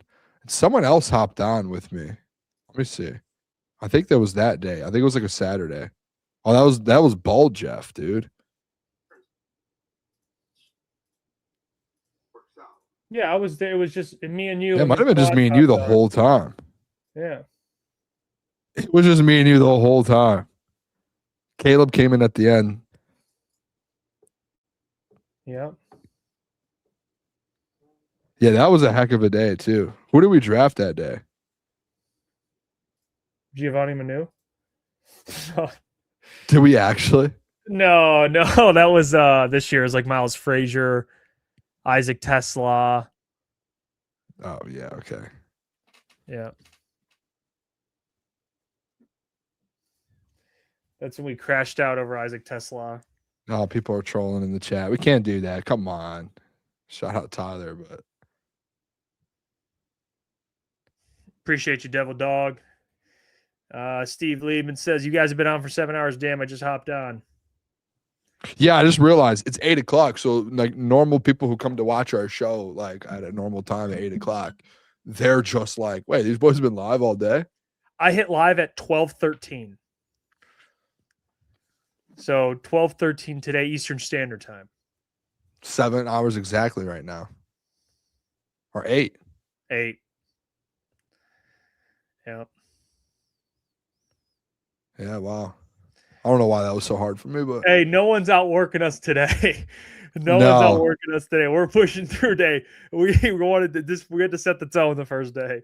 I told the people when you were gone last Friday. I've been setting up our free agency frenzy show, and I told the people, I said we're gonna be at 3 straight days. I was like, we're gonna be live all day, and the people are hyped, bro. And I've taken the people have showed out.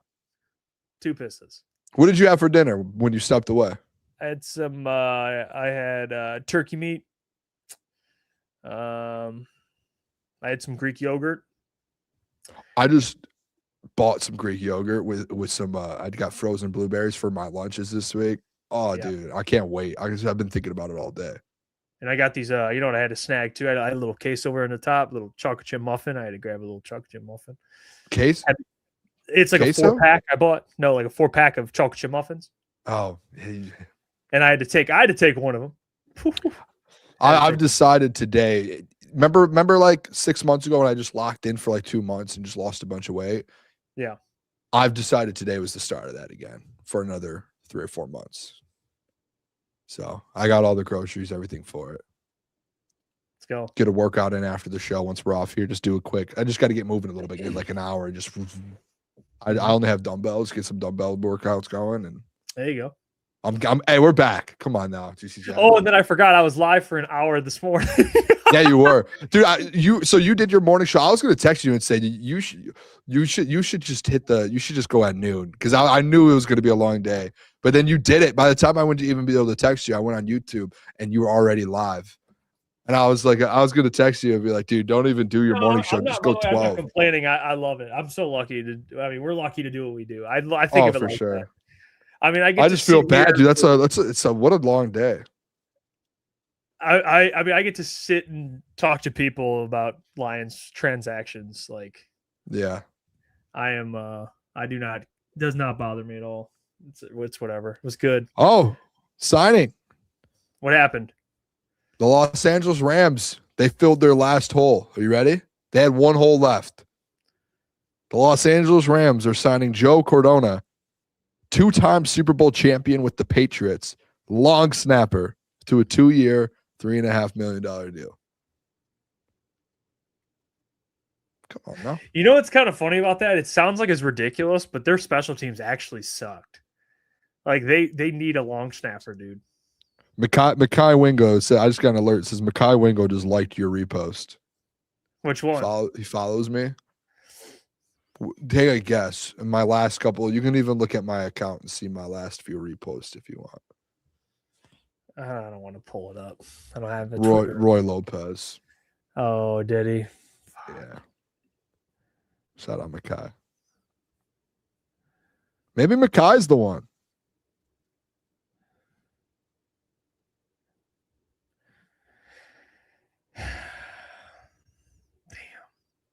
Mekhi's next up. Hopefully. I'm rooting for him, man. I really am.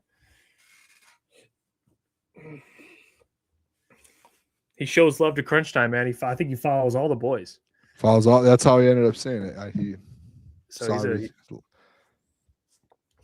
dude. I think he messaged me back about some stuff before. He's a good dude, but I was a big Mekhi fan before even that. I was pushing the Mekhi.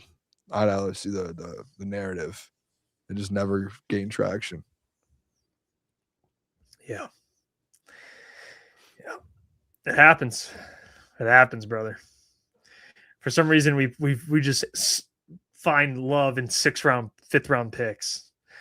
It happens. Yeah, we actually do. Yeah, it's always like 6th round picks. We're like, no way. This or guy's or UDFAs. Yeah. Shout out Matty Betts.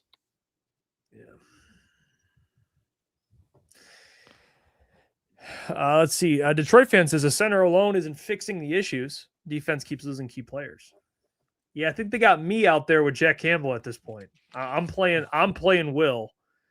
Booner's playing DN2, and then Klotz is playing nickel.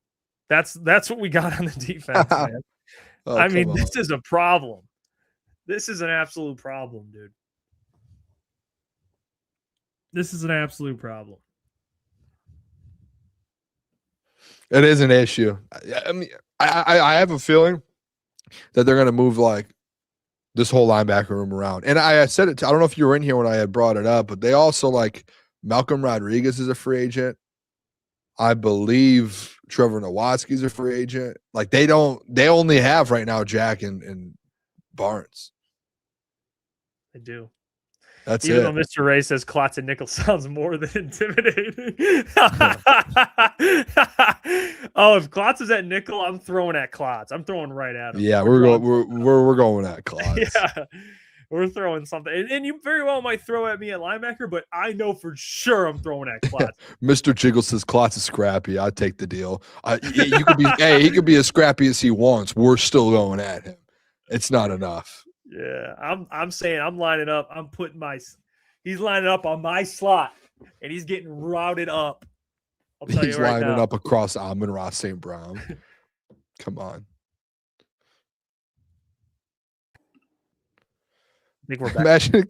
Imagine a Klotz at nickel in the NFL, like right now. He said, y'all think Cooper DeJean is a problem. I'm John Mother effing Lynch. Oh, that's funny. Yeah.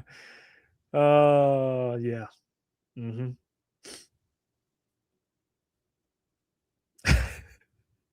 I'm John Mother effing Lynch. Yeah, well, Jesse says they can still draft guys and sign some guys too. Plus, remember they're playing a fourth place schedule too. Neil Rule, probably.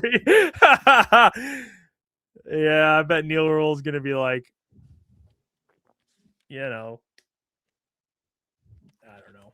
I haven't talked to Neil in a little bit. I would love to just ask. Neil, I haven't what are heard his Neil thoughts? in a while.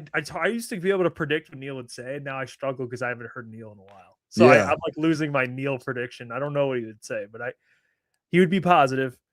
I would love to know Neil's thoughts though. Like, does he I think love that talking to him. Yeah, he's great. like, are they in a good spot? Because he does. I think the one thing Neil's really good at is he's good at what's the word, like turning negatives into positives. He's like, good at perspective. Like he gives a great perspective Yeah. of things sometimes. He really does. Like his And when we say a certain thing, he'll give a different turn on it or like a take on it, and you're like, oh, it's not. Sometimes So I absolutely wonder with disagree this. with him. But sometimes he's onto something. He really is.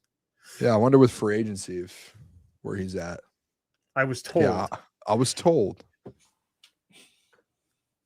You know what he would say? Like,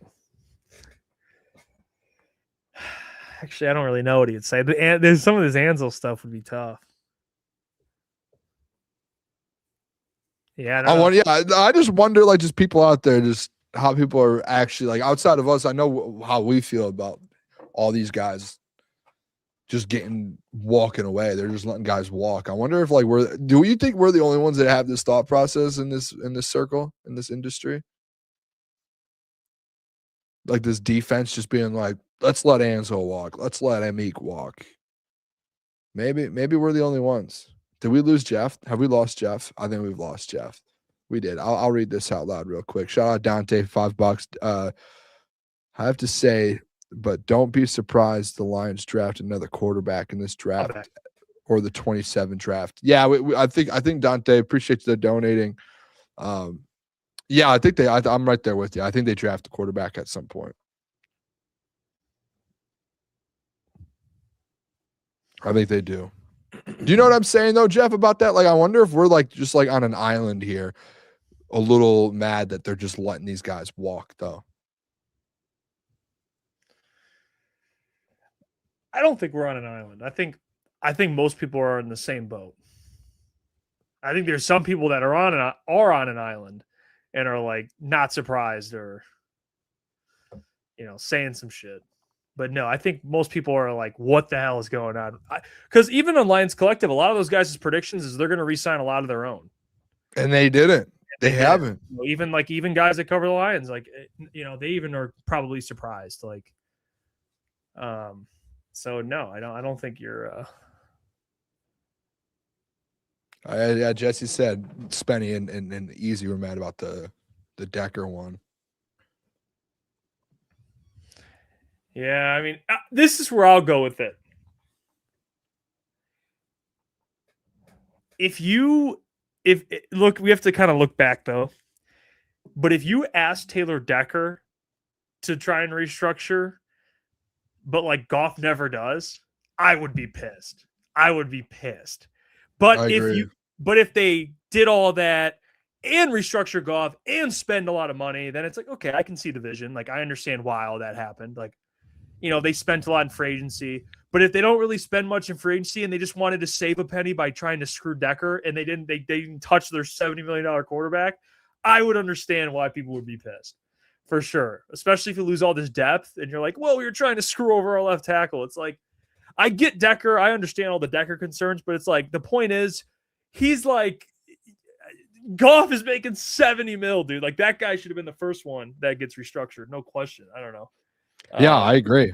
We still can't say it yet because we have more days of free agency. We still have a couple days. I don't really. Yeah. If you're not going to pay those guys and you're letting all these guys walk because they're getting better deals and you're like, hey, yeah, we're not going to pay Meek because he got a better deal. You're not going to pay Anzo because he got a better deal. Same with Roy and Decker and Demont. You're like, obviously Demont kind of asked out, but obviously there was some money within that. Graham, you freed up the space for that. And then you just end up not doing anything.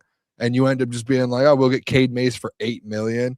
And then we're going to get some like bargain deals at like $4 million. You would think that if you're letting some of the guys that you're letting walk, you would think that they're going to at least make one big splash, right? Like, like, hey, let's spend 15 somewhere. Let's spend 20 somewhere. Let's do that. They could have restructured Goff, Amon-Ra, and Panay, kept Decker, and had money to spend, and been under the cap to spend money. But they chose to go after Decker first. Like, I have to see how this one pans out. Like, if they go get, you have to go get someone big. Yeah, like, you can't sit on your ass and, we just wanted to try and screw Decker over. It's like, dude, Decker's given an arm and a leg for this franchise. We're going after him first. like you should, like, I don't know what to tell you. Like, I don't know what to tell you. If you don't sign anyone, if you do, then it's worth it. Obviously, you spend the money, it is what it is. But letting Goff keep his money, I'd be like, what? What? Yeah, that'd be insane. I wouldn't understand what the hell. Let's see. Mr. Racist literally gave an arm and a leg for this franchise. Vi says, then act like we're in a rebuilding. Aren't we in a win now mode? Why aren't we spending? They're like in a weird, then it's not even a win now mode. They're like in a weird, like, let's win now, but also it's that thing that Brad always says. We want longevity, but they're like, to have longevity, you have to be winning, and you just missed the playoffs. So there's no longevity. It's not a rebuild either because you still have a lot of core players. Like, if it was a rebuild, everyone's available, everyone's out. I don't even think that's close. You have 7, 8, 9 guys that are on big deals. Yeah, I agree. I agree with that. Mr. Ray says win now, but also retooling. It's like, yeah, like, what the hell? I don't know. I really don't. If you guys, by the way, have any comments, questions, super chats, get read first. I talked about it earlier. By the way, we appreciate all the super chats that came in today. We've had like 27, 26 super chats today alone. So the support has been nuts. Like, people have been sending super chats crazy. I don't know. Did we read Joe P's earlier? Did you get his? No, I don't think so. That was at 7:09. He might not be here. Joe P, if you're here, Forceman wants to watch this. Oh man, I feel bad now. Can you give a shout out to Kayla, converted Packer fan to Lion fan? Well, Joe P, if you end up rewatching this, shout out to you, Joe. Shout out to you, Kayla. I'm glad you converted. Right decision, best decision you ever made, besides choosing your husband, Joe. Okay, that's the second greatest. Oh, shout out to Kayla. Shout out to you. Yep. Yeah, come on. He's give shout out to Kayla. Yep, shout out to Kayla. Appreciate that. And appreciate all the super chats. Ton today, man. Ton from the people. So, we see Easy in here. He says, "What up, though, motherfuckers?"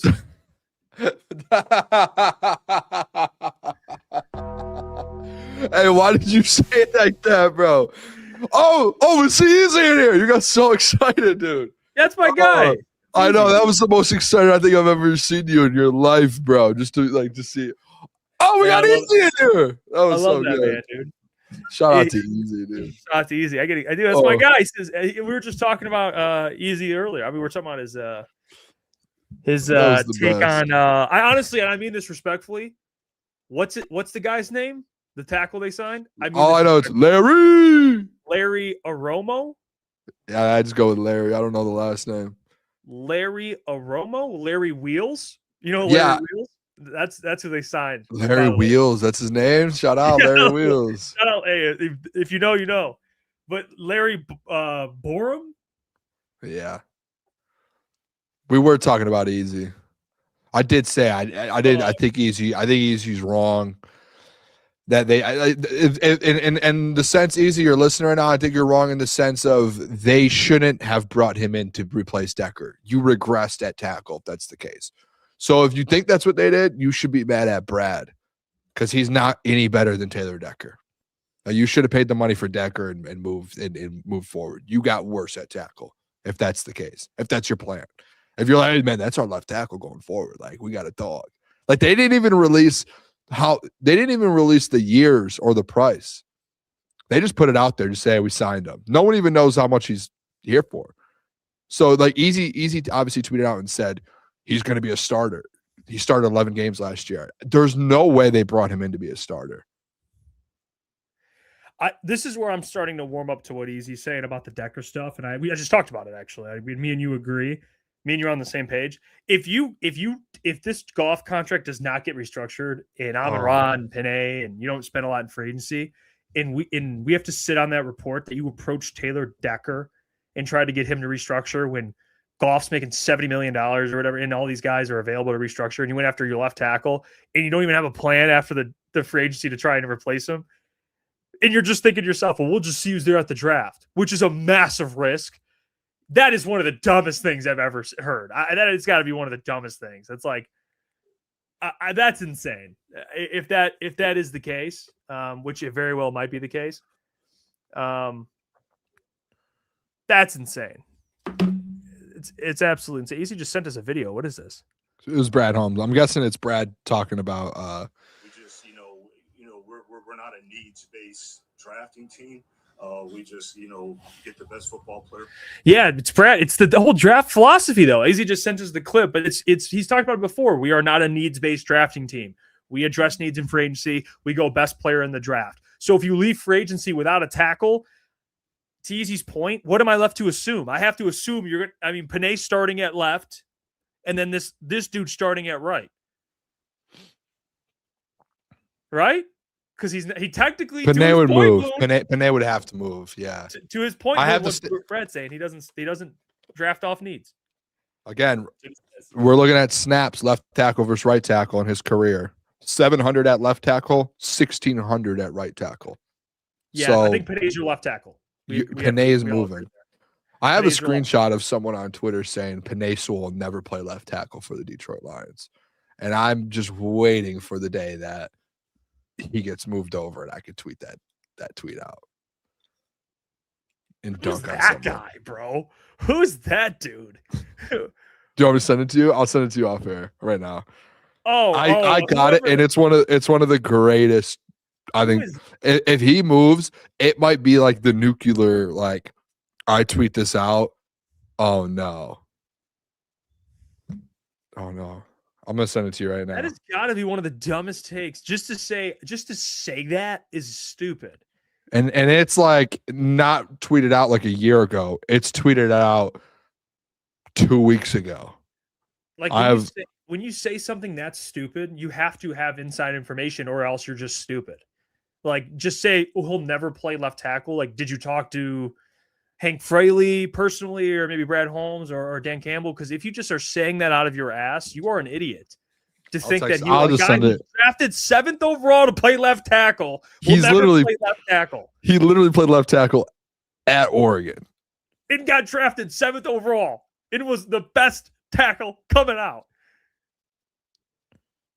It's like we're asking him to play defensive end. It's like, Oh. Now this makes sense. It makes sense, right? Oh, that's so funny, dude. Now this makes How sense. good is it that I have that? I've learned a little bit for certain people to start keeping receipts because they're needed. Like, and I have lots, but I've learned, Boone. That's a terrible take. That's a great find by you. That's a terrible take. Like, it's like saying Taron Arnold will be a wide receiver for you. It's like, dude, no, you're saying your right tackle, who's actually a left tackle, will go back to playing left tackle. I can't believe it.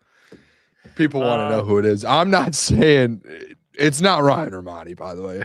I love our Ryan Romani, dude. Dude, Ryan Romani is one of the funniest people. He's the best. Yeah. I follow on his Facebook. When I go on Facebook, his posts always pop up, and they're some of the best. They make me smile. Will that actually like destroy someone if I put that out there? Like, is it that bad of a take? People, I'm sure you could have 1,000 from the same person. Honestly, you have 1,000 from the same person. You could. I do have a lot. I've sent you guys a lot from. Easy a gooner. Oh, that's funny as hell. I just wait for people to be like, I'm just waiting for these, like someone like that where I have like that's why I like keeping receipts where it's like I'm waiting for you to be like Panay moved, like they moved Panay to left tackle. He's like, those people are like, I told you, like he needs to be left tackle, and then I could just be like, boop, send. Yeah. You're like everyone's worst nightmare, dude. Yeah, like that's all I want to do. Like all I want is for them just to send the tweet like, I told you all that Panay was going to be the left tackle. Hey, I'm glad you're on my team. I wouldn't want to be fucking. I don't want no smoke, dude, with the shit you find, dude. That's crazy. I don't have nothing that bad though.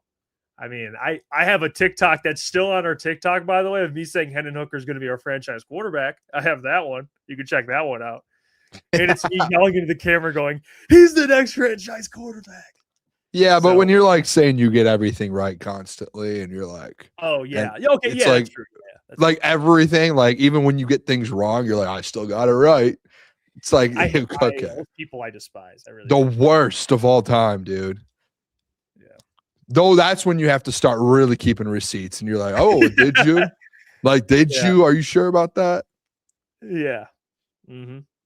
Austin, by the way, it is true. Lopez went back to the Cardinals. I think he got what was it like? He doubled it basically his contract. I don't even know who they're. Actually, let me see. Does he like from there or something? Why did he go? He must like it over there. He is from Arizona. Yeah, well, that's what I said earlier. Oh, you were off. And he played college in Arizona. Yeah, I keep forgetting you were off air. I brought up. I said obviously he played for the Cardinals for a little while, but also he's from there, so he probably still has his house from there. He only was in Detroit for what, less than like 10 months. So he probably had like a condo or something here in Detroit, and he probably still had his house in Arizona. Yeah, he was on a 1-year deal in Detroit, so he probably kept his house, and he probably still had his family back home. Yeah, dude, he literally went to high school in Gilbert, Arizona. I mean, the guy, now it makes sense. It's like, yeah, he got double the pay and he got to go home. Go home, yeah. Yeah, it ain't bad, man. Ain't a bad deal for him. And it's a 2-year deal. He could play himself into another contract. I think it's good enough. Yeah. Yep. By the way, people keep saying Kevin Zeitler. Kevin Zeitler plays right guard. He's not going to play left guard at his point in his career. He's not. No, and you're not moving Tate to left guard. And you're not moving Tate. Yeah, you're not. So it just doesn't. It's not a good schematic. You know who plays left tackle and was or left guard and was a Pro Bowler there? Not that they'll do it. Elgin Jenkins from the Packers. They just cut him. Now they won't do it. But I'm just saying, if you want to go get a dude at left guard. Yeah. Jenkins was a Pro Bowler at left guard, but they have Frazier, they have Mahogany. They're not going to do that. They're going to keep those guys probably. Just go cheaper. But I might be on an island here, but there's just like a little part of me that really thinks either Christian Mahogany or Miles Frazier is going to be good at left guard. I'm not that worried about it to where some people are. I like it better that Miles Frazier's there. I'm not sold on Mahogany, but I think Miles Frazier's got real potential. I do. But I think them competing will help push it up a different level. And I think like just having those two guys there competing. So I'm not as worried about, and especially if Panay moves to left tackle, then you have both of them there with Panay and Cade Mays on the right side of them. Like, you know what I mean? You're surrounded by two good offensive linemen. Yeah. Jeremy Reisman just put out the list of needs. Oh, here we go. For the Lions. Let me check this out. I don't know. Would you guys agree with this? It's quarterback 2, running back 2, tight end 3, left tackle, edge 2, edge 3, nose tackle 2, linebacker, nickel, corner, and safety. Spot on. I tweeted out needs this morning. I basically had, well, I actually didn't put defense. You know what's crazy? I didn't put defensive tackle, I don't think, in mind this morning, thinking they would re-sign Roy or DJ Reader. Yeah, now you're looking at it a little differently. That is 1, 2, 3, 4, 5, 6, 7, 8, 9, 10 different players. What are we doing for agency, Jeff? That is half the players you have out there on the field. You have 22 at a time, 10, 11 and 11, and this is 10. What's the saying? What are we doing for agency? We fill needs. Draft, we draft talent. Draft players. It's a lot of needs to still need free agency. It's a problem. Yep. This is not good. A whole side of a ball, basically Bestovian, just a whole side of the ball, basically. No biggie. Yeah. How many pieces? 1, 2, 3, 4, 5, 6 pieces on defense. So we're talking 6 of the 11. Well, edge 3, I guess, wouldn't play. And I guess that nose tackle 2 is more depth. But let's look at starters. 1, 2, 3, 4 starters, basically. 4 starters. Damn. What's up? I can't tell you in the air. I'll text it to you. Yeah, 4 starters on defense. And then at least 1 to 2, maybe 3 on offense, but offense is pretty much good. You just need like a couple pieces. Offensive line, obviously tackle, but yeah, that's why I said earlier that it's just one of those things to where just leave the offense alone at this point. Get your backup quarterback. If you want to get another tackle, I think in the draft you can do that, depending on how you want to go about the left tackle.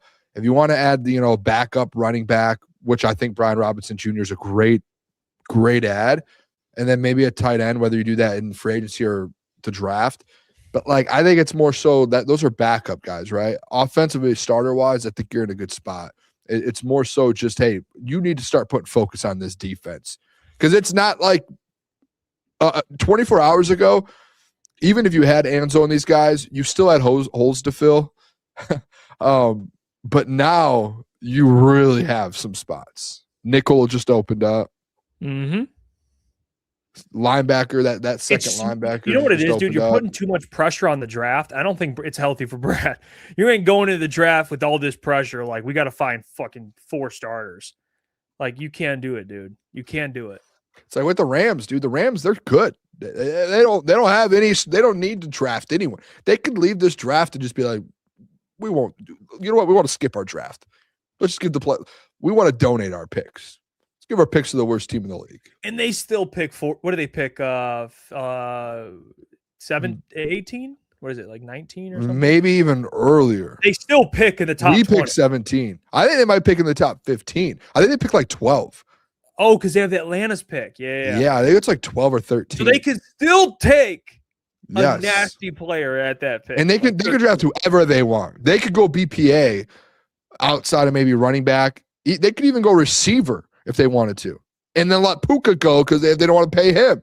Like, they could do whatever they want, which you're not going to let Puka go. I would never do that. No, but like Devontae's only got like a year. Yeah. Like, you could draft Mekhi Lemon and you have Puka and Mekhi. Yeah, Lemon. I just saw Lemon would be. That's like you can take one of those guys. You know what? It's This crazy. is what pisses me off, dude. Like, I saw a couple people on Twitter going like, "Why don't the Rams prioritize the future with like Ty Simpson? They just traded away their Ty Simpson pick." I don't give a you know what. They just got a corner. They're trying to win a Super Bowl. Yeah, Ty Simpson ain't bro. I'll take. Come on. No, I'm good with Ty Simpson. No. If they didn't have one draft pick this year, they could still win the Super Bowl. That's how good they are right now. Yeah. That's like the goal of going in. Like, that's your goal of wanting to go into a draft, is like doing that. Mm-hmm. Bestovian says, boy, did that blow up in Atlanta's face being they traded that pick for jail James Pierce. Dude, that James Pierce thing. Hey, that's my boy. Not anymore. I don't claim him now. He's a piece of shit. Oh, yeah. Clip it. Just cut it right He's there. a piece of shit. No. It was Cut my it. boy. I loved James Pierce coming out. I was a James Pierce simp. And he came out, dude, and balled. And I thought I was the biggest victory lap ever. And then all of a sudden he's a stalker and a psycho. And now he's in jail. And everything's coming out that his girlfriend called the police for like weeks before. She had like 9 phone calls to the cops about him before it happened. No way. And they missed all of it. Yeah, like he's psycho. He should be jailed for that guy is a freaking psycho. But yeah, Atlanta's definitely like fuck. I did not hear that stuff today. He is, That's dude. That crazy. guy's he's off his rocker, dude. That guy's psycho. So yeah, tough look for the Falcons for sure. But you know, I guess the off the field issues did arise. I didn't think you knew he'd be a stalker, but yeah, that's tough, man. That is tough. You think the Lions will still have high price tickets? So they're going to still be high priced, by the way, Timothy. They'll still be up the ass. They'll still be high. Bestovian says I'm a Tennessee alum, so yeah, you know how it is, man. That he was a stud. He's an absolute stud. AG's Minka for a 7th. What a steal! Yeah, but you got to give him that bag though. AG. Contract they paid him. They got to pay. Who was the corner out of the Bills? Someone gave up a 7th for him. That was The Raiders. Taron Johnson. Yeah. They were going to cut him, and they traded for him. But they obviously, it's like Rashawn Gary. The Packers were almost going to have to cut Rashawn Gary, dude, and the Cowboys traded for him. Oh, Cole What? Strange, guard. 2 years, $13 million deal with the Los Angeles Chargers. Cole Strange. That's a Bill Belichick pick. Bill Belichick, that he graced that draft pick. Remember, drafted him in the first round, Cole Strange. And everyone was like, what? And that was the last draft before he was gone. Mm-hmm. Mr. Cole Strange. Has he been good? He was playing in Miami with Mike McDonald. Or McDaniel, sorry. He must have liked him. Yeah. Brought him over. Took him to LA with him. Cole Strange, yeah, he's a bust though for the first round for sure. That's bad. First round pick is crazy. What school was he out of? Was he out of like a random school? Yeah, he was in like Like people were like, how does this guy just all of a sudden he become went first round? to the Chattanooga Mocs. And was drafted in the first round. Dude, imagine being Cole Strange where like you're probably like, I'm probably a day 2 guy, 2nd, 3rd round, and you're probably not even having a day 1 party and you're just sitting around, and then all of a sudden you get a call from Bill Belichick and you're like, wait a second, what? And you get a call and he's like, hey, yeah, we're drafting you. And he's like, what? Are you sure? Do you have the right number? Is this a different Cole? Yeah. There's crazy. No way he was having like a draft party on day 1. Honestly, right? dude, Miles Frazier, who was drafted in like the 6th round, was probably a better prospect than Cole Strange. Yeah, Bill Belichick's like, I'm just doing it. Not that they were the same year, but like just to give you a context, like that's insane, dude. I wonder if he had any idea that he was going to the first. Like, I wonder if they did like plan like a day 2 party to where they ended up not being able to have the party because like he was just sitting on his couch. Oh, Sean Todor says, I remember Sean McVay was trashing the pick at a press conference saying he had Strange on day 3. Yeah, That's 4 to 6, crazy. Jesse says. That's what they projected him. 4 to 6 round grade. And he went first round. Imagine, dude. At least it Like could you be just worse. got a bag if you're him. That's like winning the lottery. That bag, the bag difference. Mm-hmm. It's like 7 to 8 million down to like 600,000. It's bad, bro. Just because Bill Belichick thought he had a dude. Mm-hmm. It's really bad. Todor says, did you guys see Brady refuse to trade Max to the Pats? That I could for sure see that. Why? I don't know. I could see it though. If they were like, hey, we got these two suitors, and he's like, they took the better deal, obviously, but if he was like, I could see Brady being so petty about that shit, dude. I can for sure see that. Brady's one of the most pettiest dudes in the world. That dude, he wouldn't know. If he was he's not that he's think so? Yeah, dude, yeah. Maybe I just look at Tom Brady differently. He's an athlete. He's a competitor. He's an ultra competitor, dude. He would. I do not deny if there was like a way to help the Pats, he would be like, no, no, not at all, dude. Screw that. I'm gonna say it.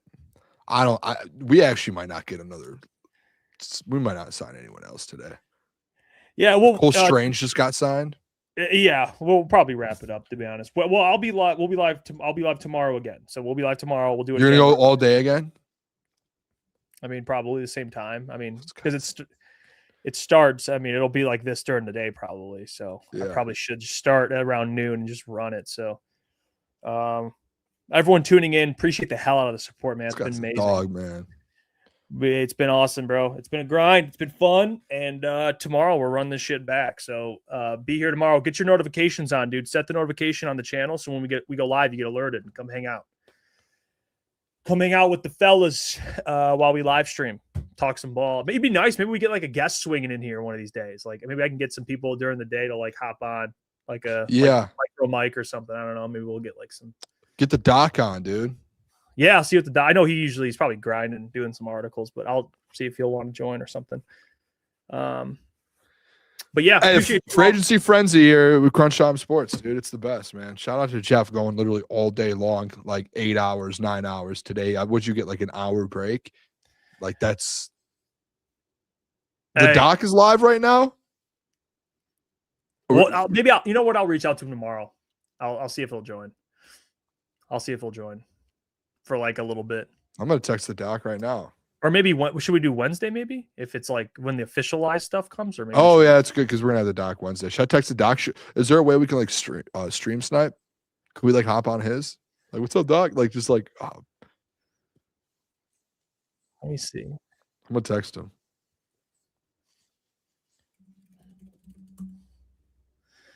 He's got shout out to the doc, dude. Is he actually live? Yeah, he is live. Yeah, today I'll tell you what, man. Almost 9 hours. Boy's been live. No one's doing it like us. That's why you guys should be subscribed. So, hit the subscribe button. Hit the like button on the way out. Let me see how many likes we got on this stream. We're at 298, guys. Let's get to 300, or I guess that's 2. Let's get to like everybody hit the like button. We'll be at freaking 400. If everyone hit it. I'll even go hit it right now. I don't know if I did. By the way, little breaking news. Alvin Kamara is going to end up being out in New Orleans. It says Adam Schefter just said, with the Saints reaching an agreement today with Travis Etienne, there now are questions around the league about whether Alvin Kamara will be moving on from New Orleans and whether the Saints would be willing to trade him. Damn. So there's a chance that's actually one for the Lions to keep an eye on because the connection with Dan Campbell. Damn.